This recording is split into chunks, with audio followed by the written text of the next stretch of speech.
Welcome to the Combo Breaker Online Championship. It's Brawlhalla action going on. It's all doubles weekend. The 2v2 continues as we head on over to the European region. I'm TWK, joined here by my good friend Foda. Hi TWK, hi everybody, welcome. It's time for 2v2 Europe, and we've got some really good matches lined up for you guys already. Lucky for us, we're about to watch Acno and Blaze, the defending champs, face off against Hermon and 720 Polyshot. Obviously, everybody's looking at Acno and Blaze to win this set. They're probably looking at Acno and Blaze to win the entire tournament by a long shot. We'll see. I mean, they're pretty consistent. They're in the European region. I mean, they are dominating 2v2 right now. But yeah. Hermon and 720 Polyshot, that's a team I can imagine beating these guys. So seeing Acno and Blaze go down to lower bracket before top 8 would be crazy. All these next matches we're about to be watching are the qualification matches to get into top 8. So it looks like we've got Acno, Blaze, Hermon, Polyshot. That is the match that we're going to be looking up first. But a lot of those same familiar names you're used to. Cake and Viper versus Snowball and DNR. That one's a little off the hook. But Link and Simple versus Ninja729 and Pavelski. Fozy versus Fozy and Machete versus Blue and Zyder. So power-packed. This top 8 going for winner's side. It's going to be crazy. Be great. Well, we're going to find out who makes it to top 8 right now. These guys are all battling to make it to the most prestigious place in this tournament at the podium. It's top 8. Top 8's a feat, right? I mean, getting into top 8 in a fighting game tournament is like, you know, it's incredibly difficult. Like it is kind glorious. Of like especially making it into top 8 on winner's side, you know, it is never just a sprint to the finish. It's a crazy marathon. If you get sent down into the lower bracket, you just double the length of that marathon. So tensions are high in these top 8 qualifier matches. Right, that's right. So, these guys ready? Are we ready? Are we getting into it already now? Is it time? I think so. For a Brawlhalla tournament? I think so. I think they're ready to go. So it looks like Acno's going to be playing Onyx, which is new. I don't think he's been playing this in a tournament. And Blaze, of course, is on Ulgrim.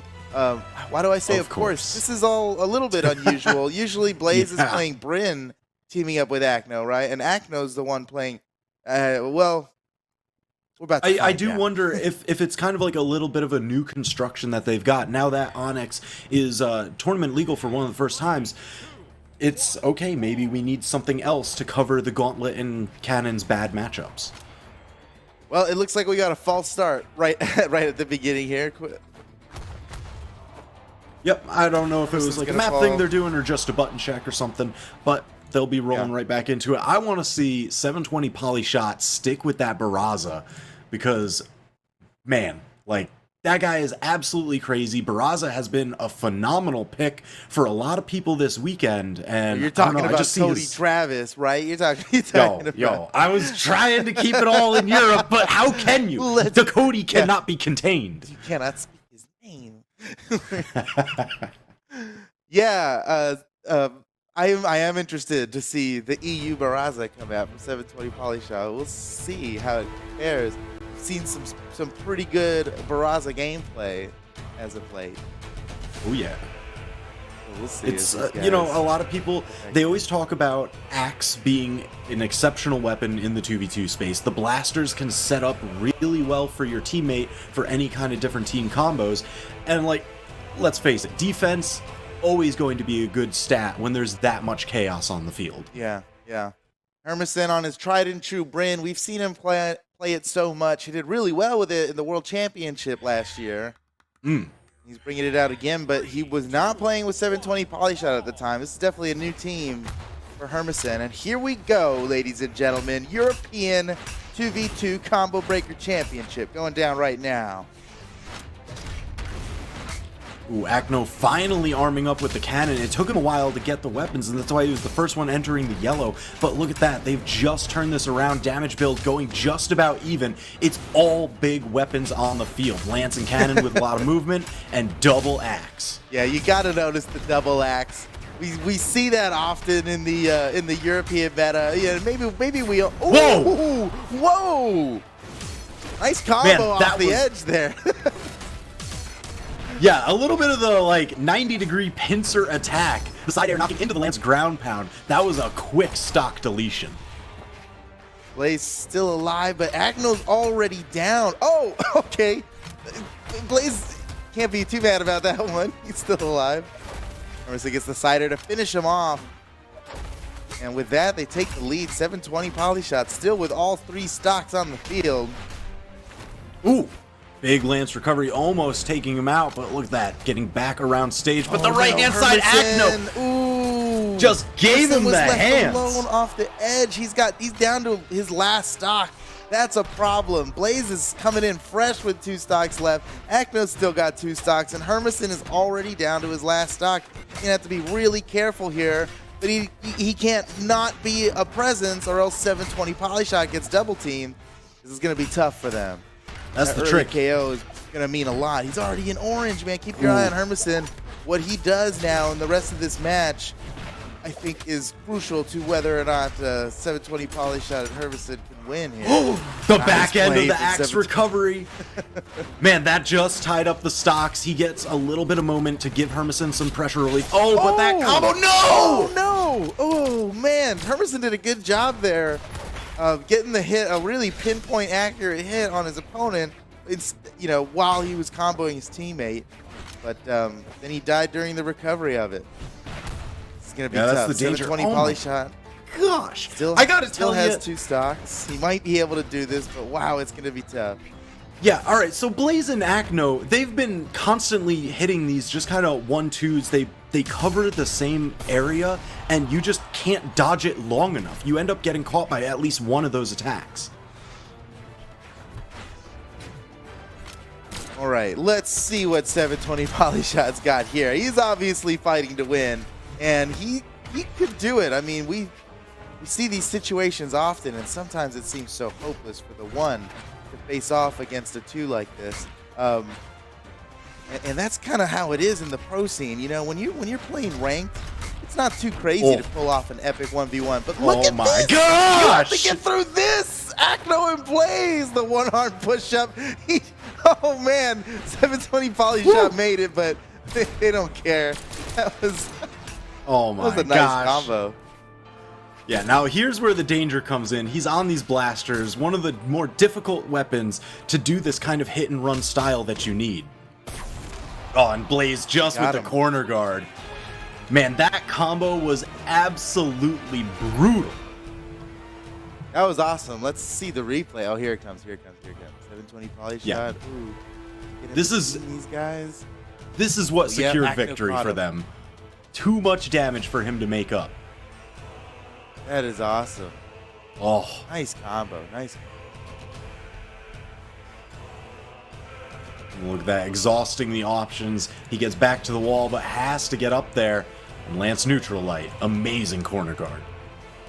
So that's game 1, and remember, we're not in top 8 yet, so these are best of 3 matches instead of best of 5, and that means Acno and Blaze just have 1 more game to win, and they'll move on to top 8, sending Hermon and 720 Polyshot, a real top-tier team, down into the lower bracket. Man, that would actually be kind of crazy. You're stocking the Shark Tank pretty early. Well, that's kind of how it is. I mean, all these guys in in these top 8 promotion matches are huge names, and someone's got to lose. All right, here we go. Game 2. Let's see if 720 Hermon can bring this back. Man, again, Double the axe red right off the team. bat. Yeah, they invaded last game. They managed to snag both the weapons, and we see the same thing again here, except now Acno didn't get caught out in as long of an early axe string. Oh, but the team combo fixes Big that damage. immediately.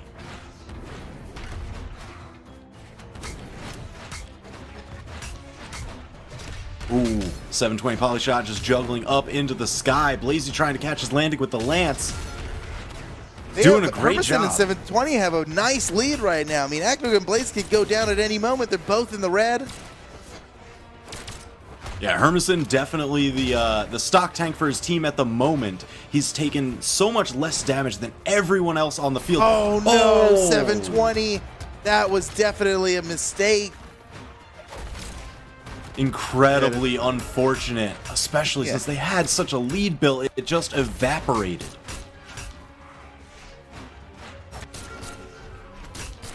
Acno somehow still alive. What in the world is going on? He got a gimp on 720 Polyshot. He's down to his last stock. Holy cow, that all but secures victory for them. Okay, that's too far to say. But being at one stock while both of your opponents are fresh with 2 stocks each is tough. Yeah, I am sitting here mouth agape because I cannot believe 720 Polyshot went down to his last stock so early in the match. It just seemed like one bad turn after another. Hermon he had all 3 stocks there. Now down to his 2nd stock. He's stock tanking, but is it going to be enough?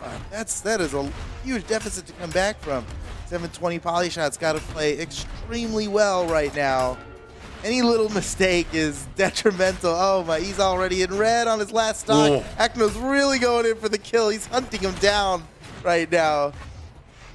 Oh my gosh, that now side he's in air. trouble. Avoid the weapon, avoid the ground pound. He finds his way back, but Blaze with a side sling to finish him off. And that's it. It's all up to Hermon now, who has to fight 4 stocks of Blaze and Acno, the #1 power ranked team in European Brawlhalla.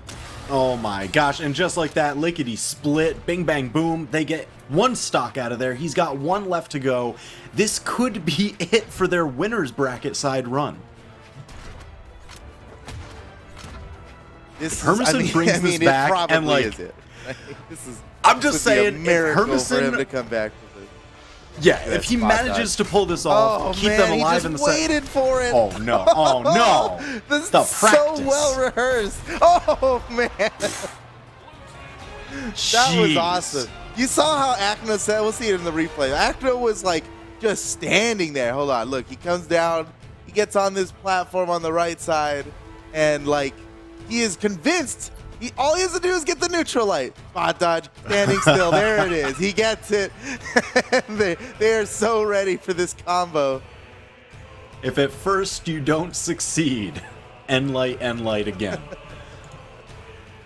Well done. Acno and Blaze, the defending champions, move on to top 8 winner's side. Where they're going to fight against either Taken Viper or Snowball and DNR, who have been on the come-up as of late. Taken Viper are a storied team with history and stats and results to their name. Yep.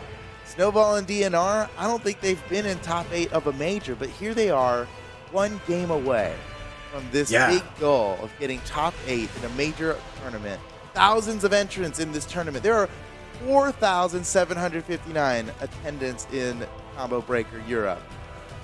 These guys here's the thing. They're 1 game away. 1 match away. To get to this point, they just took down Zapapi and TM in a set 2-1 to get here. So they've got the stuff. They definitely have the chops to make it through into top 8. They've beaten a previous top 8 team. So I want to know, what is the combination? What's the construction of their team that they've been running to make it to this point?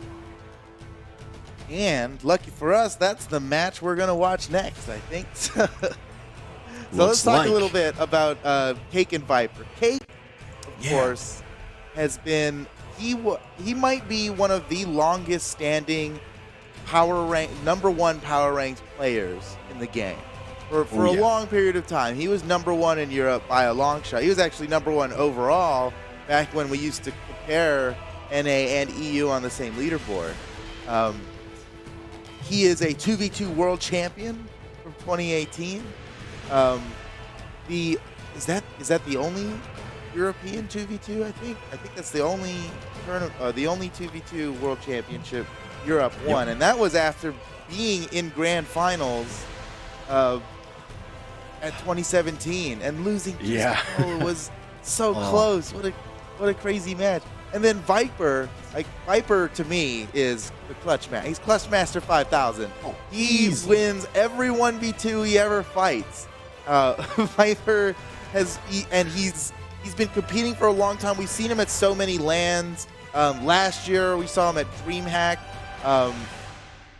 Yep. He wins. He's really good under pressure.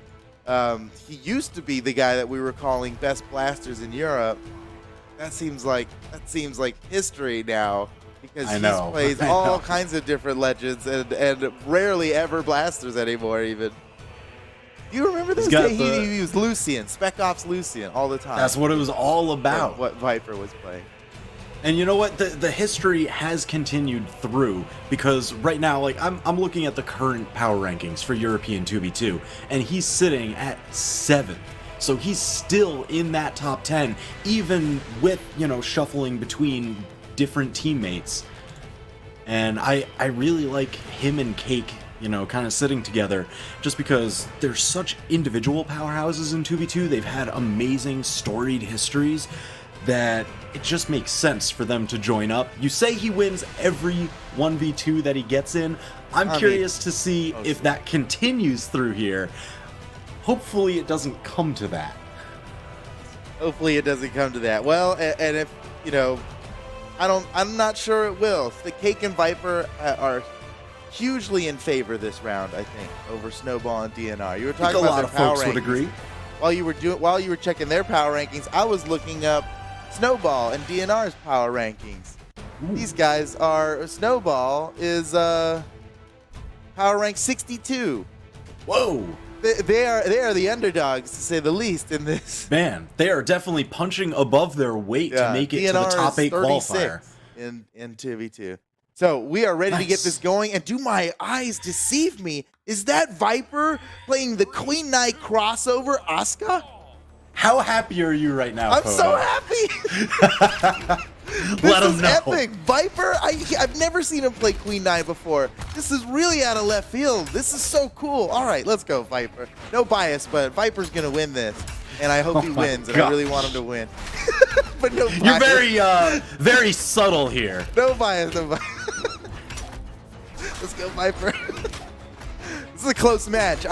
I think as much as I've been talking up this team and how much of an advantage they have in this matchup, Snowball and DNR are doing really well. This is obviously a team you need to respect. Yeah, look at that. They took full control of the stage for so long, splitting Cake and Viper wide. But now the damage is starting to get everybody into red. You're going to see knockouts flying. Here comes the neutral signature for Viper to finish him off. Here it comes. Oh, okay. Down. Oh! Yeah, that was the right one. That was he knows what to do. That was the classic, the Qatar side light, classic. And then you wait to see, are they going to dodge or are they staying on the ground? You go with the spot dodge in case they retreat, as many people do against the fearsome Queen Knight. Oh, Viper's got to be careful. Fighting off the edge while he's on a fresh stock against somebody at red. Just giving him the opportunity to gimp them is always risky business. DNR still with 3 stocks on the field. He's the only one left with all 3 of his stocks. And Viper sneaks in the neutral signature to get him. Look at him using that Queen Knight spear neutral signature, one of her best moves. So fast. Oh man, those Viper spear might get the down finish on airs. Snowball. Snowball looking for. Oh, he played himself. Ooh, Viper broken scared ankles. him off the side. Sometimes that's all it takes. You've got to just pressure, block off the path that they might have been thinking about, and then they're not ready for the backup plan that they need. And look at Viper zoning. At some point, he decided down sigs and neutral lights was his path to victory here. And he landed so many hits in a row in neutral. Now he's in this spear edgeguard duel against DNR.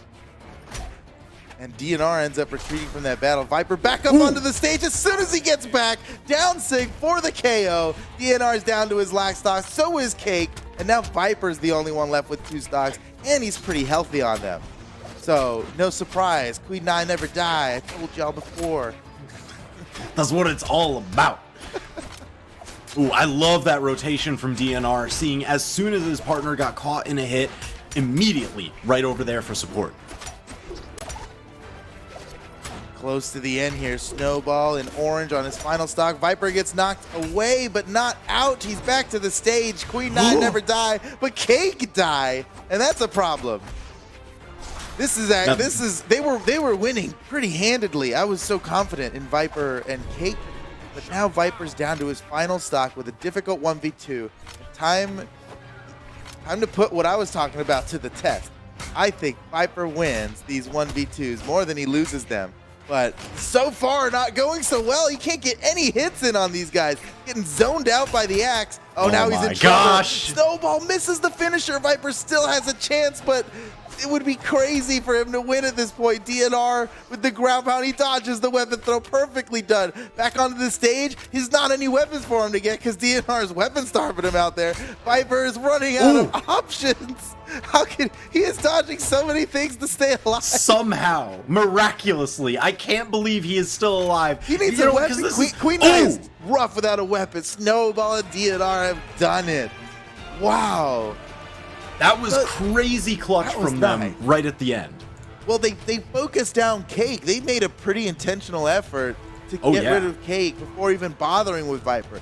Viper was zoning people. He was fighting with the spear. He was like dashing in neutral light, dash out, down sig. You know, all the farthest reaching stuff he could do. He was trying to outrange him. He was trying to zone him out. So they changed their attention to Cake, and it paid off. They got him down. And then just won the 2v1. They made the 2v1 against Viper look easy.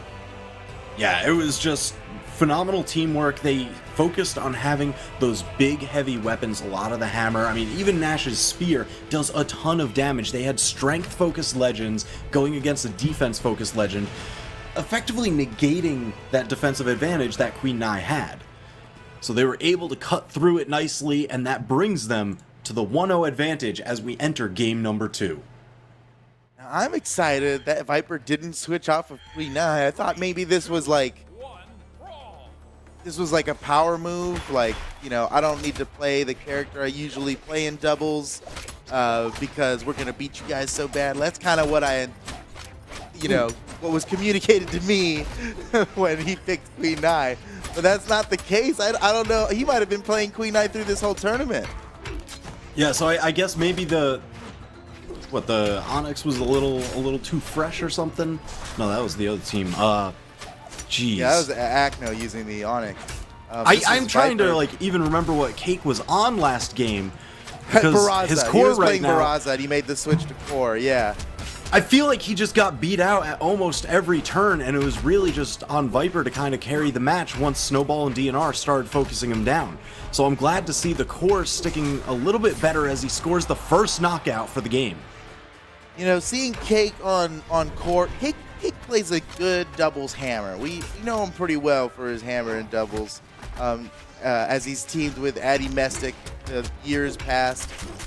Always did well with the hammer with him. So maybe this is a good change of pace for Cake. Cake's still alive despite getting comboed into a signature. There he goes. DNR still with 3 stocks on the field. Viper's looking for the KO, and he sneaks it in with a zoned down sig on the corner of the stage. So let's see if Snowball's in trouble. One more. Oh, man. Viper was one hit away from taking down Snowball. He's back up on the stage. Still in red, though. Viper's looking for the KO. He's trying to get it with a sig. Snowball, well aware, zones him out. What a play. Oh, nearly. Wow. Okay, nice dodge. Yeah, that was a Viper. perfect dodge. Absolutely flawless. You had to be. He missed. Easily. Goes for the pogo, Viper's gets it in a onto good Snowball. spot. This could be it. Yeah, the ground pound. He forced him into a position with nothing left. Yeah, that was perfect calculation. Viper now making his way back to stage. Cake having to stack over. Gets caught by the neutral signature, and they're now split. Blue team taking advantage of the stage, but red team fighting their way back on the solid ground. No! I was about to say, where's the Queen Nai Qatar neutral sigs at? That's like, you know, that's such a strong move. Well, anyway, he got the KO. Good job, Viper. He's awesome. Whoa. Snowball down to his last stock. That move recently got buffed, right? But even before the buff, it was a powerful move. It's incredibly powerful. But just risky because there's a lot of recovery time. But you'll KO somebody with it, right? Oh, yeah. And now it starts up faster. So yeah, a little more reliable to use in different situations. Yeah, well, you catch people out. You have to be right on top of them, but it will quickly catch people out and kill them. If they're at orange and you're not on a crazy wide stage, it gets KOs. But it is risky to use in 2v2 because you're left very vulnerable after the fact. So he does need to be sparing with it. Uh-oh, Cake in trouble. Ooh. And they did it again! DNR and Snowball teaming up against Cake, and they 1v2'd him. Viper was nowhere to be found in that whole interaction, man. He was on the other side of the stage zoning him out, and they focused down Cake instead. That really worked. A smart play by DNR and Snowball, who won the set. What an upset against Cake and Viper 2-0. They're down to the lower bracket. Snowball and DNR move on to top 8. Wow. Man, that was insane. And look at this. DNR, they do it with a boneless Russian mafia. Look at that. No downlight involved. It's just recovery right into the neutral air. Did you just come up with that? I mean, you know what? I just go with it. It makes sense. I've been talking to Dolce a lot about, you know, different skateboarding stuff. I feel silly not having known that term already, and I need to know that you just made it out. Is that? Well, there we go. It came about, like I said, Dolce's been talking to me about a bunch of skateboarding stuff, so, like, you know, how boned is your ollie and everything. That's just how it goes. Yeah, entering tricks with boneless is pretty epic. Yeah. Wow, well done. DNR and Snowball. I would not expect it. I thought Viper and Cake were going to take them out big time. But they made the plays, dude. I mean, changing their focus. You know, Viper, you got to admit, Viper got pretty defensive at the end there, hanging out on the side, trying to zone him out. Yeah. And no surprise, because he had so much success with the spear down SIGs, which is one of the farthest reaching SIGs in the game. So he's zoning him, and they switched their attention to Cake. Yeah. Again, it worked last game, right? Take out Cake, and then we win the 1v2 against Viper. Man, what a game. All right. Enough of that. Ooh. Next match is coming up. They're already banning stages, so we got to introduce these guys. Ooh. It's going to be Link, a.k.a. .xc, but his name is Link, and today's the tournament that I finally start just calling him Link instead of a.k.a. .xc. That's the last time, I promise. And that's Simple versus the Ninja 729 and Pavelski. This could be a grand finals match right here. This is huge. Yeah. Well, here's the thing. Link and Simple, they've been in grand finals for both the Winter Championship and the Spring Championship 2v2 Europe. Yeah. Yeah, that is huge. And, oh, wow, Pavelski's so damaged already. He's in trouble. Simple's going after him. One more, and he got it. That was so clean. Simple, man. Consistent, powerful, well done. Simple's just really good. Absolutely. I was going to talk about Pavelski and how good he is, you know, and how and why this is a tough matchup for Simple and Link, who are very high seeded, right? And they have to fight against a team. What the heck? Man, Simple just got that hammer recovery just in time to avoid Pavelski's ground pound and turn it into a friendly fire knockout in their favor. That's insane. That's insane. I mean, Pavelski and the Ninja, they're not super high on power rankings right now. Well, they are relative to normal people, relative to mortals. But you know, going against a team like this, I'm worried for Simple and Link. You know, but the stats show that they should definitely win this. I think Pavelski and the Ninja definitely could beat them. But Simple's making that hard to believe, man. He is absolutely dominating right now, still with all three of his stocks, and still such a presence in this battle. He never isn't attacking just because he's low on health or whatever it is, and he manages to get kills. The Ninja looking for a KO on Link, though. Link's getting real low. He's getting real damaged here. But look at Pavelski, man. A fly could kill him. There he goes. He was so as he flies off the left side. Now the Ninja 729 getting split wide to the right. Pavelski trying to give him some relief to get back on stage, but Link continues the pressure. All right, stabilizing back, getting the quick combo damage and a knockout. Ties up the stocks, but the Ninja 729 needs to be so careful. He doesn't have a lot of defense and incredibly damaged right now. Keep your eye on the Ninja, the Jala right there. Oh, this could be it. No, still alive. It is important that he makes a play here without dying. Pavelski's in trouble. Uh-oh, nice! Ooh. And he avoids the punish, but Simple comes down and saves Link. That was sick. Okay, that was sick. And the Ninja died. That was a phenomenal save. Pavelski making his way back with the rocket lance, but all this time that he spent off the stage is just time for the Ninja to get beat up.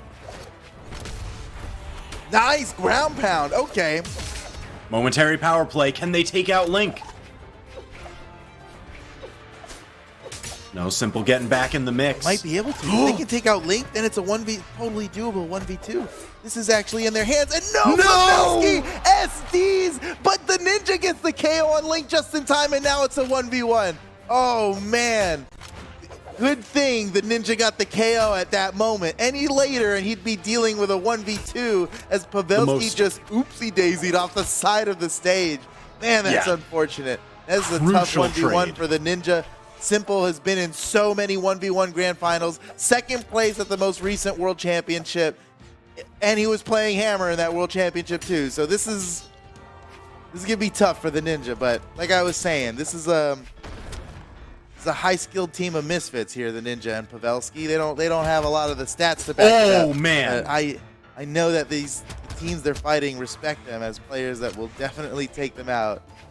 Yeah, this has been a lot of the Ninja trying to weapon starve Simple as much as possible. Simple just getting errant stray hits, but with Teros' strength against Jala's defense, that really quickly builds up. So they've got both in the red now, looking for that could have been What a dodge. This is huge. The Ninja has already taken the lead here, and he was so far behind when this started. Simple was in like light yellow, and the Ninja done it! Oh my goodness! He really reversed that. What a play. Pavelski's got to be thanking the Ninja. He's got to be hugging him right now through the internet. You know what I'm saying? This is like, oh yeah. Pavelski made a critical error at the end of the game there that should have cost them the game. But the Ninja scored a KO at the same time that Pavelski accidentally SD'd, and then went on to reverse the match. He was in red against a player like Simple, super good player in 1v1. Insane. 3, 2. Man, so now it's pretty crazy seeing Pavelski playing Ulgrim. Ulgrim? Yeah. He's the guitar guy. He was like Lucian. That's what it was all about. Really insane guitars too. I'm a little disappointed, as you can imagine. I love guitars. I really love Pavelski on guitars. It was always so exciting. But as Pavelski nearly KOs Link in 20 seconds, I'm understanding why he's playing this character right now. He's finding some success. Sometimes a character just calls the no! Oh, friendly fire going their way. Pavelski, he gets the dive kick. Simple can't make it back. Just like that, 2 stocks gone. What an offstage play by Pavelski to finish him off. And now they take the lead. And this is only a best of 3. They could just win this right now and send a team like Simple and .xc, easily players that we would see in grand finals of this tournament, down to the lower bracket. That would be crazy.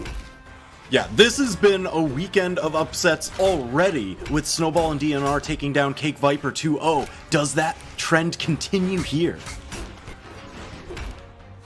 That would be insane. This is to get a top 8 winner's side. A top 8 winner's side is so much better than going in on top 8 lower side. You're only 2 matches away from grand finals after this. If you win this one, 2 matches from grands. That's huge, right? Absolutely monumental. And you know what? It keeps you fresher, so that way you are prepared to go for that tournament closeout. Yeah.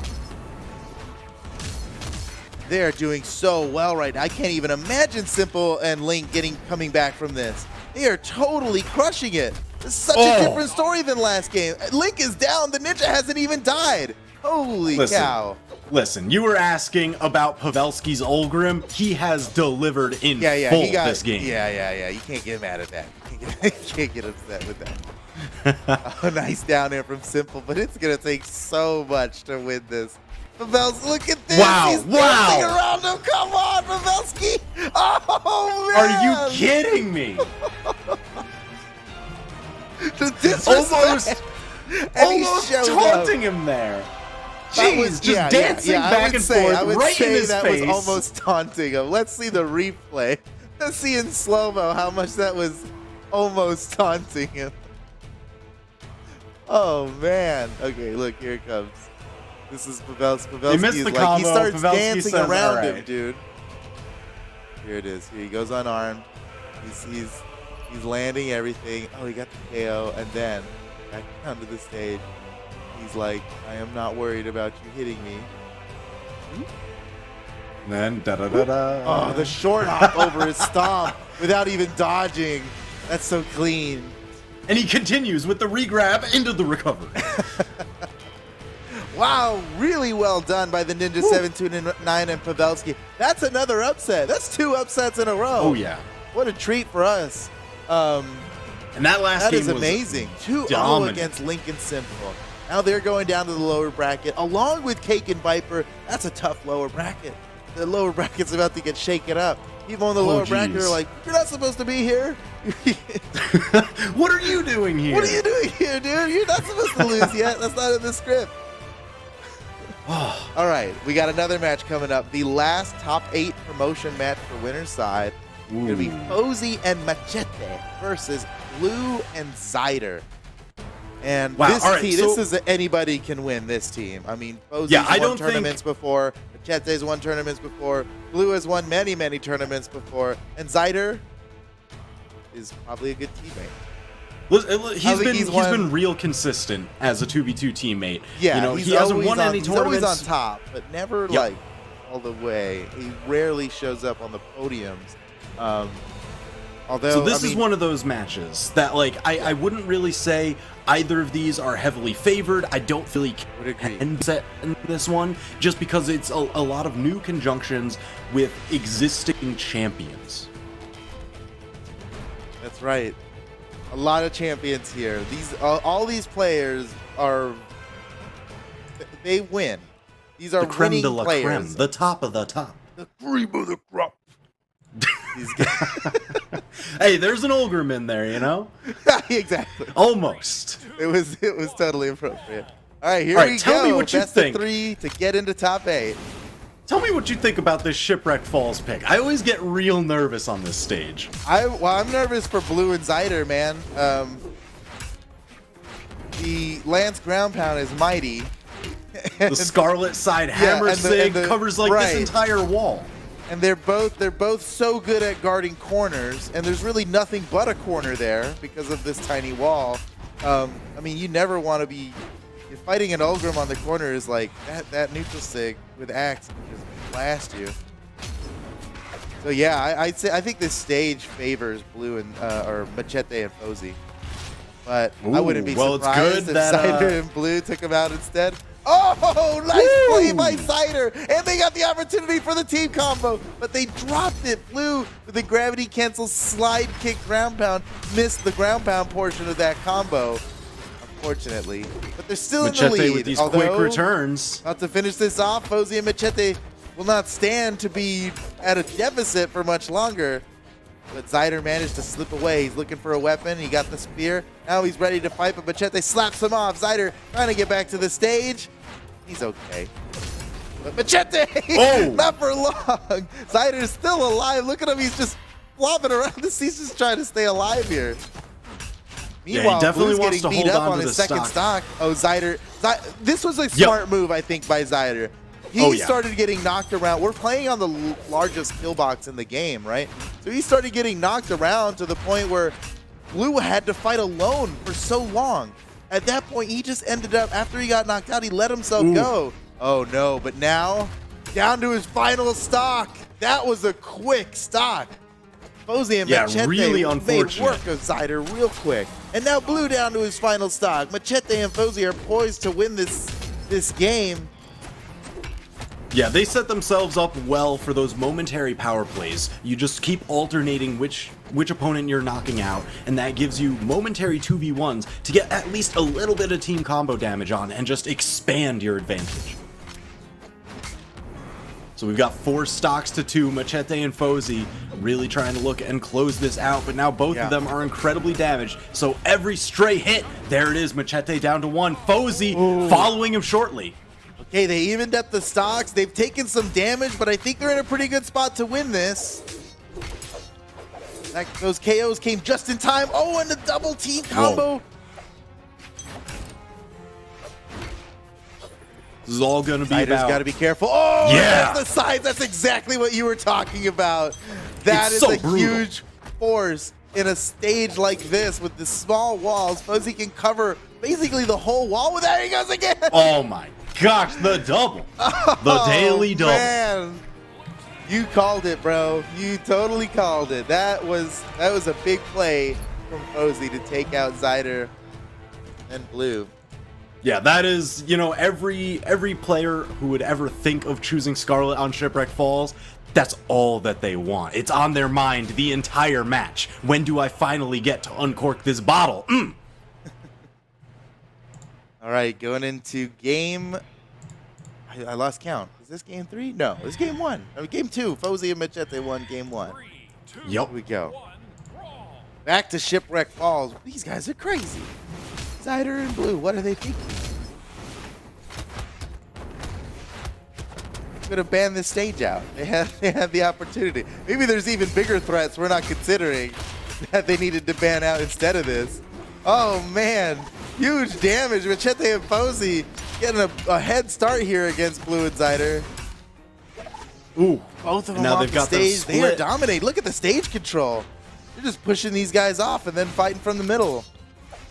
And it doesn't take much. I mean, look at the damage difference between these two teams. The red team in the red. The blue team still kind of healthy. They don't get knocked too far from stray hits. The Lance recoveries. Minting these guys. Oh, and Blue gets the kill. Ooh. Onto Fozy with the side sig. That was a nice one. Big damage. Super died. And blue Barely still alive. surviving. Can you make it back? Oh, yeah. Got up over that signature this time. Now Machete is the only one left with all 3 of his stocks. He's still going in and getting some damage, but you can see that he is being careful about getting hit. Zider almost gets the combo, uppercut combo with his weapon throw, but Machete manages to avoid it. Look at Machete, he's being so careful now. Refuses to get hit. I mean, if he can hold on to that stock, his team will probably be better off. There he goes. And Fozy now dealing with the temporary 1v2 as he is very damaged. And man, I'm surprised he used his gravity cancel there, and Blue still didn't go after him while he had it. He didn't have a dodge on the side of that wall. He's really respecting what Fozy's capable of off stage. Yeah, I mean, it's one of those situations. Ooh, Fozy going down to his final stock. It's one of those situations where he still had that hammer. It's still Scarlet, high strength. So even if you're at low damage, the turnaround can happen, and you don't want to surrender your stock when you have such a massive damage advantage. So Zider now down to his final stock. Stocks mirroring across the board here, but Blue in the danger zone. See how long Machete Blue can stay hunting alive him here. down. Yeah, Machete's been hunting him down. Blue's still managing to stay alive. Machete's looking for the finisher. Blue just needs a weapon. He can't get one. Fozy comes in from the side, and that was a great move by Fozy. He wasn't even really engaged with Blue at the time, but he found his opportunity, turned around, and took it.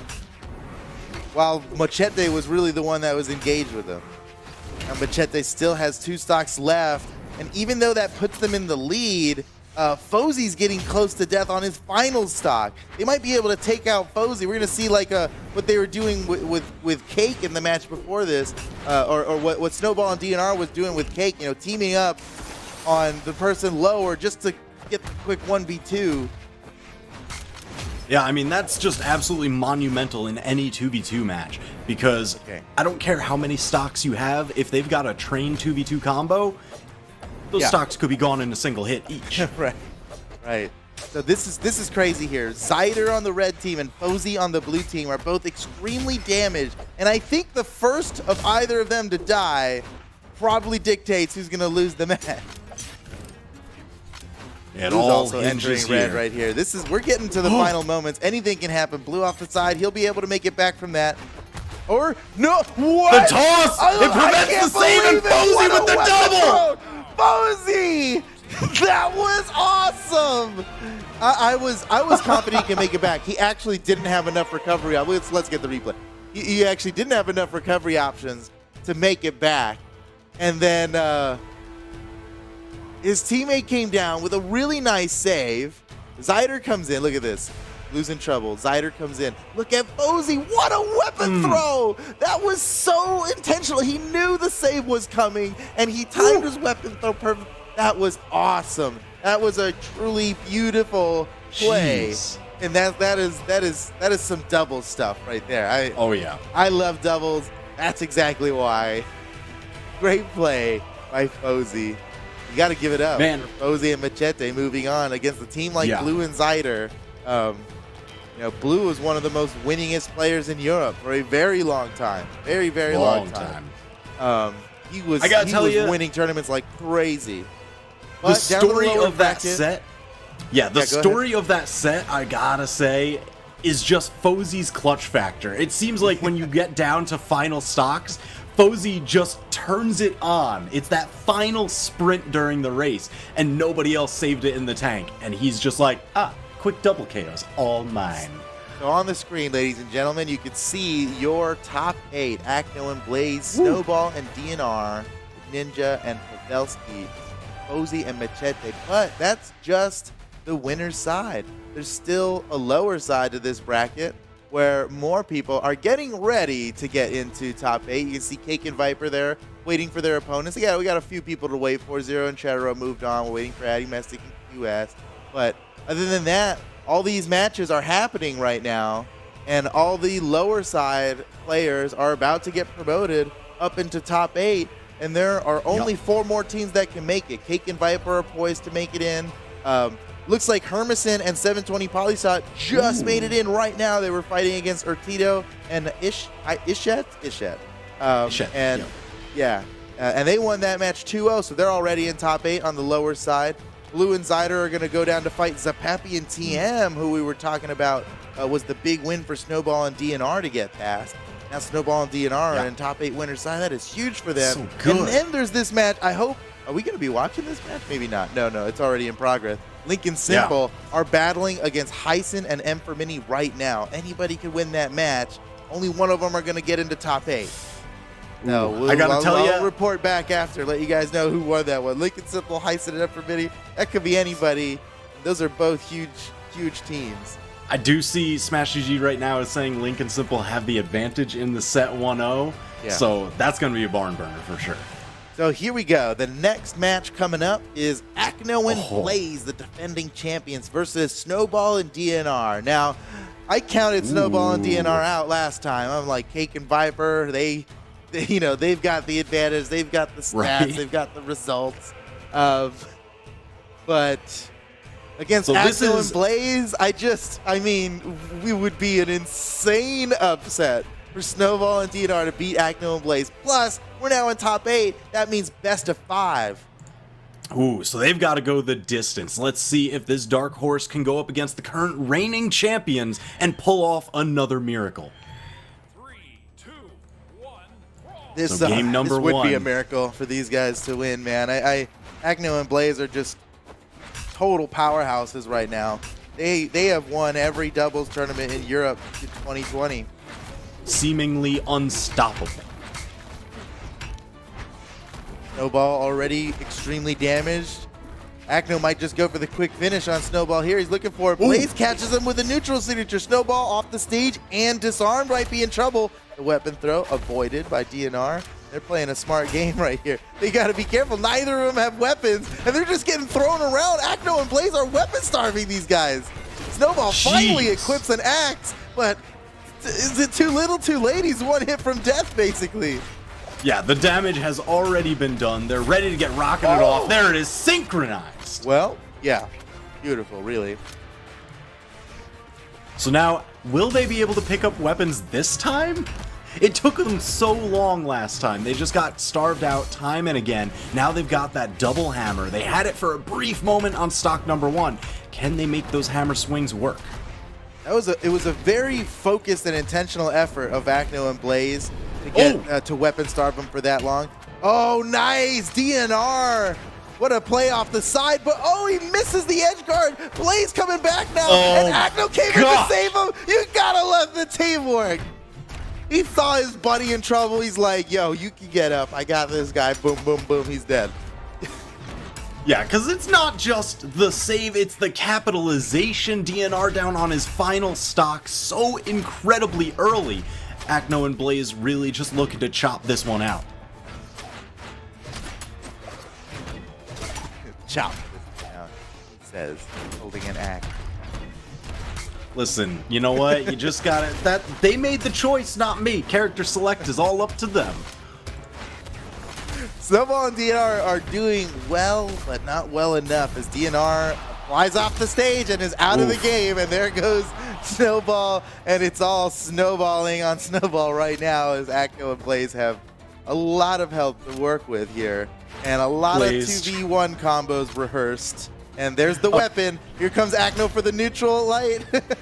You see them trying to set it up. Acno starts it with the neutral light. Blaze they have to get back up. They have to get the sandwich. Acno trying to get around Snowball. Snowball's not letting it happen. He's gonna fight on the corner. Oh no! But Acno just waited. Oh, but they dropped it. Blaze even taunted. Man, Snowball. Oh! What? Caught by the ground pound. I'm gonna have to look at that one again. That was from like so far off the early cuff. He was like, all right, this is the exact path you're gonna choose. I've got you lined up. Please come here. Come here. I just want to talk. Yeah, he really did. So here's the classic. Yeah, he waited for that. Missed the down line though. That's the next part of the combo. Then gets the hit here, and then look how early. Oof. So Snowball challenged it. He thought maybe he can catch the recovery.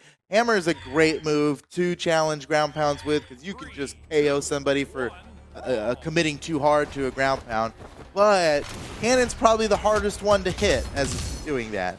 Oh yeah. It reaches the farthest with its blast, and Acno can just release early. He can compensate. It's really up to Acno to mess that one up, going against the Hammer recovery like that. Yeah, so definitely a bold here, challenge. This time you see damage build going even. Blaze and Acno, they weren't able to get the solid opener that they did. Snowball and DNR doing a better job here of fending them off. Oh no! Gets a KO already, and Acno screws up a KO now. Blaze had him, and now Acno's down. Oh man, the misplay from Acno and Blaze. You couldn't really expect. They both went for the KO. They both hit him, and one hit didn't kill. The other one would have, but the second hit is what counts really. Man, I like DNR's choice back to stage that time. He swung wide when he saw he got the double stack edge guard against him. He remembers what happened last game that just spelled early disaster for his second stock. Meanwhile, Blaze gets knocked down to his final stock. Oh my nice gosh. combo. That's damage. They're just going to end that one there. It's not a 0 to death. It's just a big damage build in a very short amount of time. And this is close. Snowball and DNR are totally keeping up. And as soon as I say that, the double kill. Blaze, one hand push up. Man, yeah, they are so strong right now. All about it. It's the quick awareness. So now they've got nice! Oh, the alley-oop. The alley-oop. That was beautiful. Well done. DNR and Snowball staying in the game. The stocks and damage are even. They're fighting for their lives. They are doing a really good job against the defending champions. Man, Snowball and DNR are definitely showing up this weekend. This is insane. Oh, you say that, and then Blaze gets a sick combo to finish off DNR. DNR wasn't even that close to death yet. Blaze just combo kill, man. You can't make even a momentary mistake. This is a tough issue here for Snowball. He's looking pretty desperate right now. Without a weapon on the side. Blaze and Acno doing the classic double. Oh, and Blaze with the taunt. That was a taunting taunt. I think he was actually like, come up and hit me, Yeah. Oh, yeah. Ooh, Acno and Blaze win again. Now up in the set 2-0. One more victory to move on to winner's final. Snowball and DNR basically have to win 3 in a row right now. And it looks like they can. It looks like they keep getting really close. But Acno and Blaze just continue to clutch it out. I can't believe how low damage numbers were in that game, because everyone was scoring such efficient knockouts. Signatures right at the edge of the stage, gimps off stage, just everything to secure victory before reaching that deep red. Yeah. Acno with the switch to Rayman. Blaze with the switch to Thatch. Is this confidence showing? Is this a little bit of foolhardiness in the face of danger? Because it looks like it to me. I've never seen either of these guys play these characters. I think they might be flexing on Snowball and DNR here. Listen, the only difference between hubris and confidence is the set count. So as long as they maintain that advantage, if they don't go down, lose a game, and look at this, they've got the first crushing stock. it. Yeah, while we were talking, actually, Acno and Blaze were doing some sick combos, and yeah, this isn't as foolhardy as you might think. Oh my, they're so good at this, actually. Is this like a pocket This pick might just that they've be a always been secondary practicing? pick. Yeah, this is just like their alt pick, I think. They're like, well, let's get some practice in with our alt characters here. This is just like plan B, I think. Gosh. It's not really like, oh, let's mess around. This is just the other execution. Holy cow, they're doing 5 so. stocks to This is going a lot better. And Blaze gets the nice true combo with Thatch, the downlight, chase dodge, neutral signature. This is why are they playing the other characters? It's Onyx and who? It's all about Rayman Thatch, dude. Jeez. I This is can't insane. believe it. Holy Acno, chill! Oh my god! I gotta tell you, they took out those first 4 stocks in a minute. They were averaging 15 seconds per stock. That is absolutely insane. That is ridiculous. And this is all but one, man. Snowball's one hit from death. Acno's working on a gimp on DNR. Yep, there he goes. DNR's down. Holy cow. This is something else. My gosh. Blaze and Acno, fear them. Look at these guys. Well, they say, right. We'll see you in grands. I was talking about how low the damage numbers were in the last game. 3 of these people didn't even do 400 damage. One of them's under 300. The most is 480. Like, the most efficient kills. So many off-stage capitalizations. That match was wild. The whole thing was a highlight. That was insane. Holy cow. Rayman and Thatch. That's the team. I hope they keep going with that. I mean, maybe that was their secret weapon and they just showed their hand for no reason. Maybe that was them just screwing around. But that was epic. That was like, that's the play. I gotta tell you, holy cow, when man. they pulled out and seeing their performance on Rayman and Thatch, it does kind of give me the question, what else do they have? Because who would have thought in a million years? Yeah, like, Rayman yeah, that's and the Thatch. team. That's the team I'm gonna break out in top 8. All right, so it's time for the Ninja 729 and Pavelski again. These guys really clutched it out of their last match against Simple and Link. Yep. Right, no. It doesn't sound right. Simp.exe. I know. But no, it's Link. Listen, No you more committed. It's just gonna be Link. No more .exe. The Link, people it's gotta Link. learn. Get .exe.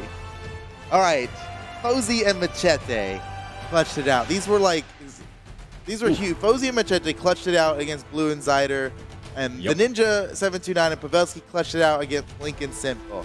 Those were both matches that we didn't particularly expect to go the way they did, but now these two have to face off, and whoever wins this match will go against that crazy untouchable team we just saw playing a little while ago. Oh yeah. Acno and Blaze. The winner of this faces off against Acno and Blaze, and this could go either way. Yeah, if I have any bit of advice here to give, don't fight Fozy on Shipwreck Falls. Yeah, I know, and Shipwreck is they're about to leave Shipwreck open. No, it's Fozy banning. Okay, of course Fozy's gonna leave Shipwreck open. But are the Ninja 729 and Pavelski gonna pick it? They've got options here. Actually, they left them with only small wall stages. That's the advantage of being higher seed and getting the stage select. They forced these guys onto a stage with small walls. Because it was either this or Apocalypse, with slightly larger walls but still small, or Crystal Temple, another one with basically the same size walls. I like it. I like them using the stage banning so effectively there. Or, and it's a pretty marginal advantage that you gain from something like that. But as we've seen in the last match, it could turn into big results. Oh, absolutely. Something you always got to be thinking about. There's a reason that it's part of the game.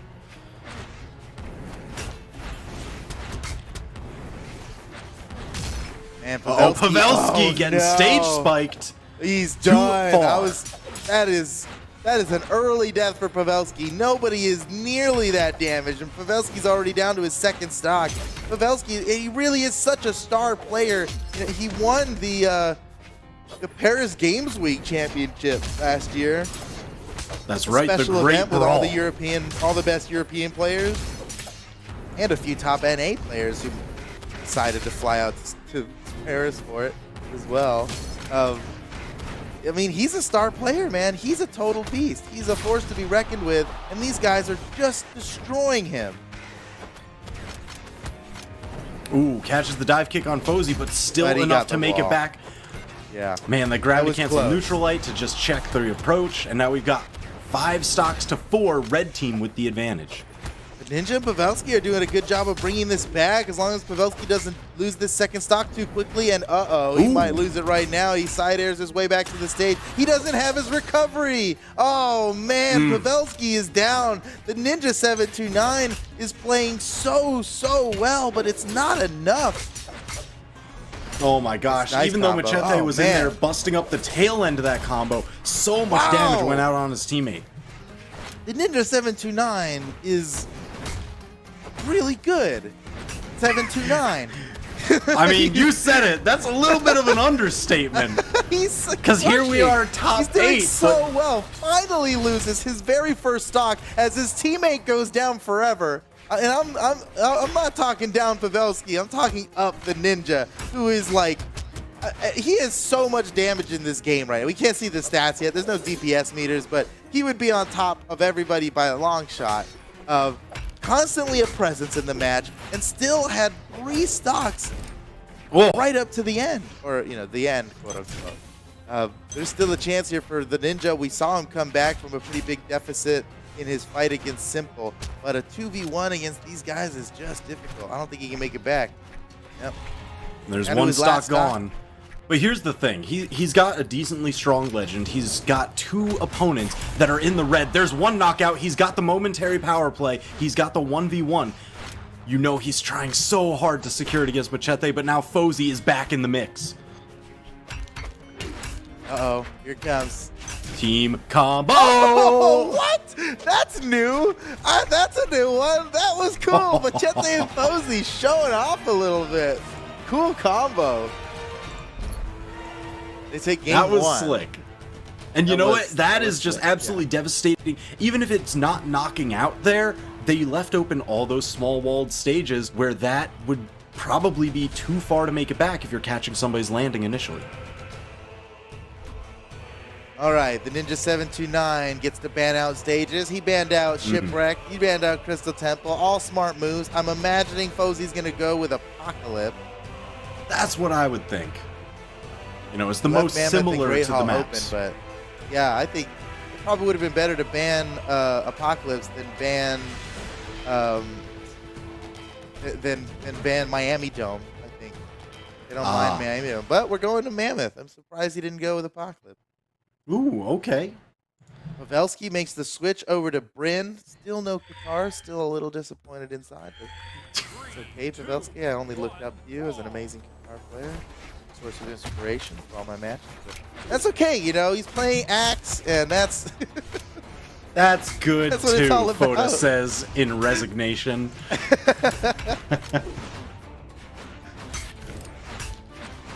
All right, so now he's got Bryn, a little bit of the higher speed, a little bit more midline stats elsewhere. So we'll see if he can kind of match a bit more of what the Ninja 729 was able to put forth in that first game. wow. They are Jeez. this Fozy and Machete are a force, man. They Both just of- never let up. Yeah, both of their opponents in the red. Pavelski's already down. The Ninja trying to be crafty off the side here, but with both of these guys hunting him down, there's only so much he can do. Finally makes it back to the stage and immediately gets knocked off again. The Ninja still looking for an opportunity. He gets blasted off down to his second stock. Machete and Fozy are just dominating. Yeah, it looks like anywhere that they can get some open stage control, they just take it and run. Look at how much damage they've already put out. They almost got that quick team combo. Machete looks like the main character in a kung fu movie, with all the guys like surrounding him, fighting him one at a time, and he turns, okay, boom, boom, boom, turns around, fights this guy, boom, boom, boom. He's just, that's what he's doing. Ooh, Fozy somehow managing to make it back. I want to see more of that Machete, you know, just playing Dynasty Warriors here in Brawlhalla. Just fighting away the swaths of warriors by himself, clearing the field. Unfortunately, he gets sent wide. I can't believe Machete and Fozy have just now lost their first stock. Machete tried to go over to get a save from Fozy, but it was a little too far. I like the thought process. But with such a lead, it's hard to imagine them losing at this point. I mean, now they got the Ninja also down to his last stock. And the Ninja traditionally has been stock tanking, but now he's at the same stocks as Pavelski. And they just keep pouring on the damage. Ooh, there's that threatening side signature from Fozy. He managed to stay away and disarm him this time.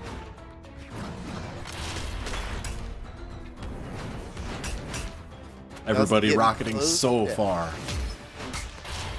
Yeah, that's the trouble. When everyone gets knocked so far away. Ooh, finally.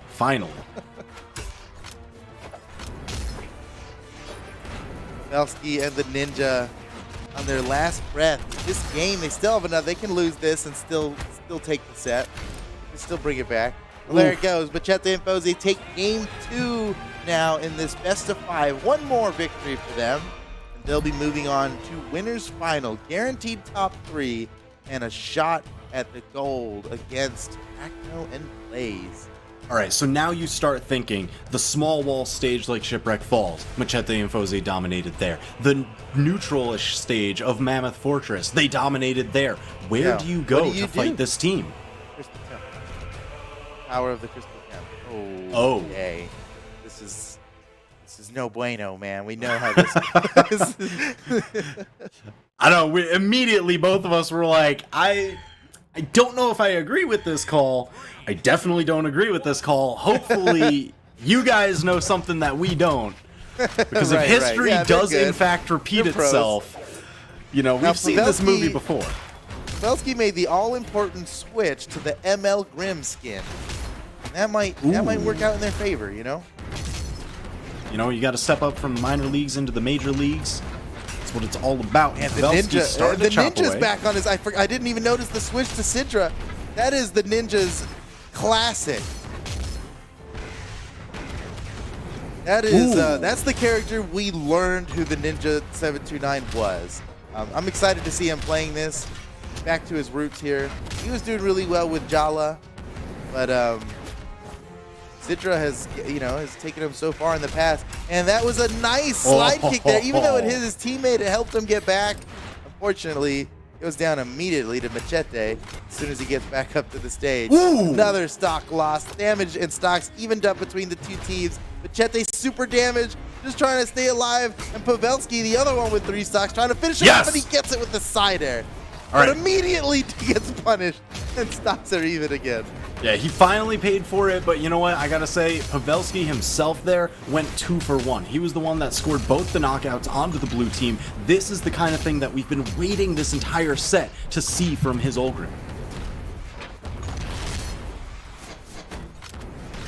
Fozy in red. The Ninja and Pavelski are closer than they've ever been this set to winning a game, and they get the KO on Fozy and the follow-up. Pavelski's a beast! Let's go! Oh, man! That was so well done. And now they've taken the lead for the first time in this set, and about time. It's right on time, right? They're in game 3. Their backs against the wall. If they lose this game, they are going down to the lower bracket. Oh my gosh, the perfect alley-oop. And that's why no shipwreck. That's what we were talking about. He's really making good use of it too on these walls. It's too dangerous, man. Ooh, the ninja just got behind that one. Look at that Fozy every time. Stomp side air, the neutral lights, he's just clearing ground.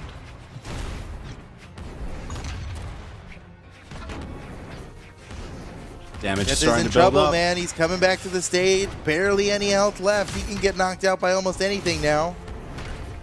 They're catching up on the ninja. This is going to be close. Machete knocked away again. He's coming back. But meanwhile, the ninja's getting bullied by Fozy. He avoids death just barely. Anybody could go down at any time. Pavelski nearly dead. The ninja's got to relieve pressure for him. He didn't. Fozy got the KO on him. And that's going to do it. The side signature. They were so close to taking him out, but it wasn't enough. Machete and Fozy move on to winner's final, guaranteed top 3, and they did it 3-0 in top 8. Man, and I gotta tell you, I really believed the ninja and Pavelski. They looked like they were just coming to life in that final game. They had the lead built, but Machete and Fozy, like, their clutch factor cannot be understated. Really believed. It's so good. They were doing so well. Yeah, they were about to win that game. I feel like a big one was there was a certain moment where I forget which one. One of them on the red team needed to save the other one. Needed to just relieve the pressure. Just be there. Yep. Anything would have been better than nothing there. But he wasn't. Instead, he like disengaged and went and fought on the left side instead of helping out his teammate on the right side, and he died. It was no surprise too. He had like nothing left. He just needed to go there and just get a hit in and not let him take out his teammate. It's a lot of those momentary calls when it's like, okay, do we need to collapse or kind of spread out here? And unfortunately, that was one of those collapse moments. Yeah, and it really just started to unravel. Moment. Yeah, it was the ninja, and I get it. The ninja in previous matches had to really look out for himself and clutch the 1v2. He always had more health. It made sense why he would, choose to do that. Or maybe just didn't see it in time. But yeah, Pavelski was in a position where he really needed the ninja's help, and and I think that was the big turning point. That's in that last game. And who knows what would have happened after that? They'd got the game, and they could have moved on or whatever else. Anyway, next match coming up here. Yes. Link and Simple versus Blue and Cider. And this is an appropriate match here, as Blue and Simple used to be an inseparable team, now having to face off against each other.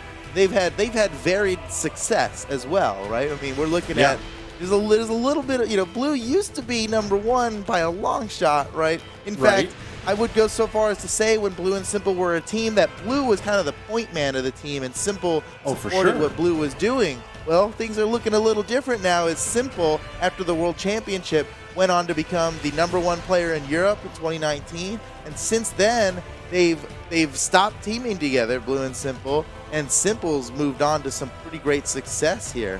Yeah.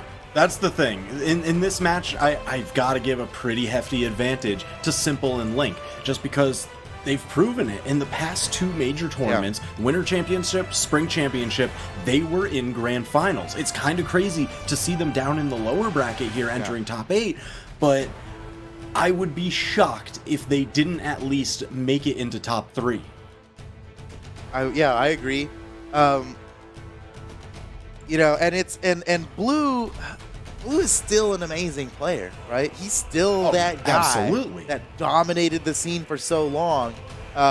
You got to imagine he is like ready to go to take out his former teammate, the guy he's teaming with now, with his new teammate Zyder. And Zyder is an excellent player. He's one of my favorites in Europe, really. He's always showing up. Zyder and Heisen, those guys are like all-stars to me on the Europe side. Everywhere. Let's see. They've got to do really well here, because I think favor does go to Simple and Link. Yeah, especially since, look, we went back to Shipwreck Falls for yet another game in this tournament, and Simple's playing Taros. Both of his neutral signatures, absolutely brutal when there are small walls. Link on Ulgrim, the neutral axe, absolutely brutal when there are small walls. It's just the common thread running through their team. Yeah, that's a good point. Look at this. Everybody's super damaged except Simple. Simple's chilling. He's got some room to work with here. Oh, gets the KO on Blue. Blue goes down. Zyder in the temporary 1v2. Wow. Oh, the movement. He managed to avoid everything and knocks Link out. But Link able to make it back uncontested. Looking for a weapon. And he's got the lance and immediately gets blasted out. Not even going to get the opportunity to use the lance. Now the next weapon he's going to grab will be the axe instead. I don't know if he wanted to use lance, but it's gone.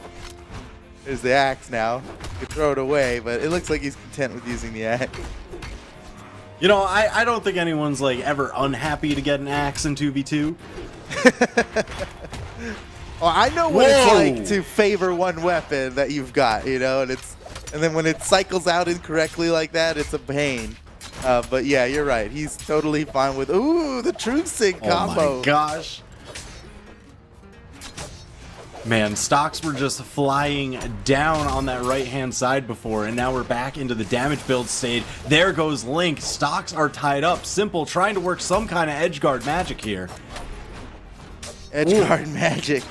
Zyder gets another downlight to neutral sig combo. Now, I don't think anything changed about that. Correct me if I'm wrong. Used to be a one-frame Link, and I think it still is, but he continues to land it despite it being dodgeable. Yeah, it's a lot of folks, you know, the setup location went a little bit further out for the spear downlight, so it encourages players to try and jump out where they can either get caught by a recovery for earlier knockouts, or in this case the signatures will land more often. So that's what's happening. It's because he's landing it so much now because players in the meta are jumping out of spear downlight pretty often because that's how you avoid getting hit by the double or getting hit by the recovery, right?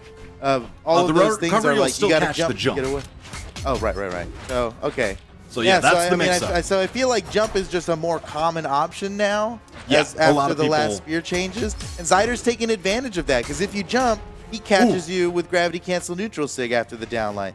Zyder not able to make it back to the stage. Game 1 goes to Link and Simple, but it was a close match. This could still go either way. The whole best of 5 to figure it out.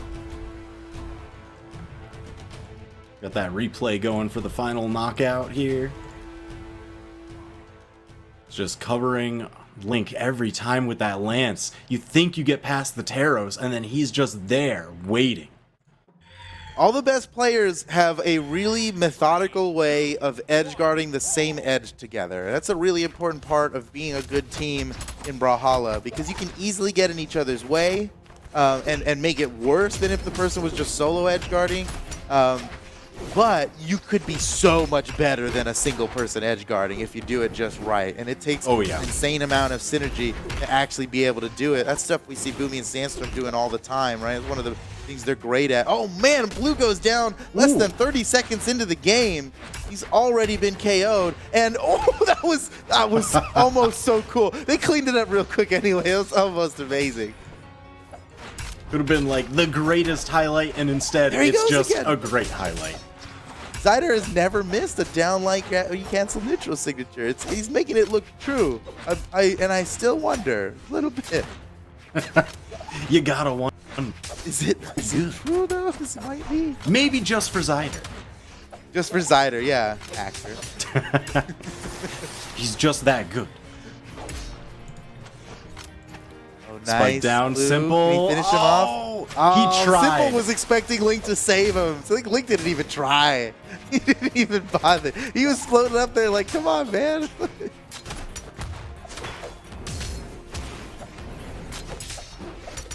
So you've been mentioning Link kind of wanting to favor the lance in a lot of situations, and it really shows in how he's able to clear the ground here. Catches the recovery. There's the knockout. There's a situation to favor it in. Oh yeah, and the ground pound. Yeah, he's making it work. And now Simple is hugely in the lead here as he is pretty fresh on his second stock, while both of his opponents are on their final stock.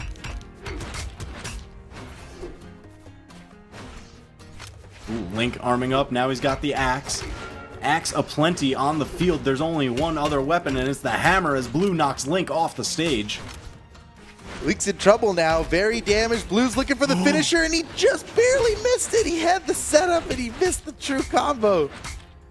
That's okay. He's still got some room, but there he Not goes, Link yet. out the side. He might be able to make it back. He's got to stop him. No, he just lets him get to the wall. Oh. I guess he had a plan. It all worked out. And the double KO. Nice move. Nice play by Blue. That's exactly what they needed. It's still a long shot for them to win this, but they're closer than ever, and it's in the realm of possibility now that they got that double kill.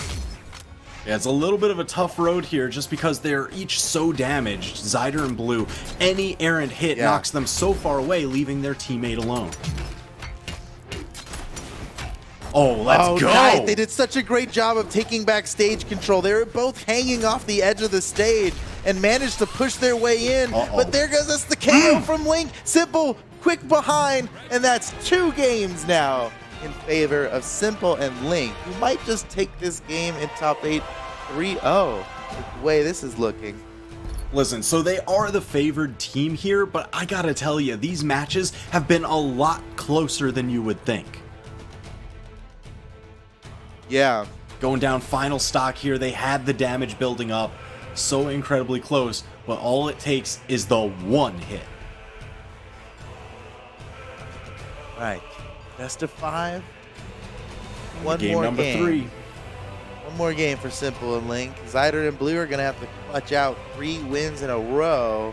They want to move on to winner's final. And Zyder with the switch to Hattori. Interesting. Yeah, and we're that's how it staying works, on you know, Shipwreck Falls. When you win a round, you have to lock in your characters first so that the previously lost team gets the chance to counterpick, and this is what Zyder's doing with it. He saw what Link and Simple locked in with. He decided to switch it up to Hattori. We'll see how that works out for him. I never really knew Zyder to be a Hattori player, actually. I mean, he easily could be level 100 for all I know, but haven't seen him been using it in tournaments, especially in 2v2. Right? I guess he wants I don't know what, he's got the shared spear, but he's swapping over to the sword. It's a little bit more versatile of a weapon, especially with Hattori's speed. You get to pick and choose your spots a little more carefully. Yeah, and sword can be great in 2v2. A lot of the moves are like stick and move, you know, you hit people away without moving your hitboxes, which can be great for combo stuff, combo potential, 2v2. I mean, they just have a lot of very consistent setup moves, too. Simple and Link with total stage control here, just blasting these guys off. Zyder tries to make it back. The weapon throw guarantees that he's not going to make it back. And now Blue and Zyder are once again trying to catch up. Man, Link just fighting Blue unarmed for the longest time. He's not even interested in the weapon right now. Finally grabs it. Is he going to be able to make it back on stage? Just scoots by Blue and Zyder. Nice. What a punish from Blue. He got one little bitty hit on Zyder. Link didn't deserve to die for that, but Blue's going to make sure he does. Hey, man, you got to take what you can get. He was just bobbing and weaving so incredibly well. Look at that, Blue now taking the brunt of the damage. Almost knocked out here. Blue's in trouble. Zyder's got to relieve the pressure. Where's Tough Zyder? recovery. Nowhere. Blue dies. Oh, man, and now he's getting 2v1 comboed. Yeah, Simple and Link doing a phenomenal job of just this target swapping whenever they can. They notice somebody's in trouble. Oh, Zyder too far down. They go for the save. He gets the hit. Chase dodge back up.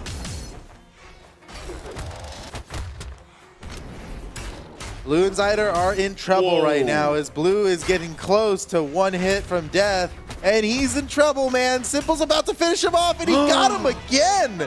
Holy cow. And here comes the dual guitar solo. Oh, man. Well, they deserved it, man. Link and Simple have totally dominated this game. And it's all but over here as Zyder flails around hoping for a finish. Wait a minute. Oh, okay. You know what? That's how you get them. Let them celebrate, you know? Let them make foolish mistakes. That's how Zyder's going to win this. Are you serious? Are you serious right now? That's the disrespect. This is too much. Come on, Zyder. You got to do this for the people. Oh, my God.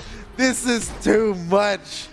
End them here! End them now, Zyder! This is why I'm cheering for Zyder right now. Look at this. He can kill Link. He can get the finisher on Link and win this. Oh, Zyder. How sweet it would be if Zyder won this game right now. Let's go. Oh my there gosh. It is, down the side. Let's go. Go for the recovery.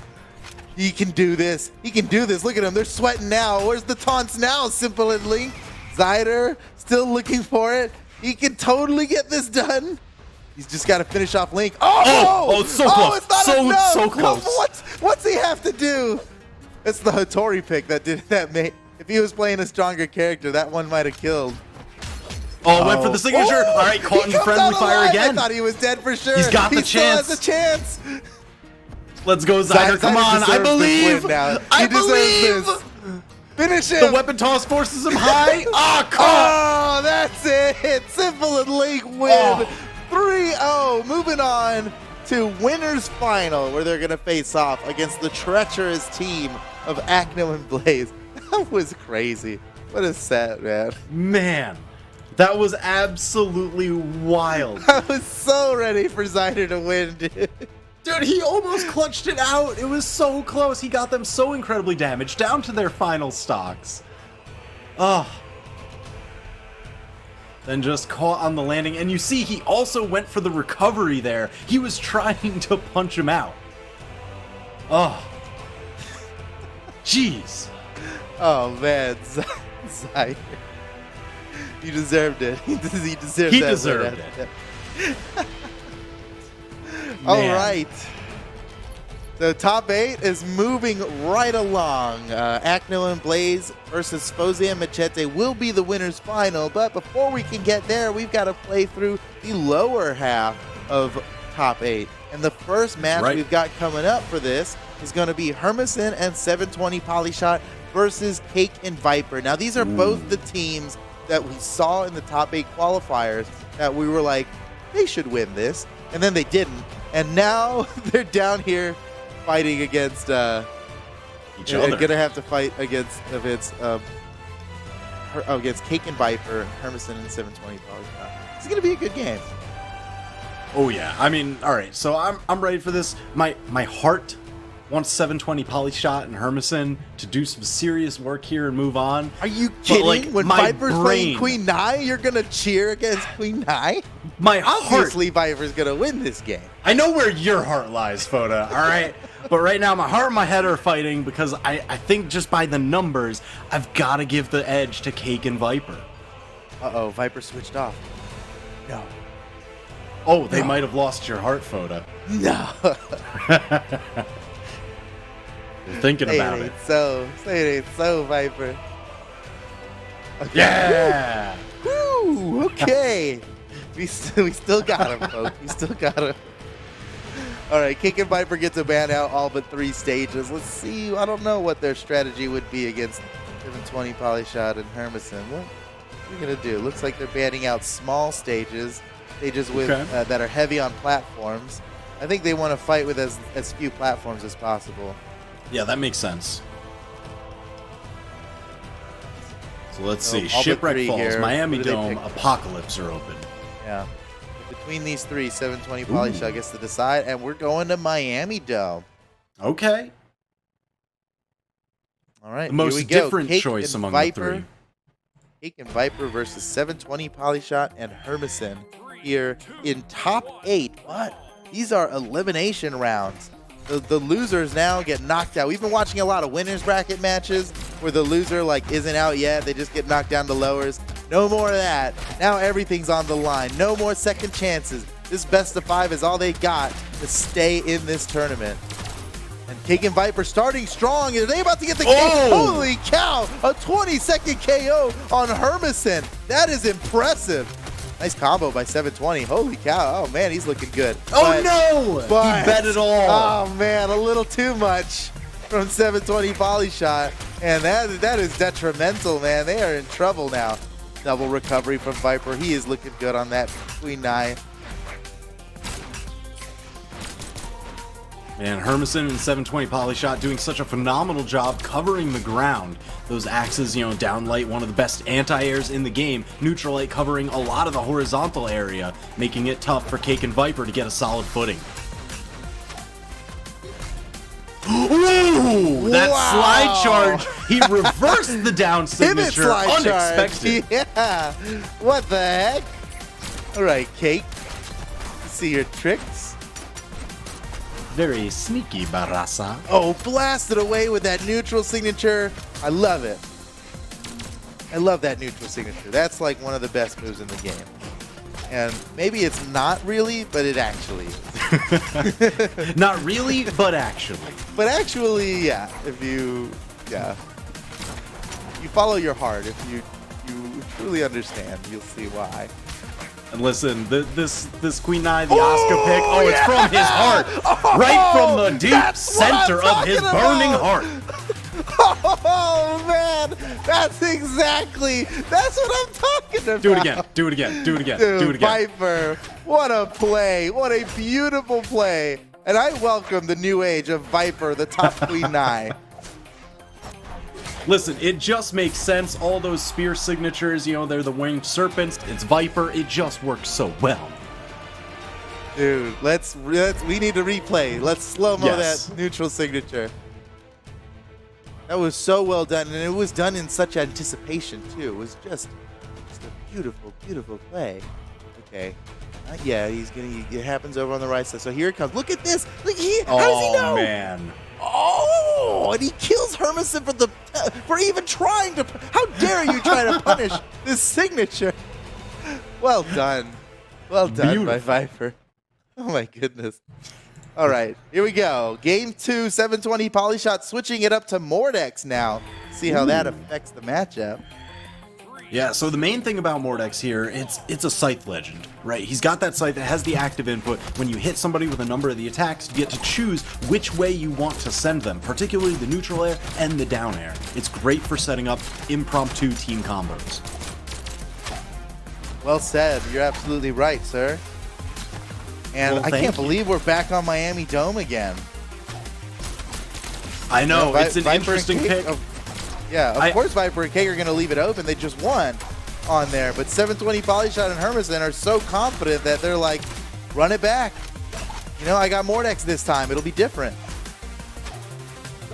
They are kept on the edge. The full charge on that neutral signature. That's the dream. That's what every. Oh my God! That was the winning deepest these ground interactions. pound. He said, I'm not stopping until your head stops me. That's the dream of every Barraza, what Cake just did. The reverse slide charge. It's in their DNA. Neutral signature. It's just whipping him away with Act. Nice ground pound by Hermison. Cake and not make it back. He goes down. Polyshot also finishes him off.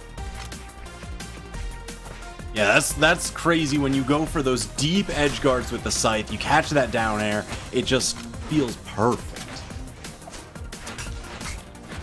They did a great job answering back the stock for stock right at the opening of this game. Last game, 720 Polyshot and Hermison, they had some unfortunate follies. A little bit of a bit too committal edge guards, I'll say that nicely, that didn't really go their way. But here they are now, and damage build very even, stocks exactly even. They've got a better shot than ever in this set here to take him out. And it looks like the Mordex is working out. Unless Hermison KOs him. Oh no, Hermison down 720 Polyshot trying to make it back to the stage. He had an opportunity to edge guard Cake, but then Viper came in and saved him. Unfortunately, Viper dies for it. Hermison gets the finisher, and now they've taken the lead in the blink of an eye. It was looking like they were donezo, but they managed. And now 720 fighting Viper on the side. This is a tough spot for Queen Nai to be in. He actually can't make it back to the stage. He needs help. Oh, okay. Woo. He saved that recovery for the very end, but look at that. Polyshot bringing him so far. Viper somehow still able to make it back and score the knockout. But look at that. Hermison and Polyshot really have secured their advantage here. Now all it takes is a couple strong hits to get rid of the red team.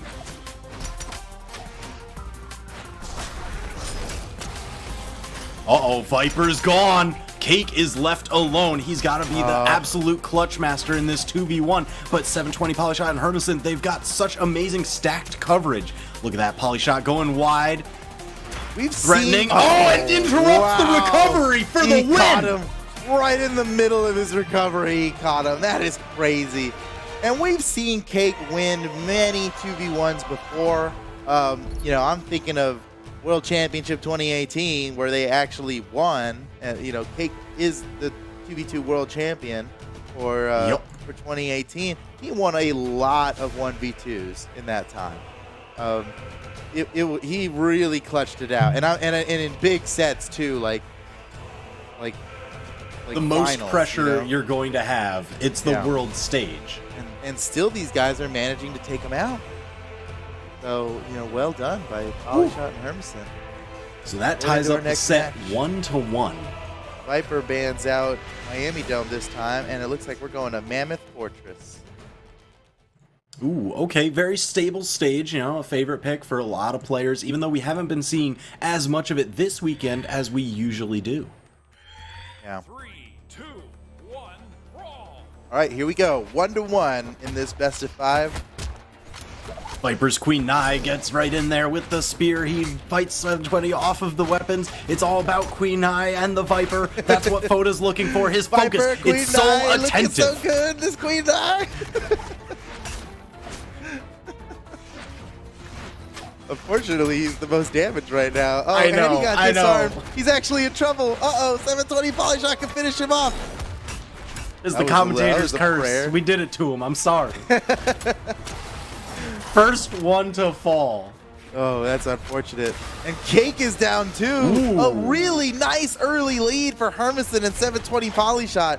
And oh, they're going for the Gimps. Viper's in trouble. Okay, he manages to get out of there. That was close, man. Cake wasn't going down there either. He was waiting on the edge. That could have turned really bad for Viper. But Viper does seem pretty comfortable fighting off the edge. He's not, I don't think he's in trouble in his eyes. I think he's like, I got him right where I want him, you know? One more hit on 720 is all he needs. Looking for the ground pound. Oh, man, he had his opportunity, but back up to the stage instead. I think he wants to grab a weapon. Cake looking for the finisher on Polyshot. Polyshot's ready to fight off the stage. Why wouldn't he be? He's got the scythe. Exactly where he Scythe, wants gauntlets, to be. whatever he's got. Tons of options for turning around edge guards. Hermson is down and out. 2 stocks left for him. Polyshot still hanging on. Look at that. He does that vertical play on the edge so that way his teammate can get back in and stabilize. A nice gravity cancel down signature Whoa! from Hermson. Catches both of his opponents. 720 Polyshot is down. This is huge damage out on both of these guys. Even though the stocks are even, Hermson and 720 are in the lead by so much. They just got to find these finishing moves. Viper and Cake have an opportunity to catch up here as long as they manage to avoid death over and over and over. And they seem to be doing it. Oh, Hermson catches them with a gravity cancel breakdance. Look at this. Polyshot going right over the edge. Cake anti-airing him every single time. These blasters neutral is not letting him get close with that scythe. Nice. This is huge. All right, nice lead here for Hermson and 720, but they could catch up. They can get these kills in. It's all up to the Queen Nai Sigs, I think. Yes, That's the one. We just need a few it. more of those. Uh-oh, Cake might get the Gimp on Hermson, but 720 comes down and saves him. It's not enough. Yo! They both go down. Oh, man. It doesn't get any better than that for Viper and Cake. They've tied it up. Yeah, and definitely I will say tied it up because they're both on such high defense legends that even though they're, you know, deeper in the yellow than the other team entering orange, it's barely negligible. The damage may as well have been even because of the defensive difference. Yeah, you are right about that. And we're coming down to the final moments of this game. Who's going to win game 3? It really is anybody's game. The next big plays are what's going to win it. Cake manages to avoid what could have been a killing blow. Uh-oh, off the side. 720 might need help with this edge guard against Cake, but Hermson's in no position to help him. No problem. He makes it around. Now Viper's got the opportunity to help Cake with 720, and they both get caught. Oh, man, it's all up to Cake now. It's a totally winnable situation. There's one. He gets it, but he gets caught. He gets punished instead. 720 Polyshot with the precise punish there to finish him off. They take the lead in this set now, 2-1. Just one more victory to move on. And remember, whoever loses this game is out of the tournament. That's right. Their run ends here. They'll That take would give them 7th place. What, for losing 7th? this one. Oh man. Yeah. 7th place. It would be hard to imagine Cake and Viper in 7th place. Yeah. Good point. Just saying. Oh man. All right. So it looks like Viper over to Diana. Is that the answer here? Interesting. Yeah. Betraying the Queen 9, but it's understandable since they're on their tournament life right now. You know, you just said it's I'm not- understandable, but all I heard was this seems like a bad choice for very empirical, objective reasons that have nothing to do with your Queen Nai favor. What? This is a foolhardy move. Oh man. All right. Well, anything could happen, and we've seen him clutch it out before. And honestly, I'm pretty excited to see the Viper Blasters again in a tournament. It's been a while. Yeah. He's been playing a lot of Ragnir. He's been playing all kinds of legends without blasters. And this is the guy that we referred to as the greatest blasters player for like all of 2017. We were convinced that he was the guy. Maybe 2018 as well, even. But it's long since been the time of Viper's blasters. But here we are again now. So the blasters, they do afford him a little bit of extra range against a lot of these more threatening weapons like Hermison's axe and Polyshot's scythe. The bow similarly gives him an extra range option, you know, that downlight can engage from so far away on the stage. That might come in handy. But it looks like he's in trouble. Disarmed off the side of the stage. Hermison goes for the killing blow. Viper returns fire, but nobody hits. And we're just going to go back to the top of the stage here. Viper's trying to find his way back. He's running out of options to do so. But he manages, only to get knocked off immediately. Whoa. 720 gets the KO on Cake. That was huge. And now he's looking to do the same to Viper. Does it with just a neutral there as far down as you can go. They had an opportunity. 720 and Hermison had a combo opportunity on Cake there, and they dropped it. Man, they're just splitting that red team wide. You know, that scythe active input, every time that Viper tries to go and give support to Cake, Polyshot's able to grab him and then just separate them once more. Yeah, honestly, the separating seems to be really going in favor of Hermison and 720. They're winning all these little 1v1s.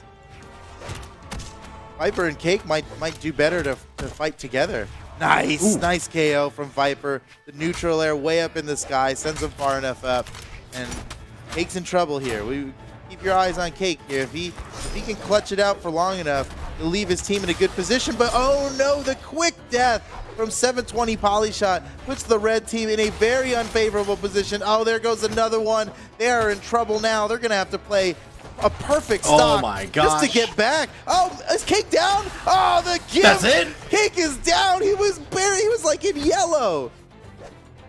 And All right, this so looks like Viper- victory here for Hermison and Polyshot, man. Viper's won tons of 2v1s, but I don't know if I've seen him in this far back of a position before. Yeah, I don't know, man. This is gonna be tough. Uses the chase dodge, gets the spike. Nice. Ground pound almost Still got enough. so much work to do. It's hard to even celebrate the small victories here. Oh man, that is That's too it. far. He is done, and they win. Hermison and 720 Polyshot move on in the bracket. They're going to avoid the 7th place. Now they're in top 6 for this win, and Viper and Cake are going to go out in 7th place in the Combo Breaker 2v2 tournament. Not bad. That's in the money. They're going to get $200 each for that. Ooh. Or, well, no, Pretty good $200 for both of them, $100 each. Still, that's Not pretty good bad money. for, That's days for the work day right of play. there for Viper and Cake. Congratulations. Man. Wow, a really good set. Guys, there's still a bunch of really good sets to come up. We got Snowball and DNR versus Lincoln Simple going to be happening soon. The Ninja 729 and Pavelski are going to be facing off against the guys that just won this set. And of course, there's still the amazing winners final of Acno and Blaze versus Fozy and Machete. We've got top 6 still coming up, ladies and gentlemen. Don't go anywhere. We're going to take a super quick break, get some new casters in here. I believe it's going to be Duke and Flown, so you can get excited for that. And we're off for now. Thank you guys for having us. Don't go anywhere. Thanks. 5-minute break. Be right back.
Hello and welcome back to the Combo Breaker EU portion of 2v2s. We've got some exciting stuff ahead of us. We've had some exciting stuff in the past already, but before we get into that, I'm Duke, and with me is the ever amazing Fronde. Fronde, how are you feeling?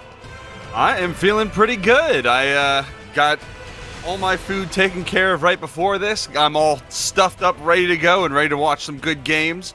Of course, we've got some fantastic stuff coming up for you in just a moment. The losers quarterfinals. Looking at the bottom here, we have the Ninja and Pavelski going up against Hermon in 720 Polyshot, who we just saw take down Cake and Viper in the losers round 1. And then on the other side of that, we have Snowball and DNR facing off against Link and Simple, who took down Blue and Zyder 3 and out, which was a very big game for them to go on to the quarterfinals. And on the upper side, of course, we do have Acno and Blaze, the reigning champions so far of the 2v2 scene, and Fozy and Machete on the other side, ready to face them off in that winners finals, which I believe is where we are going to start. Yeah, on our screens, it looks like we're into the losers quarter, so we're on the loser side still of top 6. So again, if any of these teams lose their sets, they're completely knocked out of the tournament here. These are going to be still best of 5s, because of course we're in that top 8 of things. And on our screens right now, we've got Simple and Link going up against Snowball and DNR. Simple and Link, very well-established European players. Snowball and DNR, a little bit of up-and-comers. I know the name Snowball. He's been in a couple of tournaments, but getting this far, getting guaranteed top 6 finish, coming into top 8 on the winner side, that is some new territory, and it's very exciting to see these new players doing so well. I mean, if we look back at the Spring Championships top 8, I mean, we saw Acno and Blaze as the winners last time, with Exy and Simple, Machete and Fozy, Cake and Viper in the 4th place, Stickia and Daz with Blue and Hyson in the 5th place tie, and then in the 7th place tie we had Addy Messick and Agzo and Pavelski and the Ninja. We did not see DNR and Snowball. So in the top 8, at least from the Spring Champions side of things, we are seeing a new team get up into this upper bracket of players here. So it's going to be pretty interesting to watch them continue on, especially against Simple and Link, who have had something of an established presence in the past. Yeah, Simple and Link will be considered by and large the favorites of this one, just going off of pure tournament history, but at the same time, Simple and DNR definitely no slouches. I know that earlier in the tournament, they were the ones who knocked Cake and Viper into the losers bracket, so they're definitely a very strong team to be looking out for. Oh yeah, getting things started off right now. Snowball with the axe. Looks like a lot of axes. 2 axes and 2 hammers with 4 axes possible. And 2 hammers out right now, swapping over. Link taking a neutral light to the face, and Simple trying to get Snowball off the map as DNR does the same to his teammate Link on the left. Whoa, over on the right side, Russian Simple Mafia. with a Russian Mafia, going to complete it for the knockout, starting off strong for the red team. Snowball going to be respawning, trying to give some love to his teammate DNR, but DNR able to get back safely.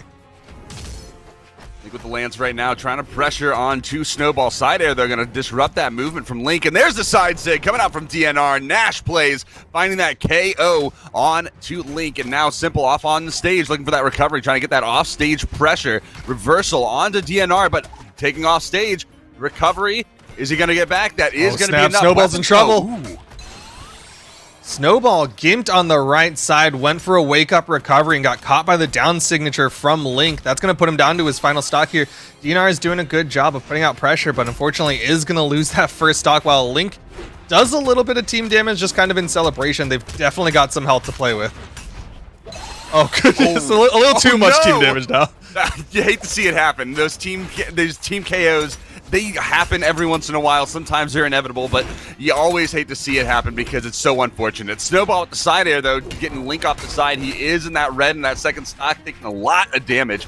He looks like he's going to get back, just barely getting around Snowball's edge guarding. But DNR with the side sig gravity cancel, that's big damage right there.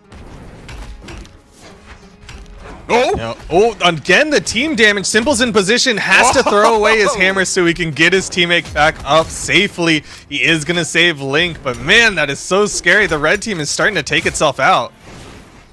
Oh yeah, and it can be hard. Sometimes you get right in the mix, and oh no! Hey, that one's worth though. Yeah, I mean, that was at least a trade there. And, you know, he had his teammate having another stock, so you can at least afford those kind of KOs where you have those trades. And there's going to be another KO right off on the bottom. DNR taking the ground pound to the face. The Simple confirms that KO. And now it is 3 stocks to 1.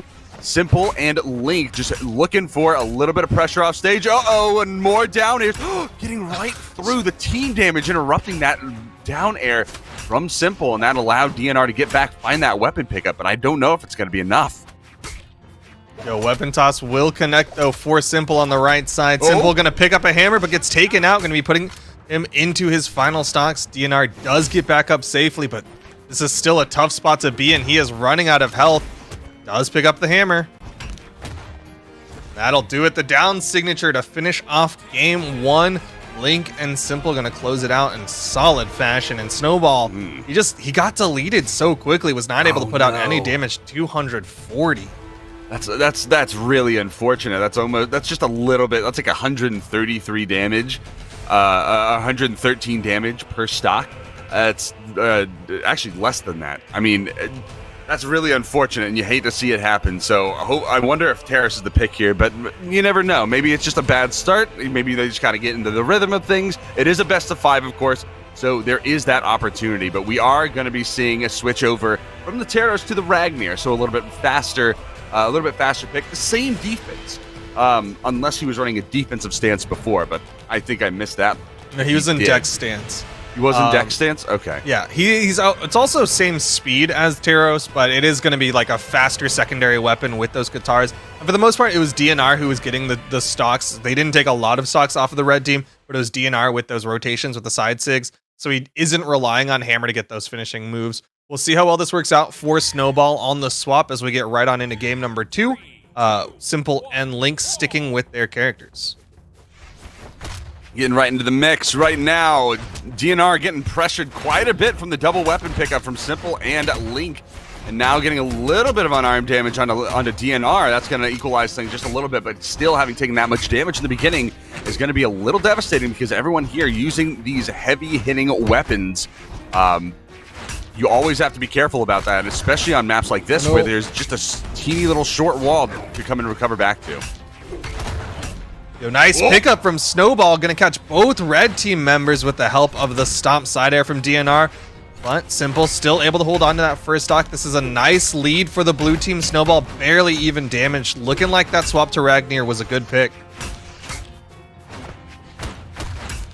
Ground pound. That's going to lead to another KO onto DNR. And that is going to equalize the stocks just a little bit, but Snowball being off stage, Simple looking for that KO off with the recovery, not going to find it as he gets back onto stage. And there's one right off the top onto Simple himself. So now blue team has the advantage, and they are getting even more damage onto Link. Simple with the quick moves, trying to get that weapon pickup with the opportunity on those iframes. Nice gumption there, but unfortunately did not have that opportunity to find it. And raw neutral light onto his teammate. Snowball is going to get punished for that one as he gets launched off stage, finally losing that first stock. Good dodging from DNR. Completely ignores Simple, though, on that one. Russian Mafia to take out Link's second stock. Not able to connect with the stomp after Snowball hit with that neutral light, but still good damage being put out from the blue team, maintaining this slight lead that they've got. Oh, big hit onto DNR, almost launching him off the top of the map. You know he's damaged, and now he's got to come in and get that weapon. They're just going to completely control that weapon spawn right there so that they can punish DNR on any approach. There's the side air from Simple, punishing that pickup on the neutral light that he found on the Link. Snowball now going off stage, looking for that punish on a Simple off stage with the recovery, those pinwheels, those windmills. Oh, off the top. That's going to be Simple. 1 stock left. Snowball still holding on to that second stock, though, and that is going to afford this blue team quite a bit of leverage there.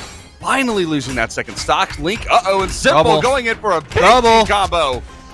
Snowball just barely getting in time, but still, they got that big hit off, and that is a huge amount of damage onto DNR. Yeah, that's going to get this one even. It's going to give the red team the lead. Snowball connects with the side air, but Simple with the edge guard. Whoa! Snowball got the touch with the help of the nair, but Simple still back in it. Simple is disarmed, gets this down like ground pound. Snowball's now got the stage control and weapon advantage.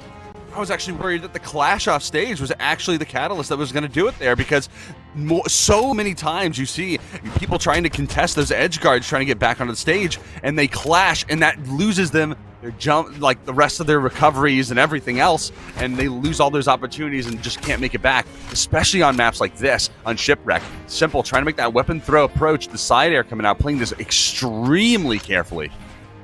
Yeah, Simple definitely the stronger 1v1er, slowly winning out in neutral, getting hits on top of Snowball, but Snowball still has the opportunity with these guitars, these weapon tosses to break neutral. Gonna start getting that mental damage in. Good dodge down to avoid the recovery. Snowball underneath, but Simple again. He's just getting the little taps on the Snowball, and you're seeing these weapon tosses are starting to launch him. The slow approach, the weapon throw from the guitars, weapon throw from Hammer. Snowball super damaged, so that is going to launch him off down air, going to disrupt that recovery. Dodge through, very nice approach. Oh! But that punishment, the stop, the coach pitch right off into the left side. That's going to do it. Simple taking it down once again. And that is going to be, I believe, 2-0 in the set so far. Yep, that is a 2-0 lead in favor of Simple and Link.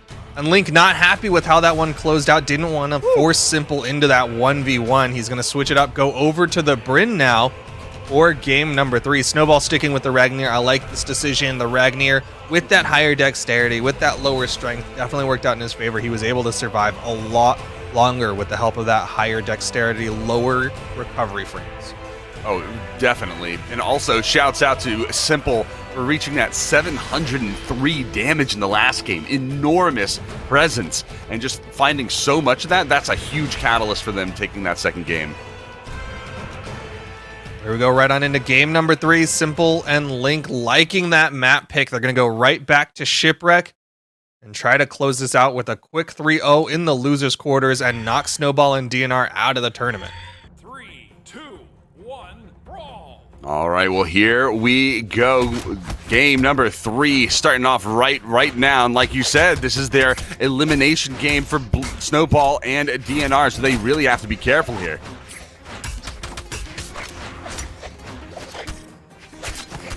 Going in, Snowball with the guitar string, gonna target swap mid-string. DNR just diving forward with that side signature, gonna launch Link, but Link healthy enough to get back. That's one of the big things about Shipwreck is those really far kill boxes. I mean, as long as you've got the jumps, you can get back, but DNR is gonna get launched by the side signature. Slight lead for the red team, gets bigger off that side air from Link. Ooh, double Nice pogo. save. Oh, but he hits his teammate. It isn't going to lead into anything too dangerous, but if anyone on the blue team was in position for that, that would have most certainly been a KO, and that would have been devastating for the red team. Recovery off the top. That is going to find that KO. Another side air, and wow, that actually found a KO as well. That's very surprising. Oh no, DNR! Dominating. That weapon toss just denying DNR aerial movement. DNR down to his final stock here in game number 3. This is very bad for the blue team. That's a lot of stocks to lose very quickly, and Simple not having lost any at all means that they have a very large presence in this game. Blue has a long way to bring this back in order to even have a chance at winning this one now. Oh, no! big side sig. Catches both blue team members. DNR has to survive, but the side air, he doesn't have the jumps. He's Oh, gonna no! fall. It's all left to Snowball against the 5 stocks of the red team.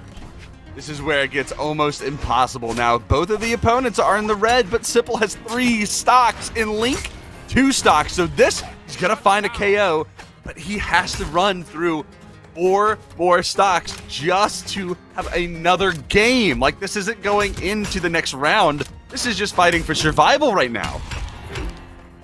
Oh, he's fighting back, though. Whittled that stock lead from 5 to 3, but you can see the confidence coming out from the red team, playing their own guitar solos, putting on the pyrotechnics. Snowball just trying to survive here, going against the gauntlet. They're not even going to go pick up weapons. No. They're really feeling themselves right now. Oh, the recovery. I mean, if they use too many recovery options off stage, then I suppose that it will find a really early kill, but they seem really relaxed right now. I'm not really sure if Simple and Link are going to drop this one at all. The weapon throws right now. Oh, there's the pickup on the neutral light. trying to make his way back. This is a red team playing with its food right now. I actually really liked that as an option to get back. I know he might have been just like kind of memeing there with the taunt, but that stall actually timed out Link's approach to try to get the edge guard. So that was actually kind of an interesting option there. But that is going to be simple, and Link taking it down 3-0, moving on to the semifinals. Yep, they are going to continue on in the losers bracket. Of course, they were the favorites of that one, so not quite an upset, but still really well done from Snowball and DNR. The swap to Ragnir did well, just is not quite enough to close out a game. Link and Simple going to earn their spot in the losers semifinals, guaranteed top 4 finish, and we'll see who they're going to be fighting in just a little bit as we get right on into the other side of the losers bracket. 720 Polyshot alongside his teammate. Is his teammate Pavelski? No, 720 is with Hermison, and then it's Pavelski and the Ninja 729. When you have two teams with somebody with 7-2 blank as numbers in their names, I kind of get mixed up. Sorry. Yeah, hey, look, it's completely understandable because, you know, having those numbers, it's easy to mix them up. But, you know, we got Polyshot, we got the Ninja, we got we got Hermison, not Def Fox. Always throws me off. Pavelski, all in the mix, getting ready to brawl it down. Of course, we got the Ulgrim with the sinister eyes, of course. And then we got the Mordex, we got the Bryn pick, and we got the Jala pick. We saw quite a bit of Jala yesterday as well, and we've seen a lot of Ulgrim over the past weeks. So that's definitely no surprise. And then the Mordex pick, though. I don't think we've really seen too much Mordex because we've been seeing a lot of Hammer and we've been seeing a lot of Axe and just characters that tend to bring those to the table. And considering Mordex brings neither one of those, it's actually pretty interesting and a departure from what we typically see in these. Yeah, it's definitely not quite the same play style that you would be expecting from kind of those big hitbox weapons, but this is also not too far from what 720 Polyshot generally has played in the past. Like, he definitely does have a really good Mordex. He definitely has a very strong Scythe, and Scythe can be very effective in 2v2s. Having that control, being able to send opponents to your teammate to set up for long combos can be really strong, but it's definitely not the current meta of things with 2v2s. Oh, yes.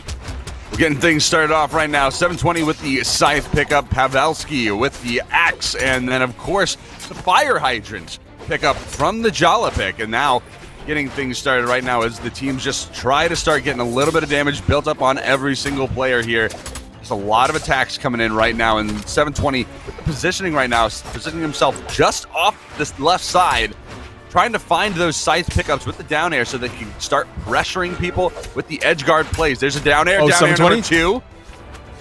Left side, Pavelski trying to avoid it, gets past, but the recovery might be enough. Pavelski gets the wall touch again. 720 Polyshot wants to finish the stock. The down air will do it. First stock goes the way of the blue team, and 720 Polyshot not even hurt. Ninja 729 going to get taken out on the right side. 720 is on right now. Just finding all that stuff and the awareness, finding himself below the stage for that KO was just absolutely phenomenal. Hermison trying to make his way back. A no recovery. Unfortunate. Is going to take the fall there. And that is going to be the first stock lost on the blue team. Nice neutral light coming out from Hermison on his return back to the screen. 720 Polyshot still putting out that damage, but he dodges down, and Pavelski was ready for it with the gravity cancel side signature to punish. 720 Polyshot starting to get damaged here, could get taken out soon, but so could Pavelski if 720 gets another gimp on that right side. Pavelski with the windmill. Ninja getting knocked up into the air. 720 looking for something going on right now. Hermison getting pressured off on the right. 720 coming to help him out. Pavelski looking for a ground pound opportunity. Hermison with the reversal, and that is a nice opportunity pick there from Hermison to find that KO. Realize got some bugs in there. Hermison coming back on stage. Interesting, he went for the down like ground pound, just wasn't confident that it was going to get the knockout, so just wanted extra damage on to the Ninja 729, but 729 is definitely very damaged here. Could see him fall soon. That side sig not going to connect to take out the stock. Ninja getting launched off onto that right side. Weapon throw onto 720, not enough to interrupt the destruction onto Pavelski right now. Hermison looking for that ground pound opportunity, even throws it out, but gets interrupted in the middle of the recovery, and now that's Hermison losing that stock. 720 losing it as well. Pavelski in the red, but the stocks are all evened up right now. So if Pavelski can last just a little bit longer, 720 is going to try to make sure that doesn't happen. But if he can, this could be a much, much closer game. However, there it goes as he flies right out into the sky. Hermson sending them there all the way back to Valhalla as he uses that neutral sig. Yeah, this is now trouble for the Ninja 729. Playing on this edge could be a good position to be in. He doesn't have to worry about the stacked options or those death sandwiches. But 720 poly shot with the Gimp weapons. Those gauntlets not able to connect with the Nair, but the damage is still being done. Hermson just going to cover that corner, make sure that the Ninja 729 finds no footing on the stage. Oh, goes for the gravity cancel down light. Almost finds the side air. It's not necessary though, as Hermson does find the side air to find that KO. And bringing it to a close. Game number 1 going the way of Polyshot and Hermson. 535 damage on Polyshot, 579 on Hermson. That is a very even spread on their team. And that just goes to show that they have that team synergy and lockdown, able to find those damage hits. They're not relying on one player to be that stock tank, to be that damage dealer, and then having a support player in the back. They're just able to equally hold their zones in a pretty nice fashion. And coming into this next game, eyes are going to be on Pavelski. Pavelski got taken out pretty quickly despite his higher defense than his teammate Ninja 729. If he's able to kind of utilize that defense better, then maybe he'll be able to stay around, put out more damage, and be there and present in those final stocks. We'll see what happens as we get right on into game number 2. Switching over to Miami Dome. Very small central platform. It'd be difficult for these players to play in. He's getting started off already. Hermson with the sideline approaches on Pavelski, throwing him off stage for a little while. Another approach on him, trying to read the high angle, not going to find it. Pavelski with the reversal, almost finding Hermson all the way off the right side. Uh-oh, Polyshot trying to take him off now. Weapon throw from his teammate. That is unfortunate. Hermson going in. This is chaos off on the side. Blue team still fighting it out. Pavelski's touched multiple times. Now he doesn't have the jumps, but the turnaround, the chase down jump, 720 Polyshot's gonna fall. He overcommitted and gave Pavelski the stock back. No way. No way. Going so deep, he didn't realize that the recovery option to get back to the stage wasn't there. And so going deep to try to confirm the KO actually cost him his own stock and saved him in the process. Enormous play there from Pavelski. Wow. No, but the fighting is not done. Pavelski gonna finally lose that first stock. Hermson, the only one still sitting on that first stock, and all the while they have just been going at it. Nobody's taken a break. Nobody's sat back and tried to regroup. They're just still fighting on the right side. Pavelski with the big string gets that recovery to finish off Hermson's first stock.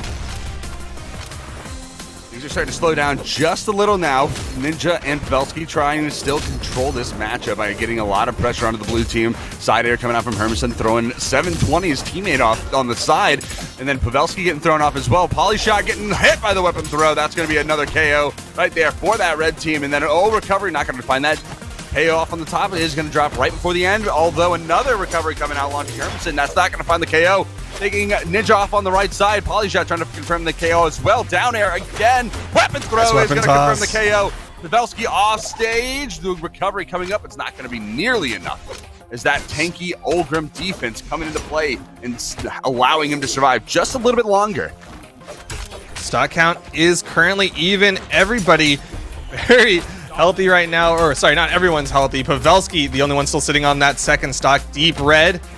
Seeing Hermson come back looking for the hit. You saw him go for that immediate recovery. Wants to keep the stock count even. Down light might be enough, but not quite. There's that high defense from Pavelski. This is what I was looking for from Pavelski in difference from game number 1. 720 and Hermson bringing it back just a little bit, trying to get that damage built up. 720 still in the forefront, even though he's got the most damage built up on the blue team.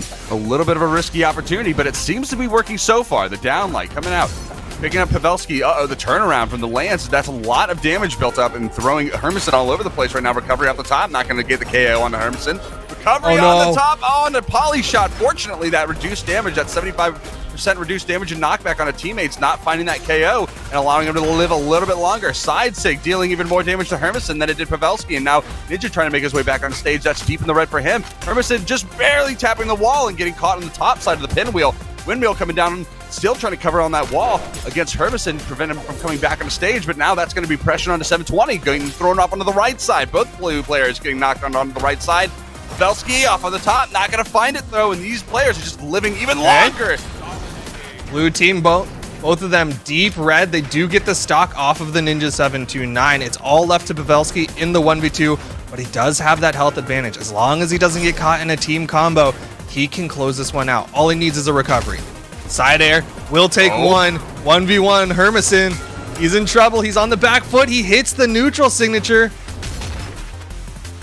Ooh, Dodge through the weapon toss. That was so close. If that connected, that would have been the game right there. The windmill coming down, off on the wall. Pavelski, can he get Hermison! Oh no! Why? Again, the game's starting the same, ending the same way it started, going a little bit too far. Not sure if you had the KO, going a little bit too far, overextending, and just giving Pavelski the game again. Oh no, unfortunate, but that is going to be the second round win for Pavelski and Ninja. The exact right option and the exact right time for Pavelski once again find that KO. What a way to finish that one. Hermison and Polyshot 2 times in that last game. We're not quite keeping track of the options of their opponent and let Pavelski get the return twice. That's absolutely heartbreaking, but we'll see if they can clean that up as we get ready to get into game number 3. And now it's Hermison and Polyshot on that back foot. Wait, actually, no, it's 1-1. They're fine. They've still got at least 2 more games to go. But still, that's going to be one of the critical things. I think that would have been a lot more favored towards the blue team, towards Hermison and 720 Polyshot, if they were able to not make those minor mistakes. They still kept it close, but if they can clean that up, then they might start running away with it. And it was really close right there, honestly. If they didn't overextend right at the end, they definitely had that game, and it would have been 2-0 in the set, because they had a pretty solid consistency throughout that whole game. The blue team did.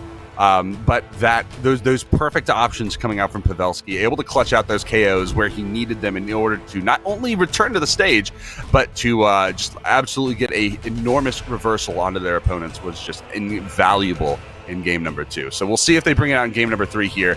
It looks like Shipwreck, Miami Dome, and Mammoth Fortress are on the board, and it is going to be Miami Dome once again. Yeah, not too surprised to see that's the pick. Hermison and 720 Polyshot left it there. And considering Ninja and Pavelski just won on it, they're going to go back to it. That's the map that they have the most success with in this set. So we're going to go right back to the same map, same picks for game number 3. Hermison and 720 Polyshot able to get the spawn weapons. This might be that slight advantage that they need. They just need to get that damage onto Pavelski while he's struggling to pick up a weapon. 720 with the scythe plays off stage, trying to get Ninja get thrown off, but he is going to be backing up just a little bit as Pavelski comes in for the assist, and there's a windmill coming out from him. That's going to be a lot of damage gotten back onto this blue team, and the neutral sig gravity cancel from Hermison. Big damage onto the Ninja as he is approaching that red health. 720 Polyshot with the edge guards, trying to get Pavelski off on the bottom. And wheels and windmills coming out from Pavelski. Oh, turn around. Find that 720, reversal. that's the recovery. 720 Polyshot going to fall on the right side. Meanwhile, up top, Hermison going to get taken off the left side, and the red team with that lead. Oh, very nice option there from 720 to get the gravity cancel neutral sig, the uppercut onto Pavelski to take that stock off. That is going to be the first stock off on the red team. Ninja close to follow as he approaches that danger zone in the red. Yeah, he opted for that neutral heavy, a little bit more force on it, so better chance of it knocking out if you're not completely sure if that recovery will be the knockout move. Meanwhile, Ninja 729 still sitting on that first stock. Blue team not able to find that big hit that they need onto this low defense Jala. Side air will do it from Hermison as he returns onto the stage, but being able to extend that first stock gives the red team the lead. It did until Pavelski fell. Neutral sig coming out from the Ninja. 720 trying to get that quick reversal, throw him off stage. That scythe pressure being huge for them right now. And Pavelski getting the uppercut as well, finding that KO off on the top. And now it's the double red team presence on the stage as Hermison responds. And now 720 is all alone just for that little bit of moment. And fortunately avoiding as much damage as he could in that time span. He's able to put out a lot of good damage here on this deep red stock. This is going to help the blue team stay inside of this one as the neutral light finally finishes off that second stock. Hermison's in trouble. Neutral sig connects. Hermison almost taken down. Deep commit ground pound from the top of the map. Red team not able to get the punish on it, but Hermison knows that he's in a troublesome spot. If he commits too much trying to get back on the stage, then he's going to leave 720 Polyshot in the 1v2. Now it looks like Pavelski and Ninja holding onto the center stage, splitting off both of those blue team players, with neither one of them trying to collapse in on the other two players just quite yet, just trying to stay a little safe. They know that they're a little bit on the back foot. Ninja finally getting that second stock, lost as 720 and Hermison in the red, just trying to play a little bit of a safer possession, but is going to get taken out. And now it is Polyshot all by himself with those two fisticuffs in his hand. And Ninja trying to take him off the top. Recovery, neutral air, recovery coming out. Side air, weapon throw. Weapon throw again. Nice option to get back to stage and the disruption in the mix, but not hitting Pavelski. Allowed Pavelski to get that punish on from the neutral sig. And now the side light hitting that prep for a finisher would have been enormous. But there it is. Sliding neutral light off the side of the stage to get that KO. Is going to get the game 3 for Pavelski and Ninja. Pavelski and Ninja take another game that puts them one away from earning their spot in the losers semifinals to fight Link and Simple. We'll see what 720 Polyshot and Hermison can do. They've been so close to finishing out 2 games in a row, but just that little bit, and 720 or Ninja 729 and Pavelski are able to close it out as we get right on into game number 4. What are they going to do to change it up? Well, they're not going to change their characters, and they're not going to change the stage, so we'll see if anything changes at all. Maybe they play a little bit more carefully, but it is going to be the red team starting off with both weapons. Hermison, no, that's going to be 720 finding that weapon pickup, and Hermison just barely getting the spear. So there aren't going to be any of their heavy-hitting weapons. I know 720 likes to start off with that scythe to begin with, and Hermison probably would prefer the axe in this situation a little bit, potentially, but we do have no axes on the field right now from 3 axe characters being played, so it's a very interesting situation right now, going real deep. Pavelski looking for that ground pound, not going to find it, though. The 720 not able to find that weapon toss to punish that deep ground pound from Pavelski, so everyone's going to get back up safely. Seeing 720 try to shove Pavelski off stage, but he's actually being a little bit more cautious. He's not chasing off stage the way that he has been in the past couple games. Instead, he's resetting back onto the main stage, wants to be present to team up with Hermison for those 2v1s. Off stage though, Pavelski gets caught trying to recover. The weapon toss stuffs it. That means the blue team has the lead with the help of a side heavy to guarantee that lead.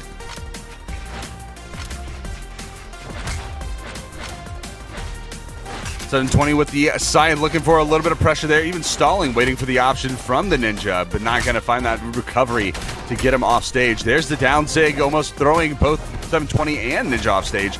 Pavelski getting caught in the scythe trap, not quite yet. Side air, not going to connect. There's the recovery though. Pavelski making his way back, getting interrupted by Hermison, got on the down light. Hermison with the neutral air, trying to come in, getting locked off onto the left side. There's Polyshot getting taken down on the right. Weapon throw, down air. Assist coming in from Pavelski, but going to get interrupted by his teammate. That's going to be a little unfortunate, allowing Hermison to get away from them. But this is going to allow 720 get back into the mix and assist his teammate, take a little bit of that damage off of that fresh stock. Inside all this chaos, Hermison has been able to dodge around, still holding on to that first stock while 720 Polyshot gets a double. This is now trouble for the red team, but Hermison, he's playing his first stock like it's his last. You see him go to the corner, not let them get an iframe respawn knockout. Instead, he's like, I'm going to just wait here until you're done, and then we can go back to fighting. 720 looking for those offstage. Oh no! Does he have the options? He did get the touch. Touch, the weapon toss. Hermison. Oh, the chase touch off the team hit, but it's still not enough. No. Oh no! Fortunately, Hermison was able to get back, but still favored towards the blue team. Good look. Nice neutral signature from Hermison, looking to get another neutral signature. The recovery, Pavelski's still living. 720 in the 1v1 against Ninja 729. Still not quite enough to get the stock. Pavelski going for the gimp. 720 Polyshot gets outside of it. Pavelski read the dodge down. Now it's a risky play on the right side. Pavelski knows he has to go for these big plays in order to get his team back into this one because they're deep red last stocks. Pavelski with the pinwheel trying to find a KO. It is going to be the Ninja, though, finding one off the top on a Hermon as that second stock finally goes away, being that stock pick. He is going to be on a fresh one now. Pavelski being out now, and that is going to be the Ninja with the sword pickup in hand. The last option he has to bring this back and take the set. Oh, goes a little low, but is just able to find that wall touch. That neutral layer not going to have a lot of variable force. Does the downlight chase dodge down neutral signature? He's been doing that so many times. It's no longer true, but I think people have just kind of forgotten that it's an option. The Ninja 729 has been hitting it. Now he's gotten the 1v1 against Hermon. It's still a tough 1v1. He is down in the health department, but there is that chance. It's just a 1v1.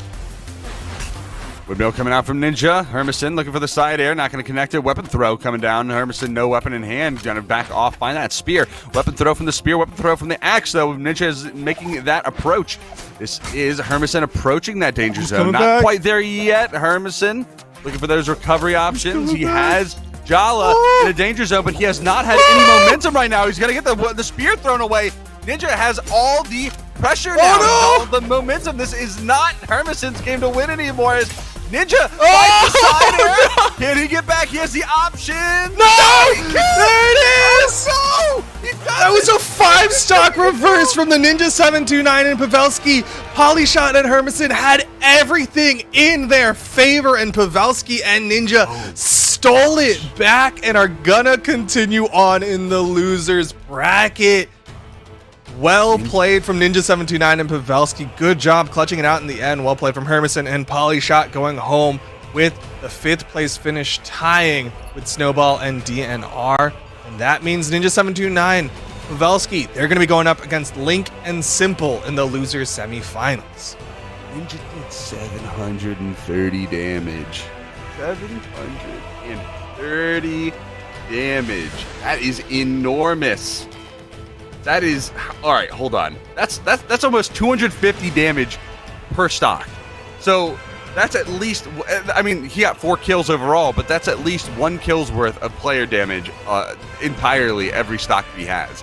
And then some.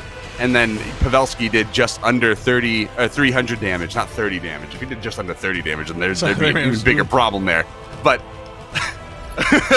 if Pavelski doing just under 300 damage, the average you want to go for is about 450, just because, you know, that's 150 damage per stock, 150 damage being where red is, where the red health is. So you want to reach that point. You didn't reach it there, but Ninja doubling his teammates' damage was almost doubling his teammates' damage was absolutely nuts. So, well, big shout out to Ninja. We'll see if he can keep it up in this game. We got to move on in the bracket, though. We're on the upper side of things. Coming up in the winners finals, Acno and Blaze are going to be going up against Machete and Fozy in just a little bit. Again, best of 5s here.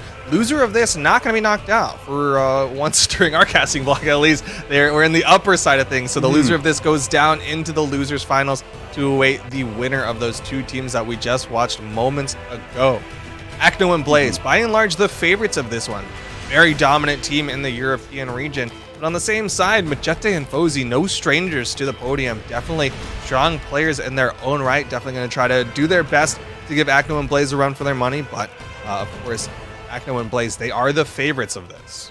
Oh, yes, and we're going to be going right into it, of course. Fozy on the Scarlet, Machete on the Olgrim, Blaze on the Olgrim as well, and then Onyx being played by Acno. Acno and Blaze being the returning champions. So we are going to see if they can hold that title or if they will be dethroned in this tournament.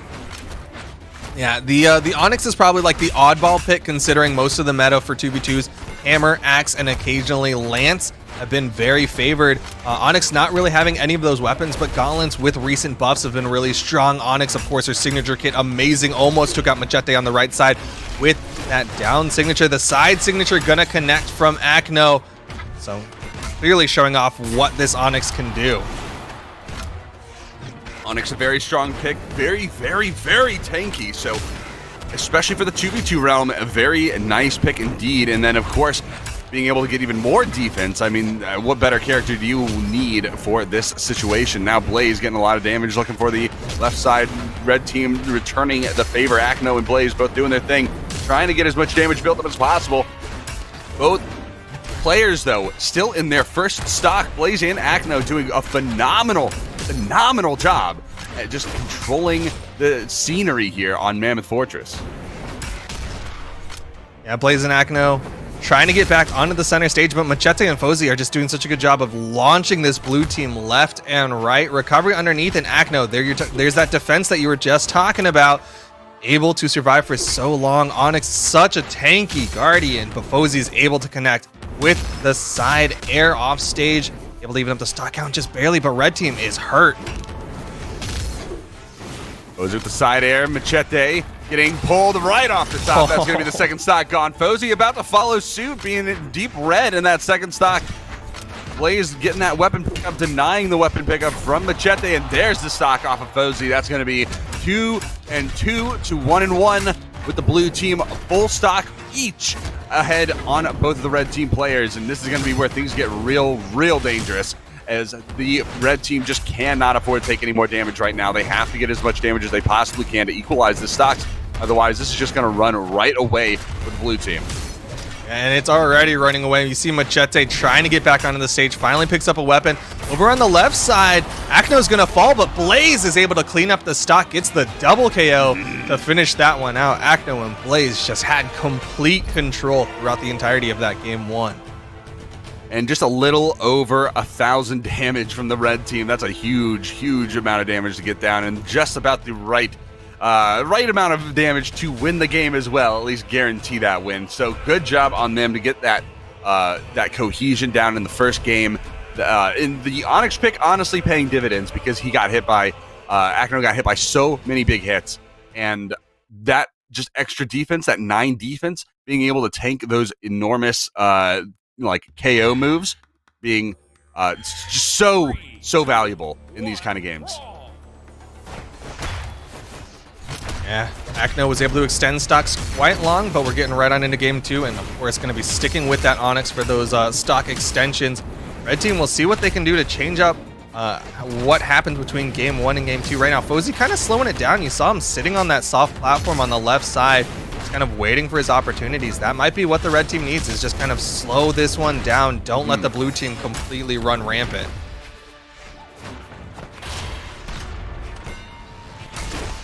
Deep mid, the down sig bounces, and it's still enough. Machete so hurt. Fozy has to avoid the down sig spike. Fozy doesn't have the jumps, and Acno with the down air guarantees it. Machete tries to get the trade, but the side signature and that high defense on Onyx.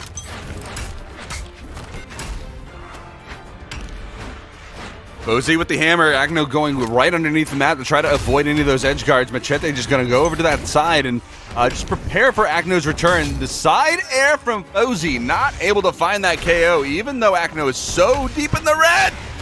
Oh, in the breakdance, I don't know if that's the option that he was actually trying to go for there, and that just allowed him to get immediately punished by Fozy, but immediately right off of the wake up from the from that KO, finding that ground pound off stage. Another one. Fozy getting pressured off stage, having to go retreat back over to the other side and get that weapon pickup, because otherwise, who knows what might have happened there. Acno.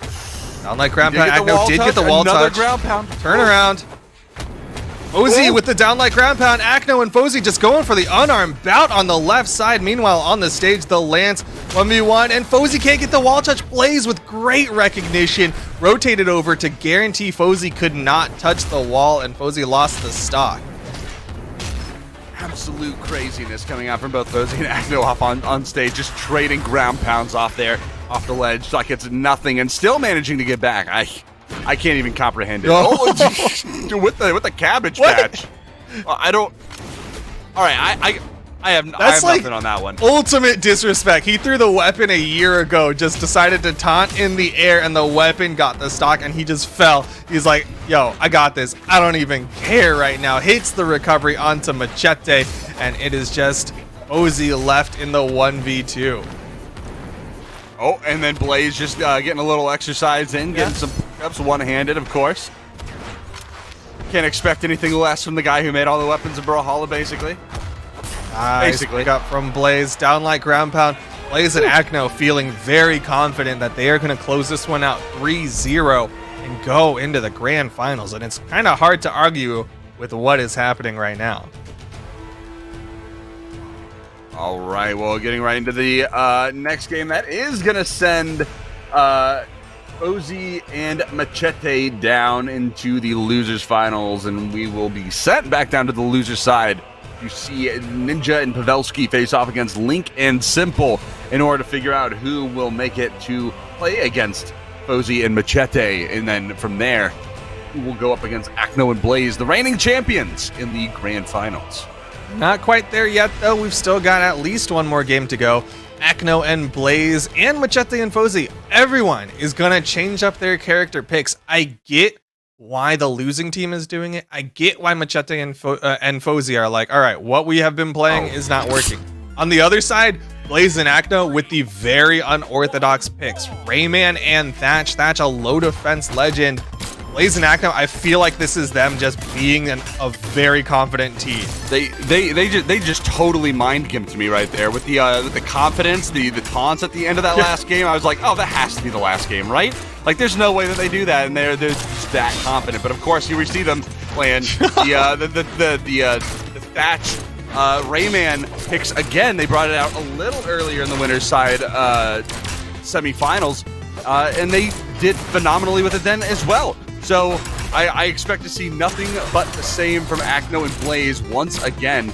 And honestly, not gonna lie, I always love seeing the Thatch pick. It's not always, it's very rarely picked out, but the blasters, the sword, a great combination and some great sigs. And of course, there is the unspoken rule where if you do hit a cannonball signature, you automatically win, so it doesn't matter. Yeah, of course. That's the emotional victory right there. But Blaze gonna get caught by the side air from Machete. Machete trying to get that scoreboard victory. At least get one on the board if he can. Getting some good damage put out, but still red team slightly behind this blue team. Machete very damaged on this high defense roll. Oh, going for that down sig. Machete going to get interrupted, launch into the sky. Acno trying to go up as well and maybe find that KO off the hit, but there's the neutralite. There's a charged up fisticuffs from the Rayman. And, off the top, that's going to be Fozy getting taken out. Machete following suit. Double KO for the Thatch recovery sword.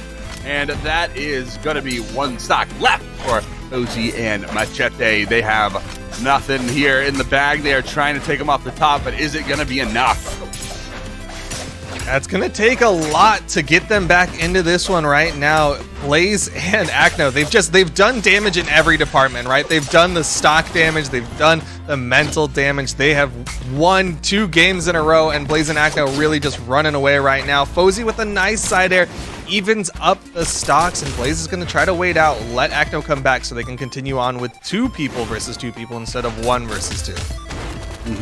Neutral light pushing Fozy out from the left. Machete with the neutral sig. It is going to connect. Not a big hit though. Not just yet. Fozy with the chase down side air. Not going to connect as well as Blaze, who makes his way back into the center. The double hit from Fozy with his teammate in the mix. And the neutral sig from Acno. Not going to find it. Recovery off the top, clashing with his own teammate of all things. And Fozy with the weapon throw. Not going to find too much right now. It's blows trading back and forth. No big hits. There's the side air. But that is not going to lead to any KOs. Side Blaze hits the side air. Acno gets the recovery at the top. That is Blaze and Acno closing it out 3-0 in the winners finals to guarantee a top 2 finish in the grand finals. And they get to sit pretty and wait for the winner of the losers finals to come up. Very interesting to note. Almost everyone did just about the same amount of damage at about 465 average damage, 460 on Acno. 478 on Blaze, 479 on Fozy. That's a 1 damage difference between Fozy and Blaze. And then a 1 damage difference between Machete and Acno as he did 461. So that damage was actually incredibly even across the board. Of course, then you have the difference in the damage taken, with the damage taken being much higher over on the Machete and Fozy side with 527 and 531, whereas Blaze had 543 and 506. Well, that little difference was just enough for Acno and Blaze to close out the winners finals. Now we're going down to the losers semifinals to see who's going to go up against Fozy and Machete in the losers finals. Will it be the team of Simple and Link or the team of Pavelski and the Ninja 729? Lots of Olgrims. Very common denominator on this one is Axe. But we've also got Ninja 729 with a very low defense character in comparison to everyone else. Well, getting things in, they're still choosing where they want to go on the map. They have an Apocalypse band. It is going to be Mammoth Fortress. So we are going to go back to the tried and true Mammoth Fortress pick. The very long walls, the pretty decently spaced out blast zones, and the one platform that just kind of moves all over the place. Thank you, Core. Here we go. I don't know if Core does this one. Does he moonlight on Mammoth Fortress when he's not working on Blackguard Keep? I thought it was Blackguard Keep and Mammoth Fortress, but I could be wrong. Could just be Blackguard Keep.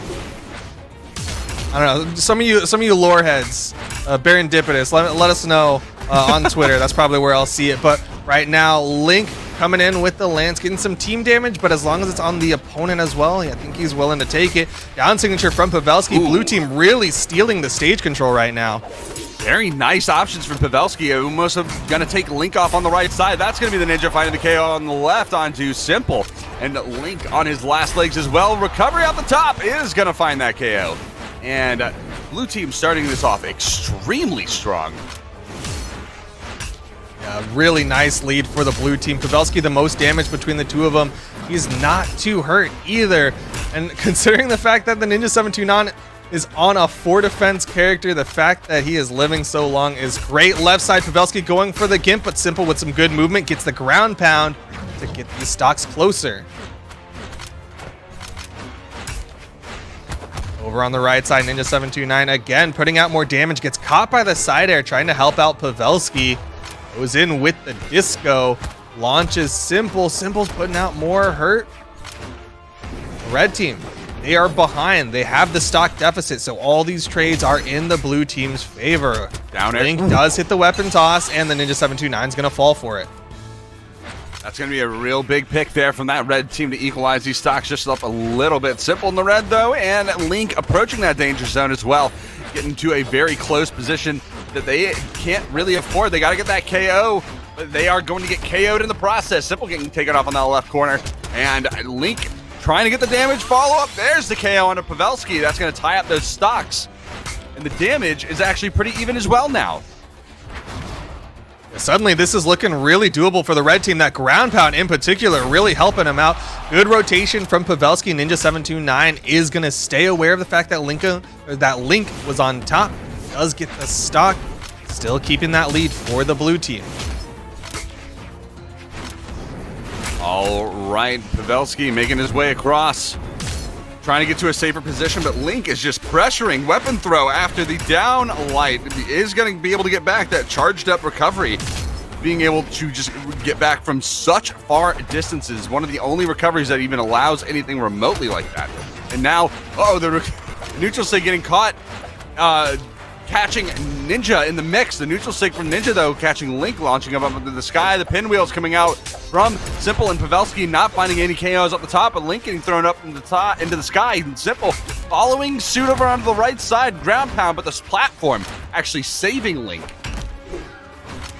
Yeah, that platform helping out Link on the Olgrim, but we'll see if it can help out much more considering the red team, everybody close to kill percent. The Ninja 729, the healthiest person on the screen right now. Nice ground pound connection from Simple. And suddenly the red team, they have the option. They have the opportunity, but it's gone just like that. The recovery from the Ninja 729. Can Simple win this 1v1? This is one of Simple's realms of expertise right here. Unfortunately, he's gonna slide up that wall just a little too far.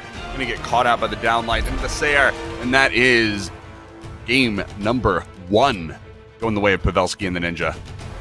There's a really tiny thing that happened at the very end there that I gotta give credit to the Ninja 729 for. That downlight into side air, true combo for sword players. But when it hits on that corner like that, sometimes if you go for the jump, you're going to jump too high, not hit that side air. Ninja 729 saw that happening and ended up falling into his side air instead of going just a straight jump out of the downlight. And that's why he was able to get that finishing blow there. Had he not done that, Simple could have survived and maybe brought that back. Good recognition, and we're going right on into game number 2. Going to change up the maps. It's going to be Shipwreck. As Ninja 729 and Pavelski sticking with their characters against Simple and Link. Recovery.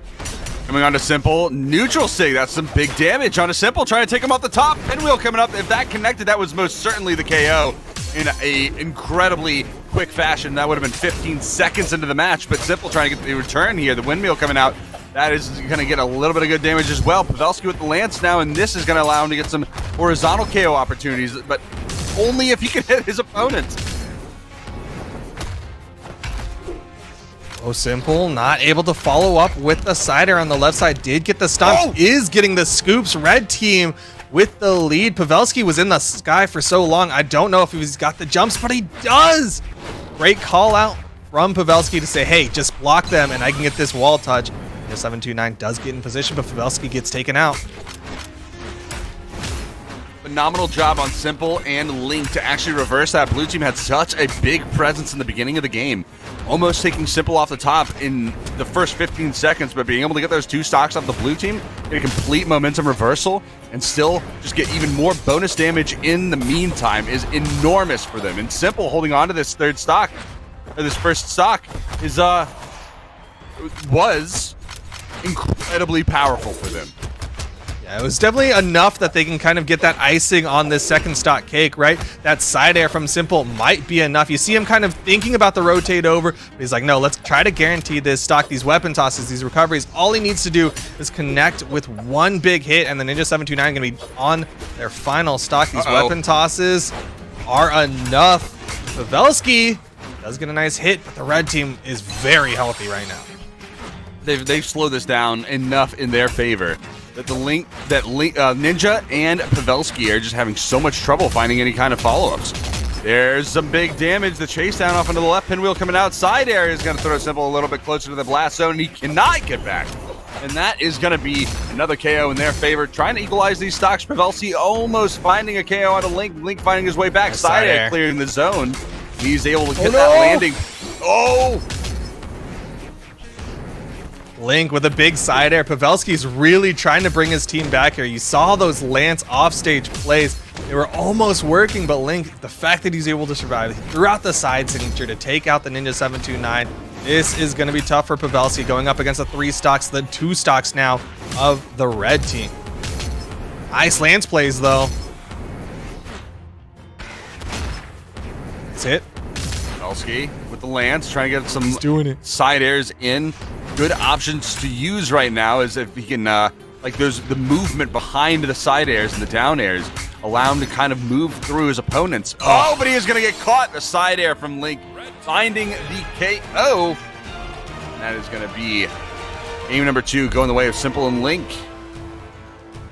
Really good damage being put out from Pavelski in that 1v2. He was really bringing it back, but just couldn't quite survive. You saw the red team change up their plan, right? For a moment there, it was Pavelski just getting 1v1s, and then the red team kind of slowed it down. They were in position where if Pavelski got a hit, the other one was there to make sure that all of those hits became trades. And of course, when you have that extra person, you have man advantage, trades are in your favor. Red team gonna go right on into the next one against Pavelski and the Ninja 729. And of course, Shipwreck gonna be one of the first maps banned out. So getting right Ninja 729, Pavelski versus Link and Simple for game number 3. Game number 3, I believe. Either way, we'll see it on in just a second. But Ninja getting that weapon pickup. Pavelski trying to go for it, but it is going to be Link's lance that he does find. So Pavelski with the axe now, trying to pressure onto Link. Link getting a little bit of damage in return, and his trades back and forth, but Link taking the full brunt of the damage right now. Simple trying to come in with the assist. There's aerials from the hammer doing some pretty solid work so far, but he is not getting the real big hits just quite yet. He does have those KO options, though, when he needs them. Oh, there's the recovery. The wake up. Phenomenal. Pavelski, that stock's gone. That stock's gone. Can't get back. Ninja 729 trying to get back, but Simple's below. And again, these weapon tosses from the red team. Just pinpoint accuracy to finish off stocks with these off-stage weapon tosses. You ever chop a tree down by just throwing axes at it? Because I think after seeing that, it might be possible.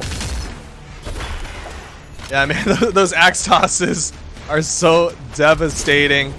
Simple Only one left on the first stock. Blue team could even up this stock count, but they've got to contest against this hammer off stage, and you see that the Ninja 729 is not willing to do it. Oh, Simple no. with the recovery. Oh no. Trying to go for another one, getting stuffed out though. No recovery option. He slides right by, not finding the wall. That's going to be a KO in the favor of the blue team. Ninja looking for a second one. Neutral air, or down air, is onto Link. He manages to find his way back, and that's a side air return from Link as he does find that KO. Weapon throws again off stage. That is going to be Simple losing his axe and trying to find a way back onto stage. Pavelski with the axe plays himself. The neutral stick coming out, not going to find a connection. Link the side air. Pavelski getting thrown off onto the right side. Weapon throw anytime soon. No, he is going to find his way back as Link finds a side air, and that's the KO. Ninja looking for a hit and recovery up the top. Not going to find that KO, but it is going to allow Ninja to get a little bit more disruption and allow Pavelski to get back. Nice. Great wake-ups coming out on all sides. Pavelski hits the ground pound, keeping the stock count close, but at every single moment when the blue team finishes off the stocks of the red team to get it back to even, you look at the health bars and the Ninja 729 is just behind the red team. All they need to do, get a little bit more damage, get that big hit, and the Ninja 729 is going to be out of this. Neutral sig. Pavelski with the side air. No, the weapon tosses. Ninja the stock. These weapon tosses from the red team have been absolutely brutal. Oh, stomp Here side comes air, again, weapon throw. Man, those weapon throws being absolutely devastating. How many stocks was that? I need someone in Bagel in the back to tell me how many stocks the red team just took, because my gut's saying that's like 4, which is 2/3 of the stocks off the blue team. If this tells you anything, Simple had about 360 damage, and they won. And so if they did that little damage, weapon throws do almost nothing in terms of damage. But like depending on the distance that they travel, they have more force behind them. So if they're finding all those KOs with just weapon throws, that makes a lot of sense. Well, we're going to get right on into game number 4. Link and Simple, 1 game away from earning their spot in the losers finals. Ninja 729 and Pavelski, they've been fighting so hard. It seems like they just can't withstand the onslaught of weapon tosses. Simple going for another one on his return back to the stage. Weapon throws again. There's axes coming in. Pavelski getting scooped up on the sky. Tries to go for a second scoop. Not going to find it. Pavelski with a side stick. That's going to be Ninja and Pavelski both getting taken out one after the other. Link right now, double axe. Link getting thrown off onto the right. The axe coming off. Ninja trying to find a recovery there. That pinwheel, but not going to find it. Pavelski side down air. Not going to find that either. Side stick there from Ninja is finding that KO. Seeing this blue team a lot more reserved with those weapon tosses. Link gets back in, gets everybody with that downline. That's going to be good damage onto the blue team. And as long as Link can extend this stock, red team just going to keep widening that gap. Pavelski finds a side air. Simple with the weapon throw, making his way back into the ground. He is going to lose that hammer. And now Link and Simple, no weapons in hand. Link just barely finding that axe. Weapon throw from the Ninja. Pavelski trying to follow up on a Simple. Ninja following right suit right behind him. Side air. Oh, team combo.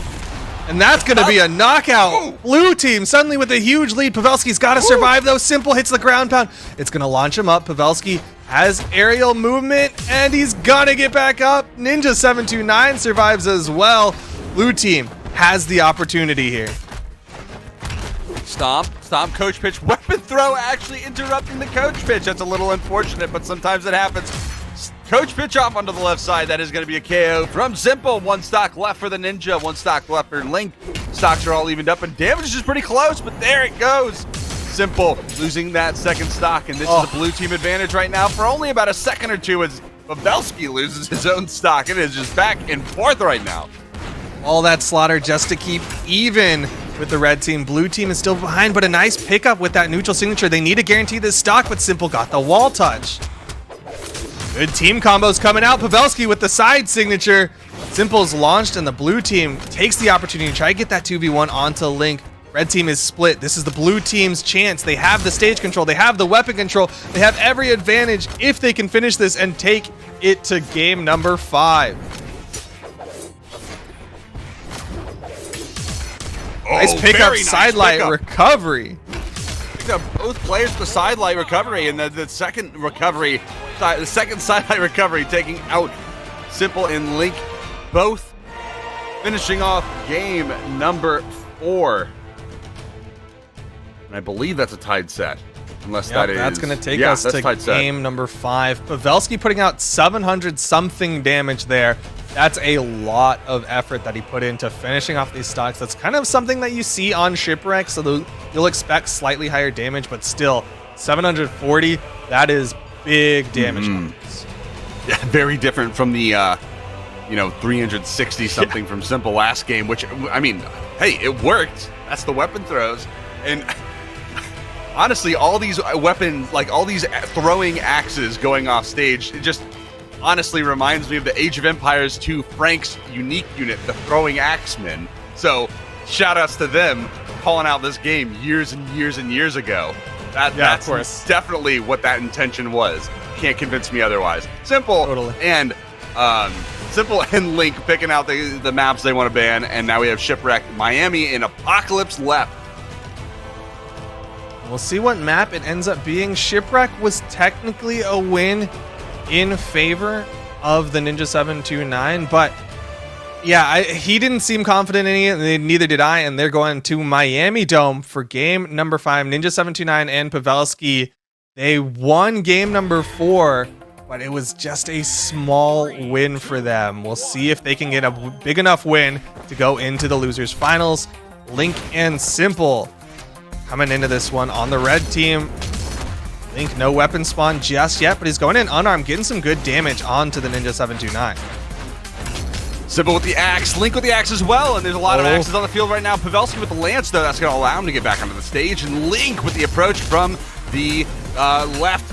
Oh, it's Simple, almost getting taken out. Pinwheel coming up from the bottom. Link trying to go for the save, but it's going to cost him his stock. Oh, no!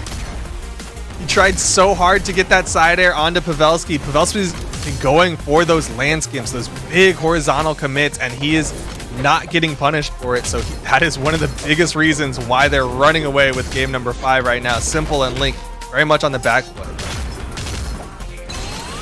Side air from Link. Ooh, yeah, that's going to be a big one from him to take out Pavelski there. That's the second stock there, but Ninja still in that first stock is... that's going to be a pretty strong position for the blue team to hold on to for a while. And we'll see how long that lasts, because this is a Jala pick that's very low defense, and especially against big weapons like the axe, that can be dangerous. Yo, the clash out. Down air, Simple able to take the stock off of the Ninja 729. Red team might be able to steal this lead if they can finish off this stock of Pavelski. That weapon toss does beat out the recovery. Pavelski going for the commit. Link can't connect with the down air and gets turned around. And that means the blue team now has the stock advantage.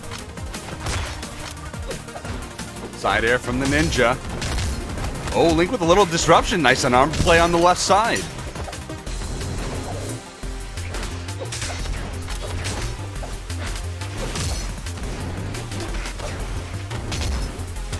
Link getting pictured by the unarmed play from the Ninja. Oh, nice recovery. Getting caught out by the recovery, and that's going to be another KO off on the bottom by Simple. With that axe recovery, that picture off stage, it's always extremely dangerous with the clap back from Pavelski off on the top. The uppercut just smacking him into space, and the weapon throw from way downtown. Hello, Pavelski, wow! And the team combos, 2 blue team. They've got this one basically in the bag. They're just taking it to the register right now. Pavelski and the Ninja 729 with 3 stocks to the 1 of Simple. Simple trying to fight it out, trying to get these big side airs. Knows he could potentially get this stock off of the Ninja 729, but it's Pavelski who's on his final. Big pickup from that neutralite. Simple. Oh, the uppercut is going to take him right off the top, and Pavelski and the Ninja are going to take the set down. Game number 5, 3-2, and in such a close matchup between these two. 380 damage from the Ninja. Must have been another game where it's just a lot of weapon throws, actually dealing less damage than he took by, well, 2, so it's pretty even still, but you know. by a weapon toss's worth of damage. Man, I want to go back and rewatch that weapon toss from Pavelski at the top of the map. Like, we have been praising the red team for how well they were hitting those weapon tosses off stage. Well, that right there was Pavelski hitting his own style of weapon toss, and it worked so incredibly well. Blue team going to continue on in this, but now they have to do the gauntlet. If they want to win this tournament, they have to win a best of 5 against Fozy and Machete. If they win that one, they have to do 2 best of 5s against Acno and Blaze. It's only going to get harder from here, and Fozy and Machete are already ready. You got to believe they're fired up. Oh, you know they are. They just came off of the game with Acno and Blaze, and there's nowhere else for them to go but up or out. So there's only one thing they're here for, and that is a big old W. You're going to set their belts to Wumbo. You know how it is. It's Fozy and Machete picking those. Scarlet, I don't actually think we picked Scarlet before. I wish they chose their characters in Smash.gg, because real people always pick their characters in Smash.gg. They always report your characters. Yeah, please report your characters. But Fozy and Machete pulling out the Ulgrim and the Scarlet picks here, and Pavelski again with the Ulgrim, and Ninja sticking to that Jala pick. It's been working out well so far. So I think we're going to continue to see some pretty good stuff from every one of these players.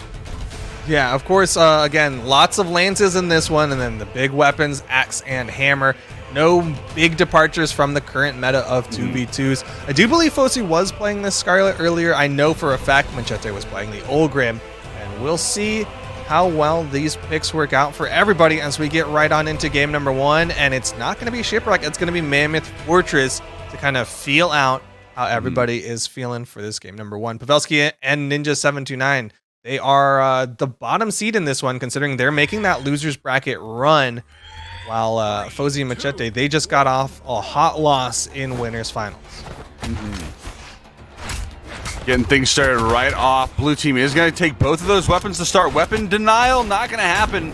Fozy getting that weapon throw repick up instead of the denial off the ground. Pavelski with a nice turnaround weapon throw. Weapon toss. To deny the options. Ground pound, early KO. That's an 18-second KO. Huge plays from Pavelski to just absolutely deny Fozy the recovery options. Immensely important for him to get that there. Huge play from him. Doesn't get the wall touch though. Fozy with a gimp of his own. The lead is actually in the blue team's favor, considering the Ninja729 is going to fall right now to Machete, and that means the blue team, they've got that lead, they've got that extra stock. Machete not too damaged. Machete with a nice pickup there, a little miniature team combo. Fozy with the side air, looking for a little bit of pressure on Pavelski. Machete with the approach over, and that's going to be the double hit side air from that axe side air. So nice big side air from Fozy. He's going to launch Ninja729 down to his final stock. This is trouble for the red team, but we saw them wrestle back just a moment ago and close out a best of 5. So this is all just about figuring out what's going to work best against this blue team. Ooh, nice interruption from the Ninja to get Pavelski out of there. Nice and that's ground a pounds. big hit. Oh, there's a big KO off the bottom. Machete with the clap back, but still it's not going to be touches. enough. Pavelski making his way back onto the stage from the wall. Machete trying to find his way back to the stage with the double axe, making it very difficult for him to find anything. Pavelski almost getting taken off on the right side as well. Just barely surviving, having so much damage picked off, and getting KO'd off of the wall bounce from the recovery. Way off in the corner of the map. He flew so fast.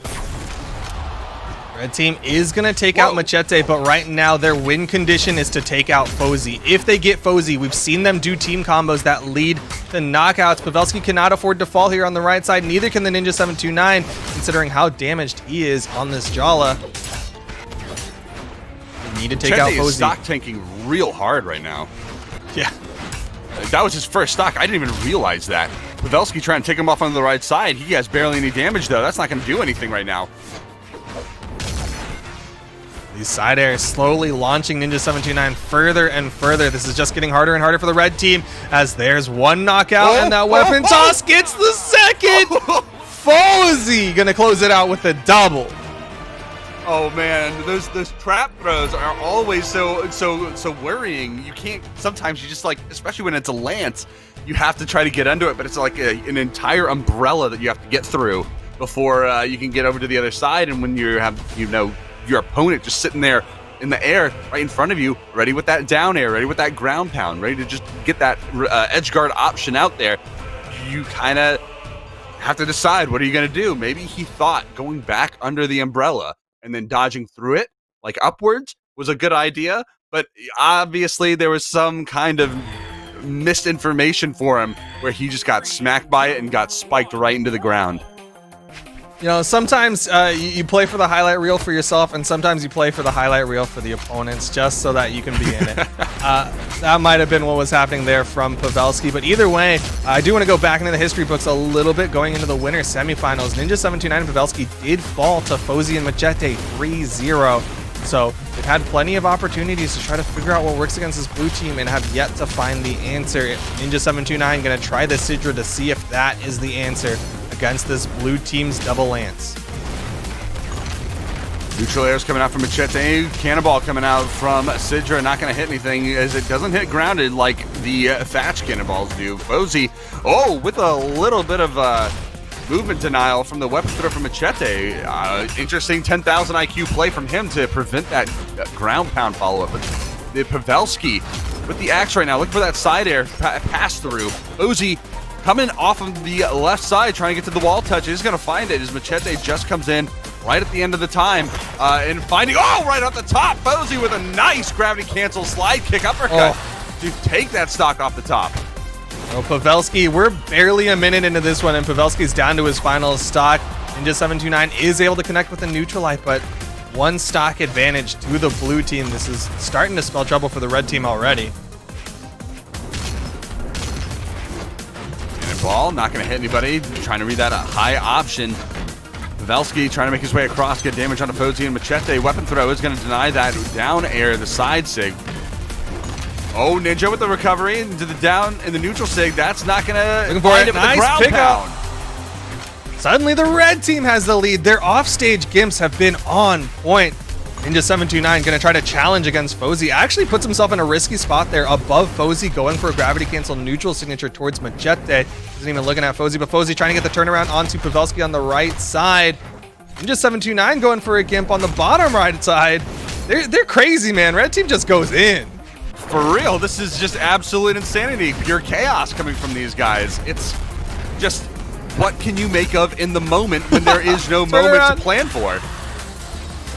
But that means Pavelski is out. Machete hits the ground pound. It's all left to the Ninja729 with one stock to the two of the blue team, and Fozy coming in fresh as a daisy. This is bad for the Ninja729. Coming off the fresh stock, though, able to get out of the team combo. Fozy, like you said, just completely fresh, right out of the vat. Neutral sig coming right out. Smacking Ninja. And that Sidra defense, a little bit better than the Sidra defense, but just almost slipping past that wall. A little bit of team damage. They can afford it right now. This weapon toss from the Ninja729. He's got to be careful about weapon tosses. Being unarmed in this situation is absolutely terrible, but so is that neutral light from the blue team. Take game number 2. Looking real strong right now. 526 damage on Machete, 487 on Fozy. Very good stuff. 399 taken on Fozy's side. So he's doing a really good job at avoiding the damage as well. And you see, they're going to ban out Miami Dome immediately, leaving Mammoth, Great Hall, and Shipwreck on the board. What are Machete and Fozy going to go to? It's going to be Shipwreck for game number 3. Pavelski going to try something different now. It's going to be a Bryn to go alongside the Ninja729 Sidra.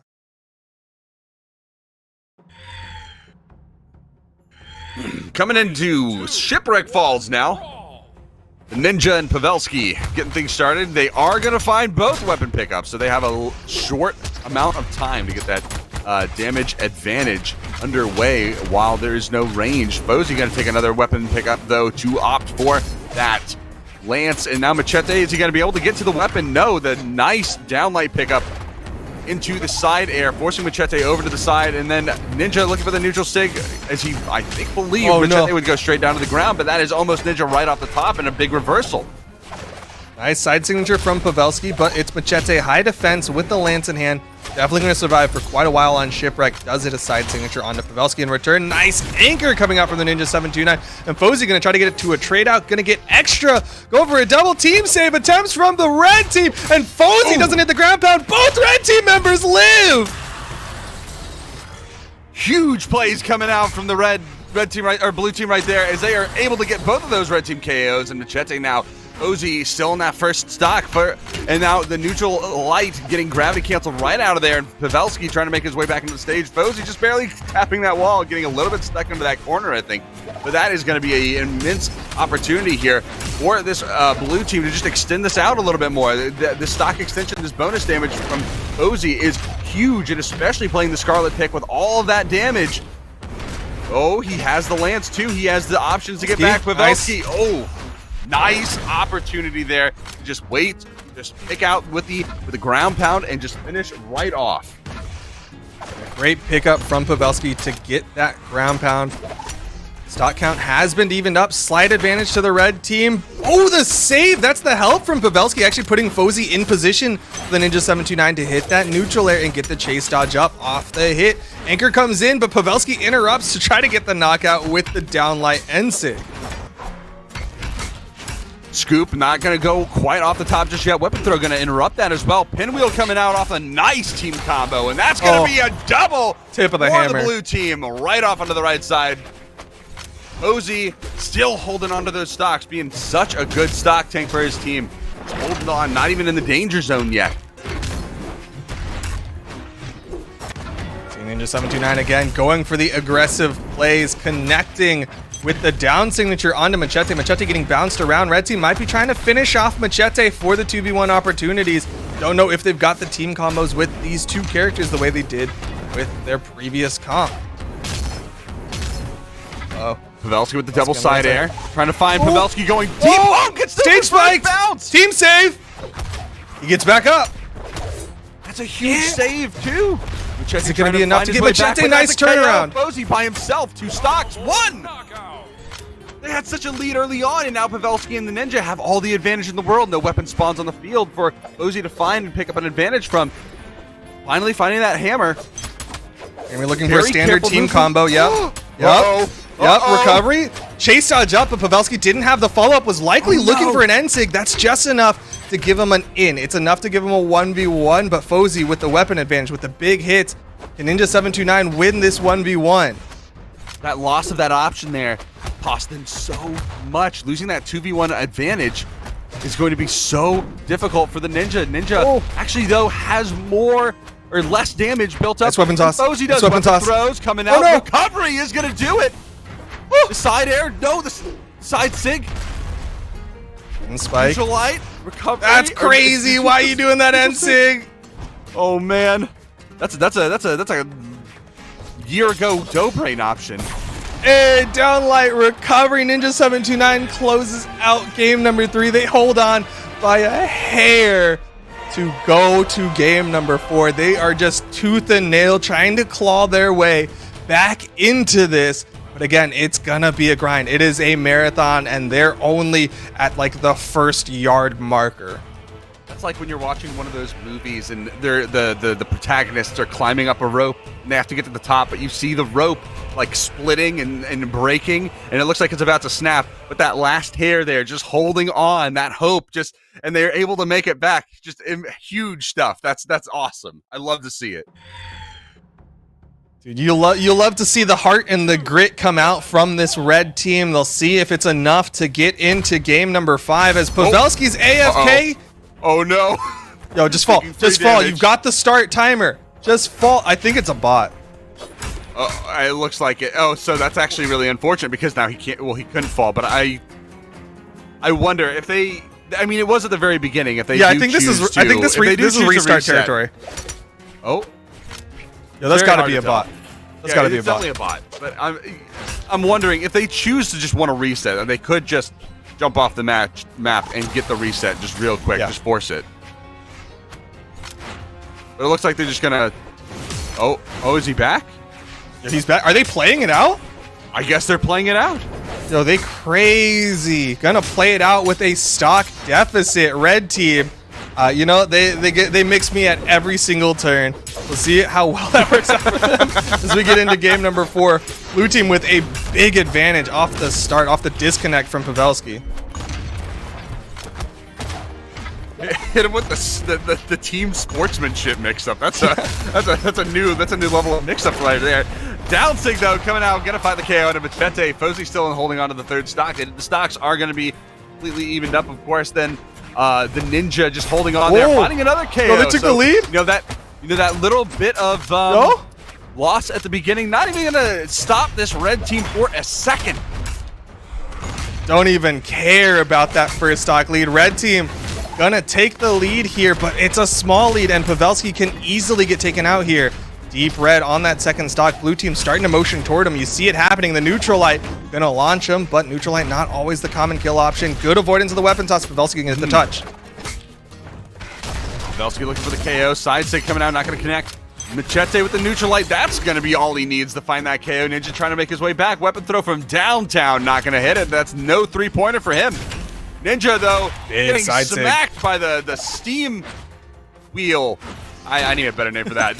Side sig off stage. Yeah, we can workshop it. Oh, Pavelski! Pavelski!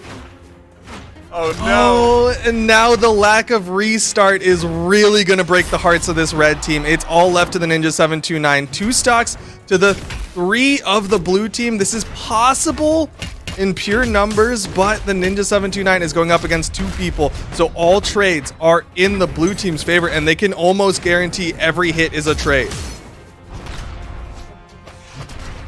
Ninja trying to get some cannon damage out right now. These down airs coming out. Fozy looking for the side sig. The recovery almost taking Fozy off the top. Machete, though, still on the field trying to get the trace down onto the Ninja. They know they have him in the red. That's a very dangerous position for him to be in.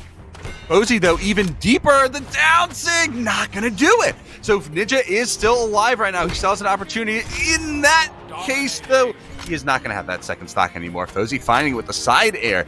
But if he was able to find at least 1 stock, that is, I think, a pretty good trade there. Unfortunately, the team combo coming out. Oh, goodness. That's it. Ninja 729 knows it. And Fozy and Machete are going to go home the victors of the losers finals to continue on into the grand finals against Acno and Blaze. And just a quick shout out here. Just watch this replay real quick. The Ninja does something pretty interesting, actually. He gets launched off onto the left side after this team combo.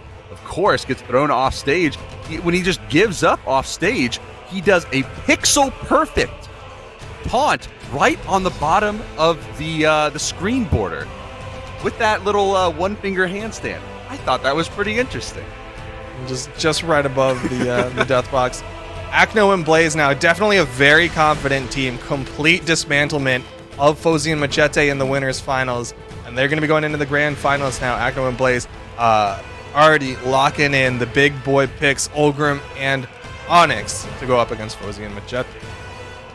Now Acno and Blaze, of course, are the reigning champions right now, so Fozy and Machete have everything stacked against them, so to speak. They're coming out of the losers bracket, so they have to get that reset. They're coming up against the champions, who have been so confident that they have been playing a secondary team setup with the Rayman and the Thatch. They've done it more than once. Yeah, they've got like this. They've got a B team. They're like, hey, we've won so much in these games that we're gonna bring out like the JV team to try to play up against y'all, and they still win with this secondary team. Acno and Blaze are so incredibly confident going into these grand finals. Fozy and Machete, of course, they're gonna be sticking with their main picks of Scarlet and Ulgrim. And we'll see if that win in the losers finals is enough to give him a confidence boost to beat the egos of Acno and Blaze. We're getting things started right off, of course. The Onyx and Ulgrim pick versus the Ulgrim and Scarlet. We are seeing even more Ulgrim out of this EU meta once again in the 2v2s like we saw last week in the 1v1s, of course. But now things are getting started off right. Everyone has their weapons in hand, and damage is being traded from all of these guys. Ooh, very nice pickup. Some solid axe plays coming out from Machete. Acno with the gauntlet string with both blue team members off stage, but not quite enough to lead to a knockout. Big side air will launch Acno over to the right side. Fozy going for the deep commit ground pound, but gets interrupted by his teammate. Ooh. Does land it onto Acno, finally for the stock advantage.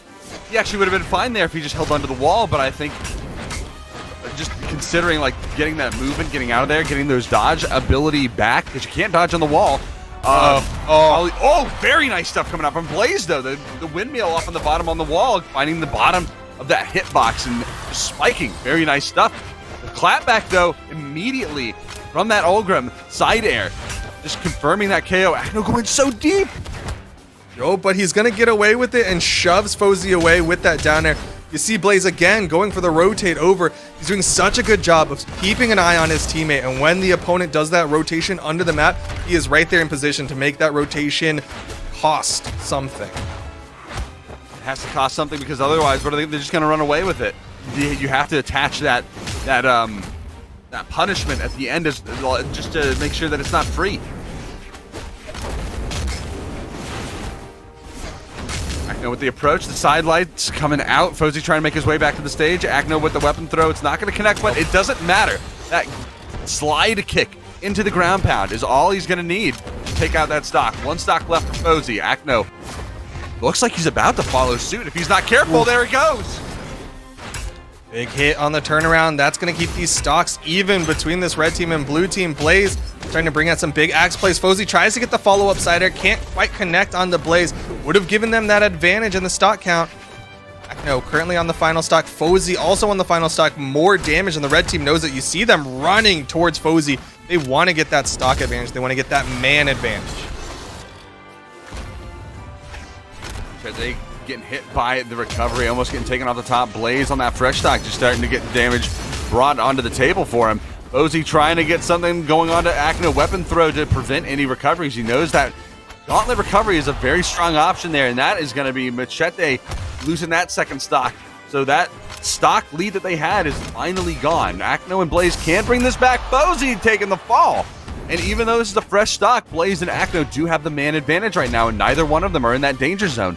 So this is going to be a very, very tough position for Machete to come back from. He does have the top plat and the tri-plat formation to just space out a little bit and make it very difficult for Blaze and Acno to approach. But still, he's playing from the back foot at this point. Yeah, there's definitely a lot of stage for Machete to run around on, but at the same time, he doesn't have a lot to play with in terms of health, in terms of opponents that he can really target down. Acno slightly more damage, but again, 9 defense Onyx and not even quite kill percent. So it's going to take a lot of work for Machete to get back into this. Nice recoveries though, but Acno with the return. It's that weapon toss for a downlight recovery of his own. Machete, that's going to do it. The recovery right off on the top right corner is going to finish it out. 393 damage on Acno. Wow, that is a lot lower than I expected, but Blaze and Acno taking down game number 1. Yeah, and on the other side, Fozy putting out 289 in comparison to the 705 from Machete. Overall, as a team, 900 damage is pretty good, but still tough when one of you is only putting out under 300. Machete just considering the map bans right now. There's a lot of options here, of course, and it can make quite the difference depending on what you ban out, because a lot of maps favor a lot of different weapons. Depending on the horizontal blast zones, the high blast zones, the under map spacing, whether or not there's a blocker like there is in Miami Dome. But we are going to be going to Great Hall, something we really don't see very often. Yeah, it seems like both of these teams are going to lean a little bit more into the triplats, but also something that we haven't seen quite yet in these matches is Fozy over to the Taros pit. Going to retain that hammer from the Scarlet, but we'll have an axe to go alongside basically everyone else except for Acno. Oh, Fozy trying to take him off the top with that scoop, almost finding him right in that upper monocle, but not able to find it for that KO. Acno with the nice cannon plays right now. Blaze getting just thrown all over the place. Fozy going for some big plays. Nice weapon toss connecting onto Acno. Second weapon toss connecting onto Acno. Very different edge guarding play coming out from Fozy after the swap to Taros. He's going to go in for that side take and gets punished from behind. Those signatures can be risky. Nice follow-up with the neutral signature. Blue team with the lead. lot of unarmed damage coming out from Blaze. Recoveries, down airs, ground pounds, all just thrown out on that right side. Acno trying to shine on him, but not going to find it. Side air, though, is going to do it. Find that KO onto Fozy finally, and Machete following suit just right, very closely. And now Fozy all by himself for the time being, but Machete able to find that lance is going to give him that weapon right off the spawn. Nice neutral light onto 3 people, 2 of them being opponents. Fozy able to spot dodge the follow-up side air coming out from Blaze, but Acno with the right side trying to get the cannon gimp. Going to be able to rotate underneath the map with the help of that side air from his opponent. Machete making his way back to stage. Recovery right out of the ground pound. Bounce. Almost taking that stock off of Machete. If he was just a tiny, tiny bit more damage, that would have been it for that stock. Oh, bouncing off of the wall and flying all the way over to the blast zone. Machete losing that second stock, and Fozy having nothing left either. Now the red team is going to be the team with the lead. One of them dominating. Didn't quite catch who it was. This is big for the red team now. They do have some health, at least in Blaze. He can afford to take a couple of hits, but Machete is going to find the side air onto Acno, keep that stock count close. Fozy trying to catch the opponent with the down signature. Almost caught his teammate, but his teammate was able to dodge out and avoid it. Ooh, nice windmill from Fozy to find that KO off on the right onto Blaze. Blaze making his way back on the stage in the respawn. Not able to find any weapons, though, as Acno is going to swap over to those gauntlets. The pickup, though, is going to be the lance. And Fozy now with that axe trying to get those aerials out, trying to get that damage built up. Down airs coming out the meat grinder, looking for a little bit more damage, but that's going to be Machete taking off on the right side. Fozy all by himself, and Acno looking for something there, but not going to be the right option to find the KO. There it is. Side air from Blaze right out of the side light is going to find that finisher. Game number 2 going the way of Acno and Blaze. Now they only need one more to be your returning champions. And we'll see if the full ego mode comes out from Acno and Blaze, or if they're just going to try to close this one out and go on with the rest of their day. Looks like it's going to be the second option as they're going in with the Onyx Ogre. Meanwhile, Machete and Fozy starting to throw darts on the board, trying to see what's going to work out for them as they switch to this comp of Mordex and Core, more gauntlet-focused team. I mean, this is an incredibly big departure from what they were just playing, so this is going to either make or break them. They're giving up both axes that they had on both characters to go with 2 gauntlets, a hammer, and a scythe of all things. So this is going to be really interesting. I don't think we've seen this from them in the entire tournament, but I could be wrong. We will see if this works out, and I hope it does, because this is a risky play.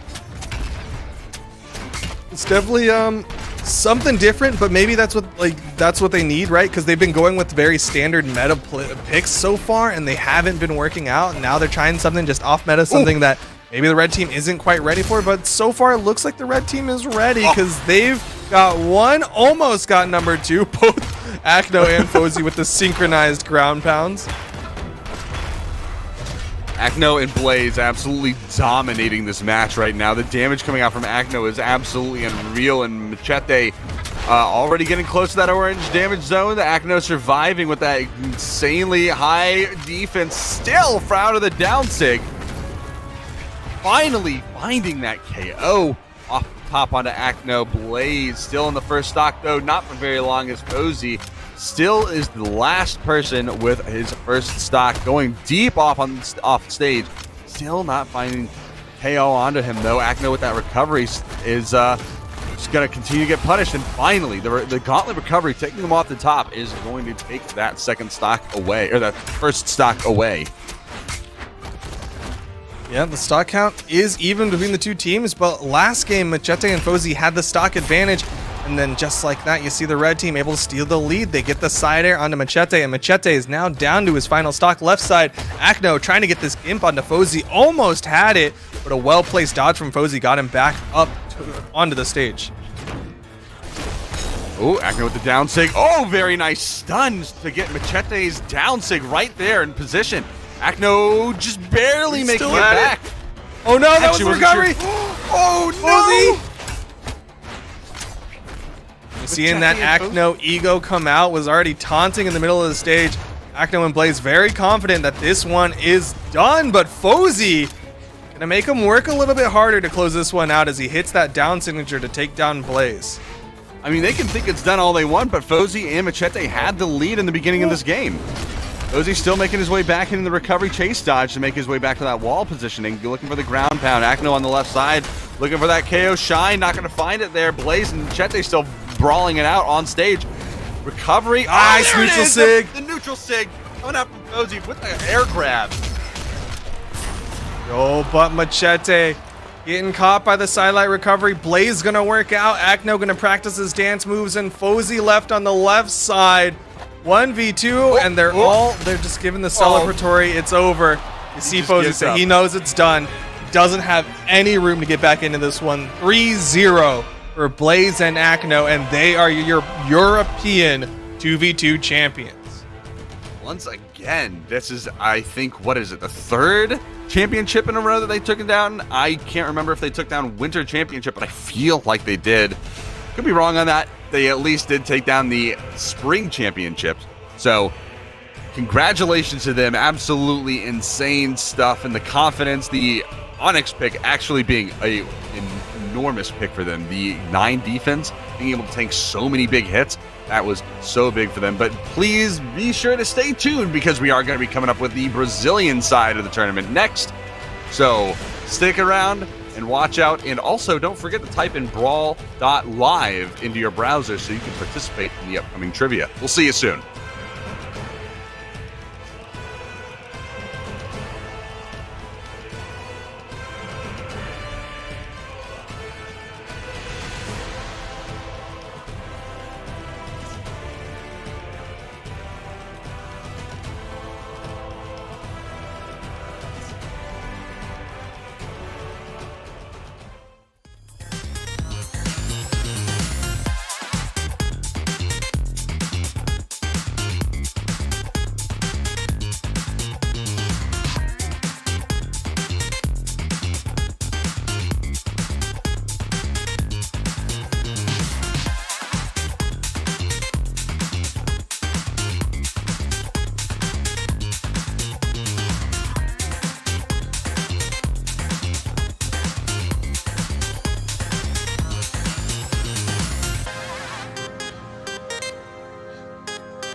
everyone, and welcome back to the 2v2 Combo Breaker Championship.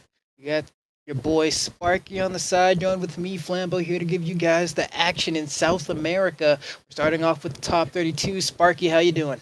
I'm doing great. After watching the end of EU happen, I'm glad to be moving on into South America. Now we're going into the South American bracket a little bit earlier than kind of we normally would. And I don't necessarily mean timing-wise. I mean just earlier on in that bracket. We're starting in top 32 here, so you're going to get to see a lot more South American players than you're normally used to seeing. So you're going to see some faces that you might not catch on the streams when we can only stream like top 8 or top 6 or even top 4 sometimes. We are starting off with a solid set going on today. Now, I'm going to ask the South American community to forgive me and possibly forgive Flambeau, because we regularly will stream like top 8, top 6, top 4. If there are teams placing outside of that, we honestly don't get to see them very often. We're not necessarily queuing on those servers, so we don't run into those teams in ranked. So there are going to be teams that we are unfamiliar with. Luckily, starting off, we do have Wrath and Qwerty versus Kaio and Monexo. So these are some top 8-ish teams. Wrath and Qwerty coming regularly placing top 4. Monexo and Kaio at, I think it was Spring Championships, ended up coming in like 9th. I believe, let me look that up real quick just to clarify. Oh, 25th at Spring Championships. I think it was Winters that they placed 9th. Yes, it was Winters that they placed 9th in. So the other team, even though they aren't placing as highly as Wrath and Qwerty, they're still losing to teams like Power Ranger and Lopez, Fiend and Stardeath. They're not going out at 65th to Billy Rando and his cousin Johnny. And his cousin Johnny. How'd you come up with the name Johnny there? You just picked one out of a hat? Look, man, my brain is like a high-functioning computer. It's real quick. But no, I mean, you said it better, best, right? I mean, taking a look at the bracket, I see that we do have quite a good few names in there. The loser side taking a little bit to catch up. I do see Balthazar down there with his partner. I do see Pahe. Some very familiar names. Power Ranger, everybody, the usual bunch. And some other people that we aren't as familiar with, but now we're getting the chance to learn. But it looks like we're going to be going into Game 1. Wrath and Qwerty versus Monexo and Kyle, the creator. It's a very, he's like Tyler, but not, I guess.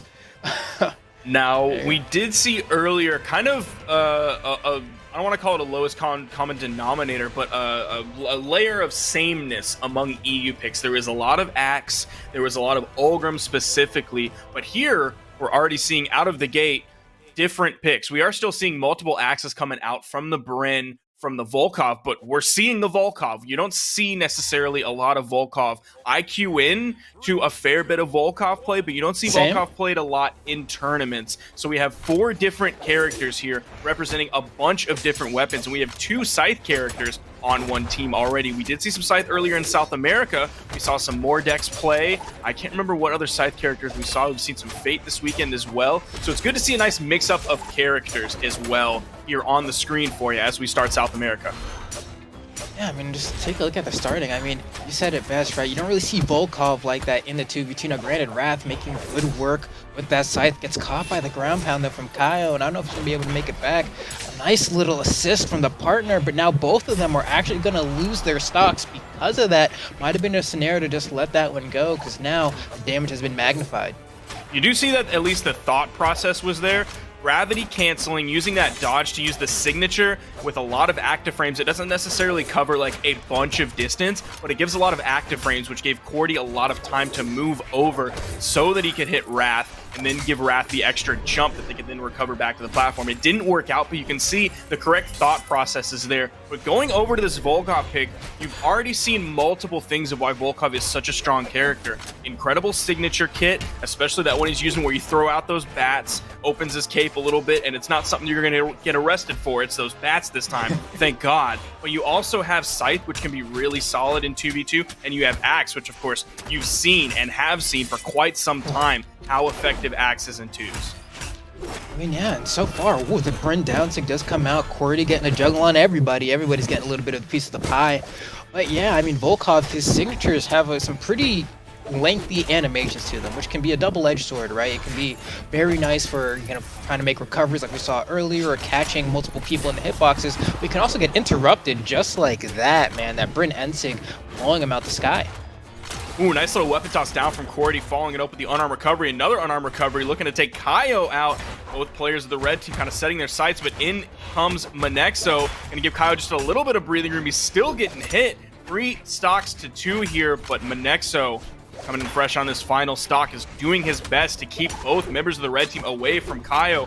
One straight hit from any semi-kill move is going to knock Kaio out. There's an axe on the field. Cordy is unarmed. Hit multiple unarmed recoveries. There's a weapon spawn coming in. Sideline side air. It's going to be the knockout. Manexo going to get caught in the middle between the 2 red team members, but a little bit of overlap between them is going to mean a little bit of an interruption, so no major team combo coming out while Kaio respawns back in the game.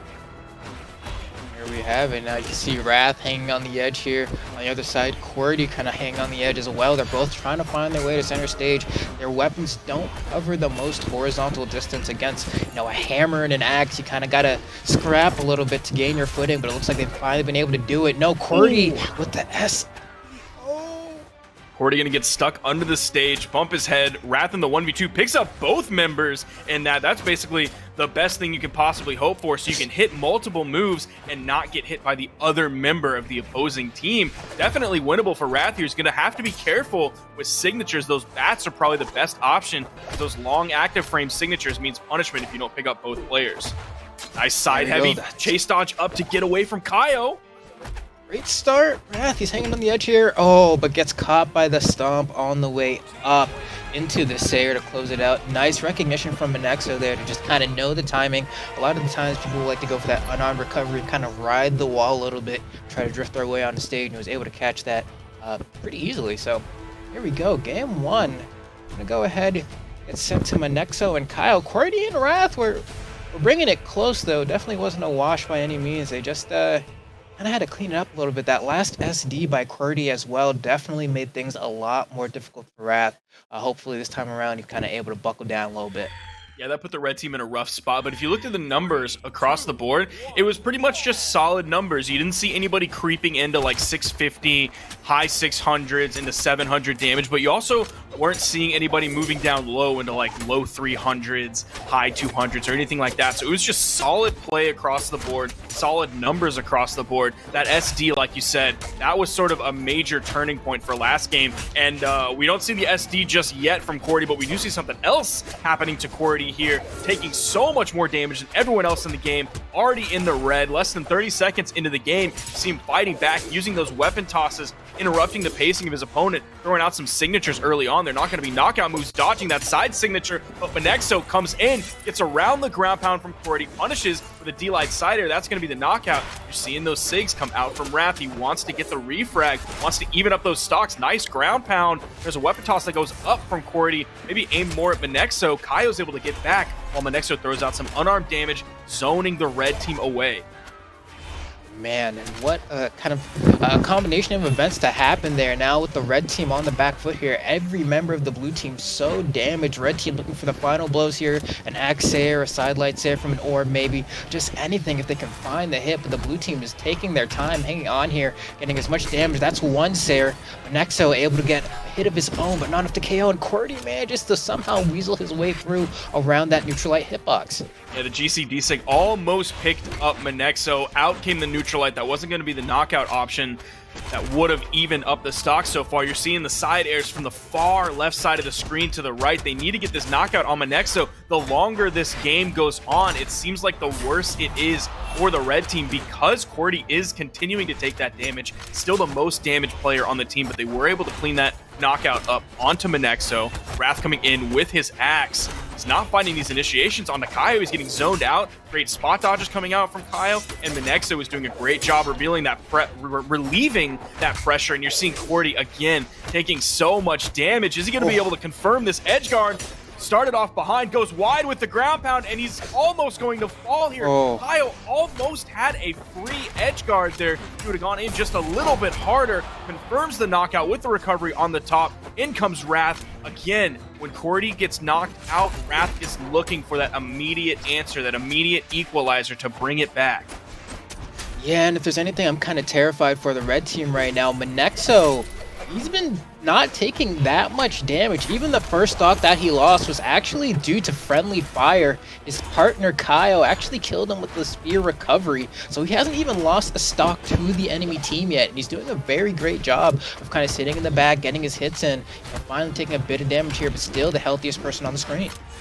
And this is really looking tough for Wrath and Cordy. This is a best of 3. They were able to get that knockout. Manexo's taking quite a bit of damage since we just spoke about how far ahead he was compared to everyone else on his last stock. Right there with Kaio, both of them fresh.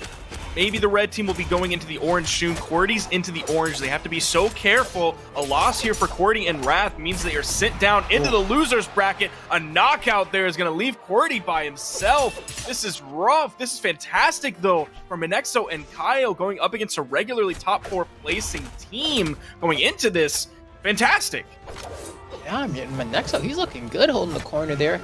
Kaio in the back, trying to stop Cordy from getting a weapon. That neutral light will go ahead and stuff him for picking up that orb, but he's still alive, has another chance to get back on stage here, but a D-light, anything will pretty much KO him. I can't believe that Ensig whiffed, though. They're just trying to find the final blow. He's doing a good job. No punish. No, there is a punish indeed in the spear recovery coming out from Kaio, and that's going to go ahead and be it. Manexo and Kaio taking it over Cordy and Wrath in a pretty convincing 2 games, I'd say.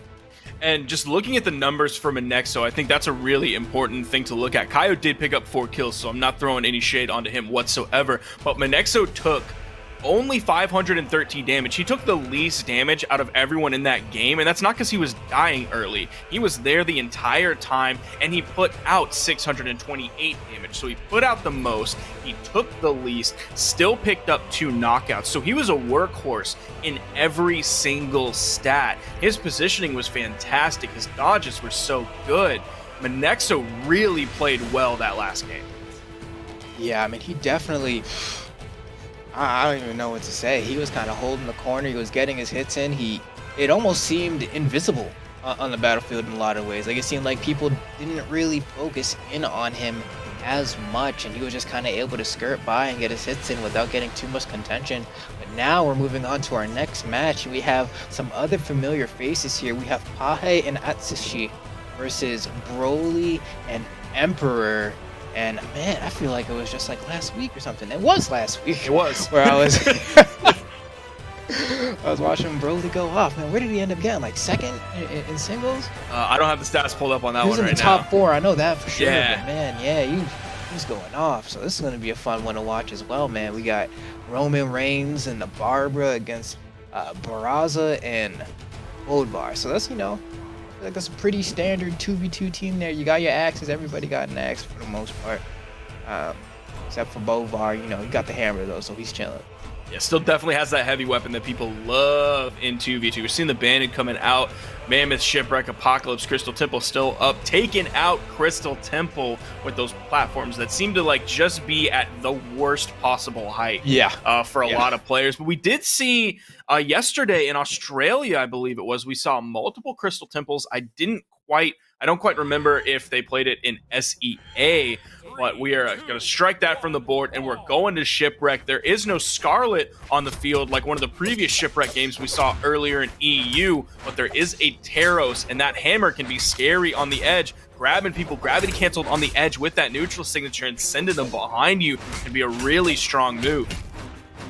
Yeah, and I know Broly especially likes to go for that stomp into neutral signature conversion. That's a very, very strong conversion, especially on this stage. And just sending people directly toward the kill boxes here. And woof, that side signature coming out from Pahe. They're going to get a quick first blood onto Broly there. And that's not a good look for the red team, the way this is starting off. Yeah, and unfortunately for Broly, the Roman Reigns player, Roman's not going to quite be as protected as much here as he is in the WWE. So when he gets in red, there is knockout chance. He's not going to be able to fight back necessarily every single time, because this isn't a script. But boom, there's a knockout. Atsushi gets knocked out. Following up with that, Pahe gets knocked out. And Emperor looking great. This Bryn pick, man, starting off strong. Gonna go dip low on the edge, but no one is there to rotate over. No one to put pressure. Here's Broly on the edge again. He's in the orange. How did he get hit by that? Neutral signature is gonna grab, bounce off the stage. Even with all of that, still gonna be able to knock out. Broly's got to be careful.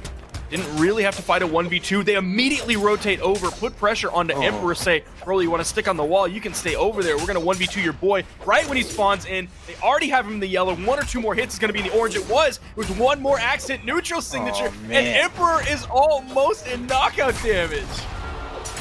This looks like the blue team stage right now. It is the blue team stage right now. A beautiful ground pound coming out from Atsushi there, and now we have 2 stocks to the 1 stocks of both members of the red team here. And the blue team seems to be continuing with this momentum. The red team even landing a bit of friendly fire, a bit frazzled in the fire here, need to regain their footing. But Pahe and Atsushi, so no signs of slowing down. That could be a start though. Emperor gets a KO on Pahe. No, Broly though picks it up. There it is. Gravity cancel neutral signature. Broly found it on the edge. Beautiful neutral signature from Emperor as well. We're now tied in stocks. Red team just a little bit behind. A couple more hits. Emperor is going to be in the orange. Atsushi, you saw him moving over. Then he backdashes. Emperor came in to zone him away from the weapon. Here comes the blasters in for Atsushi. Nice little dare. Going to put a little bit of damage on his team, but he also put damage on a Broly, who was really far behind now here. Seen him get deeper into the orange. That knocked him into the red. Atsushi looking for the neutral sig, wants to get the KO on Broly. He is in the red. He is getting toward that zone of danger, but so is Atsushi now. This game suddenly became a lot closer. The red team has found their footing. Atsushi manages to get hit by the ground pound off the stage, so he'll have another chance to get back and do some damage, but Noah gets immediately taken away. What happened with Broly? It was, the second that Atsushi, turned dark orange, the red team was just on it, and they were just nailing him every time. Broly really woke up on the last third of his final stock. Atsushi started fishing for knockout moves. You were seeing multiple neutral signatures come out. He was trying to throw his weapon, and Broly would spot dodge right through it. That meant Atsushi was unarmed. He was getting knocked around. Broly really just woke up on that final stock, like Roman Reigns in a WWE match. But man, what a turnaround in the end there from both Broly and Emperor. Yeah, I was able to catch the replay there, and Broly was able to get a pickup with the Taros down sig on the axe there, that kind of scream that he does. And you know how that sig kind of sends you in a variety of different directions. It can send you straight up, it can send you to the side. He got that perfect angle where it sent him almost completely horizontal, and was able to KO a little bit early. But hey, it's Taros, he has that force. But now on this game too, looks like the blue team's off to a strong start again. We're gonna see if it's gonna be another repeat where the blue team seemingly has momentum and the red team turns it around. Well, I'm gonna really try and pay attention to Atsushi whenever he gets blasters in his hands, because he started off towards the end of last game when he grabbed the blasters. He was looking pretty good. He was throwing out dares, he was throwing out some sidelights and nairs, and they were looking good. But once it started getting towards knockout time, he wasn't the strongest with the blasters. And if you recall earlier, we saw his axe doing really well. He was grabbing multiple neutral signatures. We've already seen him come out this game as well. So maybe he just needs to kind of stick to the axe. The blue team's still with this lead. Look at that, 5 stocks to 3. Yeah, Broly just had a very early stock loss to a ground pound from Atsushi, and Atsushi almost getting a KO there on an Emperor as well. Broly just trying to get some hits, and every single hitbox he's been throwing out has been whipping. He's looking for one here, finally lands a Sayer on a Pahe, but he should be able to make it back. He'll have another dodge. There we go. He uses it, gets back to the base platform, and now the blue team is slowly getting whittled down to try to be brought to the same kind of standing that the red team is on, but they are still so far ahead. Nice follow-up from Atsushi there with the side air, following up off of Pahe's recovery. That was really high in the air. That wasn't enough to kill, but the follow-up was. Great job chasing Emperor as far as they could. Atsushi here getting into the orange, but so is Broly, and there's a 1 stock difference between them. If Broly can bully Pahe, if Emperor can bully Atsushi, they're splitting the blue team really well right now. Here comes those blasters. This is what I'm talking about. We'll see what Atsushi is able to do with the blasters. Meanwhile, Pahe took out Broly. Here's Emperor. D-Sig comes out. Weapon toss. Side air follow-up from Pahe. Spot dodge. Down air comes out. Emperor swinging. Atsushi blasting. Pahe swinging. Oh man, and that Sayer, I don't think Emperor has enough here. Just has a dodge, doesn't line up the ground pound correctly. And Emperor, do you get the touch? Oh, he does now. Has another chance to descend here, but only has one stock against the 4 of the blue team. It's only a matter of time here. That's a nice way to say goodbye, though. Beautiful gravity cancel Ensig from Emperor, and a beautiful turnaround with that neutral sig as well. Emperor trying to make this happen while being in barbecue at this point. Blasters on Atsushi, and there again you see him fishing for those neutral signatures, and it's not just happening when it's a situation like that where they have a huge lead. Go ahead and throw out those signatures. The opponent might fall into it if they try to punish you for that insig. Your teammate is right there. He was doing that before as well, and that led to a previous loss. So I'd like to see Atsushi maybe tighten up how he plays when it's time for knockout and he has blasters in his hands, because his axe is looking really good. That's definitely impressing me much more than his blasters are.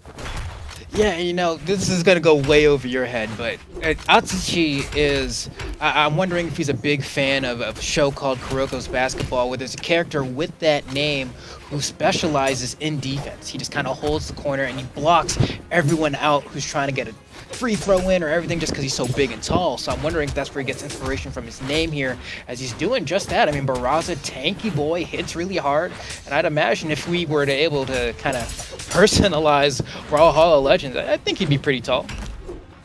Oh, the stomp coming in. Has those blasters in his hands. Is he going to stick on this corner? See him trying to deny that recovery back to the platform. In comes Pahe, stomp, side air. Is it Sushi? Broly continuing to go in. Oh, he is done there. He just kept going back in. You saw his character kind of darken, kind of gray out just a little bit, indicating that most of his in-air movement options were done, and he just falls. And the blue team is again in the lead. They seem to be controlling Shipwreck so well. Nice little 2v2 team combo there. Still more damage. We see kind of the Hail Mary ground pound from Emperor, but it actually gets punished for it, gets sent flying to the right, and actually puts him in the perfect position to get a poke on Pahe before getting sent out there. So that kind of worked out in a weird way, but the blue team still ahead. Atsushi still on the first stock as I say that, finally losing it.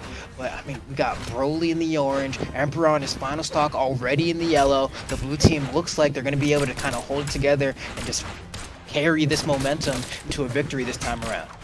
How do you spell Broly in DBZ? With one L. Okay, but is it Y at the end? Yeah. Okay. Yeah, he's a legendary Super Saiyan. We got a couple weebs in here. I mean, if you like Dragon Ball Z, aren't you just like an American? Like, I feel like, well, I mean, I guess if we're in South America, well, yeah, I guess. Look, I never watched Dragon Ball Z when I was a kid, so I've tried multiple times as an adult, and it's whack. Just saying. Well, I mean, yeah, you can't watch it as an adult. That's like, it's just not. It does not age well. It does not age well. You either watch it when you're a kid, like Yu-Gi-Oh, and you think it's the best thing ever, or you're never able to watch it after that. But with that said, I mean, Broly's getting it done here. He's trying to power up, hit the next level, trying to turn his hair blonde, but kind of getting sauced by Team Blue. Yeah, Broly definitely getting messed up by Pahe here. There's a nice neutral light. Follow up from Pahe right after that. The light side air from Atsushi. 4 stocks to 1. Oh, Broly's going to end up splitting the team. A little bit of friendly fire coming out with that ground pound from Pahe. Neutral heavy from Broly. He's fighting back, but he still has a very long way to go. It's a nice little 2-hit. There's a third. While Pahe was respawning. Oh, punishes that, but Atsushi punishes Broly back. Oh, man. Oh, man. Oh. That was close to him making it back, and I bet he could have recovered back to the main platform, too. You didn't see Pahe and Atsushi putting out too much pressure on him on the edge there. That was sort of a game of Emperor dropping the ball, though. When you look at the stats at the end of it, 211 damage was all that Emperor did that entire game. Compare that to the 530 that Broly did. That's a rough way to end that. Did take it to game 3, but that's Pahe and Atsushi moving on. Man, that was a tough loss for them. And I love the fact that we actually saw Broly go for the exhausted recovery with the hammer, because I think his thought process was, even though it won't take me as high as a regular recovery will, it might buy me enough time to get my dodge back to get that wall touch, but it was just not enough, barely not enough for him to be able to get the wall touch on Shipwreck. So we'll be seeing them probably in the losers bracket probably later on today. But now we're moving on. We're just keeping things going here. We got, looks like, Reaper and J3 King versus Kima and Shishio. Looks like they're playing locally with each other. So you got Kima and Shishio 1 and 2.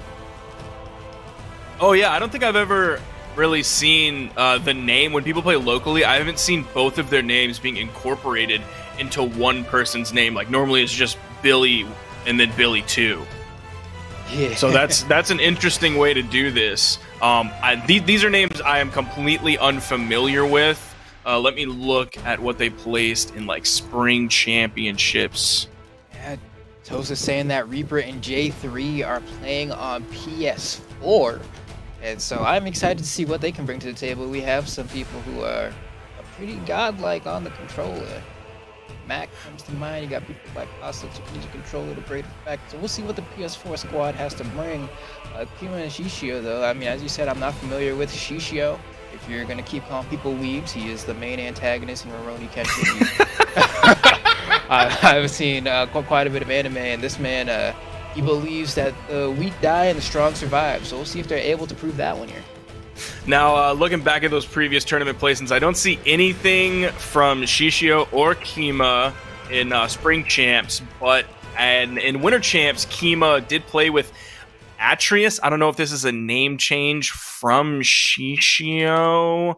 It looks like it's not. So with a different teammate, Kima ended up getting 17th in winter championships. So already moving through this brackets on the winner's side of this here, the winner of this will move on to face Balthazar and Fiend. So that's going to be a really tough set to, I don't want to say look forward to, but in a very anxious and fearful way if I was either of these teams going into this.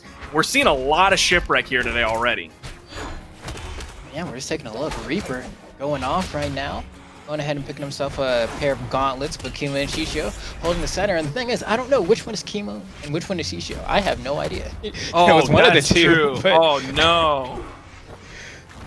I'm going to go with Kima is, like, the first player. So Kima's the Orion, and the second player is Shishio.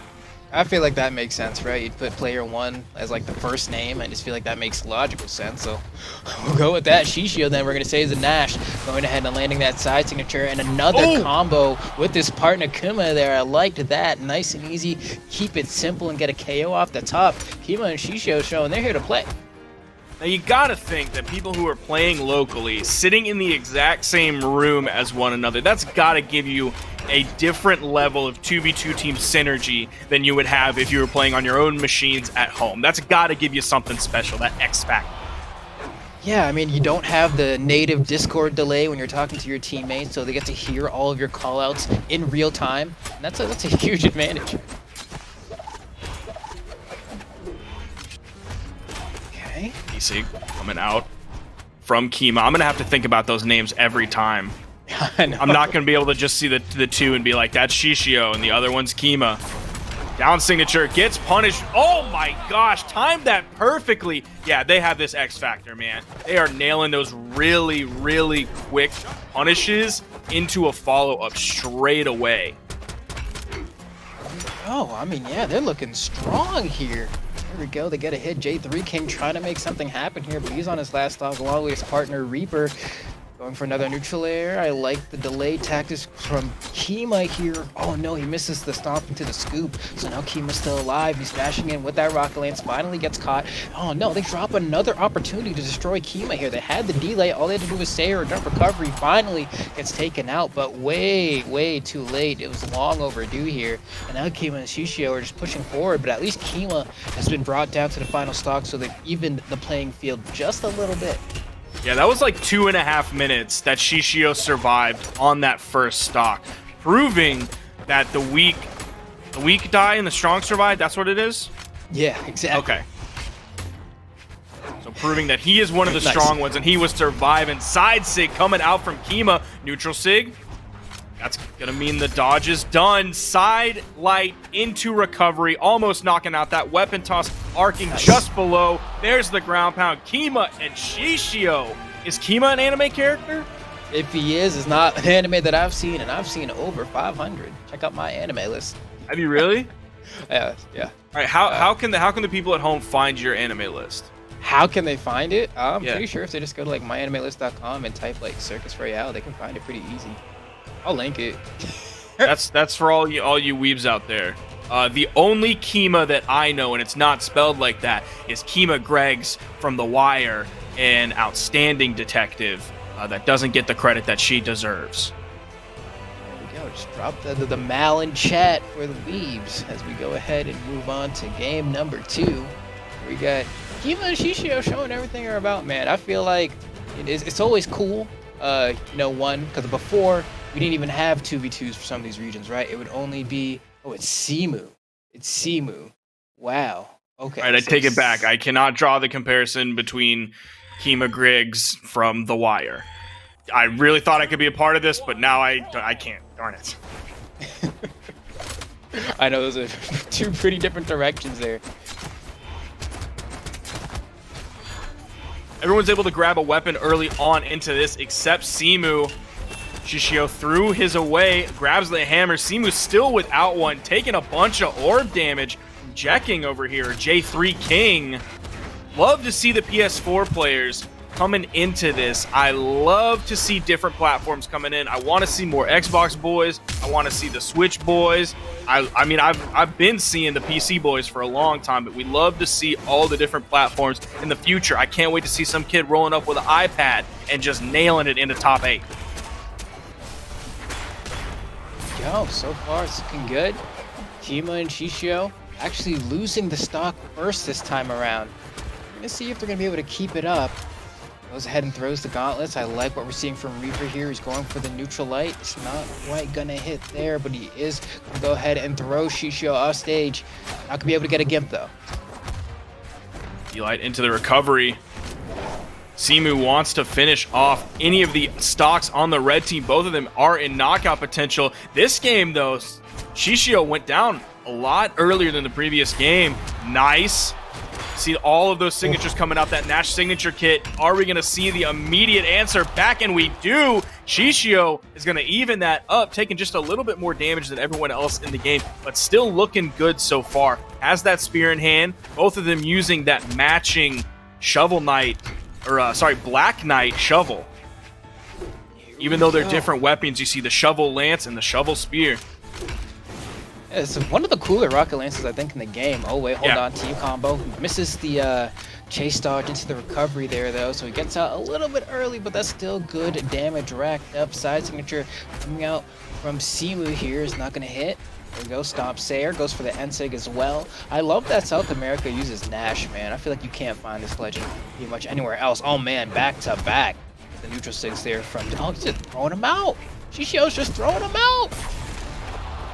Yeah, I don't know what it is about South America and Nash, but it's not even just like one person. It's multiple people using it in 1v1 and 2v2. I do love to see some Nash. I don't want to see him in my ranked games, but I do love to see some Nash. Yeah, that is fair. There's certain legends you never want to see. If I see a Mordex, it's a wrap. A Wushang probably be using some ELO there as well, but yep. At least here, we're going to see what they can do. Some of the cooler legends in the game. Nice dodge from Simu there. Shishio trying to make his way back onto the stage. Both members of Team Blue in the red. Nice Ensig coming out from Simu as well. Weapon toss, a Sayer coming out from J3 King, finally getting the hit there. And Shishio is throwing out these SIGs so much. Wants that knockout onto Reaper in the red on the last stock. Side signature gets dodged through by J3 King. On the final stock here for Shishio. Coming in fresh on this one. They need this knockout onto Reaper. That would be huge for the blue team. Sidelight recovery. Yeah. Recovery coming out from Simu here, looking for that hit.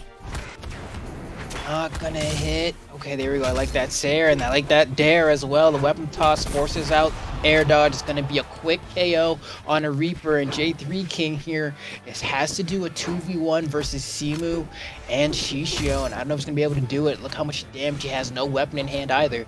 That was a fantastic rotation over when Sima threw out that down air. That gave Shishio the option to recover very high, get safely back to the platform, just allowing him to land. We got King in the red. Shishio and Simu already up one game in this best of 3. It's looking like they might close this out here. King has a long way to go. Even though he's that very high defense thrower, it's going to be tough.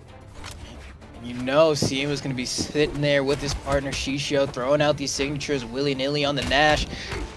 That's not enough. There it is. The Sayer, very quick, had basically no time to react to that. That dash got him off stage so fast. Definitely wasn't prepped for that one. And that's going to be a 2-0, right? Or rather, yeah, it was a 2 or was a 2-1. I'm trying to remember. There were so many games that happened so fast. They went back to back to back. I think they may have. Even with that said, I mean, we got Rek and Jasper coming in here with Steve. And then Steven was still in here. But yeah, that was a 2-0. So we'll be seeing them move on into the bracket. It did look like in that second game, they had started off not so great. Like they were a little bit behind, and then they were able to kind of bring it back and then kind of close it out in a nice convincing fashion. So I'll be looking forward to seeing more of them. I think you said them just go grab and check the bracket, right? Because you said they had to fight Fiend and Balthazar. That's going to be a very tough set for them to qualify into top 8. Let's see if we can give maybe a bracket update on the losers side. There's only a couple names that I recognize right off the bat. It's Emperor and Broly, whom we saw earlier. They are currently down 0-1 in the set to Guga and Ailzo. I don't recognize the name Guga and Ailzo. I know there's a YouTube cook named Guga that I watch. I'm gonna guess it's not that guy. So Emperor and Broly are already down a game in that set. It's been going on for about 10 minutes, but that would be a big upset if Emperor and Broly get knocked out that early in losers round 2. That would be like 3 sets before making it into top 8 for those very well-known South American players. On the winner's side of the bracket, some of the sets we have coming up for you are Power Ranger and Wesley versus Atsushi and Pahe, of which we saw earlier. We have Lopez and Stardeath against Kaio and Manexo, whom we saw earlier. But before that, like you said, we have Steve and Rek against Jasper and Sack. These are names I am unfamiliar with, unfortunately, but I am excited to become familiar with them after this set. Yeah, it looks like, just based off the colors here, I guess Rek is going to be with Jasper, and Sack is going to be with Steve. And I feel like I should know Jasper. I feel like I've probably seen Jasper around. He's kind of the most familiar name that I've seen. But the rest of them, I can't say I'm super familiar with. Sack makes me think maybe I know, maybe not. I don't know. But we're going to find out what they're all about. If I didn't know now, I'm going to figure out what they're all about. In this game 1 on Miami Dome here, everybody going ahead, rushing, grabbing their weapons. Jasper has that axe. Rek has that sword. And the red team finally going to get the start. And again, we're seeing more Nash coming into this game, but we're also seeing quite a bit of Axe this game. We have the Taros early on, just barely kissing that corner. Jasper just swinging, trying to get back, throwing out those hitboxes, trying to put something between him and the opponent, and he's still going back in. D-like grab, following up with a grab directly right on top of a hammer, and he gets the knockout. He has the hugest pair of cojones I've ever seen. Oh my goodness, but that side sig though? What is going on? Stevenator, but the South American version? We got all kinds of Steph. There we go. He's going crazy right now. I like what I'm seeing here. Beautiful down sig coming out from Jasper. They're gonna go ahead and get the 2v1 on the Steve. Nice little conversion. D-Light into there to force Steve off stage. But man, this has been a scrap fest.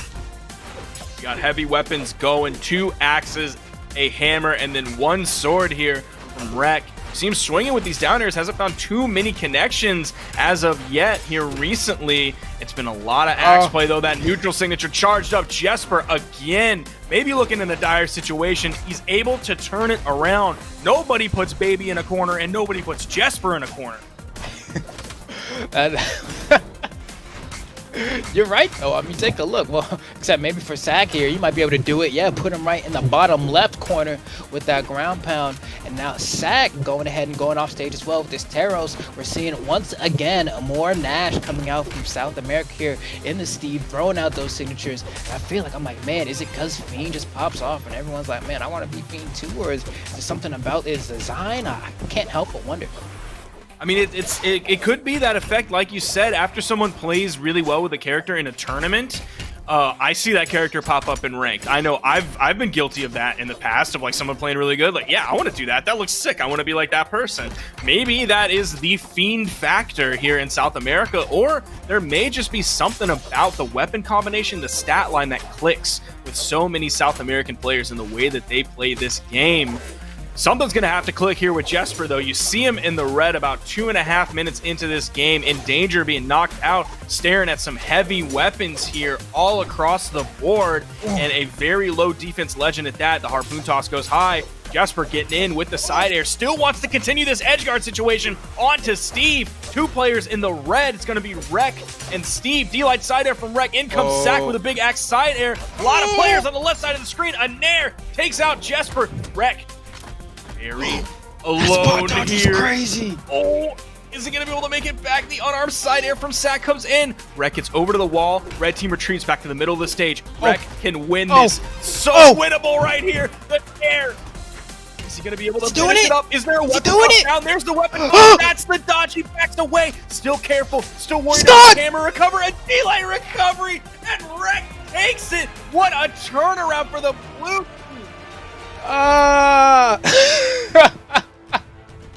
I'm screaming externally and internally. That was crazy, man. Rek, I don't know how he got some of those dodges. Managed to dodge like through a perfectly timed like stomp, a hammer recovery. I don't know how he was dodging all the hitboxes, but he did it. He did it. And I don't know. For how nuts that game was, like, you look at the stats and there is nothing there in the stats and the raw numbers to indicate how nutty that game was. There's nothing there to indicate that double knockout. There's nothing there to point out that like beautiful stomp side air that Rek got, hitting 2 different people over to the left that led to knockouts. Nothing indicating those nutty edge guard situations where Jasper was able to somehow get in and around danger, avoiding so many knockout moves, turning things around. Like, the numbers alone were so standard. It's like 480 damage, 2 or 3 knockouts. Okay, but that game, man, that game was on fire. That was crazy, man. I need more of that. And we're getting Jasper off the stage again already versus Steve. And Steve's struggling a little bit. There we go. Sack coming in with the assist, beating up both members of the blue team, sending them flying a little bit. And now we have members of the blue team off stage. We're going to see a Taro Sensei soon. It's like the answer is no. Is the option for it. There it is. He was waiting just a little bit. He knew you saw it coming, and so he thought the other team saw it coming too. Oh, nice side signature.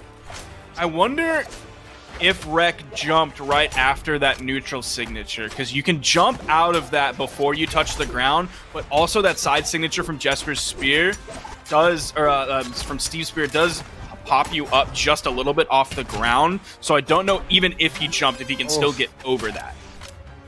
Yeah, because it's like it has a little bit of airborne.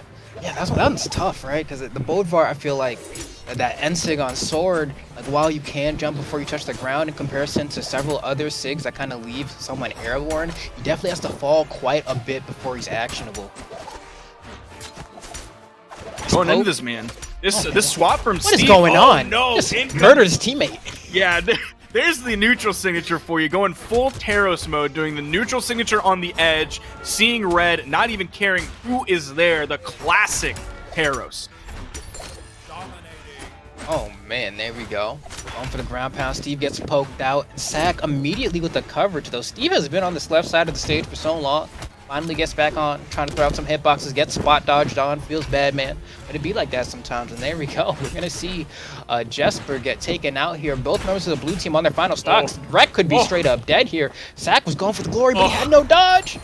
Bro, after that gravity cancel neutral signature, like, you'll usually see a Taros post up and like wait, because they want to get another one, or maybe wait for their opponent to rise up so they can hit him with a dare or a ground pound. Sack hit that and then just fast fell right after the gravity cancel neutral signature. Nice dare from Steve, going Bren v Bren, even though Steve was just playing Nash. I don't know how he didn't fall out of that neutral. Oh, that's KO? No way. What? That didn't have enough force? Are you kidding me? He needs to go for another one. Jasper playing this game off stage, has no weapon, took too much damage. Oh wait, no, not like this. Not like this. That's 2 of Steve's deaths that can be attributed to Taro's signatures. That's 3 accidents from Sack that entire game. 2 of them taking out his opponent. The other one falls to his death. Just embodying a pure Taros player to his core, and they get the victory. Everybody can get some. You don't discriminate. My team, your team. Ain't no such thing as teams if we're in Taros Valley, baby. Everybody get a little love. And it worked out, I guess, for Team Red there, because they did come out on top. But Rek and Jasper, they're not making this easy, man. These guys, the offstage kind of scenarios that we're seeing in these games are just so nutty. They go off stage and they don't even think, all right, let's get back on the base platform and reset a little bit. They just stay there, man. They're just air fighters. Now we are seeing a major swap here for the entire blue team. Jasper now on the Ulgrim, Rek on the Ragnar. That means we've seen 3 character swaps this entire set here, including Steve going from the Nash over to the Bryn. And this Ulgrim switch could not have come at a better time. Is he going to get the full double KO here? Is he going to be able to clean it up? That is going to be the confirmed knockout, an unconfirmed double KO. Jasper maybe should have brought the Ulgrim out earlier because it's working. Yeah, he's getting the axe gimps he wanted so bad, and he gets that axe neutral. Oh my God, I thought Steve almost did the dirty on him, but he's still alive here. And Rek on the Ragnar, we're gonna see what he got as well. I mean, he already got some nice conversions into the recovery. He has the ability to get people if he'd like to do that now, just kind of with those Katars being a little bit more, don't jump, okay. I'm scared, Oh, he still wants it, man. He's still trying to get it. The first one didn't work. Try it again. He's going to fall there, but he took a considerable amount of damage before he got knocked out. We still have Rek here on his first stock. 1:15 in. Both members of the red team in the orange. You saw the axe neutralite. That was a color change on the health bar. It wasn't from orange to red, but it was from orange to darker orange. Finally get this knockout here onto Rek, but big lead here for the blue team. Oh, man, somehow I guess that Steve must have not had the timing perfect on that D-Light Sayer. Jasper was able to dodge out of the Sayer. Supposed to be a true conversion, but the blue team has control of the stage here. Sack forces his way in, gets duffed by his Sayer, and loses his stock. Big recovery there from Rek. Not quite enough to knock out Steve just yet. We see Jasper without a weapon. Could see those recoveries. There's the unarmed recovery. You saw how high Steve was playing. He's not safe on that soft platform up on the top, on the left, or the right. Neutral Sig coming out from Sack, wanting to grab one of those blue team players, get an early knockout. There's another knockout from Jasper. Have we seen... I don't know if Rek's gotten a knockout yet. Yeah, I feel like he's just kind of been, handing it over, and then Jasper kind of gets the final blow, right? Like, he's been given some alley-oops, but I don't know if he's gotten any final blows. He might have gotten one. That side sig somehow being just active enough to get the KO on Rek. We saw Sack was playing off stage quite a bit earlier because it looked like he wanted to go for some gimps because they were behind. But now, here's a chance for him. He's throwing out down air after down air. Rocket Lance recovering from below is not a great time. So you see Jasper goes ahead and throws away that weapon and picks up another. But you saw how much time he was spending there on the edge against an axe, which can be a really strong weapon off stage, especially if its opponent is below the axe, and especially if the weapon below you is a lance, and they're not just tossing their weapon up to completely disengage. Look at these extended edge guard situations from Jasper, baiting Steve into knocking out his teammate. How is Jasper surviving this long on the edge? Yeah, I don't know. I don't know. Spit on him. There we go. Some fire. The weapon throw for good measure. Jasper and Rek are able to hold that together. Come out victorious in that game, but also in that set. 2-1 victory over Steve and Sack. And that was the Jasper show. That game was entirely the Jasper show. We did mention Rek maybe not getting any kills, and at that point, he hadn't gotten any knockouts yet. It was that weapon toss knockout at the very end that counted towards his 1 KO. 4 KOs were on Jasper, and then, of course, we saw that accident that Jasper baited him into that slide charge down sig on Bryn. Oh my gosh, what an accident that was. 589 damage done. The Jasper show is in prime time, baby. This swap to Ulgrim, this swap to Macho Man working really well for him. And the Ragnar swap was good too. He put out 395 damage. That's still a very solid damage number. No bad marks on his record for that one. Still picked up that KO with that little teeny tiny Qatar weapon toss towards the end, nailing that hitbox. Only died twice, no accidents. He took 447 damage. So yeah, Rec played really well as well. But man, this swap from Jasper on the Macho Man, keep going with that pick. Yeah, now we're going to be shifting gears a little bit because we do have basically the entire winner's side of the quarters for, so basically the top 8 qualifiers all lined up here. We were talking about this earlier, how Shishio and Simu will have to go up against Balthazar and Fiend if they want to qualify for the top 8 winner's side, and we already have them loaded into the lobby. We're just waiting for Balthazar and Fiend. But I'm glad we're going to be able to see how this one's going to play out, because this is definitely going to be a banger. Like, there's no way, no matter how this goes, this is going to be fun to watch. And now you're seeing those names that we're very familiar with in these top 8 qualifier matches. You have DB and Legit, you have Lopez and Stardust, you have Power Ranger and Wesley, you have Balthazar and Fiend, even Pahe. Like, I recognize the name Pahe, seen quite a bit of Pahe. Now I recognize that Sushi. Same thing with Kaio and Minexo. Same thing now with Shishio and Sima. You're seeing the bracket right in front of you. These top 8 qualifiers are so important. These are going to be the last best of 3s on the winner's side of the bracket. So you have to come in, you got to come in strong, you got to hit the ground running, you got to be ready to go. Ooh. Balthazar with the Shine avatar. Shout outs to Boston. Yeah, that's Shine 2017 too. How did he get that? I don't think he was there. He must have bought it, I guess, right? Because I don't think he was there either. I think I would have known. Well, back then I didn't really know the players as well, but like, there's no way. There's no way you went to that land of all lands. Like, sus. I mean, no, that's something you can still get it. Because you get it for like signing up for the tournament, and you can sign up for the tournament and get your pass, and just not go. Right? Yeah, and then you just don't go. Ain't nothing sus about it. So respect for supporting the tournament. His teammate though, Fiend, we're seeing more Nash starting off with this Nash, level 97 Nash, level 100 Ren. Now on the other side, this is interesting. I wonder if did they swap? Because before, the person we were calling Shishio was playing Nash, and the person we were calling Simu was playing the Black Knight Orion. I guess what I'm gonna do is I'm gonna reference these guys like they're the ice climbers. You know, it's just like Nana and Popo, like they're one in the same unit, man. They're just gonna consider them one player, Simu and Shishio. One of a kind. Here we go in the game 1 though, scrapping against Balthazar and Fiend, and we're seeing the double Nash go at it here. This is fun already. We got the axes out. Oh, that's a sick axe skin. Yeah, that looks really good on that Bryn skin too. That whole setup, that loadout that Balthazar has going looks really good. Fiend coming in with the stomp side airs. They're putting a hurting onto the blue team. Oh, somehow beats out that neutral signature. I don't know if Fiend was just going to hold it a little bit longer, but in came Simu with the neutral air. See the neutral signature coming out from that spear. Gets above the D-Sig from Balthazar. Punished with a side air. D-Sig from Shishio. There we go.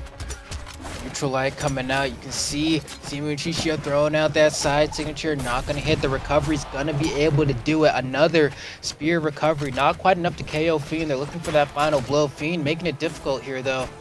Come in with that side light. It's not going to hit. Sair from Simu throwing him off stage. Now, man, this is getting tough here. Ooh, the washing machine will get it done, though. That's what I like to see.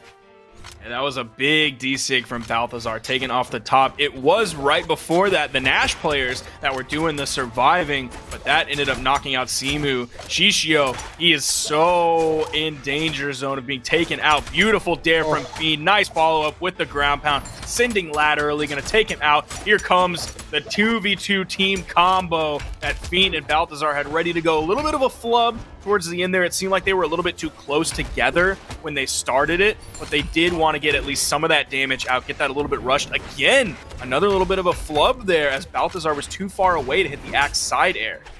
And now we're kind of seeing exactly why Fiend and Balthazar are kind of, oh man, wow, beautiful read coming out from Balthazar, and another Beautiful read on the high recovery as well with that Sarah. But yeah, Balthazar and Fiend proving why they are the ones to beat if you want to make it in the top 8, man. I mean, take a look at this. Oh, Christ. This is Shishio and Simu, at least in this game, running into a brick wall. 4 stocks left for the red team. Under 200 damage for both players that the blue team was limited to. 500 plus, so we're not even seeing huge damage numbers from the red team, which means their kill efficiency is very strong. Very optimal kill efficiency coming out from the red team. Yeah, the damage numbers, 500 something odd. I'd say that's like fairly average for a game.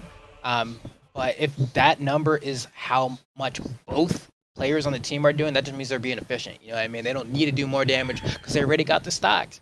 So Simu and Shishio, they're going to need to kind of find a way to hang on. We're going back to Mammoth Fortress here. Hopefully they'll find a little bit more of an answer because you can't answer C on everyone here. Well, they're making a big swap here over on both of their characters. We're getting a Thor and we're getting an Olgrim coming into this. No swaps from the red team after their victory, but major swaps here on the blue team. Simu throwing out a side light, but it's a little shallow. Gives Fiend a very easy backdash into punish. And now Fiend and Balthazar going for the KO on Simu here. Fiend just gets the double side 6. He's going to do it again. You go grab, cancel, do it again? No. He's going to get one. Looks like Simu will survive, but for how much longer here? I'm so surprised that they weren't able to knock him out there. He was able to get around him and dodge their attacks. I was expecting an immediate punish. Well, first of all, I didn't really even expect him to get back onto the platform at all, period. And somehow he made it back, and he's still swinging. He's putting out damage. You've seen those hammer neutral airs come out. The side air just barely knocks him out from the all the way far side of the stage, and he took a ton of damage on that stock. We might not see those optimal kill efficiency numbers coming out this game, due partially to the high defense that they have on these characters for the blue, but also for the way that they're playing, their positioning, they're avoiding these knockout blow attacks. Even with the friendly fire there, the blue team, they are still falling behind. Both members of the red basically fresh on their second stocks. Now Fiend, oh man, he's juggling Simu to the skies and back here. Gets 4 or so unanswered hits until he gets caught by that unarmed neutral light. But geez, that is not a good look here. Here we go. The blue team falling behind once again. Simu especially just kind of having a tough time, man. Ooh, nice follow-up there. Didn't require any more of that combo. Just quick 2 hits, neutral light into that side signature. Ending that with Fiend. There's a neutral signature from Balthazar. It's going to end up hitting Fiend. So many red players in this game. Now there's 1 fewer player in this game. At least Fiend is going to be knocked out if you're a blue team fan, leaving Simu here in the 1v2. This is a tough spot to look in. Remember, this is still a best of 3. We're not in top 8 yet, and this is looking like a tough loss for Simu and Shishio. I mean, they're taking every single jump away from him. All he had is the dodge. They weren't able to cover it.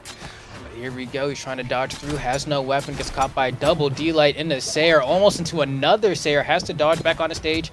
Nobody catches the landing there, but they just catch it again later. And here we go. Just racking up damage ever so slowly. This is going to be curtain. Oh, see ya. My gosh. Fiend just deleting that stock. 679 damage. So you see those numbers being pumped up a little bit, but also look at the other side of that. Balthazar only doing 356. So let me average those numbers real quick. 356 plus 679 divided by 2 is 517. We're going to divide that by 3. That means like 172 damage averaged per stock. That's just a little bit past red. So it seemed like I certainly thought that those numbers were going to be pumped up a little bit because of all this high defense that the blue team has, but it seems like it wasn't an issue whatsoever. They're able to dismantle these stocks. You hit 150, you turn red, 1 or 2 more hits, and you're done. Yeah, they wasted absolutely no time. I mean, just like that, now that these players loading up into the lobby, you already have next set of players here. Atsushi and Pahe are back in. They're going to be going up against Wesley and Power Ranger, though. And I know Wesley and Power Ranger can be a very tough team to beat. I'm actually really curious as this one's going to go. I feel like this one it would probably be a little bit less of a landslide. Yeah, I would definitely agree with that with all of the recognizable names here, but still, I would, at the base of this, give the edge to Power Ranger and Wesley. Incredible players. Wesley, one of the best Lance players in South America, and you know how difficult Lance can be to deal with, especially when you're playing against one of the best Lance players. Yeah, Wesley, he makes Lance very difficult for people to deal with. I mean, look at his axe right now. He's going all over the screen, getting cheeky with the chase dodges. Nobody, that gravity cancel, D-Light, the anti-air. Wesley, oh my goodness, Power Ranger almost got that pickup. That would have been godlike. That would have been such a easy knockout for him, just barely missing that. But still, the moves are coming out. You saw the recovery almost taken off the top. Wesley's able to easily find the KO right after that. Pahe very much in the red here. Side air from Wesley, turning it around, gets the side air, continues the combo onto Atsushi.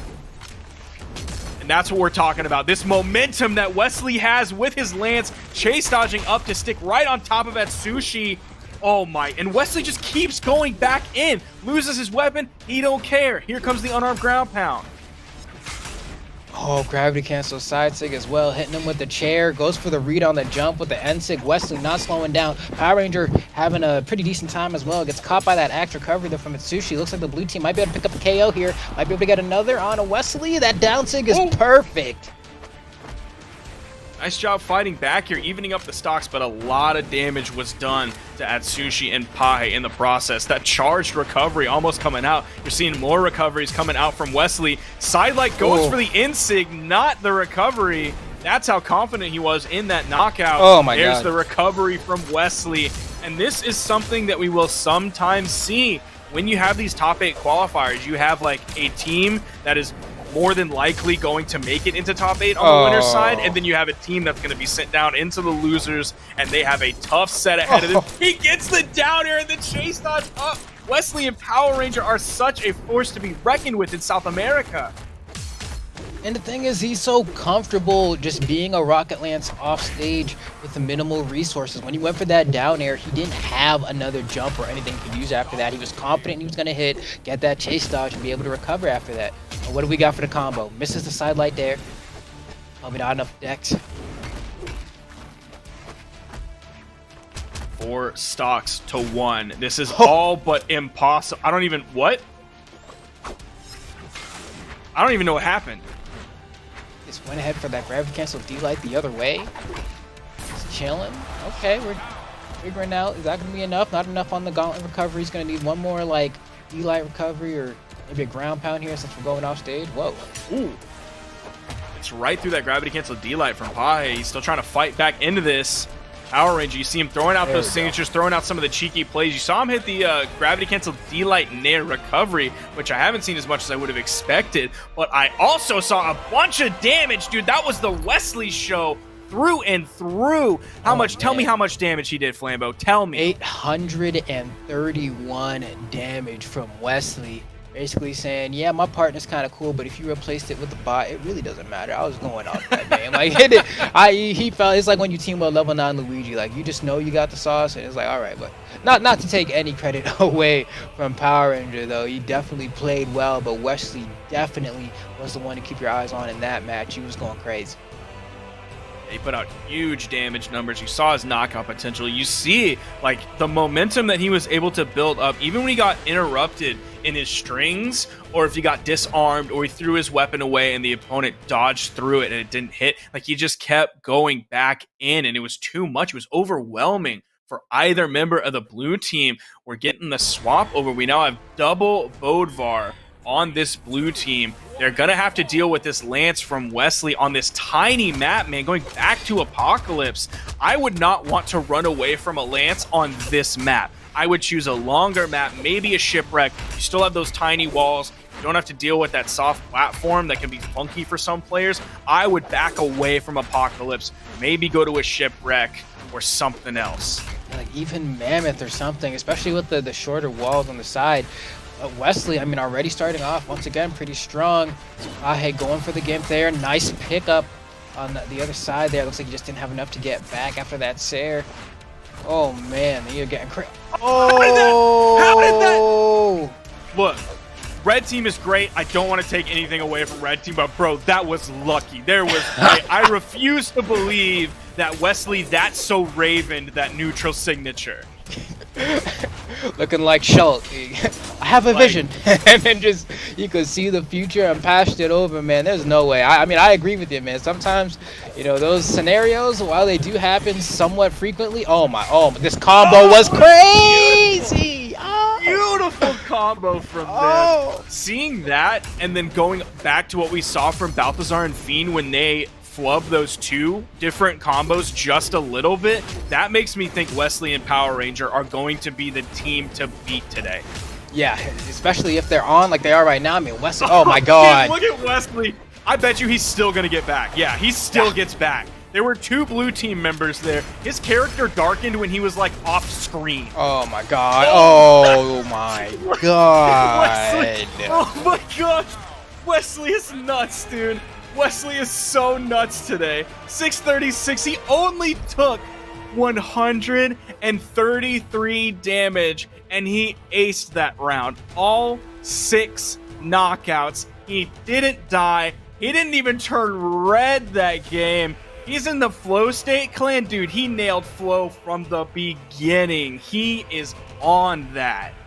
That is crazy. They always say that, like, sometimes they say, okay, you're in the tournament or some sort of competition, and the difference can often be not even necessarily who's the best player that day, but necessarily who's playing the best that day. You know, you can have your Sandstorm, your Boomy, your Ethan, your Fiend, whatever, but let's just say that Ethan's playing better than Boomy is that day, even though we know Boomy's a skilled player. In this scenario, I feel like Wesley not only is playing the best that I've seen, like, ever, he's looking cuts above, man. I don't know. That's like MVP status. You keep playing like that, I'll be seeing you in the BCX World Championships sitting in top place over Sandstorm. I like what I saw there, man.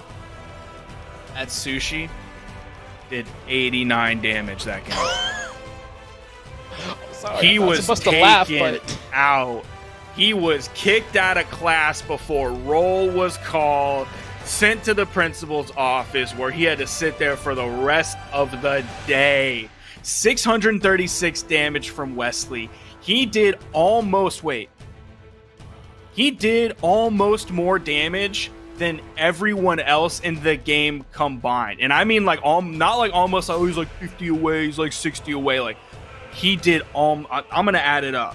oh man, So it's 300 plus 89 plus 252, 641. He was 5 damage away from tying all the rest of the damage in the game. Wesley is insane. He is on another level today. That's crazy. He really ran over and unplugged their controllers. Like, that's not nice, man. You gotta play fair. Mom said it's my turn on Brawlhalla now. Holy cow, dude. I think they're the team to beat. We'll see what happens in the future, because the very next set that Power Ranger and Wesley play is going to be against Balthazar and Fiend. So I am giddy with excitement to watch that set. But before that, we have one of the previous teams we saw today, Minexo and Kaio against Stardeath and Lopez, who we haven't seen yet today. I'm excited for this as well, man. South America's bringing the heat today. Right. I'm still just like, oh man, you ever like play tag on the playground as a kid, and there's just that one kid who was just faster than everyone else, and whenever like he was it, you just kind of gave up. You know, it was like nothing I can do. I will never be able to like outrun this dude. Like he got the boots on, he's dashing, and I know my place. He's going Jesse Owens on me, and I want to gotta get dox the tagged. kid right now because I know his name. You said it, his name popped right into my head. I'm not gonna say it. Not even gonna say his initials. His first name was Reagan. He was faster than everybody else.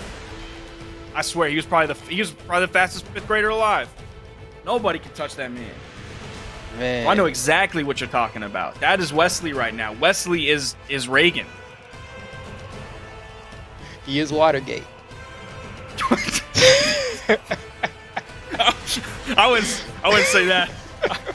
I don't mean Ronald Reagan was the fastest person in my 5th grade class, and I love we're talking about Ronald Reagan to a maybe South American audience. Great references here. We went from anime to a Ronald Reagan. Just had to do the peeps and poops, take the checks, Make sure we were accounting for everybody. As we roll on into this next set, we got it looks like Stardust and Lopez finally in here going up against Kaio, the creator, and Monexo. So we'll see how this pans out, man. I'm excited.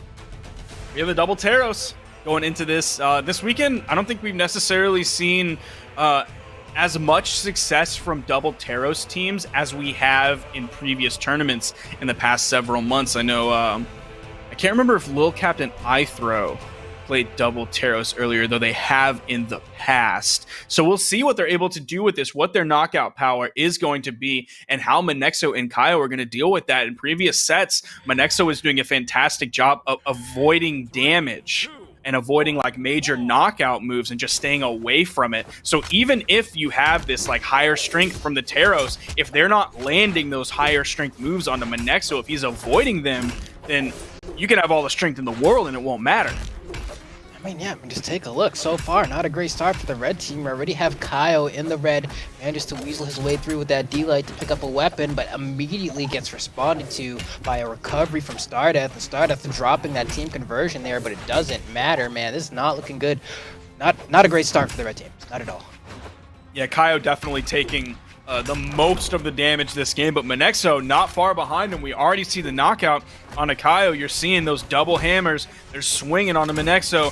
One-sider is going to put him into a bad position. If not knocking him out, it's going to be a dare. About 1.5 jump heights up. That's going to take Monexo off the top. And yeah, you're exactly right. A very tough start for the red team. They're going to have to fight back from these heavy weapons from the blue team, from the double Taros. Just take a look. They do have the double Taros in the red, but the Taroses already have them in the orange now. Stomps there from Lopez. Some more damage on Kyle. Lopez probably going to go down here.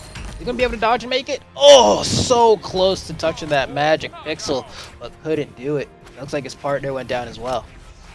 And that neutral signature that came from the axe was perfect onto Kaio because it was like right near the edge, didn't bounce off the main platform, so it didn't end up sending up and taking away some of that momentum. That was an orange knockout, basically exactly what you want. That's what also all those Mordex players look for when they have gauntlets in their hands. They want that dunk right over the edge in orange. Here we go. Lopez has a dodge, won't make it. Yet again, it's been taken down to his final stock. We actually have a fairly even game here. Monexo, though, in the red. These Taroses are going to be swinging for him to go ahead and bring him down to his last stock. There's 2 swings right there, but neither of them hitting, though. It looks like Monexo finally gets scooped up, loses the stock. They have a 2v1 opportunity on Kaio here. They're not going to capitalize. Hold on. Yep, just 1 hit, and that's all they're going to get.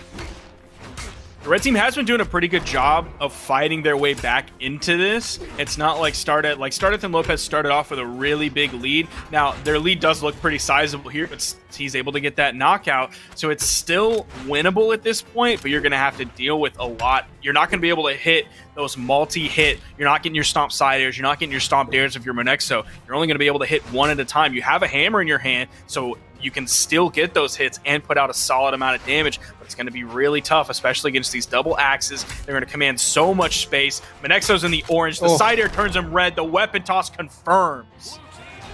Yeah, proving why the heavens are weapon, man. You see how far he went flying after that axe toss? He was not coming back to Valhalla anytime soon here, man. Nice showing for that game 1 coming out from Stardust. And Lopez here. We're going to see if Kaio and Monexo have some answers. I don't know what their stage picks are going to be. Are they going to try to go smaller? Are they want to go to Shipwreck? Get some... I don't know about that, man.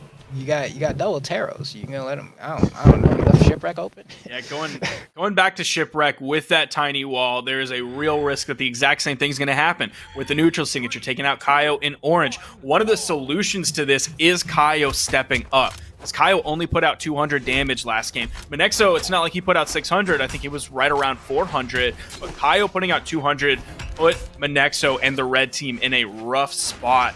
Kaio's going to have to be more present in this game. Nice start off so far. They have the lead here. That D-Sig turned Lopez red. Here we go. I like that. Got the hammer on a start death here. Can't get Lopez back down though. We're gonna see, can we get them off stage? Because the red team doing all right. You know, they have the stock lead here. They need to get a few hits in. And so far it's working. I was worried about the shipwreck pick, but right now it seems to be working out. I guess their job is just to refine their game plan. Yeah, it seems like Kaio complete 180 from the previous game. Look how little damage Kaio has taken on this stock. You even saw Kaio rotate over to try and provide a little bit of relief into Lopez. See a little bit of the combo come out. Neutral signature. That's going to knock almost out the ground pound. Here comes the dodge. And both blue team members were more focused on Monexo, allowing Kaio to get back. Yeah, I'm pretty sure all he needed was a ground pound to be taken out there, and it would have been a pretty easy KO. But with that said, the blue team still getting that damage onto Monexo and Sig. Beautiful. That was a beautiful Sig. I 100% agree with you. The first swipe ended up hitting Lopez, and the second swipe hit Stardeath, who was very much in the red. That took him out. So that was a fantastic neutral signature, hitting both members. Big sider there. See if Kaio's going to be able to get back. Still somehow surviving. 2 minutes and 40 seconds into the game. The down air is going to be the knockout move. But Lopez is in rough territory here. The down air almost knocking out. Monexo would have hit that 1 or 2 jump heights up. Lopez would have been dead on the, and then on the final stock. Stomp side air, unfortunately, from the wrong side of the stage if you're the red team. That'll give Lopez a little bit more room to get back into this, put out some more damage. There's the right side of the stage. Monexo wants, and Kaio putting a hurt onto Stardeath. He's able to get back to the wall, but Monexo and Kaio are going to control these weapons. They wanted to grab those weapon spawns and strip the field. Yeah, and if you're the blue team, right, you need to focus on taking out Monexo. If you're the red team, you're focusing on taking out Lopez. They're both members who have 1 stock remaining, and you definitely want to make this a 2v1 as soon as possible. This could be the start here. No! He's dead! That was almost super dangerous for Kaio to go down. You saw, I think it was the recovery. It was the bottom side of the recovery. That sent him down super low. Even though he was kind of in the orange, that didn't allow him to get back. Oh no, the side signature from Monexo still wasn't the knockout move just yet. Kaio has to survive here. Has to be very careful. He's going to take the full down signature from Stardeath. It's Kaio in the 1v2. Kaio stepped up huge this game.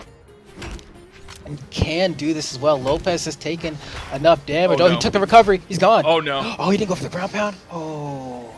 I almost expected a neutral signature from Lopez right around that corner. Oh, and you see how quickly this game goes from winnable to a very tough situation for the person alone in this 1v2. And he's just trying to get onto the stage, and every moment he tries to get the touch, Oh he just no. gets hit. Yeah. Oh, One side to no. the other. Around the world. Oh no, and blue team, just like that, is going to take that. And that's a 2-0 for Stardeath and Lopez in this best of 3. That was a big step up from Kaio, though, more than doubling his damage, taking 668. Man, just like that. I mean, I'm taking a look here because we have, we got one more top 8 winners side 2v2 qualifier, and it's going to be DB and Legit versus Rec and Jasper. And then we'll have all 4 teams, right? We'll have our Power Ranger and Wesley already sitting pretty. Baltazar and Fiend already sitting pretty. We just saw Lopez and Stardeath take out Monexo and Kaio, and now, we have one more set to figure out the winner side. But even taking a peek at kind of the loser side, we're seeing some of these matches play out, right? Looks like Steve and Sack are still alive, and they're playing against Saiyan and Trick.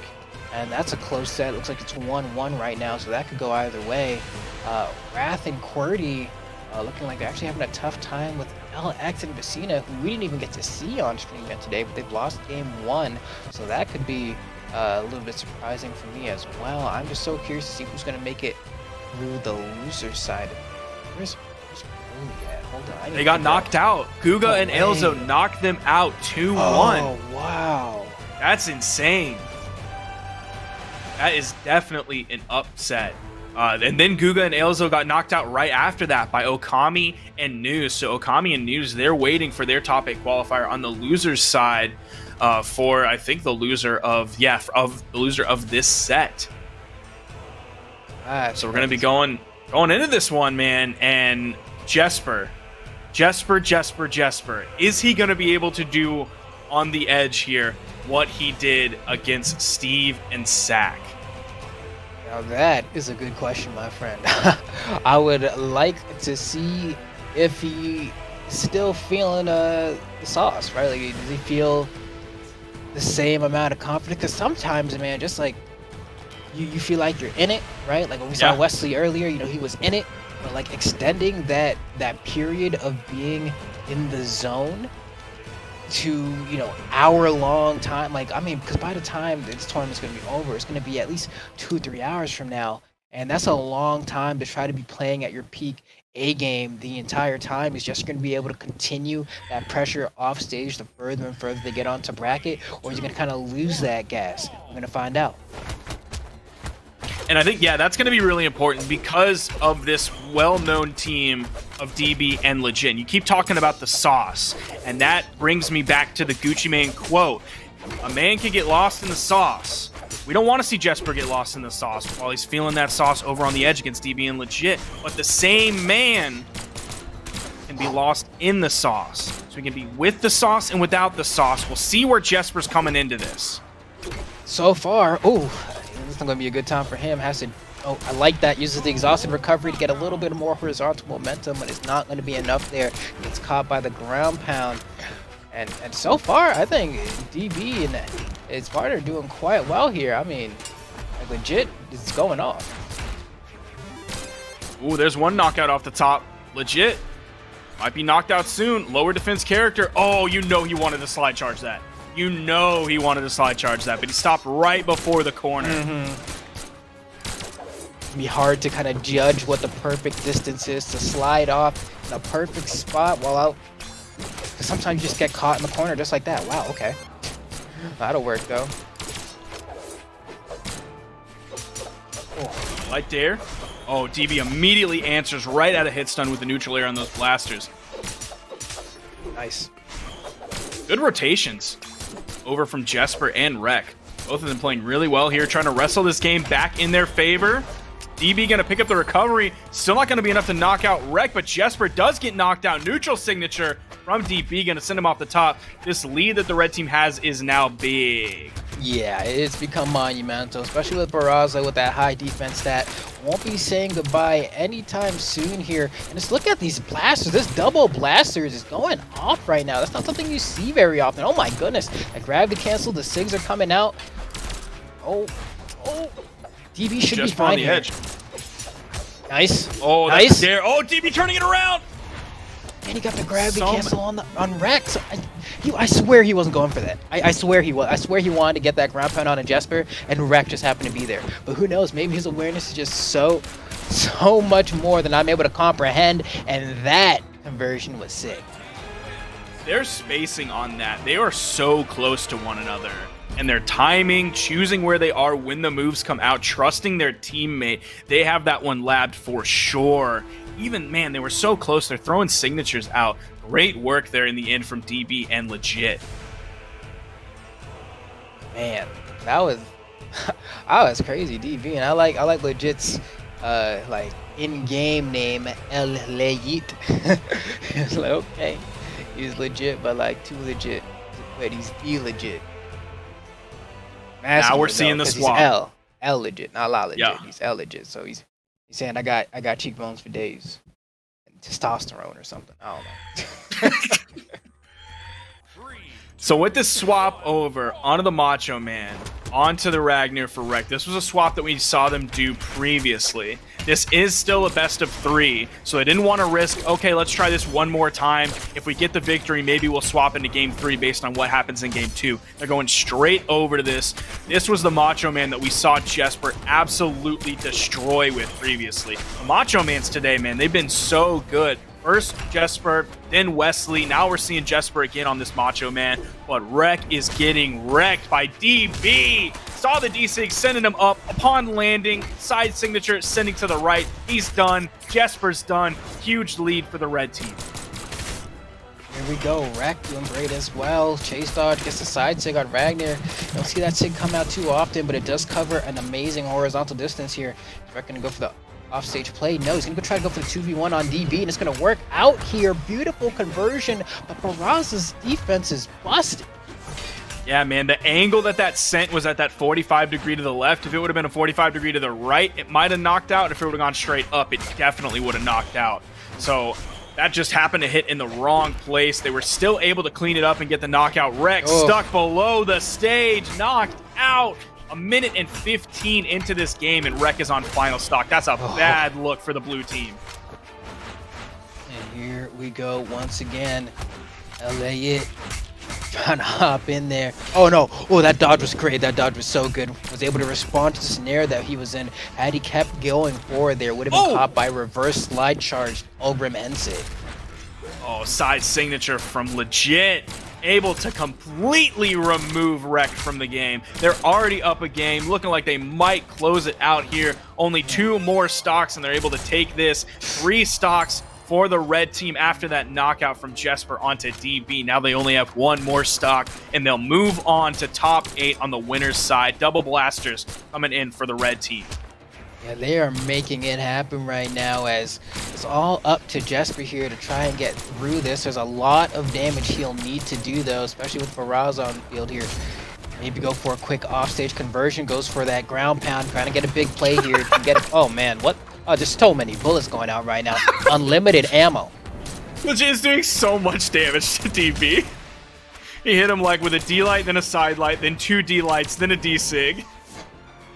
It's like, just imagine if you had to reload blasters. What a different game this would be. I don't want to hear that argument again. That was an old argument from back in the day. Hashtag ammo, no way. Get it out of here. Oh, man. Nice. There we go. Yahoo. Man, that was a convincing display from DB and Legit there, taking it over Jasper and Rek in a very, very strong 2-0 victory. Very strong ending to the set as well, ending it with the yeehaw off of the down air from DB. Yep, that's an easy move on for DB and Legit. They took that very confidently, 2-0. So that is all 2-0s for those top 8 qualifiers on the winner's side. DB and Legit moving on, Lopez and Stardeth moving on, Power Ranger and Wesley moving on, and Balthazar and Fiend moving on, showing that they deserve that winner's side top 8. A very good spot to be in, because when you go in, you only have 1 more set to play before you're in that winner's finals if you move on. So it's a fantastic spot to be in. You can lower those number of sets that you're playing throughout the day. That is your winner's side of top 8. We are going to have loser's side before that, finishing up for you here in just a few moments. Flambeau, do you have any more parting words before we take just a quick break? No, I think you pretty much covered just about everything. Just make sure you don't leave your seat. I'm sure we'll have trivia either this round or some other round, play some trivia about it. No, we'll be right back with some loser side with top 8 qualifiers.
South America rolls on with more competitive action here in the top 8 of things. We've already seen 4 of our top 8 winners side players earn their spots. That was a big old mouthful. Just to list off those names: DB Legit, Lopez, Stardeath, Power Ranger, Wesley, Baltazar, and Fiend, all in the winner side of things. But before we get into things, how are you feeling, Frond?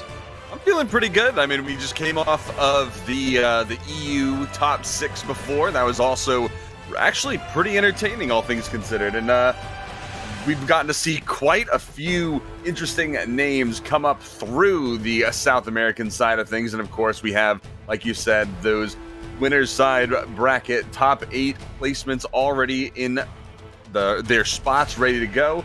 We have Saiyan and Trick versus Alex and Vecina down in the bottom, of course, and we saw a lot of really good names back in the top 32 side of the bracket, top 16 as well. And there was a game that I really, really wanted to cast, but I'll just leave that for a later day. But hopefully the prophecy will come true at some point.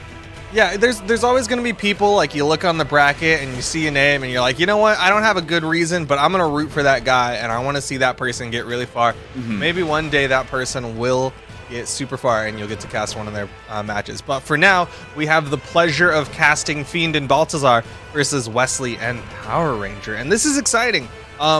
Personal opinion, I think Wesley is one of the strongest South American contenders to really put a dent into Fiend. Fiend has long been has long been basically the strongest person in the South American region, and the two teams and or players that have really been making him sweat have been DB and his team, and then Wesley and his team. We saw Wesley do dominating performance earlier on in the top 32 of things, and I'm kind of looking for some similar performances here against Fiend and Baltazar. I think we are going to see, just a little bit more of that going forward. This is going to be the game for them to really play out to their fullest. I mean, this is sort of like a winner's final or a grand finals almost in terms of the sheer skill that we have here right now. Fiend, Wesley, 2 of the top players in also the 1v1 side of things, Power Ranger and Baltazar as well. So, I mean, these are a whole host of powerhouses going out, playing in this match right now. Going straight over to Miami Dome. Fiend and Baltazar facing off against Wesley and Power Ranger. Let's see how this goes down. Game 1 starting in just a little bit. We've got the double Bryn team for Fiend and Baltazar. On the other side, still retaining some axes. Power Ranger on the Rayman, Wesley with the Olgrim, Macho Man Olgrim. He'll have that lance, which Wesley is very talented with, but also will have an axe, which seems to be the meta for the most part. We saw it a lot in the European region, as well as currently seeing it in the South American region. Fiend looking for the spear, started with the downlights, coming in, getting his teammate Baltazar. Fiend now dropping back a little bit. Baltazar going up with the axe, and Wesley trying to find those side airs, down airs with the lance, and the Power Ranger with those gauntlets just dashing around, looking for someone to grab out of the air, looking for someone to pop up and connect with that rising uppercut recovery. Fiend with a side sig, not going to connect, and Wesley he's just dancing back and forth right now, trying to play a safer game right there. But what a wild interaction between all of these guys going on right now. Yeah, it is interesting to see Wesley be a little bit more defensive, a little bit more cautionary on his approach. Baltazar showing why there might be some reason to be cautious as he just throws out big sigs all over the center of the map. Power Ranger going to get taken out on the right side by Fiend with the edge guard. Looks like Fiend might be looking for more knockouts as he's got Wesley on this left side corner. Now a lot of axes out on the field. Now there's 4 axes on the field. Weapon thrown. That's going to be Power Ranger. Look for that weapon throw. They're not going to find a recovery. That's going to get, that's going to lead to 2 KOs. One on Wesley and one on Fiend. And Fiend was actually going to get knocked out by the blue team there. Baltazar following suit as well. And now it's going to be evened up stocks and just about evened up damage as well. Yeah, basically a board clear at the end of everything. Power Ranger on the right side now with that axe in hand. Looks like this blue team gonna lean a little bit more towards the axes while the red team sticking with their spears. Wesley going for a deep commit with that slide charge side signature, trying to catch one of the red team members going for the wall, but they both stuck to the outside and were able to avoid it. Nice side air on the right side. Way off on the right. Yeah, that side air chase down is just huge, taking that stock off of Fiend, and Fiend's the first one to reach his last stock right now. He's going to try to tighten up here, try to play a little bit more defensive, let his teammate make those forward approaches, maybe just kind of go for those follow-ups. But right now, Wesley's not allowing that to happen. You see the blue team members, they see blood in the waters and are trying to chase down Fiend. Nice save there from Power Ranger, actually redirecting the force from the hit on Wesley.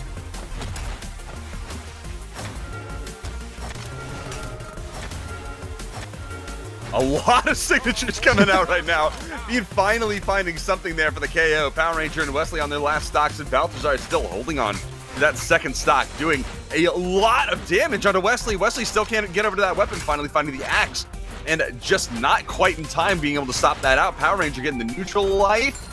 Balthazar still alive. Okay, not anymore. That was, whew, I was about to say, if they weren't able to finish that off, then that would have been real bad. But finding the KO onto Fiend, getting him out of the game for right now. Power Ranger and Wesley have that 2v1 opportunity with the double axe. Balthazar, no weapon also. This is going to be a little bit of an interesting situation for him because they continuously starve him of weapons right now. Finally finding the axe, but is it too late? Ooh, going real high. Oh, but on stage, Wesley just waiting for the opportunity, hits him with the fold-up chair, and that's going to be game one, going the way of Power Ranger and Wesley. Wesley not quite putting out the insane damage numbers that he did in his previous set, but still 583 is very good for the team. Exactly. Like, getting that kind of damage out, it just only leads to a lot of, even if you're not finding the KOs, it doesn't even matter. As long as you can build up that damage. If your teammate can find them and you're taking those W's, then hey, do whatever works. Support characters or support players are a thing in 2v2. Yeah, of course. Sometimes playing that support role is exactly what your team needs. But right now, it seems like the red team thinks that Nash is what the team needs, as Fiend is going to go to something a little bit more standard, something that we know Fiend for. Wesley not going to have any of it, going immediately for the Landskimp on the left side. It's a good risk to go for, because if it lands, that's a stock immediately out of the picture, and you don't even have to do all the work of getting that 150 damage plus onto whoever you're trying to take out, because you're just getting the stock right out of the picture. Ooh.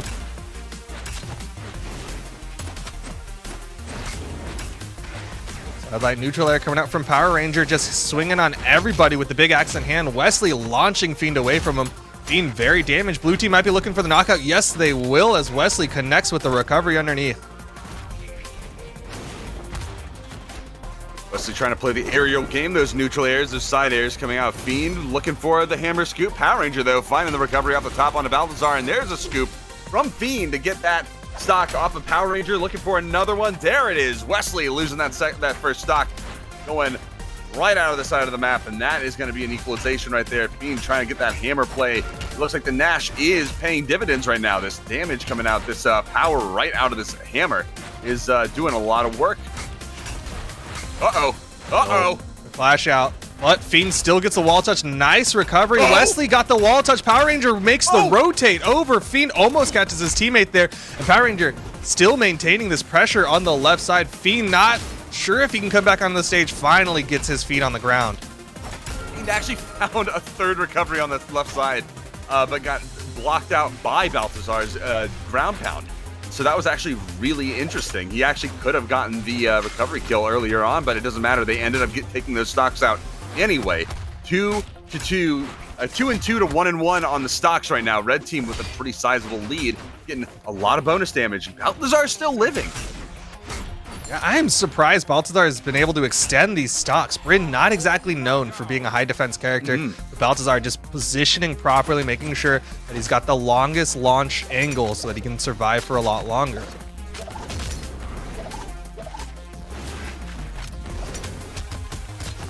Power Ranger trying to avoid as much damage as possible. Balthazar and Fiend doing a good job at coverage right now, but Wesley, the only one with the weapon. Well, now that Power Ranger has the gauntlets, he is not the only one, but Wesley did a good job at covering that area with the lance to prevent him from collapsing on Power Ranger too hard, but he got pushed back. So now Wesley's all by himself, and Balthazar and Fiend are going to try to collapse on him. Force Wesley into the center of the map with nowhere to go, and there's the coach pitch. Throwing axes. Weapon tosses come out. They can be very devastating against a Lance player if they catch him on the recovery, but Wesley, knowing it, plays very protectively, but gets caught by the side air. And that's going to be game number 2, going the way of Fiend and Balthazar, just trading game for game. that is going to tie up that set there, 1-1. You can see in the replay, Balthazar and Fiend doing a good job at condensing Wesley's field of movement. He tried to get back, got the recovery, but that stuff that came right at the end, the side air, prevented him from getting back on the stage. Very, very clean finish from Fiend and Balthazar. I'm surprised to see Miami Dome going to be picked again for game number 3. Wesley and Power Ranger comfortable and confident that they can win on this map. One of the things I like about the South American region is that they absolutely love going to this map. And I can't blame them. Music's great. It leads to fast gameplay. It's just entertaining all around. So I say go for it. Can't argue with that. Left side, though, Wes is going to be arguing against that hammer recovery. Gets a nice neutral signature on his return back to the stage. Tries to read a dodge in, but Fiend not going to have it. Throws out the neutral signature, but blue team, can they widen this gap? Can they get that extra damage? Maybe get the stock off Fiend? No, Balthazar going to connect with the side signature. Who's going to die first, Power Ranger or Fiend? Whoever does will give their team the disadvantage. Good pickup from Power Ranger to find that gravity cancel side light. Unfortunately, he wasn't able to find the follow-up, but that pickup right there shows his awareness in this game, and that is something that you cannot replace by losing a teammate. If they have good awareness, that means good follow-ups, good team combos, good damage. Oh, but a great positioning from Balthazar. Just option coverage coming out from the red team. Fiend went high, Balthazar went low, and they caught out Wesley, putting him down to his final stock. Balthazar and Fiend, weaponless. Fiend finally finding a spear. Wesley trying to pressure off on that left side. Having a little bit of trouble getting onto Fiend. Side light and down light not going to connect. And Wesley gets a small punish. Power Ranger trying to collapse onto Balthazar. Balthazar getting really low. That's a danger zone right there, and he has to be careful. One big hit from either one of these characters could put him out. Meanwhile, Wesley's got to be really careful. Whoa, throws out a ground pound on his way back. Power Ranger is going to fall on the left side, though. He rotated over to try to help out his teammate. It is going to keep Wesley alive, but that also puts Power Ranger down to the final stocks. Ooh, neutral sig going down punish. Real low. Oh, no! Oh, there's a little bit of slide back, a little bit of momentum when you do that recovery and you slide back just a little bit while you use that. So he actually hit the blast zone while he was charging the signature to get back.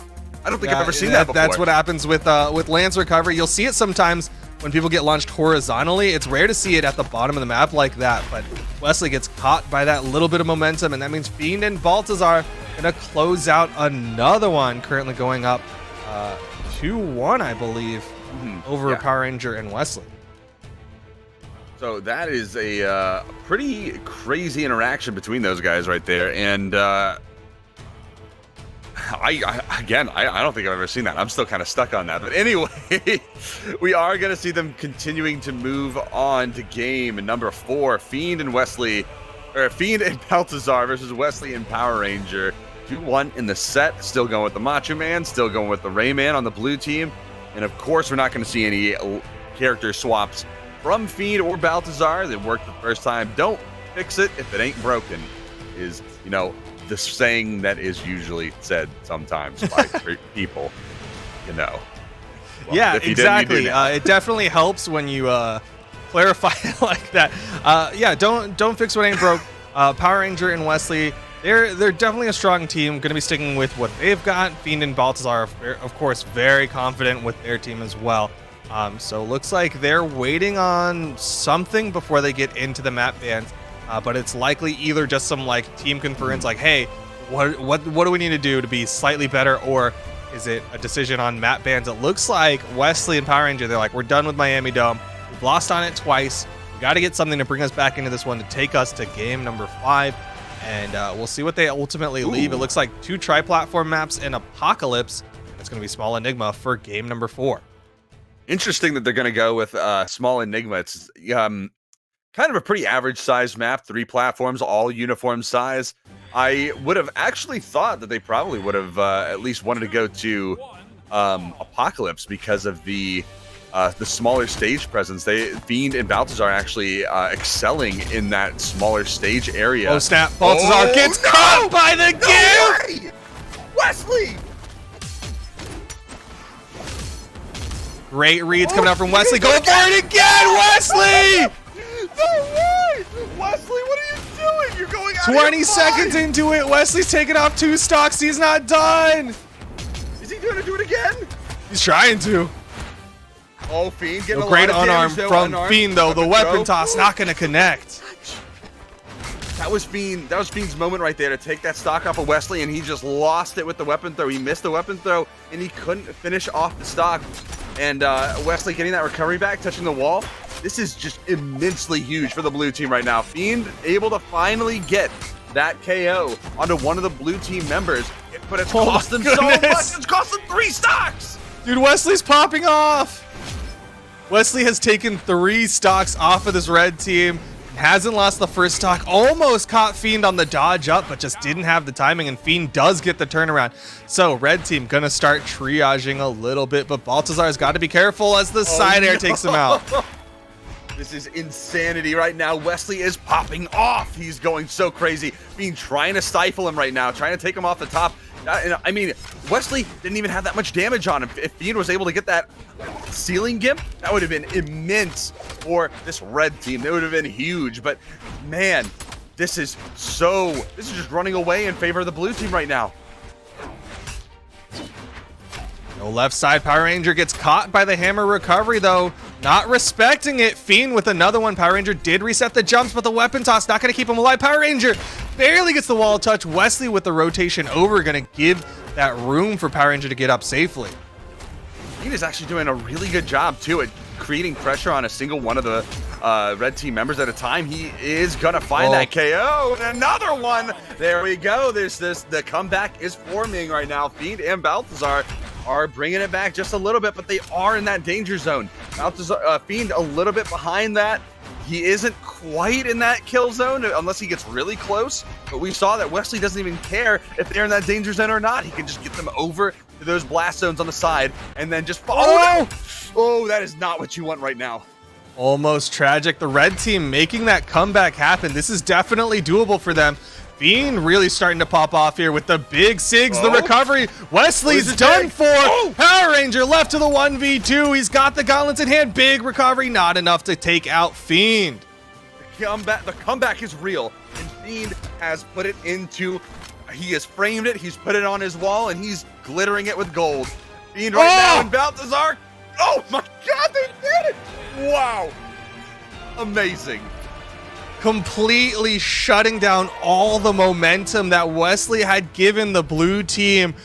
Red team able to make it back, climbing back and closing out game number 4, winning it 3-1 to earn their spot in the winners finals. I am beside myself right now. That was insanity. The way that started, Wesley with the double side gimp KOs with the lance, finding those opportunities and capitalizing on them was huge. It was a lead I didn't think Fiend and Balthazar were going to be able to get past, but dang, that was so good, so well played by them. Be able to bring that back, slow things down just a little bit, and just make it look so good in the process.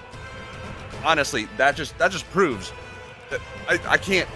I'm a loss for words. I'm lost for words right now. That just shows how strong a team Fiend and Balthazar are to completely come back from 3 gimps in a row, or at least 3 stocks taken by Wesley before losing his first one. 2 gimps within the first 20 seconds. Like, that's big.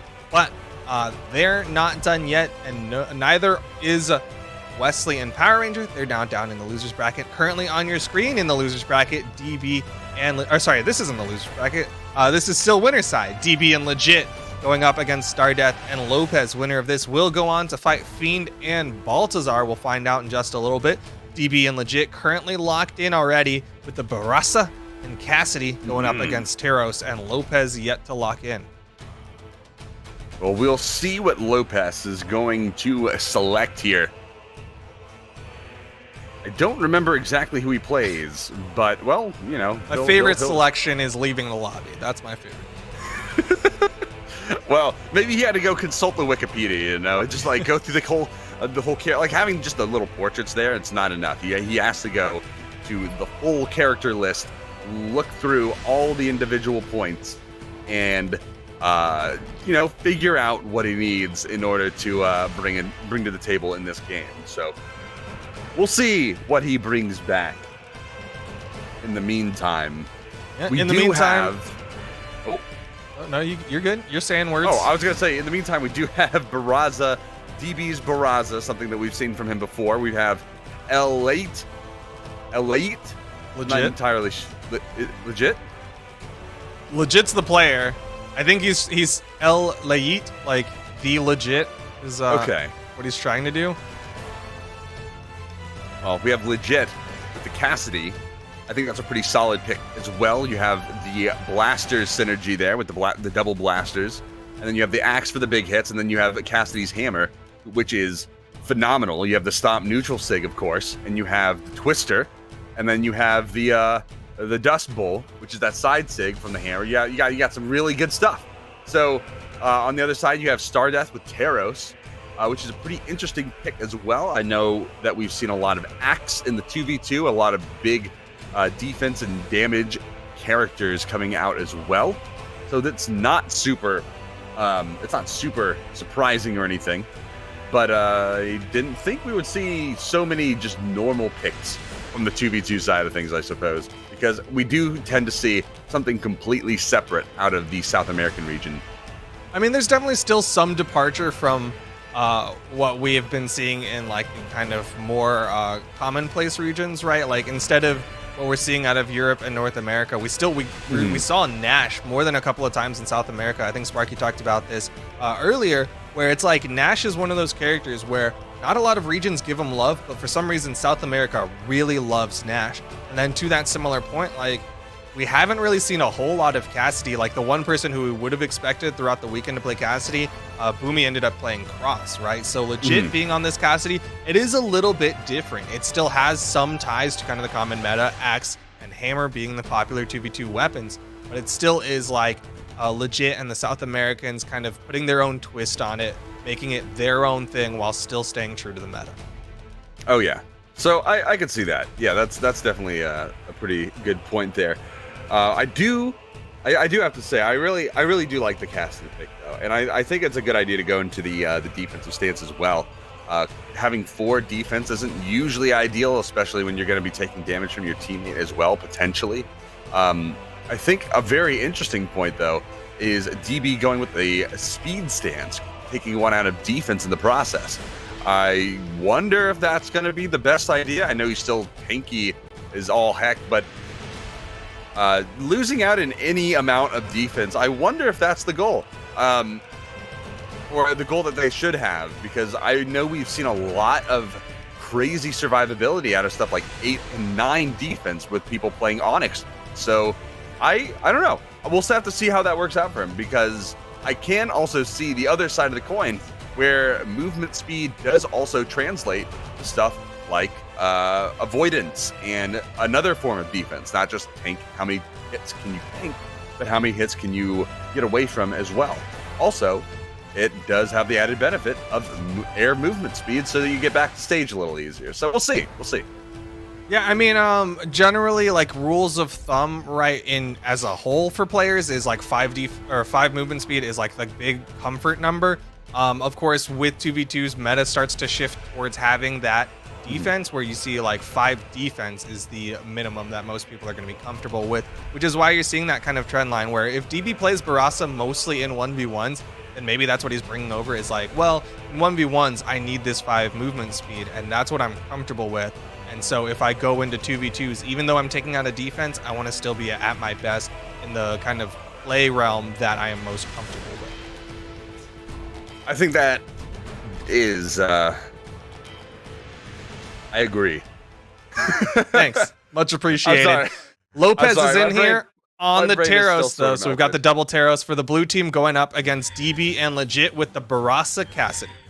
My brain is still sort of melted from that last game. That was just insanity. Anyway, we're getting back into it. Here we go. Starting the other side of the winter semifinals right now. Legit and DB versus Stardeath and Lopez.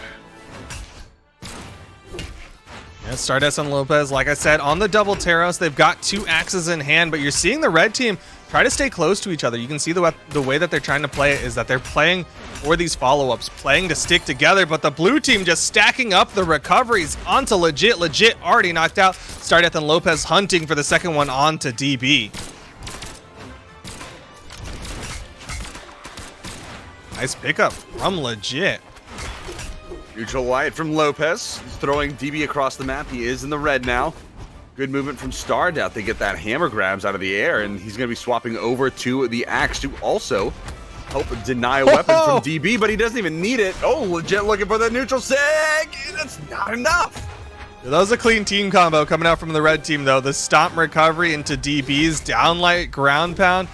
Good damage, but finally they're going to finish off that first stock of Lopez. DB, the more healthy of the two, but overcommits down underneath the stage and is going to fall. Ooh. Nice pickup from Legit, though. Going to keep the stock count even. Oh, that's good damage. That's really good damage. Lopez just came out of a fresh stock, trying to go off stage and pressure a little bit, but he got punished so hard that he's losing another stock right off the bat. DB and Legit looking really, really strong right now. Nice follow-ups coming out from Legit. That's what he's looking for with this high dexterity Cassidy. Just trying to move around, let DB be that front line, and Legit is getting that follow-up, getting that extra damage, but a little bit of team damage coming out from the red team. Stardeth able to connect with the stomp side air. Weapon throw, not going to connect as DB makes his way back onto the stage. Lopez staying back. No, it's going to be Stardeth moving over to pressure with the unarmed. Oh, no. Stunning his teammate. Legit with the blasters down air. Down light coming out onto Lopez. Looking for the neutral air. Not going to connect it. Neutral sig coming out. Another team damage. There's a lot of team damage going down between this red team. Nice and that's going to get him right off the top. See DB with the rotate over, gets the second one. DB is dominating, and it's all left to Stardeth in the 1v2 as he taunts. I'm not sure if that's a confidence play or if that's a, all right, good luck me. I've got to take out 3 stocks of this red team, but a scoop up at the bottom of the map is definitely not going to be helping his cause. I hope it's not a fat finger and that it was an accident, because otherwise that's just free damage that he can't afford. Oh, nice with the down sig. I did not expect that option, and I think I would have fallen to the same fate. Well, I wouldn't have lasted this long to begin with, but that's something else entirely.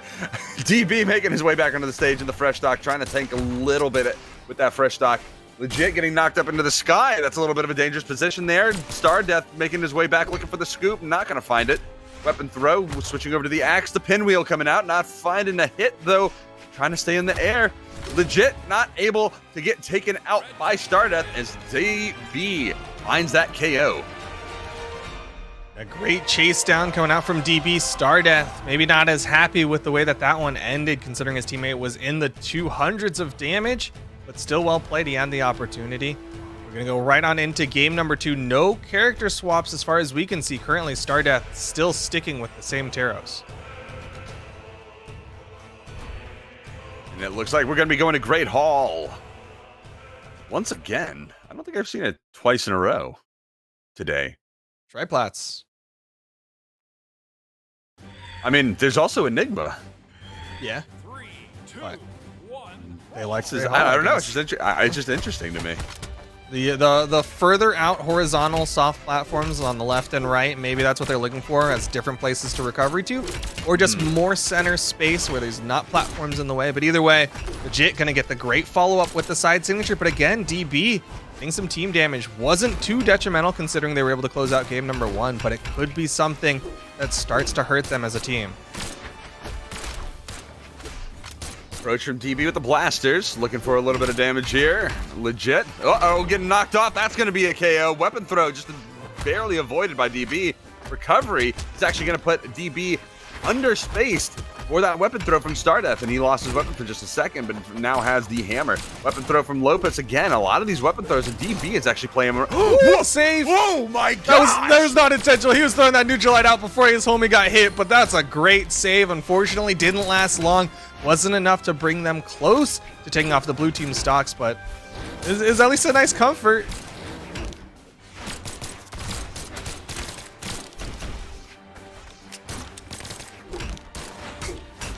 Legit getting thrown off onto the side, making his way back, and it looks like the collapse on a DB is going to be the focus of the blue team in the meantime. Stardust getting knocked up to the top of the map. Oh, and there he goes. Lopez getting launched out into space. And DB looking for that scoop combo. There it is. Legit right in the right place in the right time. That's something that this red team does so incredibly well. As you're seeing DB go in, start to get some hits, and Legit immediately rotates over, gets extra damage. That each hit gets so much more, but the side air from Lopez might start to deny that opportunity as DB and Legit are down to their final stocks.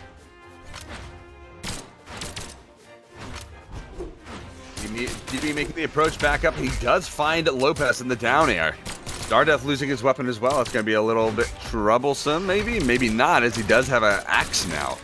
But it looks like Stardust, oh, he gets caught in the neutral sig. I don't think that's what Legit was aiming for. Both Lopez and Stardust positioning themselves right out of space for that. And Legit making his way back, finding those blasters as well. The double blasters, no, DB losing them. And that down sig. Oh, another one coming out, and that is going to be a double for the blue team as they take game in number 2. As a convincing turnaround coming out from this blue team. DB and Legit gonna try to rally back into this one, getting rid of the tri-platform maps this time. They were saying they were not having it. We're gonna be going to Mammoth Fortress for game number 3. Mm-hmm.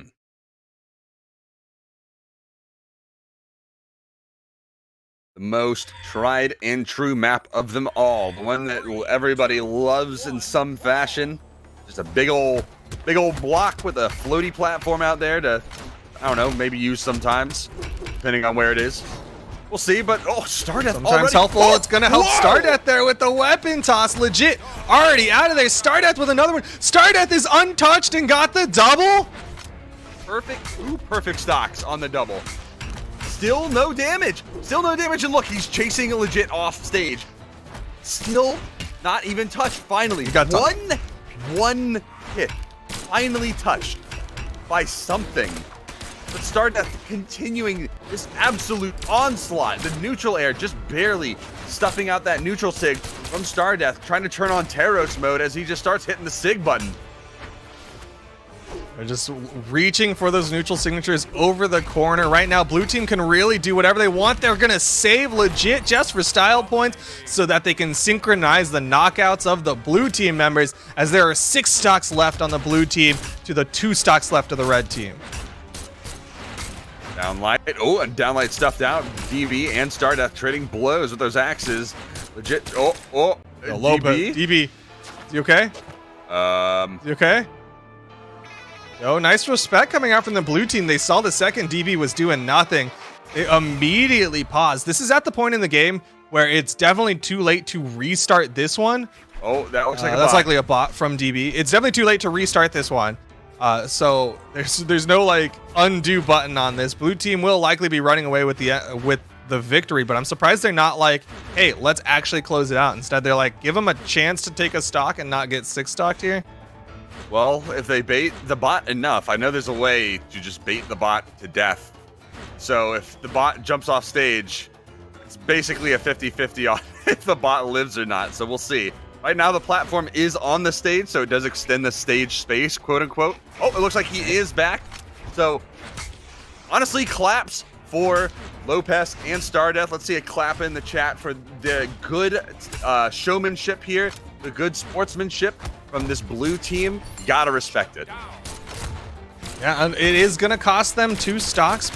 I'm sure Sparky is out back just saying, like, why not take the W? Just go home with the W. But either way, blue team likely will still be getting that W, but just not a 6 stock W. Ooh, Lopez going for the ground pound off stage, looking for the DB. Not going to find a DB playing a very close corner on him, and is going to make his way back on the stage, taking the hit from the neutral air and the weapon throw approach. Oh, picking up his teammate in the mix, and that's going to stun him for long enough that blue team is going to find that double KO and take the dub. Once again, I believe that is going to set the stage to 2-1 in favor of Stardust and Lopez. They are going to be going into game number 4. Legit gonna change up the character picks. Looks like Legit is gonna be switching over to the Sidra as we get ready to get right on into game number 3. Is that right? Game number 4, because 2-1. DB and Legit did win game number 1. 3, 2, 1, brawl.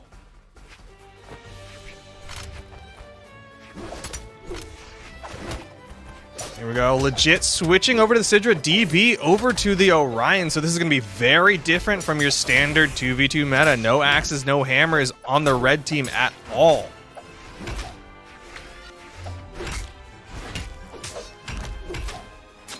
Big pickup from Lopez. Stomp Cider. Going to put some good damage onto Legit. Red team fighting back and forth. They're not having the same problems that they had at the start of the last game, but still struggling a little bit to finish off these stocks. You're seeing Stardeath currently unarmed on the left side. Gets to the center. Lopez picks up the Stomp Side Air to finish off the stock of DB. Big side signature from Lopez. That's pretty much worth considering they have that stock advantage. Legit on respawn, immediately putting damage onto his teammate. Lopez going to try to keep this lead for his team. Has to extend this stock. Has to get some more damage put out onto this red team. Great interrupt from Legit as Stardeath was starting to hurt up DB. But DB finds the knockout onto Lopez, and this is basically back to even. Stardeath on that soft platform. DB's going to come in, catch him with that Lance recovery, get some good damage. And you see DB really chasing down Stardeath. One thing that's very different coming out from the red team is they're not as focused on those follow-ups. You're not seeing Legit trying to position right next to DB. Instead, Legit's just like, all right, I'm going to play around you. I'm going to do some damage. And if I see the opportunity, maybe I'll make the rotate just for any extra thing I can. But it's not the primary focus.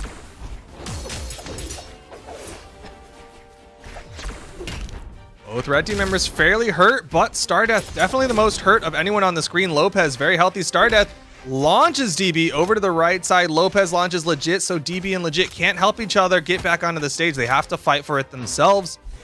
Still, they managed to find footing. Nice neutral signature coming out from Legit. Going to keep Lopez at bay. Everybody kind of just standing on their sides of the platforms.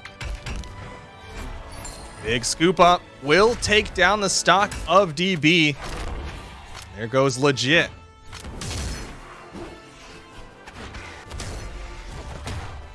All right, well, DB is making his approach. He's trying to find that side air onto Stardeath. And, oh, there's the neutral sig. He does find the KO, catches Legit a little bit in the mix, but does find that hit. DB with the recovery, and that is going to be looking for a little bit more damage on the Lopez. Good team synergy right now from both the red team members. Yeah, a little bit of damage going up, trying to take him higher and higher. A lot of axe plays, though, coming out from Lopez and Stardeath. Oh, but the red team is still taking the brunt of the damage. Nice little follow-up from DB with the weapon toss. The red team has got to be careful here. These are their final stocks in the winner's bracket as Lopez from behind catches Legit with the cider. It's all left to DB on the Orion. And it's a pretty good option. Well, it would have been, I suppose. The neutral sig maybe a little bit too greedy there on stage, but that is going to do it, I think. Stardeath and Lopez taking it 3-1 in the set. The pocket pick pull out from DB and Legit not quite paying the dividends that they were hoping it would, and that is going to do it for that set. So we do, I believe, have the winners finals all set up. Balthazar and Fiend versus Stardeath and Lopez, so that'll come up a little later. So in the meantime, I believe we're also going to be going down to the bottom bracket and seeing what we have down in that top 8 bottom bracket in just a little bit. Yes, we are going to be going down to the losers bracket. Again, still top 8, so best of 5s. And we are going to be meeting up with Saiyan and Trick. I don't know why I said Cyan like it was the color. Saiyan and Trick going to be going up against LX and Vicina. I'm a little bit more familiar with LX and Vicina. I would say that I think they're the favorites between the two of them, or between these two teams. But at the same time, Saiyan is kind of in theme with a lot of players who have been very good in the South American region, right? Like we've seen Broly be a very dominant player. We've seen a lot of these like Dragon Ball Z themed player names be really good in South America. So it's possible that Saiyan and Trick do have what it takes, considering they did earn their spot here in the top 8. We'll see who they end up deciding to pick, as we have yet to see anyone lock in. but currently Saiyan and Trick are in the lobby. Well, I gotta say, I know in Brazil, or at least I'm pretty sure, Dragon Ball Z and Dragon Ball and all that stuff is extremely popular. I think I remember seeing a video of when the Dragon Ball Super finale was playing, and there was like a huge crowd in front of a huge projector screen outside somewhere in Brazil. Everyone was watching the finale for that. So I'm not surprised really to see so much homage to the Dragon Ball series. I think it's really cool actually that there's a little bit of that representation here, and hopefully we'll see a little bit more representation of different things in different areas moving on through the future. I know we see it every once in a while, like way back in closed beta, I think there was a tournament that we had where a few of the players actually did pick out Dragon Ball Z names again. I think it was oh shoot, I think Daiku picked Goku, or I don't remember who picked Goku, but there were a few names. It's been a long time since that was the case though. Yeah, we've definitely been out of closed beta for a while, so I don't fault you for having some memory loss on that one. But looks like Vecina and LX are here to play, locking in some characters already, and again, going to be sticking with that theme, axes and hammers, popular in 2v2s. No surprise to see axes and hammers on both sides of the playing field. Trick going to be coming in with the Sentinel. Again, that South American, sticking to the meta, but kind of putting their own twist on it. Going to be having that hammer, but we'll bring in those guitars. We've got Saiyan on the Bryn, Vecina on the Zol, and LX over to the Cassidy. And we're going to see what map they go for right here. We're going to have the bands going out. It looks like Great Hall, Mammoth Fortress, and Shipwreck are going to be left on the field. It's either going to be Mammoth Fortress or Shipwreck. I don't think they're going to go to Great Hall, but I've been proved wrong in that last set where they played Great Hall twice in a row, so who knows? Hey, look at that. Nope. They ended it right out. And hey, look at that. My first pick. I guess it's a little cheap to pick 2 maps out of 3, but...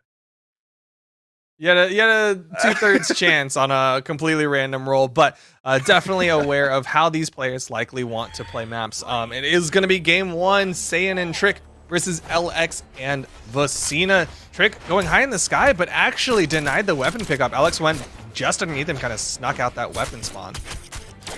And getting things just kicked off the bat right now, getting things going. LX looking at the blasters right now. Trick looking for that guitar startup and looking for the recoveries. Oh, nice little interruption right there. A little interjection with the gravity cancel side light going off stage. Look for the slaps.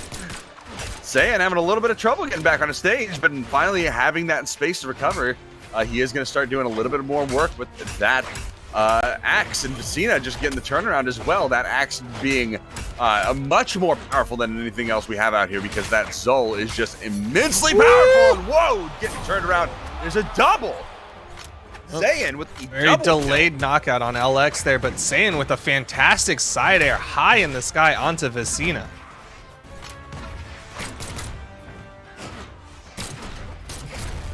Good dodging coming out from Saiyan, good dodging from Trick to avoid that blast from Vecina, but now Vecina really starting to swing for the fences. Knows both blue team members are close to that kill percent, so they're trying to get these finishing blows. Side 6's teammate, though, that's not what they're looking for. Trick, unfortunately, catches his teammate with the ground pound, and Vecina, I like the option, but just didn't have the positioning for the downlight and air.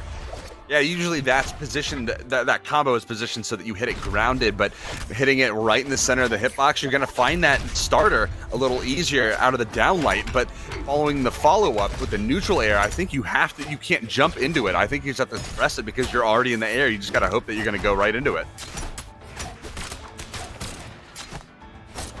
Well, Saiyan not going to have to worry about that as he connects with a neutral signature onto Vecina. Trick and Saiyan looking like the stronger team here for game number 1 at the very least, as the red team is down a stock.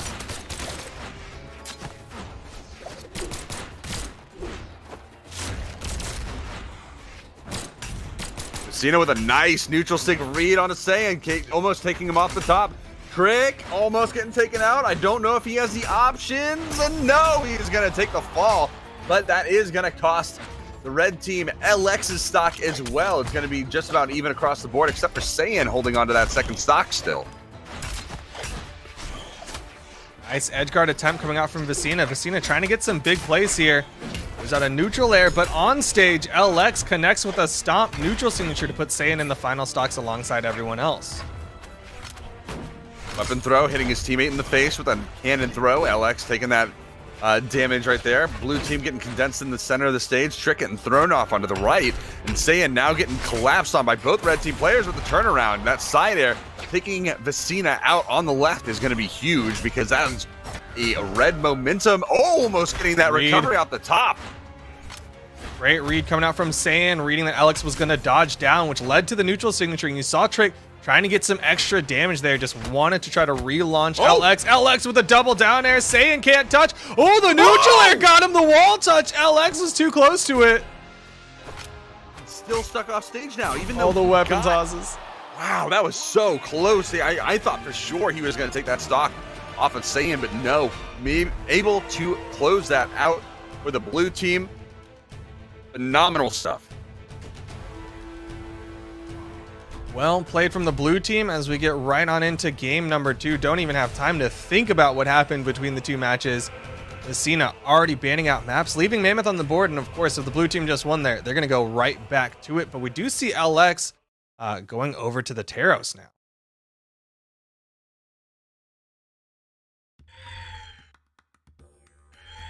Three, two, one, brawl. Getting things kicked right on off. Trick with the hammer, LX with the axe, and it's going to be the Taros pick this time around. Trick looking for these hammer plays, going off stage, looking for a grab, maybe looking for a neutral air. LX just going crazy with the axe plays, though, right off the bat. Throwing out those down sigs, going Taros mode. Just sigs, axes, just pressing attack, attack, attack. Never stop swinging, got to get that damage higher. LX trying to go in onto the blue team, but not finding any connections onto Trick just yet. Saiyan from below, and the help out from Trick. There wasn't a true combo follow-up off the nair. So Trick's like, I'll give you a true combo follow-up with my side air. Ooh, nice ground pound from LX will be the first stock. That's a very big hit. Now Trick all alone for the time being, trying to stall. Wait for his teammate to get back onto the field. Saiyan coming right out. That KO on Vecina, but not quite just yet. Trick just still alive. Going for that wall touch, going real deep, playing it risky, but oh, there he goes, the down sig coming out from the Taros. Down sig, and now Saiyan with the recovery. Throwing Vecina around, looking for Trick.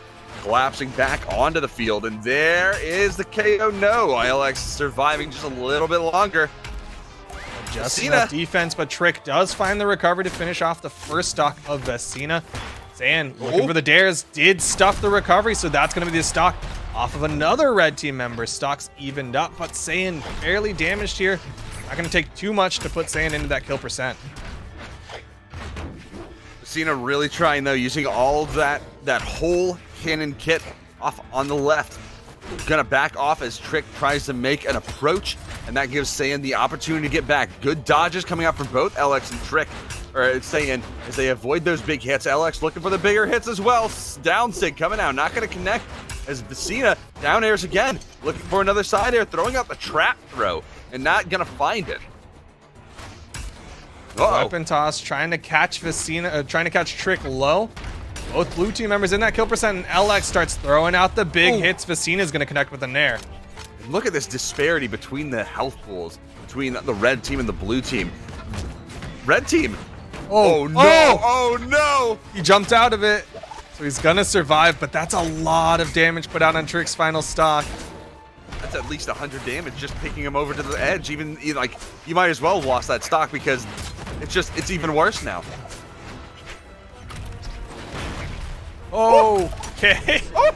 Red team just going in now. They know that they have such a huge lead here. 4 stocks to 1. Saiyan playing on the edge, but that's going to stuff the recovery. That is it. Game number 2 going the way of LX and Vecina.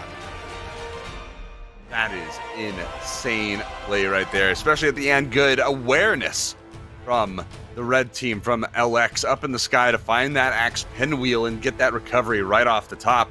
And then the follow-up onto Saiyan off stage. Real good stuff. And it looks like there's going to be another Taros brought to the table by Saiyan, bringing out the Gurugak. Gurugak. There's no U. Well, there's a U, but Gurugak. But it's going to be the double Teros. There's 3 Teroses on the board. LX and Vecina sticking with their picks after LX swapped over to the Teros.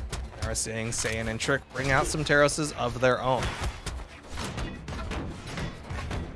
Oh, snap. Good dodge. Good dodge. Still more hits, though, coming out from Vecina. Neutral Sig getting a little bit of disruption, but it's not enough. That is not anywhere near the equalization and damage that the blue team has to get back onto Vecina for what he did to Trick right at the beginning of the game. Yeah, Trick is definitely hurting right now off that big almost gimp coming out from Vecina. Good spot dodge to avoid the approach from Trick, and you're seeing them immediately go for the 2v1 onto Saiyan. Not really playing around, going for these huge offstage plays unless Vecina starts catching them with that cannon. And now we have 4 axes on the field. We have Zol and 3 Teros just swinging axes. This is real gross. Lots of axe coming out from all these Teroses. Vecina is going to be the first one to fall out of all 4 players on the field, but could see Trick and LX fall in just a little bit. Ooh. It looked like there was a little bit of a save there. Vecina coming back onto the stage, and now LX with the... Oh, getting caught in the scoop, and there's the trap blast. Firing. Trick way out.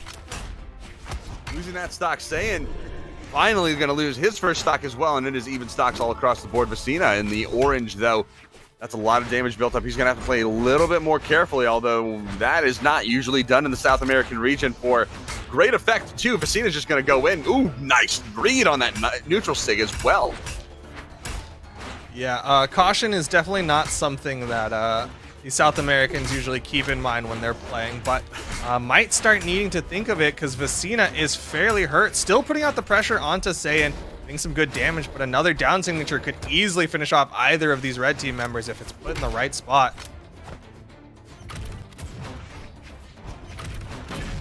Down sig from Vecina will connect on the Trick on the approach. Same with the side. Sig not gonna get. It's gonna get stuffed right out. Trick trying to come on in. Vecina getting interrupted and thrown all over, and that is gonna lead to Trick getting taken out. And there is a double scoop off the top. LX and Vecina looking even better and better as we go on.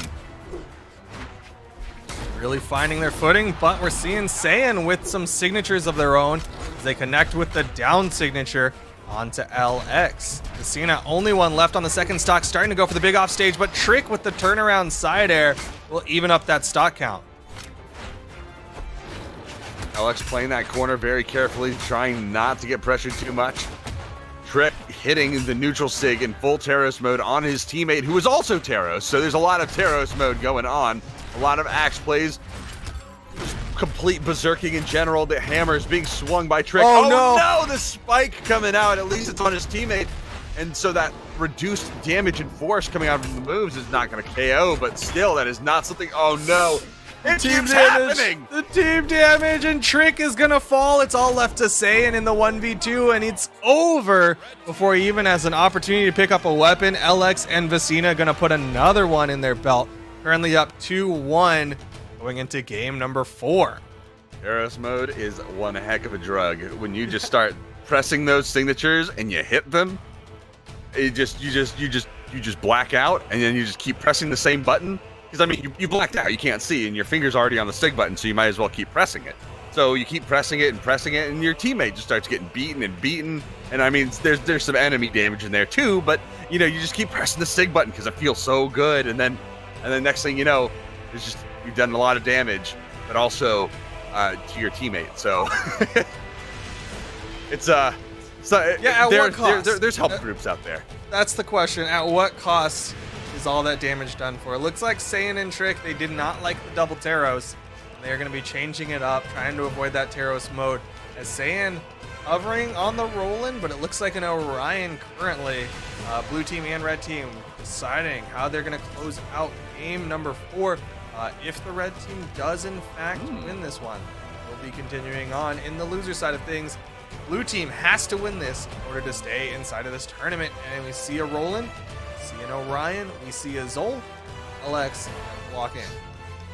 So it looks like Trick and Saiyan are going to be swapping over to that lance from the double Taro, so I think it's a pretty interesting way to go. But I don't think it's bad, because I think that side, that horizontal movement, that extra recovery option and ability through the charged up recovery, through the side airs and the down airs, getting back to stage, I think it's going to give him a little bit more survivability moving forward. There's Fiend, who has 9 defense, so that's going to be extremely tanky. But of course, looking at the other side of the team, we do have Zol and Vecina just holding onto the Taros, holding onto the Zol, and it's been working so far. No need to change it. I think this is going to be good for them. We'll see how it plays out going in the next couple minutes. So here we go. Yep, nice unarmed coming out from Saiyan on the Orion. Not something wholly unique to Orion, but maybe it's just that mental change coming out. Meanwhile, Trick on the middle of the map has the sword in hand, trying to get some good juggles, but again, the team damage coming out from this blue team. Ooh, nice save coming in from LX to interrupt that down light spear combo from Saiyan onto Vecina.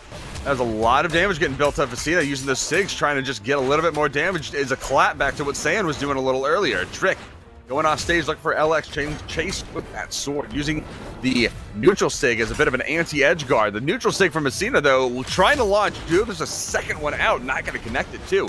Trick getting back on the stage, saying, oh no, straw down 6 his teammate. That is not something you want to see. It's going to be tragic as LX gets one, almost gets the second one. Vecina's in position, catches him, but Trick does get the wall touch. So only one blue team member going to fall, and in fact, finally finishes off Vecina. Another weapon toss, and the blue team has a very slight lead. I mean, very slight. If Trick takes a fall in the next, couple seconds from anything, and they're playing against characters who can make that happen, then that lead is collapsed immediately. Fortunately, Trick does have high defense, so it might take a little bit of effort from this red team to finish off this stock, but they don't even look like they're really hunting it down, which I kind of respect. They're just like, all right, maybe if we just get this extra damage on Saiyan, we'll find the opportunity later, and they do, as Vecina finds the down air. Fortunately for the red team, stock or health advantage is definitely the way of the blue team, with Vecina about to fall soon. Ooh. 2 side airs from Vecina off on the right, trying to pressure Trick a little bit with the unarmed off stage. Trick retreating, trying to save his teammate. Doesn't get there in time, and that is going to be Saiyan losing another stock. And suddenly, red team's got the lead. Trick really not much healthier than LX. And Vecina about to get a gimp onto Saiyan. Great dodge from Saiyan to avoid that final blast. Gonna hold on to the stock just barely. He has to survive, or else he's going to be leaving Trick in that 1v2. Nice double KO from Saiyan. Saiyan really bringing it together with that double KO. Trick still in a pretty good position as well. Makes sure that they can extend this stock even further and continue the onslaught right now. He can't touch. He doesn't have the jumps. No. But now it's a 2v1, and now Trick does have 2 stocks, but this extra man on the field, having to deal with 2 players rather than 1 at a time, makes it just so much harder.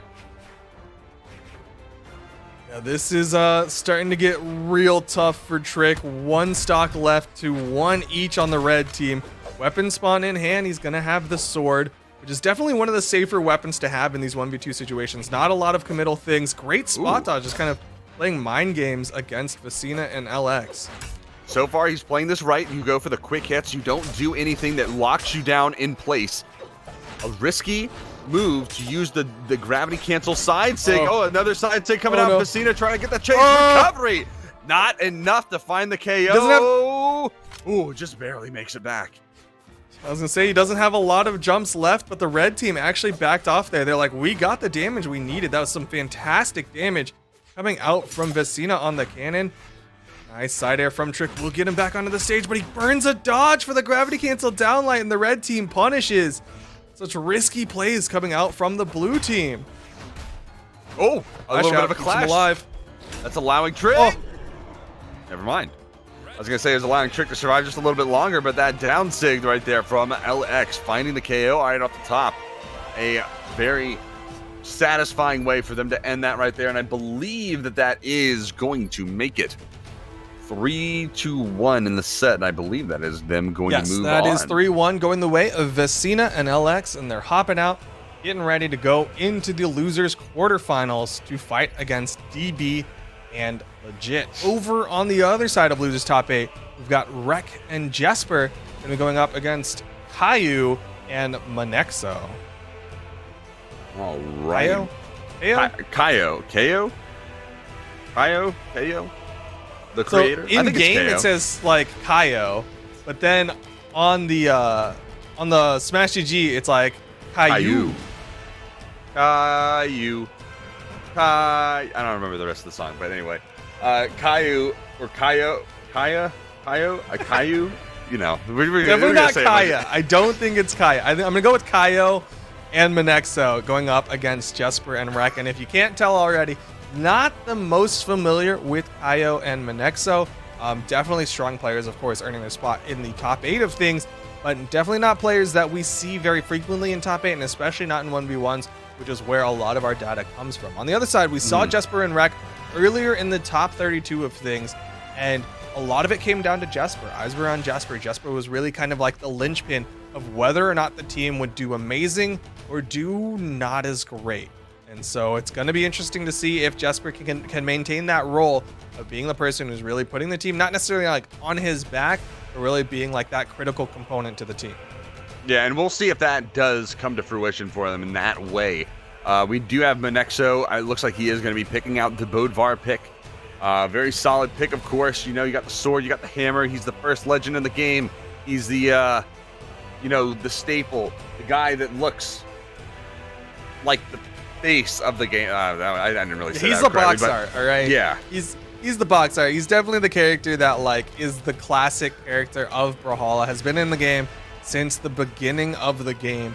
And you can't go wrong. Sometimes, legends start to kind of creep towards being a lot stronger. But of course, the Balance team has been doing a really good job of keeping some of these older legends still relevant, and you're seeing it with the Bazar. Of course, still waiting on the official lock-ins, because sometimes when you're in these pre-game lobbies, players will just lock in a character just like for the fun of it and be like, haha, I'm totally going to be playing this character. Just kidding. As Monexo already switching up the characters. Mm-hmm. Now we'll see what they go with overall. Wesley having a little bit of fun, I guess. But Jasper and Rek and Monexo, honestly, no matter who Monexo goes with, whether it's Bazar or decides to go with a Volkov, I think both of those are pretty solid character decisions there. Rek, of course, on the Ragnar, I gotta expect him to be going with that. It looks like this might be the characters that we're going with. Oh.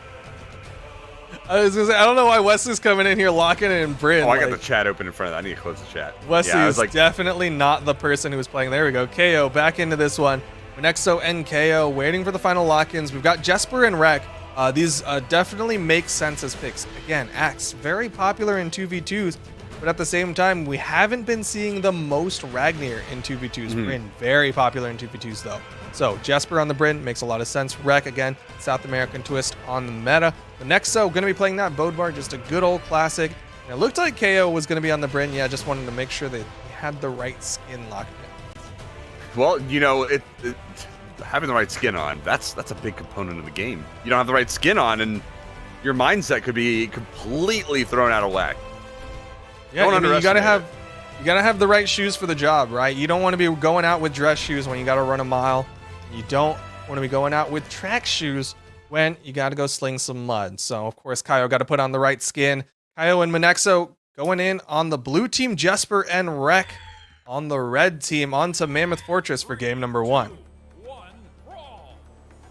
All right, getting things started right off. Monexo going in, getting that neutral air so that the blue team is going to be the team to get both weapons at the start. Jasper grabbing that spear and trying to make that sidelight approach. Not going to find it, though. Rek getting thrown off with the axe getting pushed back, and then it is just chaos right now as a volley of blows is trading back and forth between these two teams. These ground pounds from Jasper, though, just controlling that entire left side wall. Again, Jasper with these ground pounds throws out the neutral air, but Caillou gets past it and gets underneath for some decent damage. Right now, blue team on the back foot, slightly more damage as Jasper going to be joining everyone in the orange department.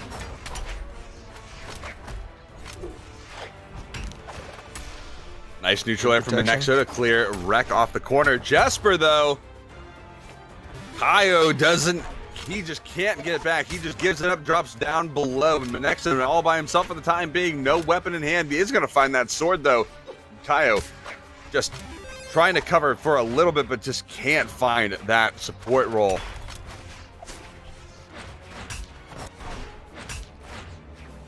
Nice big neutral air. Gonna get some decent damage out.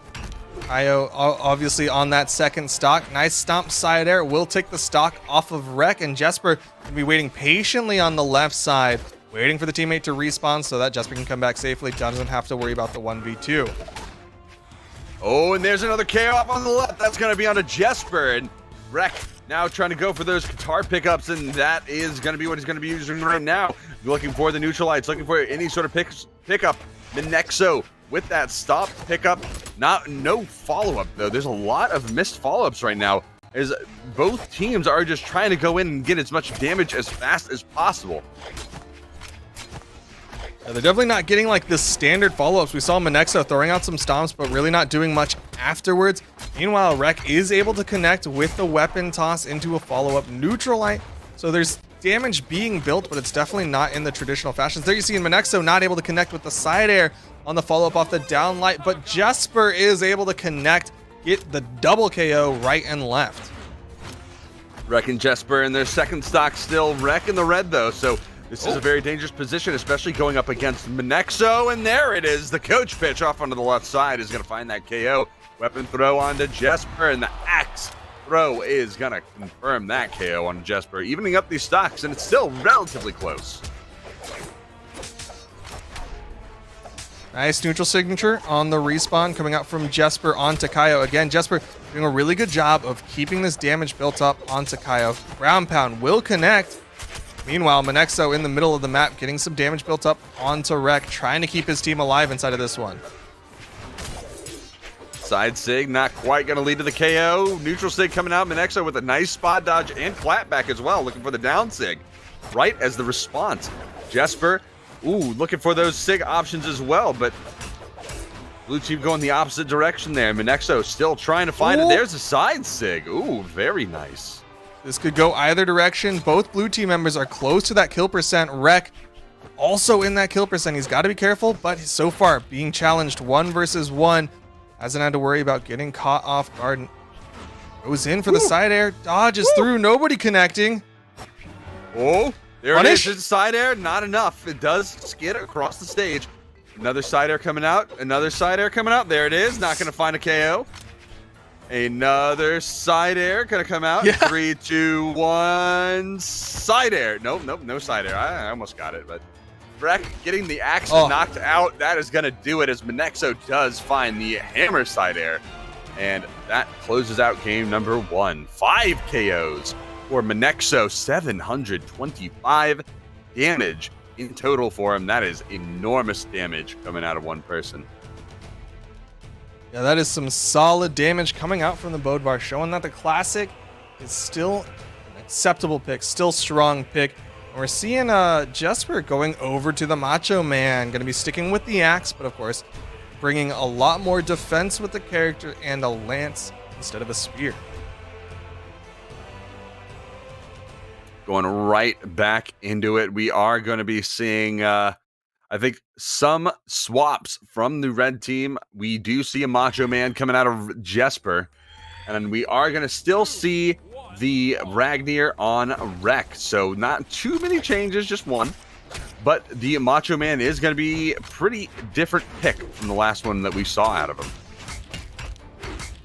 It's definitely going to be different, but so is the start of this one. Blue team just bouncing the red team members between each of the blue team members, getting some good damage built up, but the red team again rallying back, keeping this one close.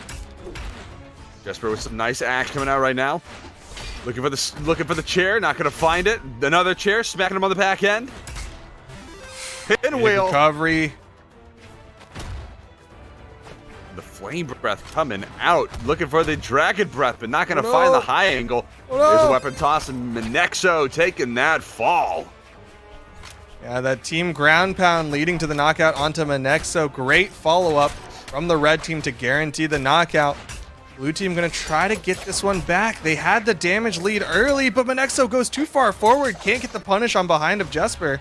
Does get the recovery onto Rek, so it will get this one kind of close. But the damage lead is in the red team's favor for sure. Chair coming out again, the down sig from Jasper, looking for that windmill, going real low onto Kaio, but Kaio going real low as well to avoid it. And now getting back up on the wall, going right off the top from the pinwheel, and Manexo stuck by himself for the time being. Weapon throw to the face is going to throw him way off course. Jasper still sitting on that first stock.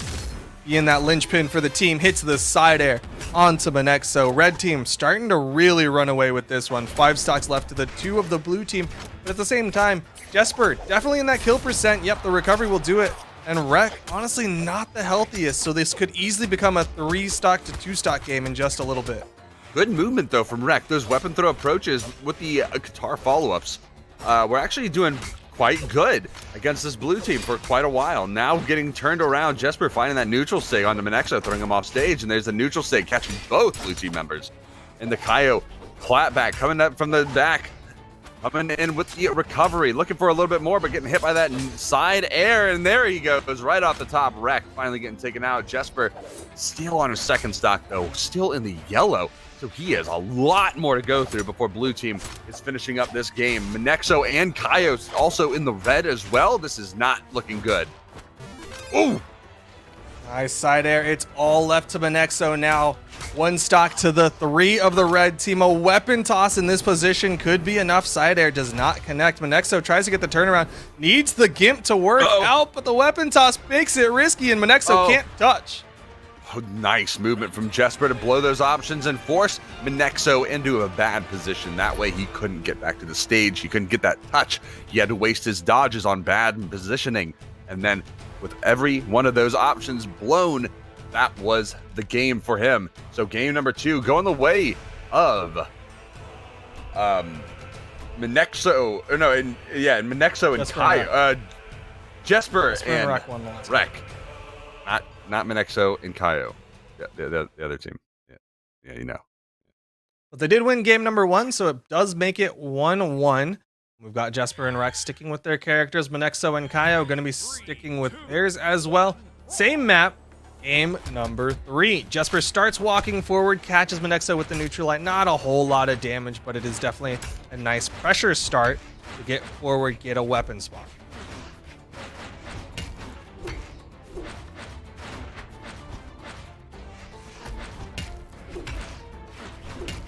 Jasper trying to rotate over, trying to help his teammate as Manexo is connecting with the hammer hits onto Rek. Rek does throw away his weapon, trying to get back onto the stage, but Manexo's done damage. Oh yeah, and he is trying to make his way back onto the stage right now. Jasper just trying to keep him away. All that damage he's already done, he can't allow it any further, and Rek looking for that neutral sig pickup from his teammate, but he wasn't able to find it. Because the teammate just wasn't there to send him that way. And Jasper looking for the down airs. Rek getting thrown all over the place with the down sig. Throwing both Kaio and Manexo way far away. Everybody's starting to get into that kill percent. Jasper's going to be the first one to land a hit, though. The side air on the right side, left side. Jasper chasing down KO, but KO is able to get back. Had plenty of jumps in the tank. Manexo wants to even up the stock count, but isn't finding the hit. Ooh, haymaker coming out of Rek from the nice team damage combo there. Manexo looking for the hammer startups right now with the stomp, but it's not necessary. KO sending Jasper way off onto the right side. And there goes Rek to boot, and there's the first stock going off of Rek. Jasper still in that first stock as well. Trying to make his way back to the stage. Windmill coming down from Kaio, not going to connect as well as it's too low to hit. And Jasper finally getting knocked out of that first stock, evening up the stocks, but Manexo looks like he's about to go, and there he is right off the top. He's in that position trying to team combo alongside KO, but unfortunately Jasper got the respawn, got the big recovery, and that's going to put Manexo down to that final stock. KO, no weapon in hand, still finding it out inside both red team members as Manexo trying to play defensively, trying to sit back and let KO take the brunt of the damage.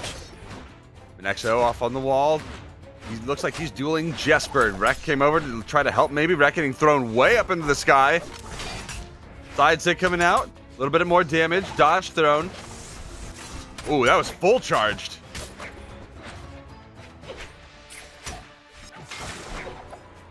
Nice slap from KO. Gets the side air.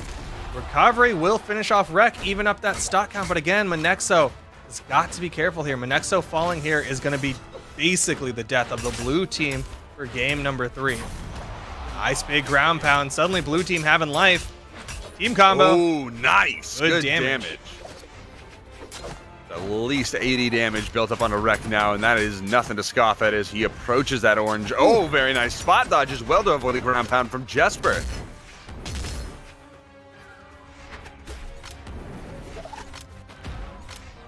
These weapon toss threats from Jasper on the edge guard. Ooh, definitely something that blue team has got to be worried about. Every single time he goes off stage, he starts throwing these weapons. It's making the blue team think about what's going on. Down signature will connect onto Rek. There's a very real possibility that it becomes Jasper versus the blue team as the recovery from Monexo almost does it, but Jasper's in position to give Rek some life. Oh no. Oh no! Took it away. That's really unfortunate. Jasper with the side air catching his teammate. That's gonna force it into a 2v1 and Kaio having 2 stocks. Man, red team started off with such a big lead. Finally though, getting KO out of that second stock. And look at that, just right by the buy, it is a 1v1, but Jasper is playing off the back foot. He is in that red, he is in the danger zone. So Kaio has this game in his hands right now. All he needs is a big hit, and he's got the tools to do it. Weapon throw approach, no, not gonna be enough. Ooh, dash through. Good damage from Jasper. Playing very carefully. Oh. Down there. Jasper has to be careful. He knows it. Cannot afford to get hit by a side air from Kaio. Able to beat that one out with the neutral light, just barely outside of the recovery. Now he's got to worry about side air, ground pound, recovery, and any of the signatures that Bryn might throw out. The side air puts him off screen. Ground pound. Jasper with a great dodge. Can't get the punish. The down air will do it. Kaio and Monexo going to take game number 3. Fantastic option, the down air, having that reach that will just be able to outspace most every attack. I think the only one that might even be able to reach through is Blaster neutral air. But that wasn't in the game right there. Matter. Neutral air or recovery from the axe, not going to be enough to get through that. And the down air positioning, perfectly done by KO. I think KO and Monexo winning here would be a bit of an upset. Jasper and Rek, a little bit more established names in the South American region. KO and Monexo, they're one game away from getting that upset. We're seeing Rek respect it, switch up the characters, going to a Bodvar of his own. But interestingly enough, stat line's not the same. Monexo favoring strength, and Jasper, Rek, I think that was the defense stance that he was in.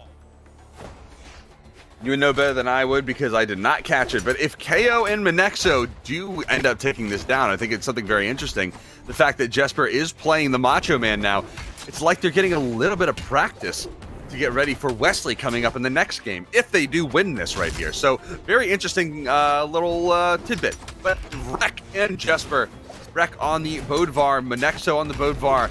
Kaio still on that Bryn, getting a little bit of damage. There's the downlight combo. Monexo trying to pressure Rek off from the stage. Oh, he doesn't touch the wall. Very unfortunate. That is a tragic loss. 30 seconds in, and Rek is already gone.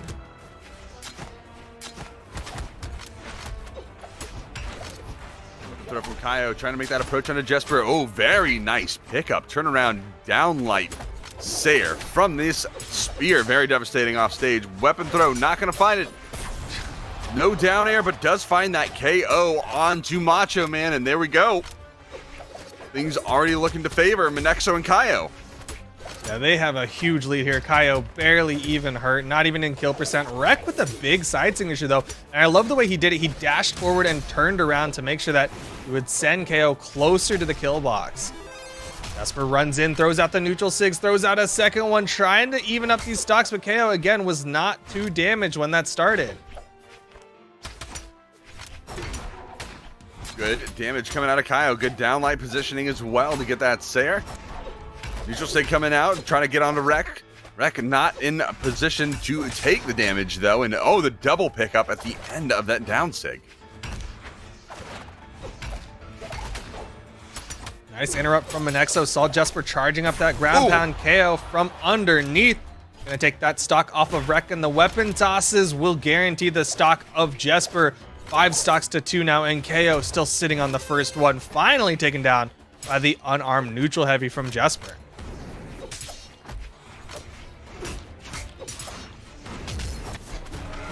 Monexo dancing around the stage, just trying to avoid as many attacks as possible right now. Rek looking for the side air, not going to find it, but he does get the scoop. No neutral air follow-up, unfortunately, as Kaio comes down back to the ground, and Jasper looking for the... Oh, getting punished by the down Sig. That's a lot of damage and a lot of force, and Jasper able to follow right on up, getting Monexo off stage and getting him into his last stock. Kaio in the second stock as well, still holding on for just a little bit longer.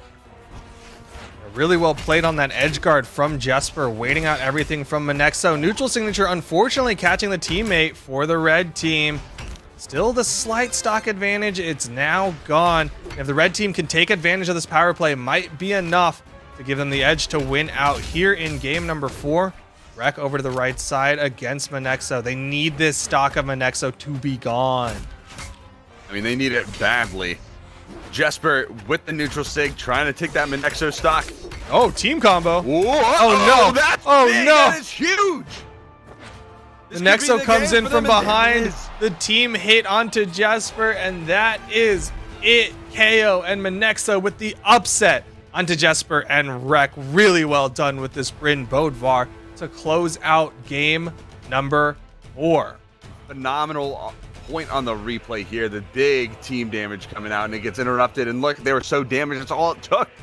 KO and Monexo just need one big hit. It doesn't matter if you get those combos. All you need, your opponent in the red, and a big ol' force blast to take them off on the back. Big force blast. But well played from KO and Monexo. They are going to continue on, but their trials only get harder as they are now going to be going up against Power Ranger and Wesley, one of the strongest teams here in the tournament. On the other side, DB and Legit going to be going up against LX and Vecina, just waiting on LX and Vecina to lock in, to come into the lobby and lock in. But we saw DB and Legit earlier. They were playing very well, but the double Taros from Stardeath and Lopez might have just been a little bit too much for this team. We see something similar come out from LX and Vecina. Well, we shall see. I do not remember exactly who Vecina... Oh, it was the Zol. That is very true. I don't know why. I was thinking DB and Legit were the Taros Zol combo, but I think it was Vecina and LX, with LX playing the Taros side of things. Legit playing the Zol, and DB on the Barraza, of course. We are going to be seeing a little bit of a slight mirror match. I mean, the only differences here are going to be the hammer and the blasters from the Barraza and Taros. But other than that, it is nearly a mirror. Nearly, very closely a mirror. It's pretty close to a mirror match, especially in the stats. As we get right on into game number 1 of the losers quarterfinals. Winner of this continues on, guaranteed 4th place finish. Loser of this goes home with that 5th place finish. We've got 2 tri-platform maps and a Mammoth Fortress, so of course that means we're going to Mammoth Fortress for game number 1. We've got the Barraza, we've got the Zol, and we've got the Taros. A lot of big damage coming in, and a lot of similar stat lines. There's a lot of just really high attack damage and some big defense to boot.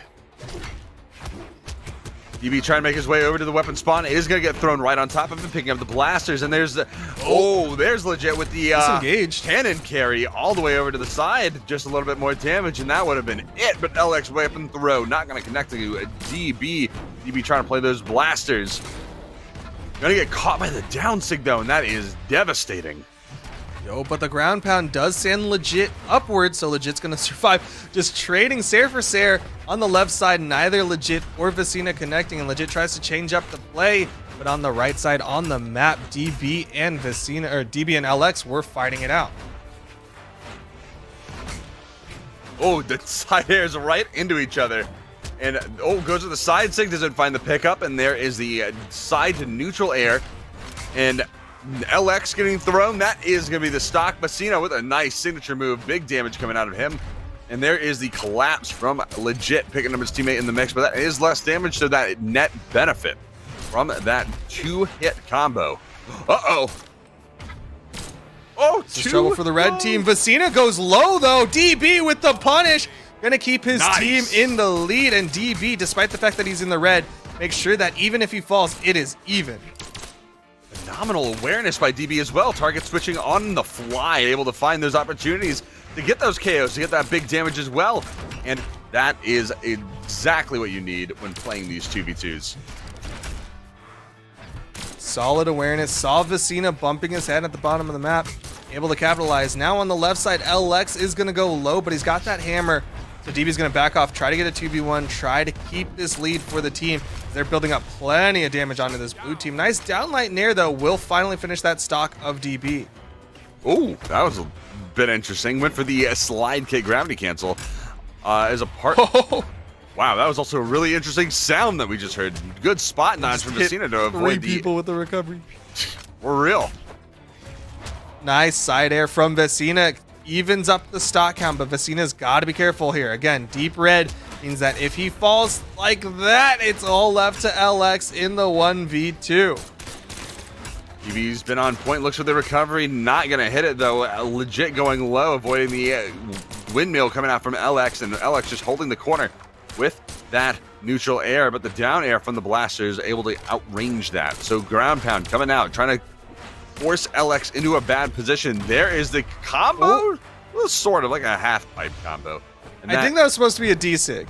I think that was supposed to be a D-Sig from DB. That might have worked if it was a D-Sig. There you're seeing him throw one out, but he's still able to connect with the recovery onto LX. Red team trying to finish this game off, but LX is still fighting, still putting up a little bit of a fight.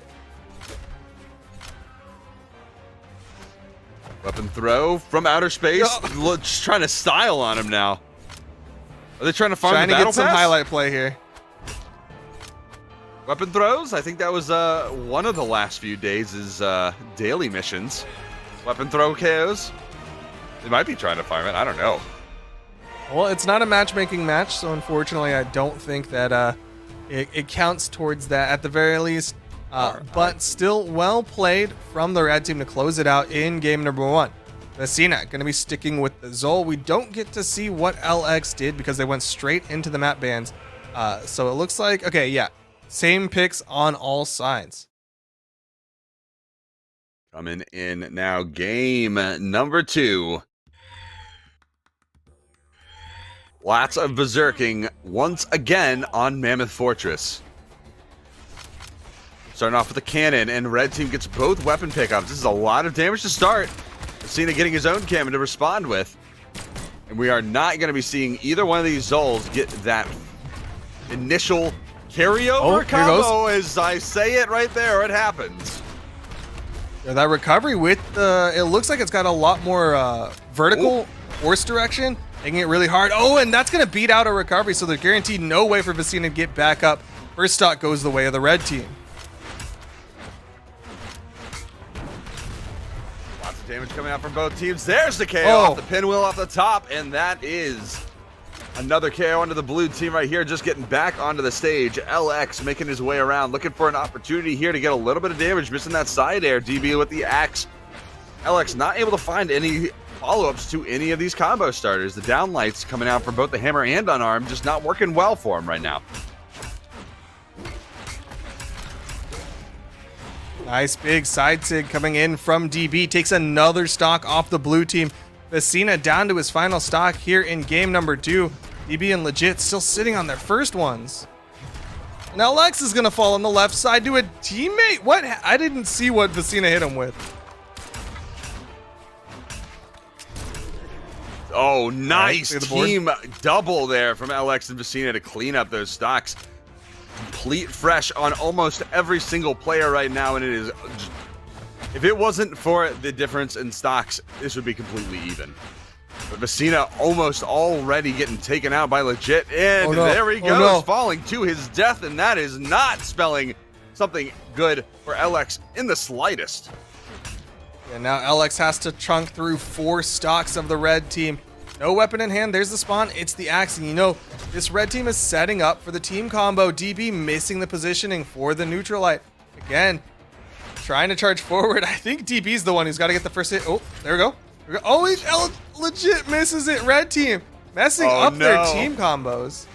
You know, they practice them too because they're getting in position. They're like, I got to stand in this spot. I got to stand this far away. But no, they're not able to find those follow-ups. They're not quite ready. And I get it. It can be pretty tough. You got to get that timing down perfectly. But LX, are we going to see it? There snap! It goes. It is this time. They find the team combo, the down light, or that finisher doing real well this time around, taking game number 2.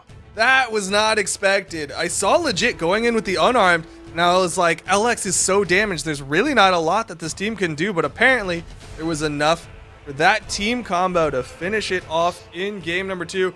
1 game left for DB and legit to continue on in this bracket. Otherwise, Vecina and LX are going to be going home with the finish. It looks like we're going to be seeing a couple legend swaps as well from Vecina and LX. We're going to see the Sidra swap over from the Zul, and then we're going to see the Cassidy swap over from LX. 2, 1, brawl. Vecina will be retaining the cannon from that previous Zul, but LX will be retaining the hammer from that previous pick of Taros. LX with the hammer right now, looking for it. Some of the approach vectors. Side air coming in. Neutral air right out of the stomp. Another one. That is that true combo coming out from Cassidy. Stomp. Neutral sig. Very nice option to stuff out any of those aerial approaches.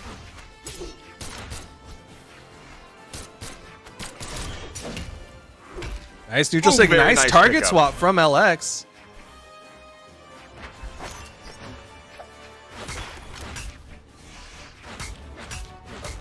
Big recovery really coming nice out damage. from legit. And legit finding that recovery off the top is very good for them right now. Stocks are all evened up 3 and 2 to 2 and 3, respectively. Nice follow-up from DB.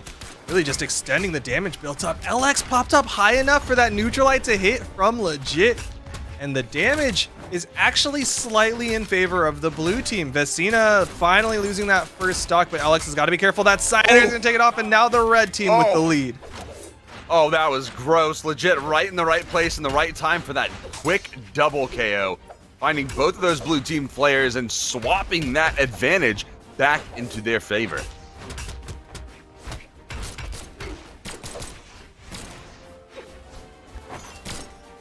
There comes the anchor coming out right there. Legit trying to make his way back. There's the neutral sig punish on a DB, but legit right there to help his teammate out. There's the neutral air. Vecina trying to find the KO. Oh, DB going real low. Still has the jumps, but he gets caught by the anchor. And that's going to be legit falling. DB falls. Blue team holds on. They've got 3 stocks left, but again, eyes on LX. LX so close to being taken out here. Making his way across the field, just throwing out side airs, weapon throw, gonna be dodged through. Legit, making his way down, looking for the down airs as well. Neutral air onto his teammate from Vecina, and now the recovery coming out, and that is him up the top. 1 stock left, and no stocks for LX as the red team starts this cleanup, and it is just, look, they got the yellow health bars. That means they got the hazmat suits on because they're dealing with some very hazardous materials right here. Vecina is no one to mess around with, even in the 2v1. Look at this damage. Red team trying to set up for the team combo. They've got the character picks, but Vecina with the big plays gets the stock off of legit. Is this what the blue team needs? Vecina with the health advantage. It's all left to DB in the 1v1 to close this one out and go on in the loser's bracket. I can't believe that they didn't get any damage onto Vecina during that whole period of time when they had the 2v1 opportunities there. They didn't hit a single hit onto Vecina, and he got the no damage kill, the perfect stock on to legit right there. And that is going to be DB now starting to bring things back just a little bit. Unarmed, can't be too careful when dealing with it and stuffing out another recovery, but he's going to be on that wall. DB going high, not going to find the option. The down sig trying to find that stack period. And Messina going low, weapon throw. Uh-oh. Go. Punish the spot Did dodge, Messina more do it? active frames. Catches him with the down air. Messina did get the wall touch. DB goes low, does not connect. And Messina now with that slight weapon advantage. It can go either direction. DB ready for the anchor. Down Sig, and DB does it. He's going to close it out 3-0 for his teammate Legit. And that's going to be DB and Legit continuing on. Messina and LX with a fantastic showing. Unfortunately, going to be halted here in top 5. Technically top 6, but they go home with the 5th place. They're tied. And DB looking like he has a mirror facing that damage done, damage taken with the 501 damage done.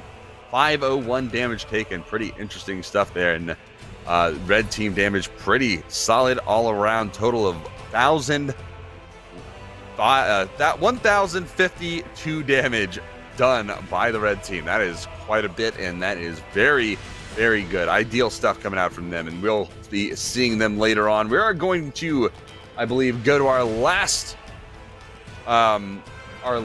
game in the top 6 before the top 4 side of things, and this is going to be Power Ranger and Wesley versus Kaio and Minexo. Yes, this is going to be another one of the losers bracket's top 6 matches. Power Ranger and Wesley, definitely the favorites of these two teams, but Kaio and Minexo have already upset one team. They're going to be looking to upset another one. Here we go. No surprises on the character picks. We've got the Bodor, we've got the Bryn, we've got the Rayman, and we've got the Macho Man. I'm kind of sad he didn't pull out the Xavier Woods before. Yeah, I didn't know he had the Xavier Woods. Otherwise, I would have been like, yo, why didn't you do it? Instead, I think he was on like the Metadev Bodvar skin, if I'm not mistaken. Yeah, it was the Metadev. He had the crystal in the helmet, or the little headband, horn band. But yeah, he's got the Xavier Woods right now. This is gonna be a catalyst for him. This is gonna you'll see a completely different Minexo now. Complete departure from Minexo in the previous match, but he's going to be on this Xavier Woods. Already slight advantage to the red team in the damage department. Power Ranger finally finding that weapon pickup, and Wesley not going to make the rotate over. You saw him kind of thinking about it. He dashed towards his teammate, but instead opted to sit on that corner, maybe try to win out in the 1v1 against Minexo. Minexo doing a phenomenal job already, keeping that damage low. Wesley doing even better, though, keeping his damage way low. Snap. Power Ranger, though, not doing the same as he gets taken out first. Let's turn around the weapon toss. Wesley going down. Ooh. Pressure from Minexo, looking for a second recovery. Nice, Can he get nice. back? Does get the wall touch. Wesley trying to make his way back, pinwheeling his way back towards the wall. 2 pinwheels, that's going to be a connection. Windmill on stage, and Kaio just barely finding that side air. Wesley trying to get that stop, not able to get the wall touch, and that's going to cost him the stock. Yeah, he committed to that ground pound onto KO, was really hoping it was going to hit, but either way, stock count is completely even between the two teams. Power Ranger keeping that health advantage over KO. Eyes are on KO right now. If KO falls too soon, could see this lead start swinging the way of the blue team. Actually, with a good coach pitch. Unfortunately, that was on his teammate there. Tries to go for it again, but Wesley spot dodging and going into the gravity cancel. Oh, snap. Ooh, very nice dodge from KO as well. Wesley. Going off stage. Wesley cannot get back. That is huge. Wesley is committing so hard into these off stages, just disrespecting KO. And KO's like, I will take these stocks if you decide to disrespect me like that. Nice neutral light from Power Ranger. Going to try to give their team the stock advantage. Downlight goes for the side air and misses. Went for the untraditional, but Wesley does find the side light recovery. Oh, interesting option from Power Ranger. He goes for the downlight delay. I guess that's a dodge read as he uses the side sig in response. So very interesting stuff. Minexo with the neutral air falling back to the stage. That's almost going to take out Power Ranger deep in the red in that second stock. But both of these red team players are kind of getting built up their damage faster than the blue team players. So even though they have Wesley in their last stock, Power Rangers still in their second stock. Sig. Oh no, and oh, look, it's worth it. He traded the stock, he forced the 2v1, it doesn't matter. He has another stock to fall back on. This isn't a 1v1 yet. Uh-oh. Oh, snap. The improvisation on that one as well. Power Ranger was definitely not expecting to be ready for a follow-up. He went for a gravity cancel sidelight that was a little bit wonky, and Wesley ended up picking up the side signature to close it out. Power Ranger and Wesley looking like a powerful force here in game number 1, going right on into game number 2 now. looking absolutely destructive. And honestly, what more did we expect from them? Wesley being a powerhouse ranger as well, Power Ranger as well. Kaio and Monexo being relative newcomers to the top 8 scene, maybe not in the 2v2 side of things, but I don't know how they placed in the spring championship. Not really relevant right now, though, as they go up again against Power Ranger and Wesley, who are looking to take another one under their belt, using that Macho Man. Sticking with the Macho Man, Wesley in the offstage again, going forward towards KO. KO is able to get some damage on the return, but Wesley is still fighting back, willing to make these trades considering he's got this defense advantage. Ooh, nice charge up from Wesley. Dodge. Getting that dodge read as well, and the extra damage. Ooh! From below, from the depths underneath the stage, throws out the recovery and catches Monexo. The side signature to finish off the stock of KO. Wesley and Power Ranger again starting to run away with this one. Wesley making the approaches, neutral light, trying to throw Monexo off, get a little bit of damage build up. Monexo trying to throw out the side air, going to get interrupted though by the neutral light and the weapon throw coming out from Kaio. Another recovery as well. Oh, drops the side air follow-up, and that's going to give Wesley a lot more time to get more damage off. Already landing 2 really, really big hits on the red team. Scoop up. Still not enough to finish off this stock of Power Ranger. Wesley going to get taken down by the hammer plays from Monexo. Weapon toss, skipping it off the stage to guarantee the positioning of it. Really well done from Power Ranger, and he is going to continue to hold on to this first stock. Oh, gets that axe scoop, the heavenly scoop. I need to work on some of these sig names.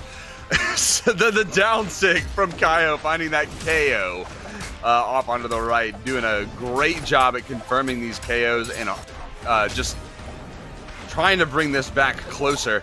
But it might not be enough. Blue team having such a big lead. Oh, Wesley going real deep. The down, the ground pound. What's up? Disrupting just a little bit. Nice down signature coming out from Monexo on the back of Wesley, but still the stock advantage retains to the blue team. Wesley not finding a weapon spawn, but unperturbed tries to go in onto KO again. Gravity cancel, but KO from behind gets the side heavy. Wesley just trying to finish stocks. I mean, look, he's just throwing the chairs out. Oh. Pinwheel bouncing off the ground. Monexo getting smacked by the chairs. And there's another stock, but that's going to be coming from KO. And Wesley and Power Ranger now on 1 stock, but KO deep in the red. Where you go? Wesley! Oh. Wesley, why? Why? So many of Wesley's stocks have been thrown in the trash because he just overcommits in these offstage. Again, just complete disrespect to KO, and KO happy to take those stocks, but still Power Ranger, you gotta trust your teammate to close these out. Power Ranger finds the neutral light and wins it for game number 2. Still, that was very, as soon as Wesley took the fall there, that was very possible for KO. Even though Power Ranger didn't really have any damage built up at all, just getting like 5, maybe 6 hits is gonna put Power Ranger into that danger zone that KO can then exploit using the signatures from Bryn. They have a lot of force behind them. They have some pretty decent variable force as well. So that could have gone either way. 3, 2. And here we go into game number 3. We'll see if Wesley decides to start respecting this red team, considering he's lost quite a few stocks on those offstage engagements. But right now, he's just going in the unarmed onto Monexo. Power Ranger doing a phenomenal job dealing damage onto Kaio on that right side. Monexo trying to come in and give it a little bit of help, but Wesley right there to continue just taking the fight to Monexo. Power Ranger going real deep off stage, having to recover into his own teammate, but the side air onto KO. Weapon throw, can he get back? Doesn't even need it. The ground pounds, or the, well, I mean, it's sort of like a ground pound, but the down sig. It's like the Rayman ground pound. Like it's like a unique one. If only there was an option for that, but either way, the Rayman, I'll forget about it for now. Well, either way, the nice down signature and Right. the blue team has that stock advantage. Wesley, slightly more damage. Power Ranger not really helping the team out, but that recovery will definitely be an ejection seat. And Kaio gonna ejection seat Wesley into the Sky Kill box, and that's gonna be almost the stock evener as they need to finish this stock off of Power Ranger. Manexo with the sword right now. Kaio getting thrown off onto the right side. Power Ranger using that neutral air to grab and just toss Manexo off stage with the recovery from Manexo. Able to find Power Ranger off the top. Manexo and Kaio still in the back foot though. Keeping the red from Kaio and Wesley trying to interrupt. Oh no, there's the Ray Pound. Yeah, that's not going to work either. Well, the coverage from Power Ranger really working out for the team. Manexo going to fall on the left side to Wesley as Wesley goes for more off stage. And Manexo tries to punish him for it, but can't find the positioning. Power Ranger being a good teammate, making sure that his teammate can go for those crazy plays and get back safely. Oh no. I got the name for the move now. I'll bring it out. I'll bust it out when it happens. Power Ranger, though, with the axe, holding on to it, looking for a little bit more damage. Kaio with the ground pound this time. Manexo with a nice coach pitch, getting a little bit more damage out. And Wesley with the down air. No, going for the down sig. A little bit more damage. Oh, there's the windmill off stage. Weapon throw, interruption into the gravity cancel. Haymaker. Beautiful stuff from Wesley. This is the kind of overextension we were hoping to see from him, not just throwing the stocks away with no regard, but rather just absolute accuracy and precision from this blue team, perfectly ending this set. Power Ranger and Wesley taking it down in a phenomenal, just absolutely brutal manner as they go on to the semifinals and face off against DB and Legit in the top 4. Really well done from Power Ranger and Wesley, just completely dismantling the opposing team. But again, it's awesome to see Kaio and Manexo, two players who we don't get to see a lot of in the South American region, get this far. But Power Ranger and Wesley will continue on. They'll be going up against DB and Legit in just a little bit. But before we do that, we'll be taking a short little break, and when we come back, we'll be bringing you the top 4 of the South American portion of Combo Break. Stick around.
Welcome back to the Brawlhalla 2v2 Championship 4 Combo Breaker. On the South American side, we're going to hop right back into the action with the top 4. We're taking a look at our losers semifinals right now. I'm Flambeau. I'm joined by Sparky. Sparky, you already know what's poppin', man. How you feeling?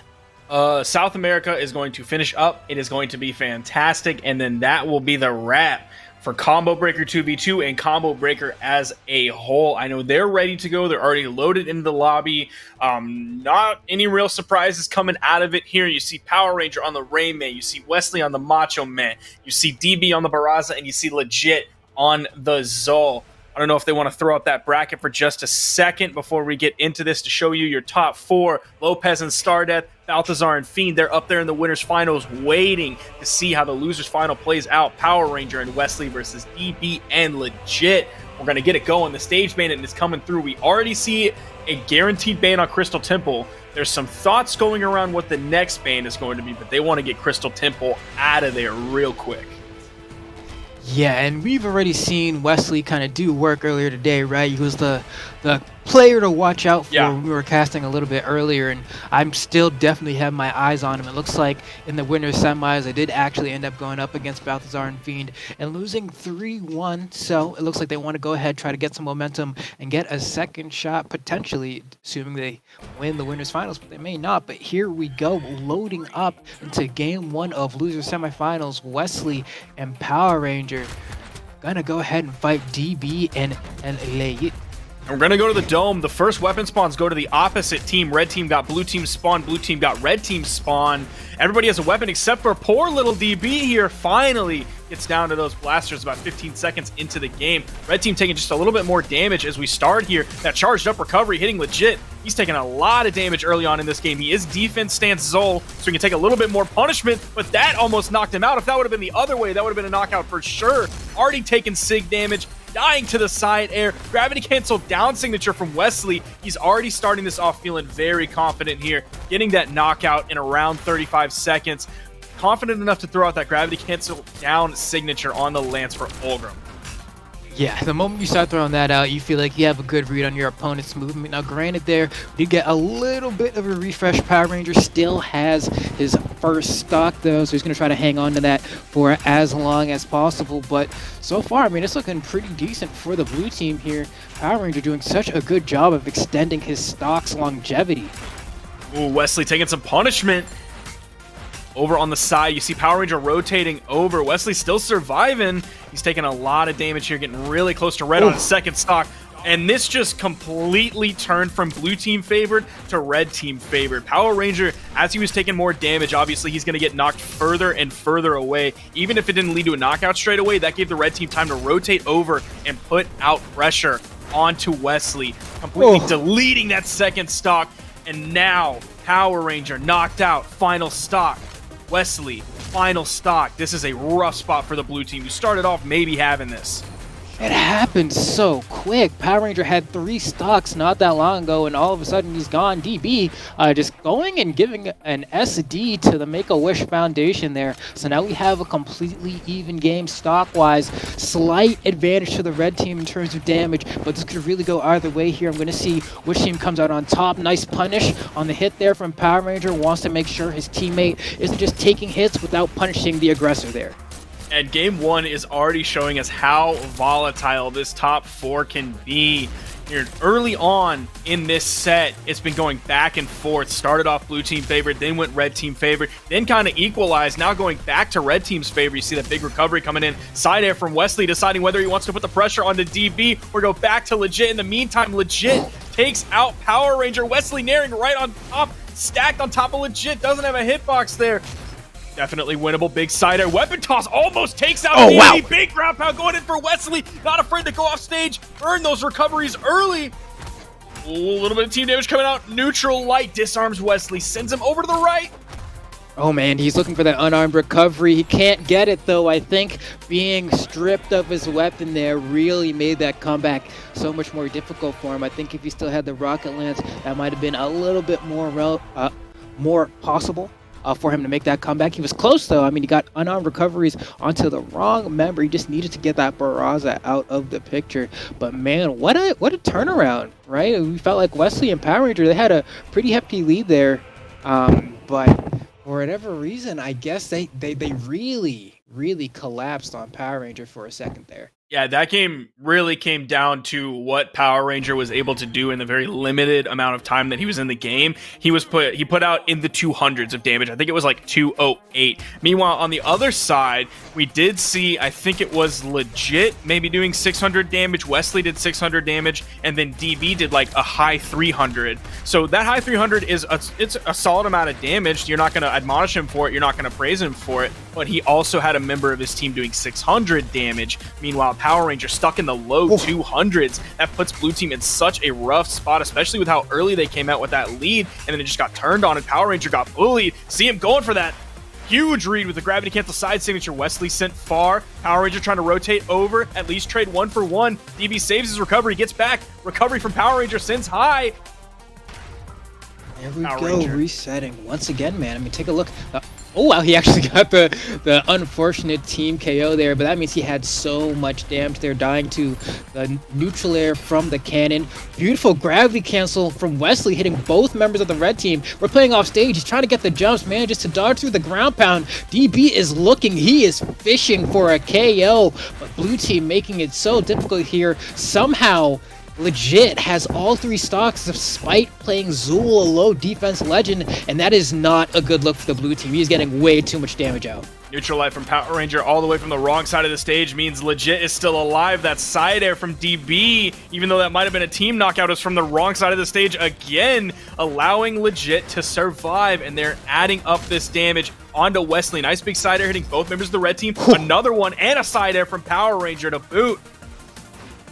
Not quite enough to KO here. They're pushing forward. Wesley throwing out these neutral lights, going for these jump recoveries, trying to get his hits in. If you can take out DB right now, who is very damaged, it'll be a very good look for the blue team here, as Legit is sent to the yellow, but if he extends his stock the same way he was able to last time, not going to be a good look for Team Red. There we go. DB finally goes down. Wesley getting some damage on the Legit.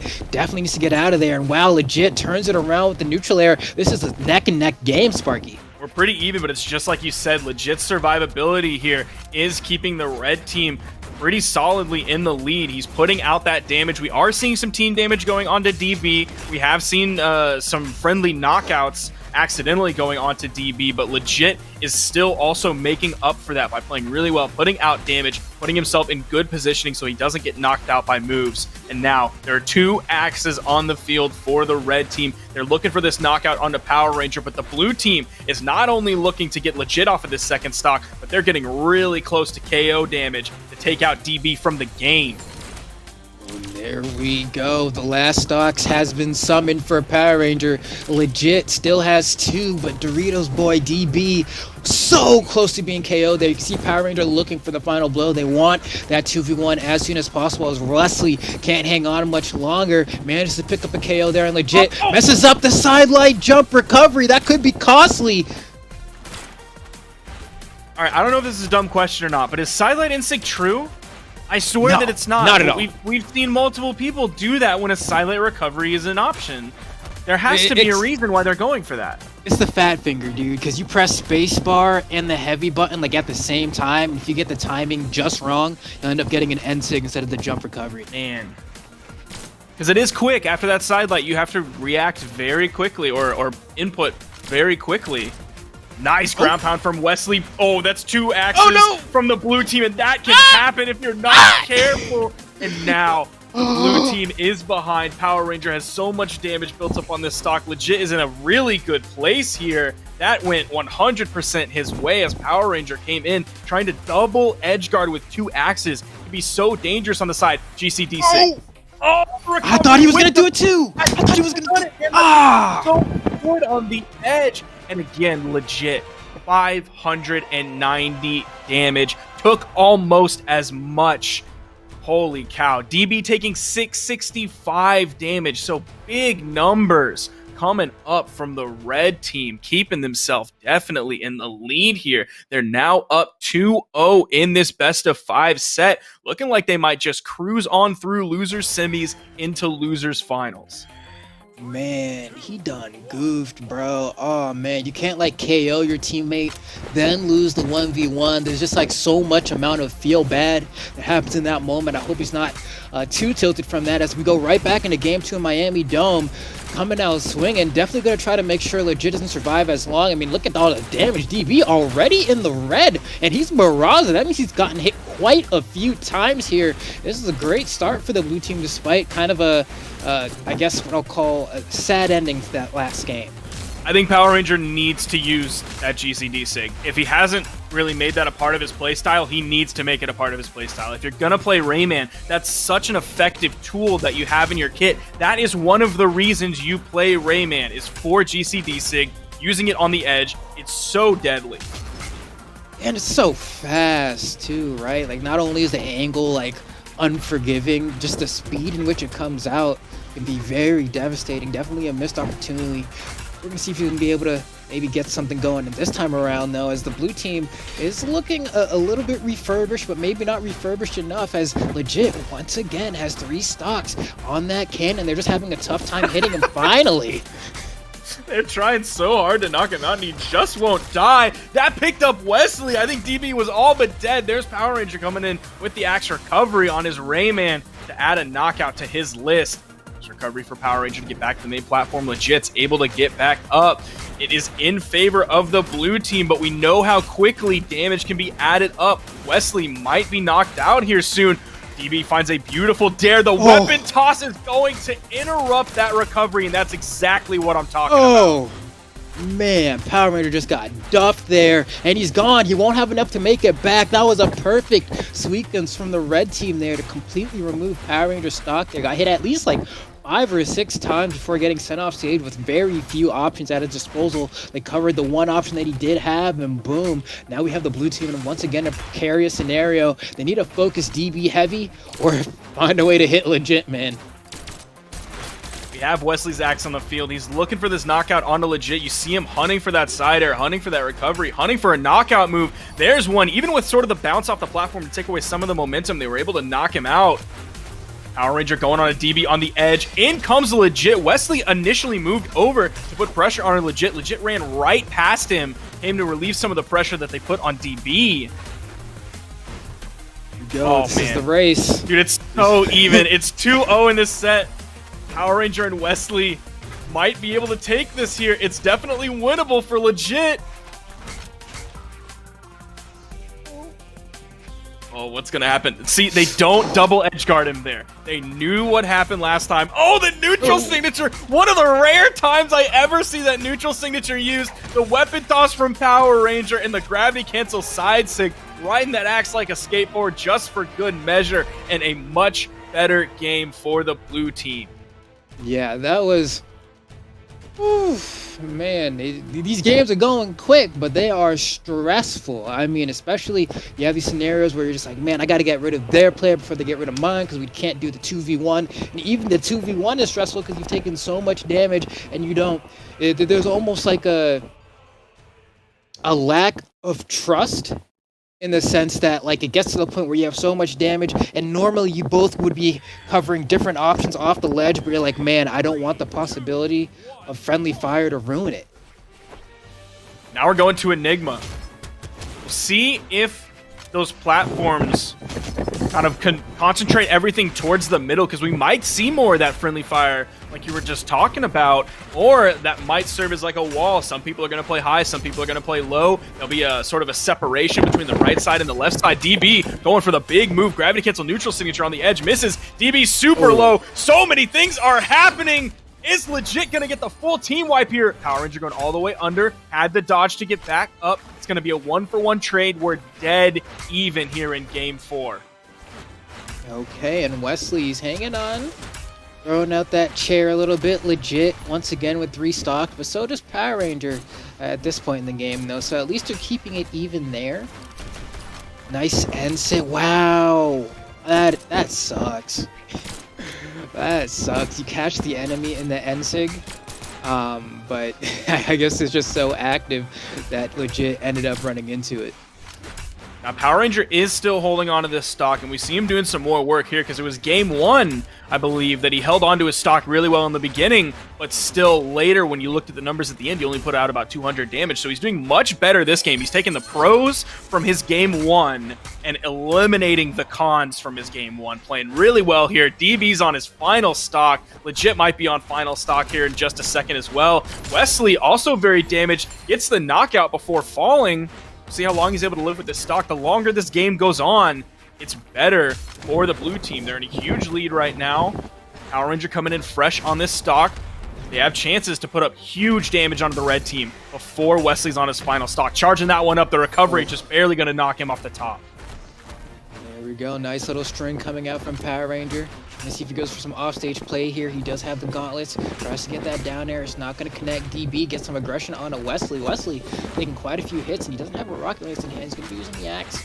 Let's see if he swaps over soon, because I feel like it might be about the time. He's not doing super great in the axe. Just kind of there's 3 axes on the screen right now, man. It's tough when he's having a hard time hanging. And that's going to be legit going out very early in this. DB with a beautiful neutral signature. That's going to take Wesley out. Now he's going to go in the 1v1 here. DB versus Power Ranger. Power Ranger with a huge lead. DB, a strong 1v1 player. Same thing goes for Power Ranger. DB's finding... Oh, man, the D-Light almost taken off the top. Grabs the gauntlets through his axe. Cleans that up. We're going to game 5. Somehow, Power Ranger and Wesley have tug-of-war fought their way back into this. Okay. Well, I guess it is what it is, right? We got ourselves a push and pull. It's going crazy. I feel like. Where did they end up going? Was that Enigma? Apocalypse. I didn't see. It was Apocalypse. Okay. We're going to Apocalypse. They wanted those static soft platforms to get out of there. We're going to a small stage with small walls. Still has that moving soft platform, but it's just one of them. Now, this would be a stage that I would not want to face a Lance on. I also wouldn't want to face Axes on this stage either, just because it's so small. Yeah, he's definitely a little claustrophobic here. Legit, he's doing a good job hanging here. I like that side. Oh wow, what trajectory for the ground pound to hit there. That's kind of one of the things I guess about Axe ground pound. Just kind of depending on which point in the animation it connects would send you in a multitude of different trajectories. And that time it sent completely horizontal. I say there for Wesley, charging up that recovery, going for the big read. Doesn't get punished for it, actually. Counter punishes DB. They get the knockout onto Legit, and it seems like they're bullying Legit out of these games really early. Even though DB is basically in knockout damage, Legit is the first one getting knocked out multiple times now. Power Ranger doesn't have any gauntlets for that in-air movement, but he's still able to recover high, get back. Wesley throwing out the D-Light, locking Legit in place. Doesn't give him the option to punish Power Ranger's return to the stage. Oh, D-Light dash jump down air, one of the bread and butters for the gauntlet. Off stage, getting crazy. Oh, Oh! Oh, he didn't charge Wesley! it enough. He overextended too much, didn't have the in-air movement economy to get back. He was so close to getting like an orange knockout multiple times. That ground pound was so close, but Legit was able to dodge right through it. Wesley's gonna have to come back and put out some even more damage here. He's coming in fresh on his second stock, but falling there basically due to his own overextension is not gonna give the blue team quite as much of a lead as they could have had. Yeah, if he can get a sidelight recovery on a Legit right now, that'll be goodbye to his stock. He's to find it, gets a neutral light, that's going to send him off stage. He's so damaged now that any hit that Legit takes sends him flying. And sometimes you'll see people will just opt to just lose the stock so they don't get sent so far away from their partner every single time. But there we go, Wesley gets taken out. Power Ranger trying to find a way in. Beautiful exhausted recovery, that was smart. It was a great punish from DB as Wesley was charging that recovery to get back. DB was ready, waited for that hitbox to come all the way through, threw out his dare, punished Wesley, sent him straight down, and now it's in the favor of the red team. A little bit of the unarmed combo. I guess they didn't really have that one practiced because they went for multiple neutral airs one after the other so you could DI out of the third one. I guess they weren't ready for that. A lot of people probably don't have both players unarmed practice true combo. Yeah, right, like that. I feel like most people, you know, they'll do their D-Light and a ground pound maybe, and then they're like, oh, what do I do from here? But looks like Wesley and Power Ranger might be on the verge of making this happen here. The damage is being added up. Careful. Oh, die up there. Don't die up there. Don't play that game. It's going to take a lot. For DB to get an unarmed knockout that high, it's going to take a lot. Everything is going to have to go right for DB, and a lot of things are going to have to go wrong. Oh, Power Ranger. Oh, there we go. That's what we want. If you're playing Rayman, that's what you love to see. Wesley and Power Ranger somehow fighting back in this set after a very weak first game, especially from Power Ranger coming in with 200 damage. They've now been able to fight back, and they take it 3-2 in Game 5. They're going to be moving on into losers finals. DB and Legit came out strong right out of the gate, but started to peter off a little bit, and they're going to be going home in 4th place. Yeah, and I feel like for Power Ranger there, he was like, all right, there was that moment in, like, was it like Game 2? Where he could have gotten that gravity cancel D-Sig and he didn't do it, and then he ended up losing. He was like, all right, I think I'm gonna do it. I think I've learned from my previous mistakes, and I'm just gonna go ahead and let this one fly. And Wesley was able to pick up the following down here to go ahead and secure that KO. But yeah, now we winding down to the end of the end, right? We gotta hop over to the winner's side for a second though, just to see who's gonna end up guaranteed in the grand finals. We're gonna see how this matchup unfolds. There you see the stats. Power rank 7 and 9 for Stardust and Lopez. Power rank 6 and 4 for Balthazar and Fiend. So power ranking is going to favor Balthazar and Fiend by just a little bit. Earnings definitely going to be favored by Balthazar and Fiend, due in large part to Fiend coming in with almost 17K in earnings. You see their medals there. None of them have gold medals in 2s. I would not have guessed that. I feel like that's not too crazy, right? Like 2s didn't exist for a minute, right? But no, South America always had it though, right? Right, South America. I'm trying to remember who recently got 2v2s and who always had it. I remember NA had it, EU had it. They haven't always had it in like PR tournaments. They would sometimes have like PR1s tournaments. It was only like once they started expanding the seasonal championships into other regions that I think we had 2v2 power ranks for other regions. But I still would have thought that Balthazar and Fiend, or any one of those players, not even necessarily with each other, but I think in general, anyone, like Fiend with anyone else, none of these players have ever won a tournament in 2s, and they find themselves here in winners finals. So there is a very good chance that one of these teams will be going home with their first gold medal in a PR2s tournament. That's big. That's big. Yeah, I mean, we got double Taros in winners finals. Like, that's big. You know, we got something that you and your buddy hop into rank 2v2 queue and you're saying, man, what do we want to do? We just lost to like double Orion spam and S-Sig. Like, how do we come back from that? And then you pick double Taros and you say, you know what, we're gonna ball out. And now it has evolved from just being like that kind of meme pick you do when you're, you know, playing around. Now we're in the top 3 of a tournament and we have the bull going crazy. Yeah, Taros used to be like that pub stomp legend that like people in gold and people in platinum, no disrespect to those players, we love all those players at every skill level, would get mad about. They'd be like, I'm tired of Taros spamming in my games. And then all of a sudden Taros became a great character in 2s, and then due to Hammer's dominance and Axe's dominance also became a solid character in 1s. Not the most picked by any means. There are definitely better characters than Taros out there, but still, definitely not a meme pick anymore. Taros is an extremely solid character, and you could do a lot worse than picking Taros. I mean, yeah, I mean, just take a look at it already. Nice Sayer coming out from Stardust here. We have Lopez kind of looming in the back here. He hasn't really gotten a hit in a while. He almost loses his stock there. He should be able to recover if he dodges. Yeah, no one's going to go out there and ground pound him, but there we go. That's a punish. Blue team trying to get their foot in here. Fiend needs to pick up that weapon, gets it snatched from him, and gets Sayer trying to grab the other weapon spawn. We are here on Shipwreck. It was between Shipwreck and Mammoth, and they chose Shipwreck. A couple of Taroses coming up early on in this game, getting a lead here. Stardust is in pretty decent. Oh, I'm surprised that actually knocked out off the top with as high the ceiling is. They get the full wipe, and we are dead even. Only a weapon toss changes the damage here between all these players. Here we go. Sayer comes out from Fiend. Another one's gonna go ahead and hit Stardust. Stardust trying to fight their way in. We have double Hammer versus double Axe right now. That's the matchup we're dealing with here. There's gonna be a lot of falling nairs coming out from Team Blue, trying to cover themselves on the way down. But man, this is hilarious. To be honest, watching this, it's just swinging those big weapons around. Nice little double hit nair coming out from Balthazar and both members of the blue team. That weapon toss might confirm this knockout. Fiend is going to hit him up and most importantly, hit him away.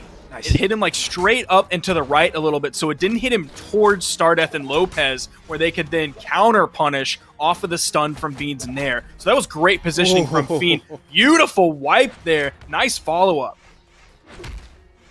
Here we go. It's Sayer to go ahead and try to equalize things a bit. They do need to stop Sayer and a Balthazar, and as I say it, it rings true. We have ourselves a tie match across the board. Fiend trying to grab a weapon, has an axe in hand. Looks like we're going to have quite a mix of between the axes. There we go, the spear. Balthazar getting a good conversion on a Stardust. Stardust just took so much damage within the span of like 10 seconds that this game has been swung so heavily. Oh my goodness. That started with Balthazar hitting Fiend missed his follow-up, but in came the recovery from Lopez, maybe to interrupt what was going on, maybe to hit Fiend away, but it ended up knocking out Stardeath, and because of that, Game 1 is going to go to Balthazar and Fiend. Yeah, that was... I felt like, I mean, even looking at the damage, right? Balthazar with 547, everyone else kind of around like 450, 460-ish range. You can tell that Balthazar was getting a decent few hits in, nothing too crazy, but he was definitely landing more blows than everyone else. But otherwise, that game was pretty even all overall. You know, came down to the last stocks. Granted, it just seems like for the red team, they're having an easier time finding KOs than the blue team, and that's a little weird to say, right? You have Taros, he hits hard. His SIGs definitely are no joke. They send you packing, but getting them to connect is the difficult part here, and I think part of that is due to just how fast Bryn can move. Can also be the consistency that Bryn has in knocking out versus Taros. Like, yeah, if you hit an axe recovery on the edge and the bottom side hits, like, you'll knock out earlier with Taros, or if you hit a big signature. But also you have like Nair recovery on Spear that both players have because they're playing Bryn. You have D-Light side air that they're both finding consistently. You have just raw recovery, which on Spear is a safer move to throw out, and you'll find more knockouts with it than you might necessarily find on axe. Oh, nice. That being said, though, the blue team also does have really consistent kill options. I wouldn't consider the side signature to be the most consistent thing to hit, but they do have everything that Hammer brings to the table. Stomp side air, stomp dare, incredible move on Nair, all of the stuff on the edge that Hammer can throw out from the recovery to weapon tosses. And the Taroses, man, they're going up early in this game, and with how close last game ended, it might just be who gets the lead in the beginning. That is 3 times now Lopez has been able to successfully get through Bryn and Sig, twice with the Sabat dodge, which I already think is like, you're crazy if you're confident enough to do that. And the 3rd time he was able to use the iframes on the chase dodge to go right through it. I don't know how he was able to do that so many times in a row consistently. That move is quick. But at least in terms of the spot dodge, when you hit, you go for the 2 different swipes. But if you don't hit it, it just goes for the 1 swipe. So you don't have to worry about necessarily all of those active frames of it if you spot dodge through it. It's not like you're trying to spot dodge a Bryn Spear down signature, because, I mean, yeah, good luck. If you don't already know, that's a bad idea, dog. That's like putting 6ix9ine onto Locked Up Part 2 by Akon. Oh, man. I was like putting 6ix9ine on anything. That's true. Like, that's true.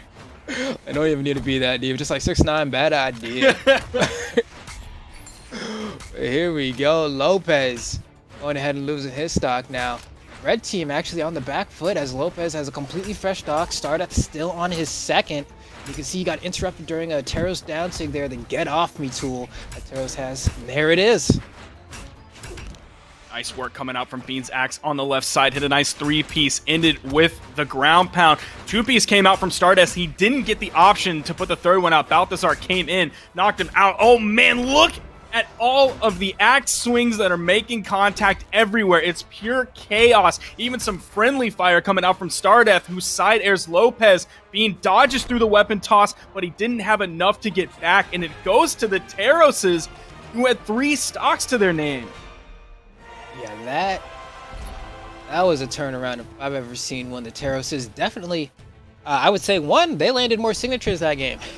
You saw some side sigs connecting. We even saw, I don't remember if it was Stardust or Lopez, but one of them got a side signature where they hit their teammate even, but because your teammate receives less knockback than the opponent does, he survived while the opponent got KO'd. So, you know, kind of making use of, is this trade worth it in our favor if my teammate takes some damage, but overall, the message is good? No character swaps whatsoever. We have a double character winners finals on both teams. That's got to be somewhat rare. We don't necessarily see too many double characters in 2s. We see actually probably a lot of them are double Taroses or double Bryns, but rarely do we see them at the exact same time. I feel like other than these 2, it might be like a double Ulgrim or something, or double Bodbar. Yeah, or yeah, double Bodbar, yeah, definitely. That's kind of it. Oh, that is a bad insig to hit on Lopez. Stardeath comes in, completely knocks Fiend away. Lopez touches the wall, resets, goes under, and somehow is going to escape from all of that. Lead is going to go to the Terroses yet again. And there we go. Another moment where Stardeath is just proving the ends justify the means, but just like that, double side signature coming out from the Brins. They're just letting these signatures fly. D-Light recovery goes for the exhausted recovery. Not quite going to land on Balthazar. Now Stardeath does have that axe in hand. Go ahead and start fishing for that final blow again. You can see Fiend whittling away. Balthazar trying to be a bit in the air. Wow, I like that he didn't fast fall that down air there. It saved him from getting blown up from the Terros down sig. And a D-Sig came out and Fiend was there to punish it as well. So they're getting more damage onto Lopez. Big side air is going to knock out Balthazar. Weapon toss is coming up. Throws away the hammer to pick the axe up. That's the weapon he wants here. Spawn comes in. Balthazar comes in. Grabs an axe. 4 axes on the field. Neutral light. Putting Stardeath into the yellow. 1 or 2 more hits. That neutral light from Lopez puts Stardeath into the orange. The Terroses are behind in damage. Oh, the back side of that. Again, like you said, it depends where you hit in that animation to choose where they actually go. You like to hit the top of it, but sometimes it's the backside. Oh, man. It's getting tough all of a sudden for the blue team here. They're both in the red. You can see Fiend spamming that spear ground pound, covering such a wide range, especially when you're off the stage like that. All you can really do is dodge through it. It can be very difficult to punish. But there we go. There's going to be a neutral light send Fiend off stage. Lopez does end up going down. Stardeath, though, still barely hanging on his second stock there. A little bit surprising, though, that on the edge, when Fiend was throwing out those ground pounds, that he wasn't going for the dare. Because he's really good as a long time spear player of using those dares on the edge, especially when his opponent is in red and just nailing those like a surgeon. But I guess he didn't go for those there. He was maybe trying to bait out the dodge or what, because he did pull out of the ground pound sometimes early. And we are basically even in stocks. But Stardeath is extremely damaged, and now Lopez getting closer and closer to red, definitely favoring the red team. Nice. That recovery is going to turn it 3 stocks to 2 in favor of blue, but the health still favors the red team. You can see Stardeath there. He knew Fiend was out of options. He tried to spot dodge the weapon throw and catch Fiend with the down sig, but Fiend, once again, not choosing the fast fall, wouldn't fall into the down sig. And now Stardeath is all alone here as Lopez just gets escorted out of the map. He has to make this 2v1 here. Team Terros kind of hurting here. I have a lot of damage that needs to be done. Double D-Light. I thought he was going to pass him. I thought he was going to grab to cancel D-Light right there. Just get a triple D-Light into a Sair there, but no, just getting their damage where they can. Stardeath, if he gets caught again, there'll be a lot of damage that's going to be taken. Now that's interesting that Fiend went for the 2-piece. He went for the sidelight nair, which he can hit true. In came Balthazar, who Fiend wasn't going to have another true option. He was going to have to go for a dodge read, so he backed up from that and was handing it off to Balthazar. Gravity cancel sidelight nair. Man, Stardeath is taking a lot of damage. This looks... Oh, man, the double weapon toss. Those axes can cover so much territory, and the red team is going to take it. In Game 3, they're going to go up 2-1 in this set so far as we move on right into Game 4. And I love that it's kind of like it's a very basic mix-up, right? Where you start charging your weapon throw, and you as a person who wants to avoid the weapon throw start thinking, crap, when am I going to dodge? Or the charging it is going to come so fast, and I'm so close to the weapon throw that I don't know when I need to throw this dodge. So they just, charge it up, and then they throw it the other way so it can bounce off the wall once they successfully baited out the dodge. They both had the same game plan there, both thinking on the same level, because what they could have very easily done is one of them could have thrown it immediately to force out the dodge, and the other one could have covered the other side, but they were both already thinking one mind game deeper than that. Yeah, that is an interesting point, because you can go multiple ways with it of, focusing on covering as much space, where you throw it side by side directly down at the same time, or you can focus on timing, where you throw one to get the dodge and then throw the other where they can't dodge through it. So there's definitely a lot of levels to that, like you said. Man, Crystal Temple, you got jams. Ooh, oh man, you give them the space. Lopez caught sleeping on the left side, and Fiend and Balthazar just jumped Stardeath and took him out. Oh, and Fiend is hunting up there, using that chase dodge up, trying to get more hits in the skies. Seeing a lot of nairs come out from these Axe players, wanting to throw out kind of their least committal option in the air, right? You kind of drift with it. It's kind of hard to punish. It covers both in front and in back of you, but oh my goodness. What a Beautiful deletion of maneuvering Fiend stock. From Balthazar there. He was stuck in the middle, gave a hit, and then chase dodge out behind, and then threw out another hit to get from in between to behind the blue team. Fiend with a big side air. That was an orange knockout and another knockout as well. He hit that first one so far to the left side, so he was able to KO, even though there wasn't too much damage built up on that stock. Oh, no. Balthazar! Oh my gosh, do not take Fiend and Balthazar to Crystal Temple. Yeah, clearly this was not the play. I mean, Balthazar finally losing that first stock to a weapon throw there, but he almost hit him with the what used to be the 0 to death on Twilight Grove, where he would hit him with the D-light into the chase dodge nair, jump recovery. He gave him the whole kit and caboodle. Oh, that gravity cancel side light was sick. Somehow, man, blue team is fighting back, and they're fighting back hard. They still have a lot of damage on their stocks. Starting to build up some damage on the Balthazar. That is going to take him out. Lopez alone started being taken out so early in this game after getting focused in the very beginning by Fiend and Balthazar. Just targeted throughout that entire game. Now, I don't know what Lopez is going to do here, man. Has a lot of work to do. Doesn't even have a weapon. All right, that'll work. A little bit of friendly fire. He's able to pick up a weapon, stomp Sarah. Might be able to get one of Balthazar's 2 stocks. But then he still has a fresh stock of Fiend basically worked with, and another fresh stock from Balthazar. Finally gets rid of that second stock of Balthazar. Come down with the fresh one, and Lopez, no weapon again. Balthazar is able to grab that spear, and this is where it's going to be really difficult for Lopez to come back, because even if he hits either person, oh man, D-Light GC Insig, if he hits either person, they're not going to go flying far. He's going to end up falling there. Like in the beginning of that 1v2, he had one person in red, so like you hit an axe side air, even if it doesn't lead to the kill, that sends them flying to the other side of the screen, and then you can focus on a small timeline, this small window where you can 1v1 one of your opponents. But then, even if you get the knockout, they respawn back in, and you hit them with a side air. They're not going anywhere because they're in white. They're in early stages of yellow. They're going to be right there. Their teammates going to be there ready to punish, and they don't have to worry about hardly anything, and that is going to be the set, and we're moving on to the next one. Lopez and Stardeath, after taking that loss, going down into the losers finals to fight Power Ranger and Wesley. Yeah, getting no break here. You know, they ended up losing in the winners finals. They have a chance to get a second shot at Fiend, of course, and Balthazar in the grands if they can win this set here. But Wesley and Power Ranger really had a nice kind of chunk of momentum that we saw in the losers semifinals, so I'm wondering if they're going to be able to do it. We are starting this game on Enigma.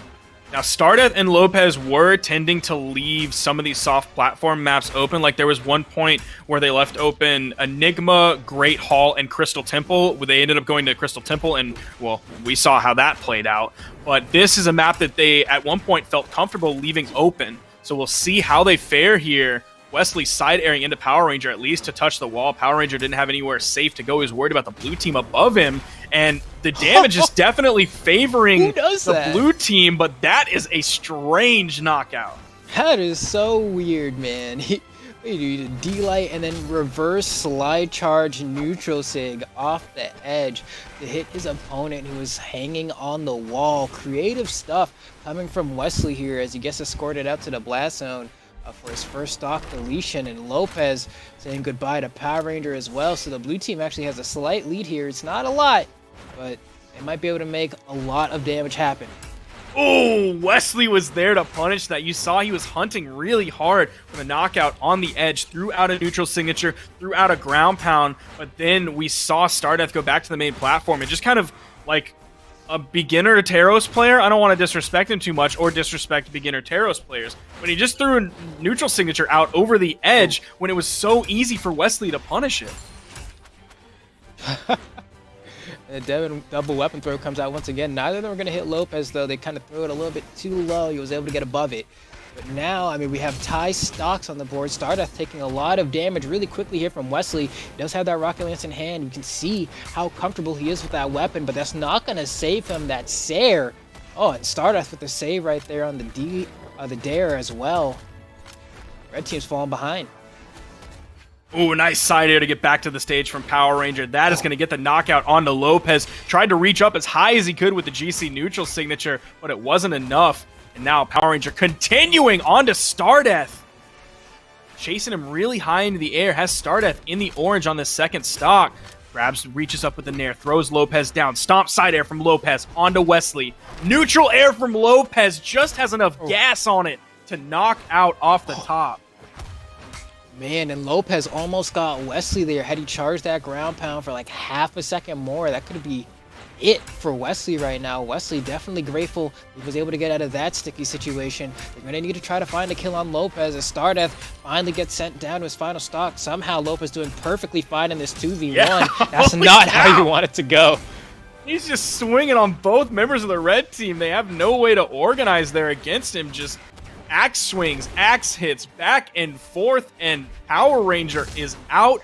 Wesley's in the red. Oh, man. Stardust is hardly touched on his final stock. Lopez is in the orange. Nice recovery. Weapon toss down. Another following weapon toss from Stardust. There is a spawn on the field. Doesn't even matter because Lopez is just going to solo Wesley on the edge. That D-Light ground pound was quick and effective, easy way of securing that KO. And Wesley and Power Ranger looking like game one was not the way they wanted it to go. Losing that one. It's going to be Lopez and Stardust moving forward.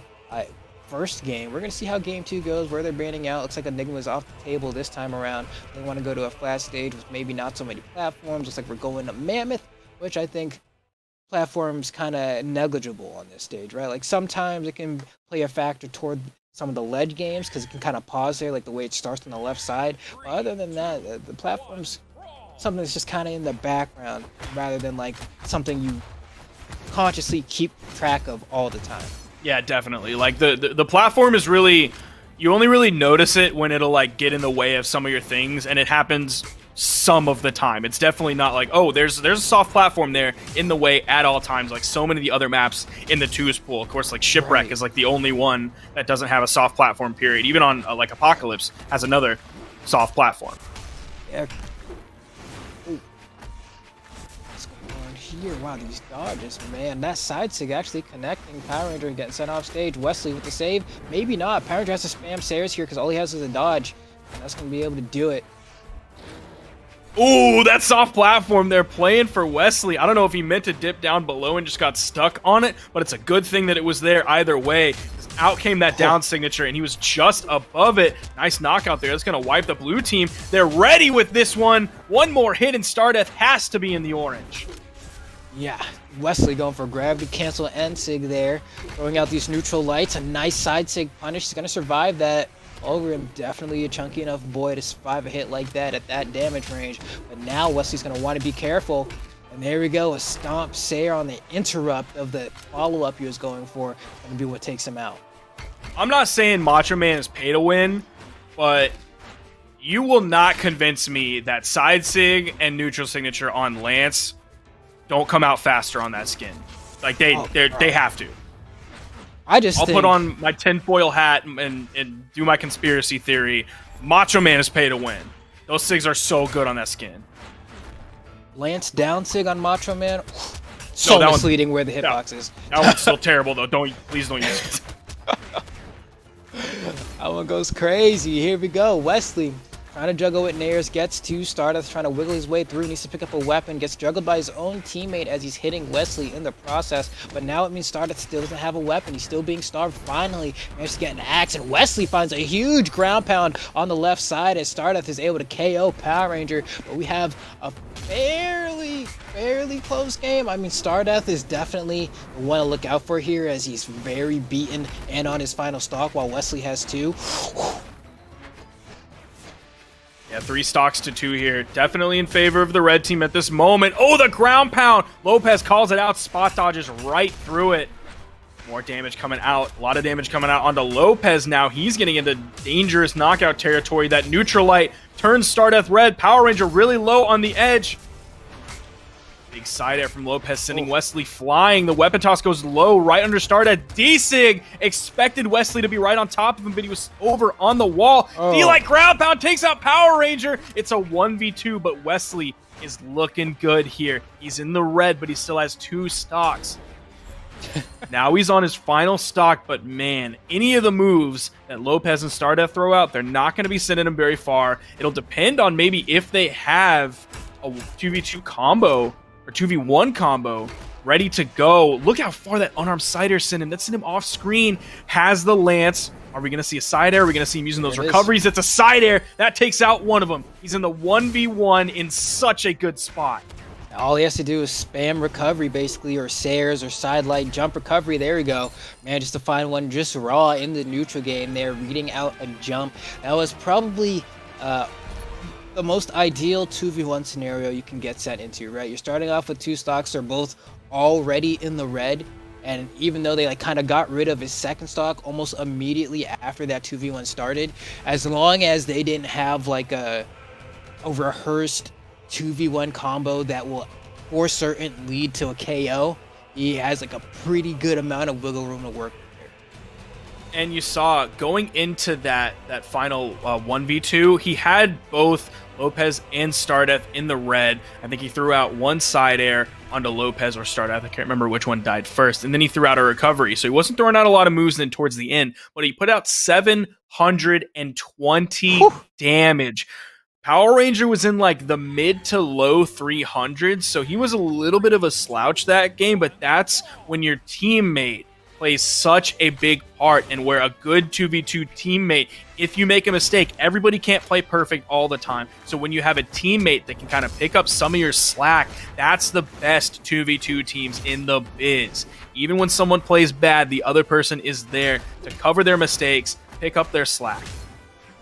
Man, this stage is going to be great for Wesley. You can already see he's having a ball. The Rocket Lance on this stage just has such a good time. It can recover from just about anywhere. So on the stage, under the stage, around the stage, and the platforms. Like I said, if you get a side light nair in the corner, you can land on one of those soft platforms and go for another landed follow-up.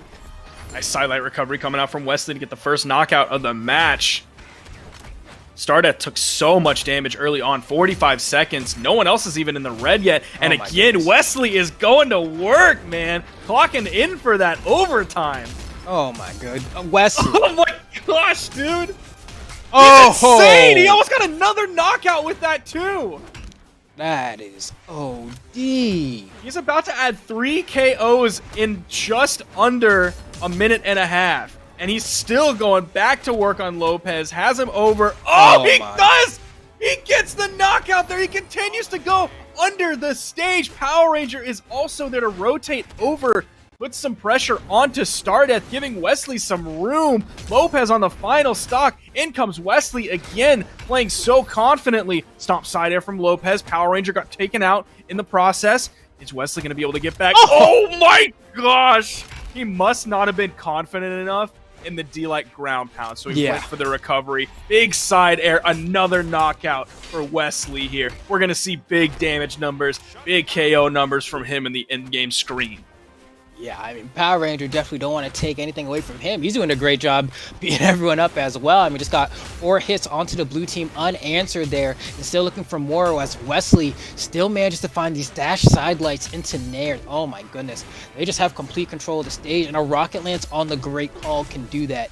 People really don't know how terrorizing that weapon can be on this stage specifically, and they are just having a ball here, both going for their own respective edge guards. Wesley finds a weapon throw. That's not going to be enough. Goes for the ground pound this time around, and that's exactly why he probably went for that recovery the last time. You saw it didn't quite connect.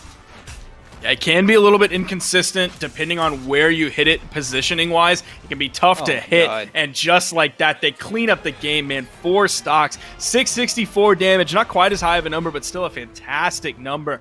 5 KOs. Power Ranger on the other side, 378, still a great damage number, picking up one of those knockouts as well, just completely reducing the impact that any blue team player had in that game. Yeah, you gotta ban Gray Hall here, bro. I'm telling you, if you want to win, you should ban Gray Hall. Oh no, they didn't ban Gray Hall. What are they doing? What are they doing? Oh no. They're playing the double Ulgrim. This is not gonna go. Oh well, actually that might be a strat. It's not a bad pick in general. We'll see how it plays out for them. I didn't happen to catch legend levels with this character. Still has the double axe. Going to share that with the double Taros pick. We'll see how they do with the lance. But man, I would not want to play Ulgrim Mirrors against Wesley with how he's playing today. D-Light, in-light. Goes for the ground pound deep. Wesley is so confident right now.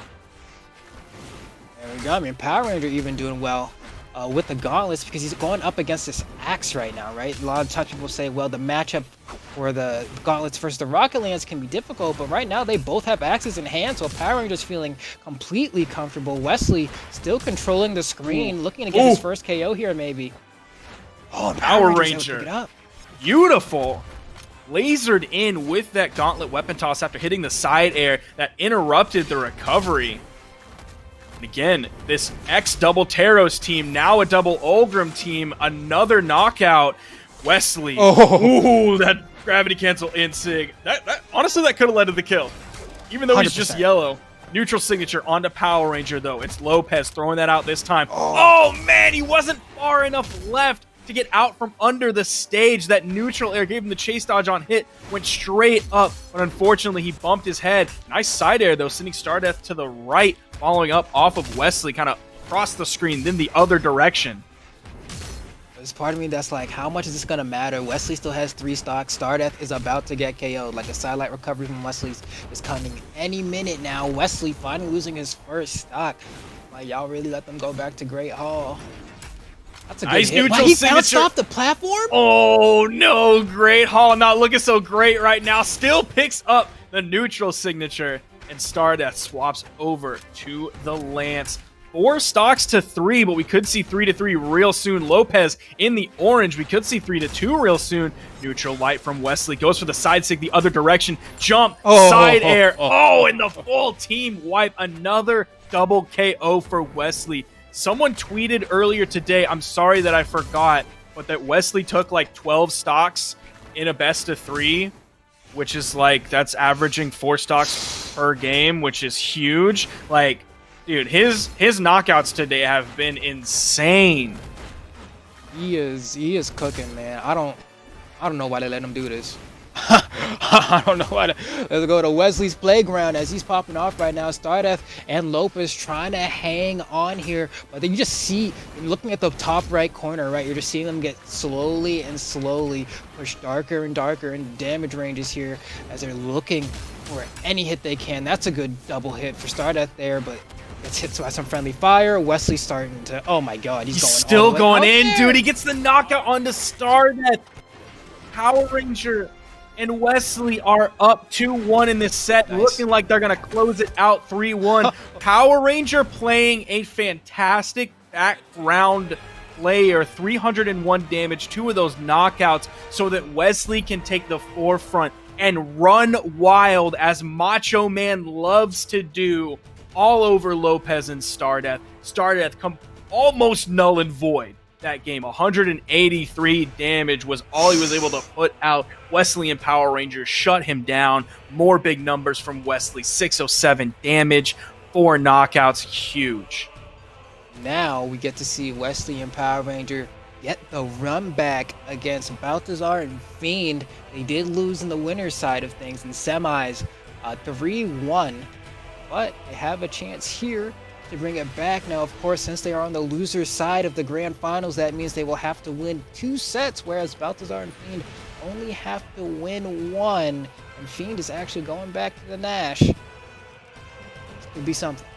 Fiend coming in with the strength stance compared to Power Ranger and Balthazar, both going defense. And then Wesley, it seems like the community is still split on how to play Ulgrim, whether you do dex stance, or I can't remember what stance they go in that takes out of Dex, but most people either play 4-Dex Ulgrim or 2-Dex Ulgrim, and it seems like it's split, skewing maybe a little bit more towards 2-Dex Ulgrim, but there are definitely several people playing that 4-Dex Ulgrim And I think it doesn't necessarily give you anything more true. It just maybe makes it feel more comfortable and a little bit more safe to just play in general, taking off a frame of recovery on this move, on that move, on this move, making you a little bit more hard to punish.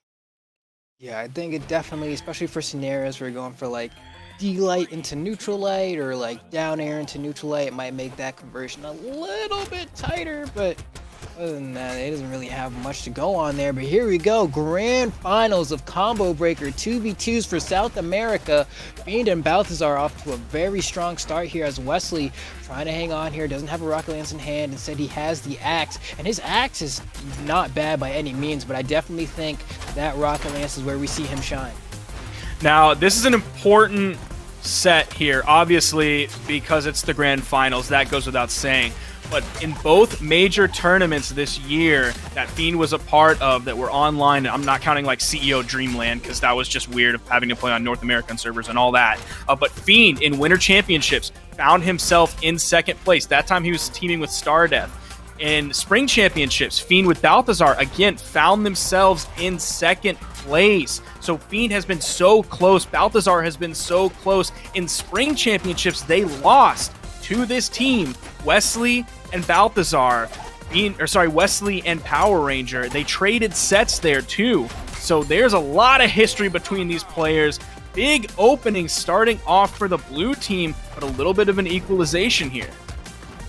Now Wesley does have that rocket lance. Power Ranger has the gauntlets in hand too. I feel like this is the optimal weapon loadout for the red team. We'll see if they're going to be able to get some comebacks here as Wesley manages to get 2 neutral layers before Fiend scoops him up. But they're slowly kind of whittling the damage down on the blue team. Power Ranger getting knocked out there, though, is definitely not a good look. Neutral light coming out from Wesley. Wants to chase dodge after Fiend. Ground pound going in.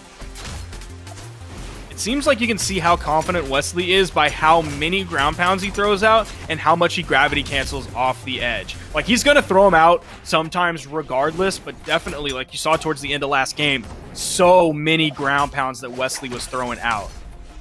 And I feel like Wesley throws out these ground pounds and just kind of weird scenarios, right? Where it's like, oh, I guess he could go for a ground pound. He always dash jumps and immediately does it. So you don't really have time to like see what's happening because he doesn't really get punished for it a lot. Now, granted, you get hit by the washing machine there. It should be a KO. Yep, see ya. Yeah, you're exactly right. He'll throw out those ground pounds like as an immediate follow-up when his opponent is like, yeah, he's a Lance player. He's not going to chase me that far off stage. Oh, the double D-Light and the Insig. Spear players around the world are rejoicing that a double D-Light picked up, followed up with the side air. Beautiful Insig from Fiend. Back-to-back neutral signatures, taking a stock on the left, taking a stock on the right, and Power Ranger was negated that game. 151 damage was all he could do. Man, that conversion is heat. Oh man, I love that handoff where the Sarah just leads right into Nash cracking his hammer on your skull. Like, what are you supposed to do there? He even forced Wesley to switch it up. Wesley said, all right, Ogrim, Macho Man, no more. You're going over to Scarlet. Captain. We'll see how this pans out here. I think, I don't even know. Have we seen Wesley play that Scarlet earlier today? I mean, I want to see what that hammer looks like.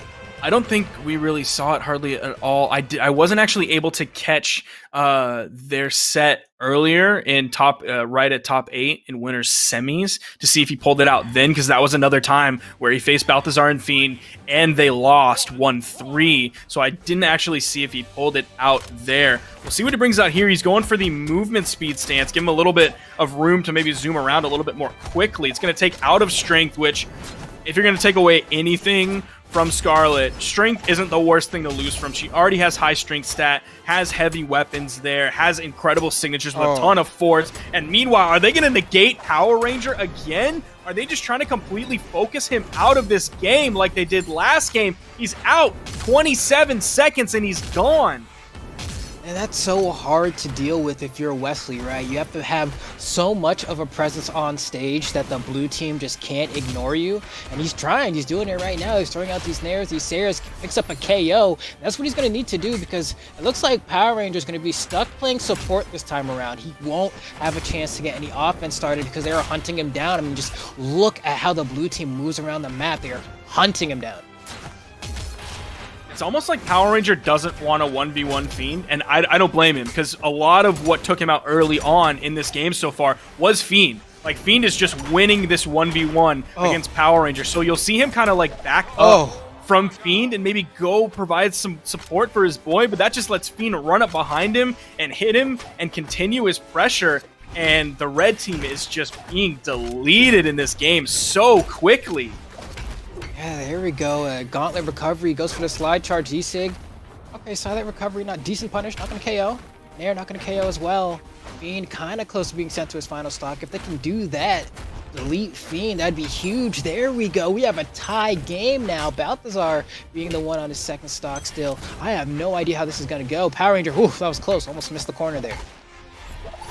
Ooh, they get the knockout there. It's now 3 stocks to 2. Fiend setting his sights onto Power Ranger.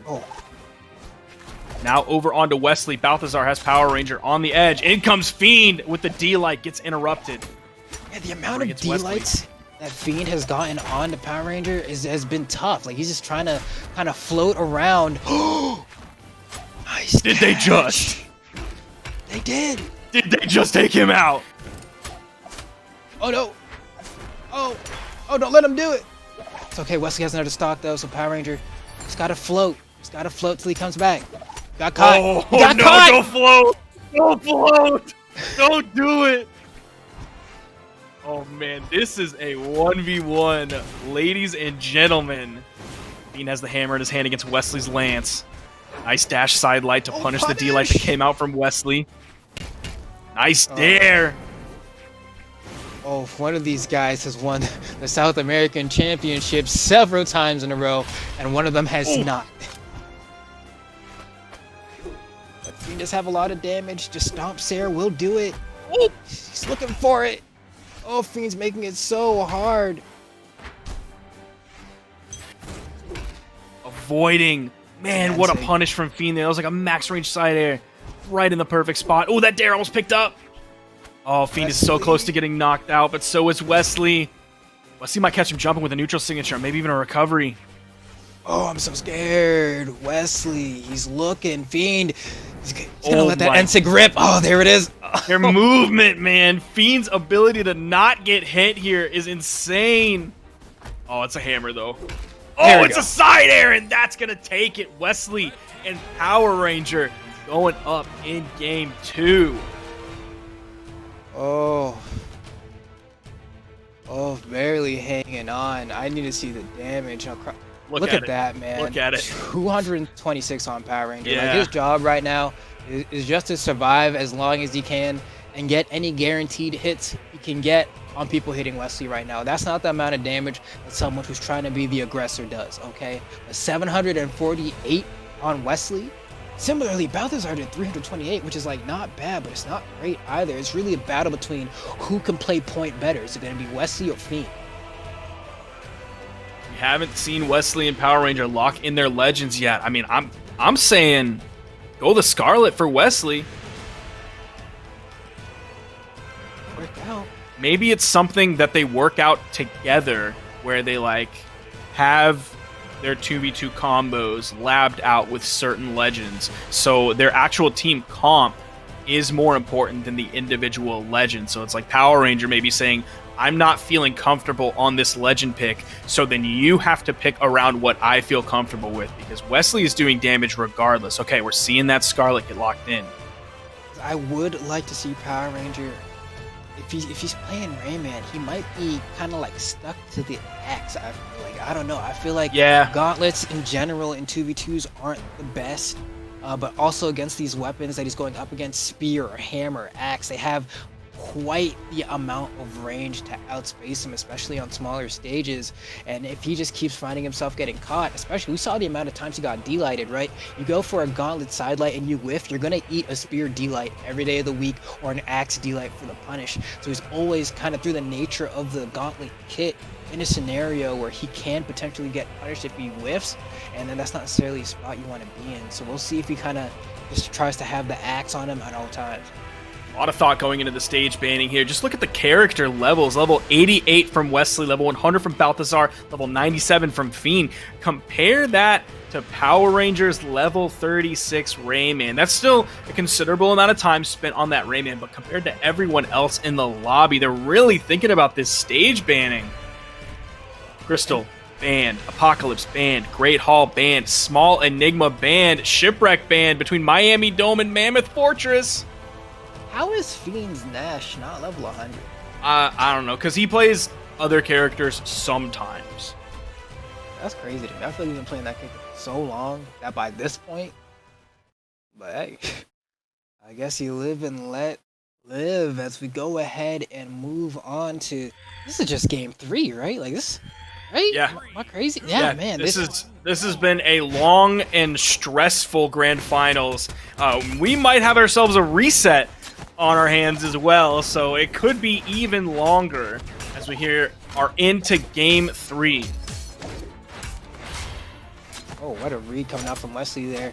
Power Ranger trying to just scrap with the boys, catches a recovery. He's going for a little bit of an offstage play here. I like that D-light for the anti-air. Don't want to mess with Fiend too much, man. That's twice now. He just tried to go a little bit higher for the neutral air and got hit by that pogo, but so far, red team's hanging in there, man. They have the damage lead. Yeah, so you have an interesting thing is it's like Wesley, based on last game, like Wesley took out Balthazar and Fiend took out Power Rangers. So do you try to switch it up at all? Do you try to put Wesley, who's kind of the stronger player so far today, do you put him on the stronger player of Fiend? Or are you just like, bro, go nuts on Balthazar, I'll try to survive as long as I can against Fiend? I think at this point, it's kind of been proven, like, you know, all right, I'm just gonna look at Power Ranger right now. He's just jumping and fast falling, bro. He ain't doing nothing else. He's like, I'm just jumping and fast falling, and I'm just gonna chill till I see an opportunity. He's not throwing out hitboxes needlessly, and I think that's the strat. I'll let Wesley do his thing, follow up where I can. I'm just not gonna press buttons. This is doing work so far. Power Ranger was the last one to fall other than Wesley. So between both members of the blue team, Power Ranger's doing a much better job surviving this game. Nice neutral light. And Wesley's able to follow up straight away off of it. Get that knockout. 5 stocks to 3. Power Ranger gets a little bit of aggression on the Fiend here. And you can see he's saying, all right, Fiend has enough damage. If I can get like a recovery or something, I can get the KO. Just needs to be careful because Fiend has gotten the turnaround on him so many times. Oh, it's actually, that's a come up. Yeah. For the red team. That's exactly what Wesley and Power Ranger needed there. I don't think that would have led to a knockout, but it could have led to a follow-up from the blue team that leads to a knockout. Balthazar is dangerously close to being taken out of this game. D-light side air. The side air turns Wesley red. In comes Power Ranger. Stomp side air from Fiend to punish the landing. 4 stocks to 2. Balthazar has to be so careful. There's a weapon spawn on the field. Balthazar's going to grab it. It means Wesley doesn't have a weapon. Nice nair from Power Ranger, and the ground pound is going to take Fiend out. What a clutch moment. Power Ranger is going to fall, but he has stocks to play with. Red team is about to take this game 3. I think Power Ranger's done like less than 200 damage. It'll be like 210. That's my guess. How much? 319. Okay, I spoke. Oh, look at Fiend's damage though. Yeah, it almost doesn't matter how much damage Power Ranger put out because Fiend did 186 and Power Ranger still was 2 damage away from tying with Balthazar. So he had several clutch moments in there where he was fighting against Fiend and he wasn't letting Fiend run all over him. He was playing really well that game. Now we're seeing one of those other characters that prevents Fiend from having that level 100 Nash. It's that Bryn coming out. It's sometimes the Hattori that comes out. So this is going to be super interesting because Power Ranger, I think, just played one of the most passive games of his life in that last game 3.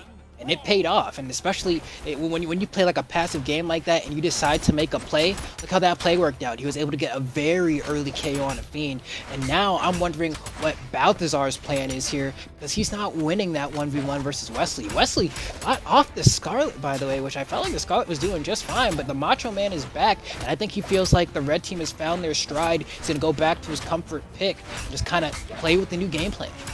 Now, Power Ranger was playing like a really good version of passive, not just like running away and saying, "Ooh, come get me! Ah, what are you gonna do?"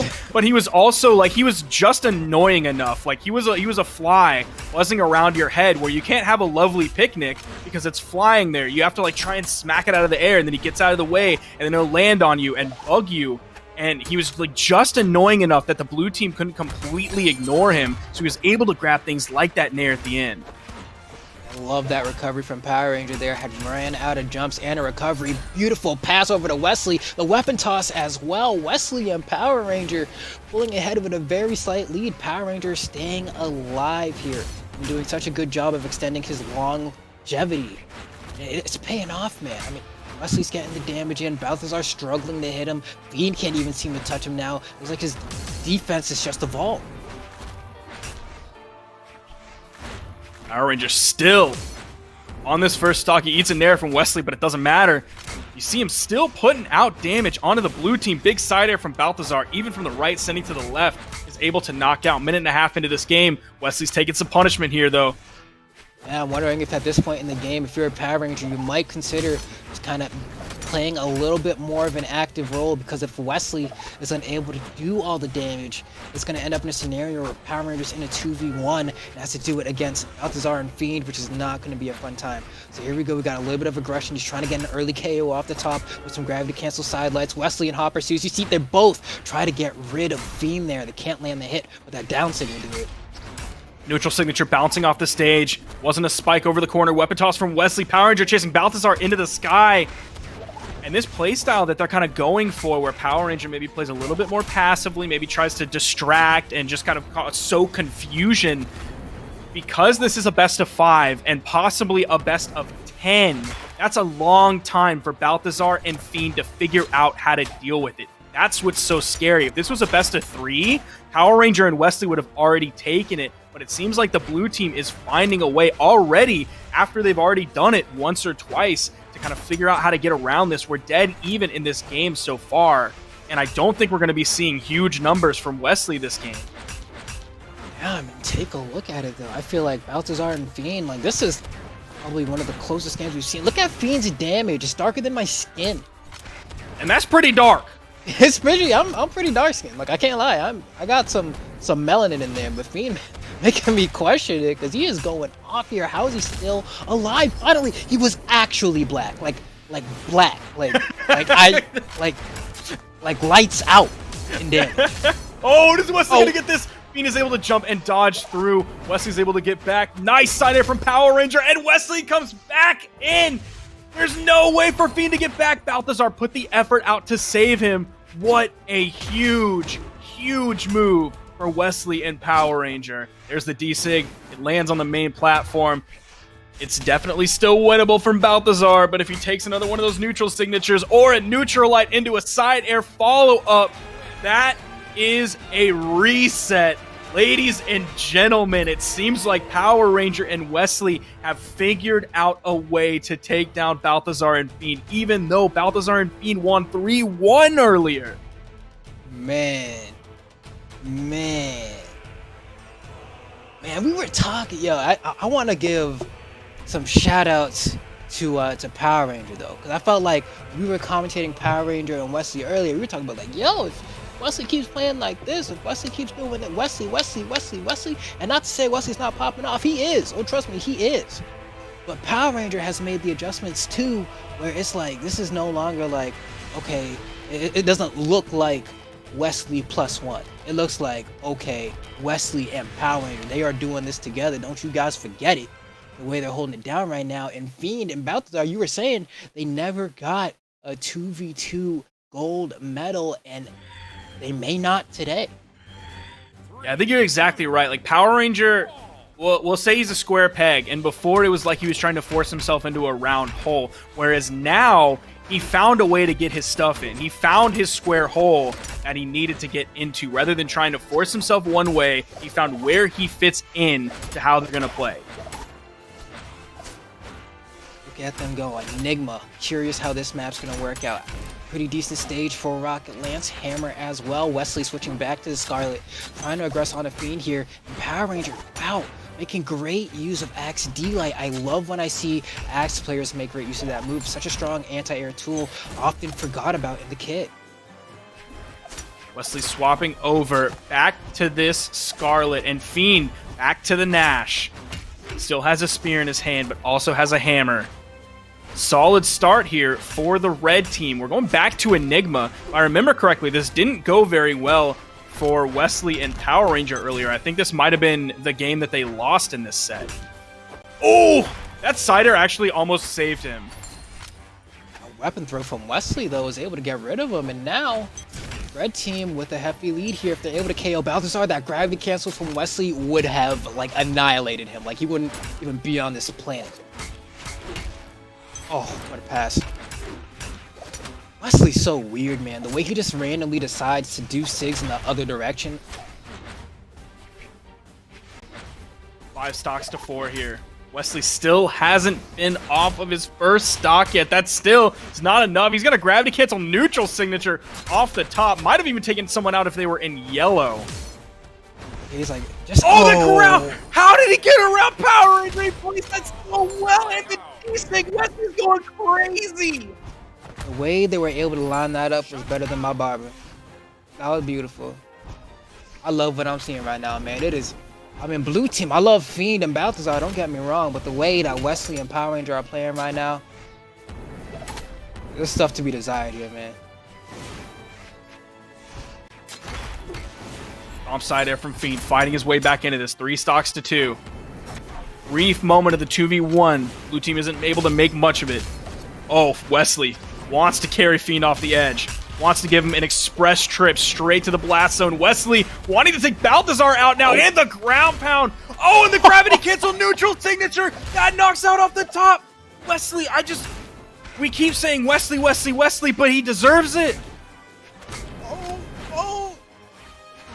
Balthazar trying to find a way in, and Wesley, another NSIG. Not enough juice on it, but that says more than enough in a celebratory gravity cancel NSIG. We are taking off.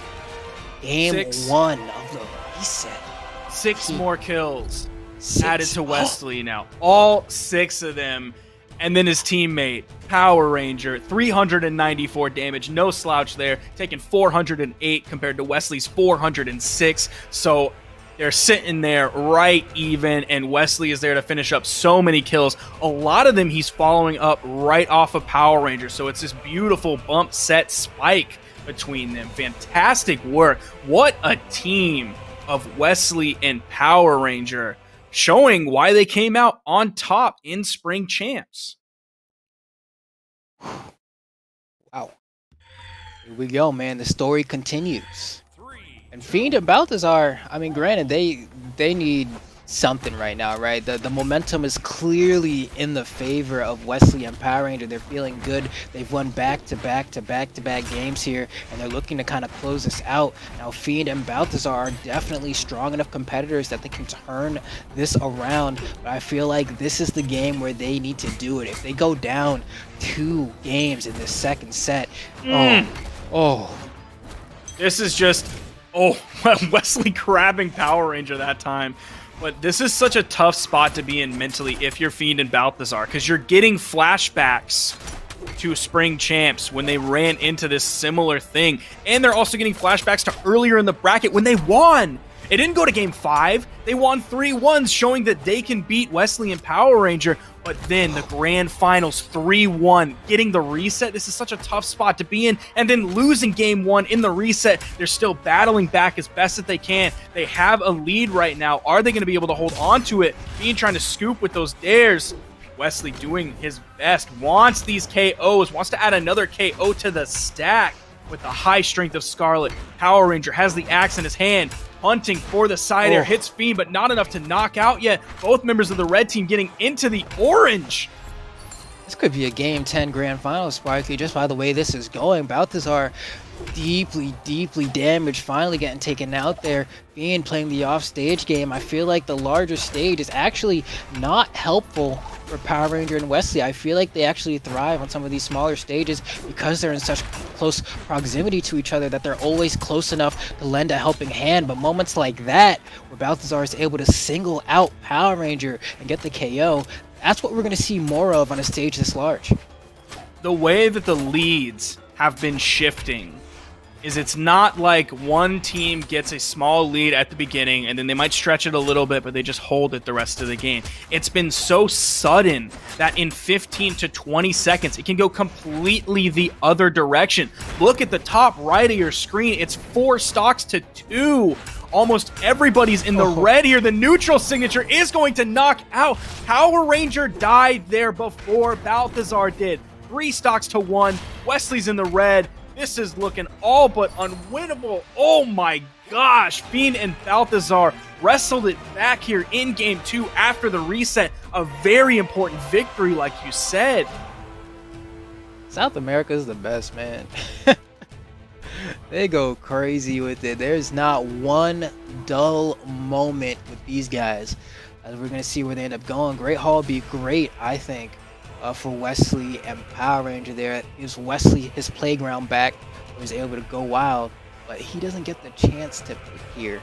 So we're going to see where Fiend chooses to go. And it looks like Fiend and Balthazar do end up picking Great Hall. I think that's a great stage for the red team. We'll see if the blue team proves why it's not.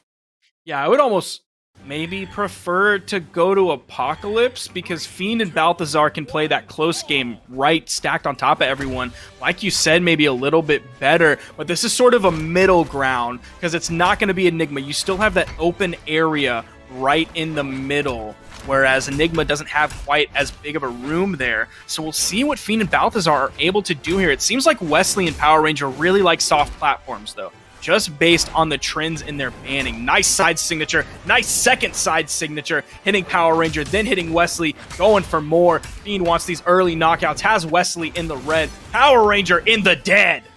Yeah, and Wesley, his steam engine is slowing down a little bit here. You know, he's not as I guess dominant as he was kind of in the prior game. Oh my goodness, they're not even letting Power Ranger land. They're chasing the poor man around. He's already in the orange. They're trying to delete him as soon as possible. Wesley gets taken out. Perfect chance to KO Power Ranger. Double pogo.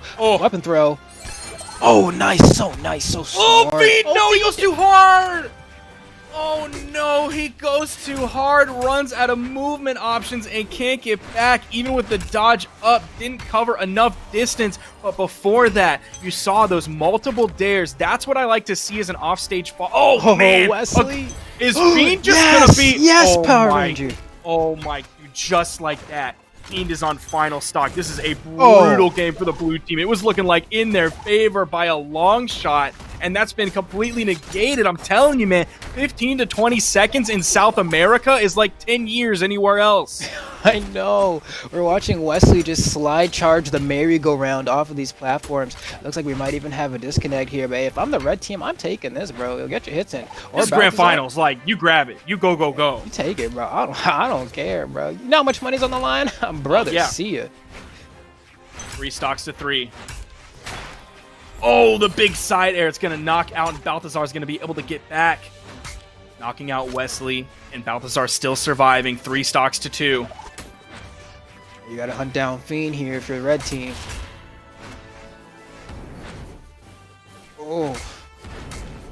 Fiend is so elusive, man. Oh. Oh, is Power Ranger gone? Oh! Balthazar knocked out by another Wesley ground pound and a side signature. It's 2 stocks to 1. Oh my gosh, Wesley is in danger of being knocked out. We're seeing the D-lights come out from Balthazar, side sig from Balthazar, neutral sig from Wesley, adding up more precious damage. Getting Balthazar closer to orange. He's in the yellow now. One more hit will probably put Balthazar orange. Wesley stole that stock, bro. Like, I can't. You really just. Oh my goodness, that's Scarlet for you, though, man. There's the sidelight. In comes Power Ranger with the sidelight. He goes for the gravity cancel. Second sidelight. Recovery punish from Balthazar for the knockout. Balthazar is behind in terms of damage. He has Wesley in the 1v1. Neutral signature going high. Balthazar goes low. Another neutral signature the other direction. If it don't work the first time, try it again. You might connect. Wesley, 624 damage. 4 of those knockouts. Power Ranger, I think that game was really closer than it had to be. Power Ranger only putting out 200 damage. Picks up 1 knockout, but still. Wesley, man, he's having to carry these games a little bit. Man.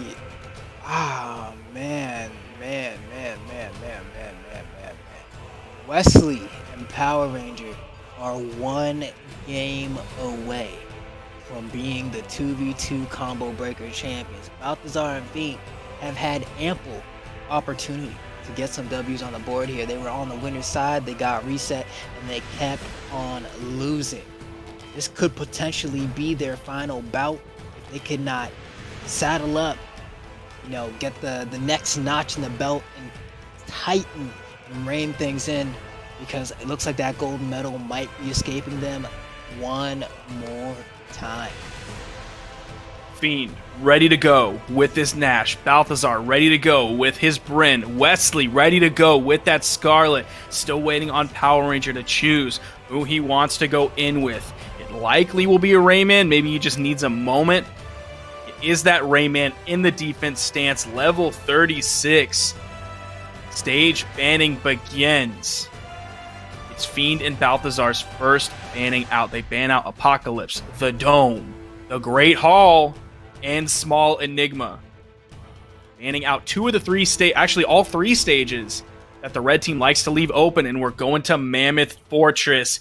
Here we are, ladies and gentlemen, in Game 4. Power Ranger and Wesley are up 2-1 in this set. 1 more victory, and they're going to repeat what they did in the Spring Championships and take home Combo Breaker 2v2. This is the reset, so Balthazar and Fiend are going to have to wrestle this game back and then win 1 more if they want to add their first 2v2 gold medal in a PR tournament to their stat page. And so far it's so even, man, like as even as it gets. They are just trading blow for blow, and it is paying off here. Balthazar gets try to go for the early KO off the top. You see even Fiend comes in with the recovery. It's like, can I get a cheesy one? Stuffed cheesy bread with some jalapeno poppers. Multiple interruptions coming out from both sides. Big ground pound from Fiend, big ground pound from Power Ranger. The rotations from both blue and red allowing their teammates to live for just a moment longer. Big dare from Wesley. Is he able to? Oh, in comes the neutral signature. Instantly turns around, picks up that side light recovery. Balthazar is the first to fall. Oh, and Wesley barely hanging on there as well. Fiend also in the red. Beautiful Ensig. Use the anti-air swing of that steam hammer. Just go ahead and get rid of him, but Fiend comes back with a vengeance and says, hold on, this D-Light recovery is here for you, and Power Ranger is going to be the one with the most stocks yet again. He has all of that defense in the defense stance with Rayman. He's only like 1 hit into red, so it's not necessarily going to be an easy knockout just yet. It'll have to be like an axe side air from the correct side of the stage, maybe even a signature from Fiend. Down signature right over the corner, neutral signature. Almost taking out Balthazar off the top, sent him flying. Wesley wants to land. He's able to land safely. You see him immediately retreat back to the air while Power Ranger comes in, grabs a set of gauntlets. Side light, D-light, side air from Fiend. Power Ranger throws the D-Sig on the other side, launching that airstrike onto Balthazar. Ooh. Wesley getting the hits in. Recovery, yep, guaranteed, because he caught the dodge. Great read from Power Ranger. Nice weapon throw as well. They might be able to pick one up here. Oh, nice. Red team's ability to clean these things up has been phenomenal today. Both members, too. A lot of it has been Wesley off of setups from Power Ranger, but still, you see that Power Ranger can do things as well. And this game is winding down in a South American minute, which seems to only last 10 seconds. One more stock. And Power Ranger and Wesley will be victorious and be the champions here. Fiend needs to make history if he wants to be the champion right now. And so far, it's looking like that might. Oh, how did that looks like they didn't line that up correctly. But just a little bit of a flub there after this tremendous journey that they've had today. The side signature. Fiend going as far as he can, touches the wall. Wesley follows it up off of Power Ranger, doing what they've done successfully so many times today. Wesley and Power Ranger are your combo breaker 2v2 champions. Look at those stats. That's what you like to see from Power Ranger, man. 554 damage, that's what I'm talking about. Wesley picking up 5 KOs there, that's what I'm talking about. yeah, whenever quarantine ends, we have lands again. We got to get these two out. Yeah. we got to get these two out. Insane play from them today. Let's just go over real quick how they moved through this bracket. They came out of pools. Winners round 1 went 2-0 against Okami and News. Went up against Atsushi and Pahe. Got that 2-0 to qualify for top 8. Then in top 8, they seemed to run into a brick wall of Balthazar and Fiend. They lost that 1-3, went down into the losers bracket. Went up against KO and Monexo. That was a 3-0. Then ran up against DB and Legit, who won winter championships earlier this year. That one went all the way to game 5. They won that 3-2. Then they went up against Lopez and Stardeath. Took that one 3-1 to go back up, get their second chance against Balthazar and Fiend. Took it 3-1, reset the bracket, second verse, same as the first, 3-1 again. What a journey for Wesley and Power Ranger here, solidifying themselves as the #1 2v2 team in South America. Yeah, that was an amazing showing, man. I don't even no words can describe. There was probably just in the few sets that we saw in that top 4, how many clippable moments, you know what I mean? Like, it was just all across the board. There was just too many things that even I'm just like, man, I want to go see whenever Bagel drops that nice 2v2 highlight reel of all the things that happened. I can't wait to see that, man. That's gonna go crazy. Yeah, if you want to see more, that is it for Combo Breaker this weekend. But if you want to see more, maybe some of the highlights, I don't know if they're going to do 1v1 highlights, but they'll definitely do 2v2 highlights tomorrow, Monday, at 5 p.m. Eastern, 4 p.m. Central. Look up the other time zones. I don't know them. Twitch.tv/Brawlhalla right here where you are now, or wherever you are watching, if you're watching on YouTube or Mixer or any of that. For the esports dev stream, they're going to go over the highlights, show who won, show who lost, all the best stuff that happened this weekend, and maybe some of what happened last weekend in 1v1s. That'll be it for Combo Breaker Online for Brawlhalla. I'm Sparky878. Flambo, you got anything else to add? Look forward to seeing you guys in what, like 2 weeks for Summer Championship? Yeah, it's like 2 weeks for Summer Championship. So you don't have to wait long for more BH content. We'll see you next time. Thank you so much for tuning in.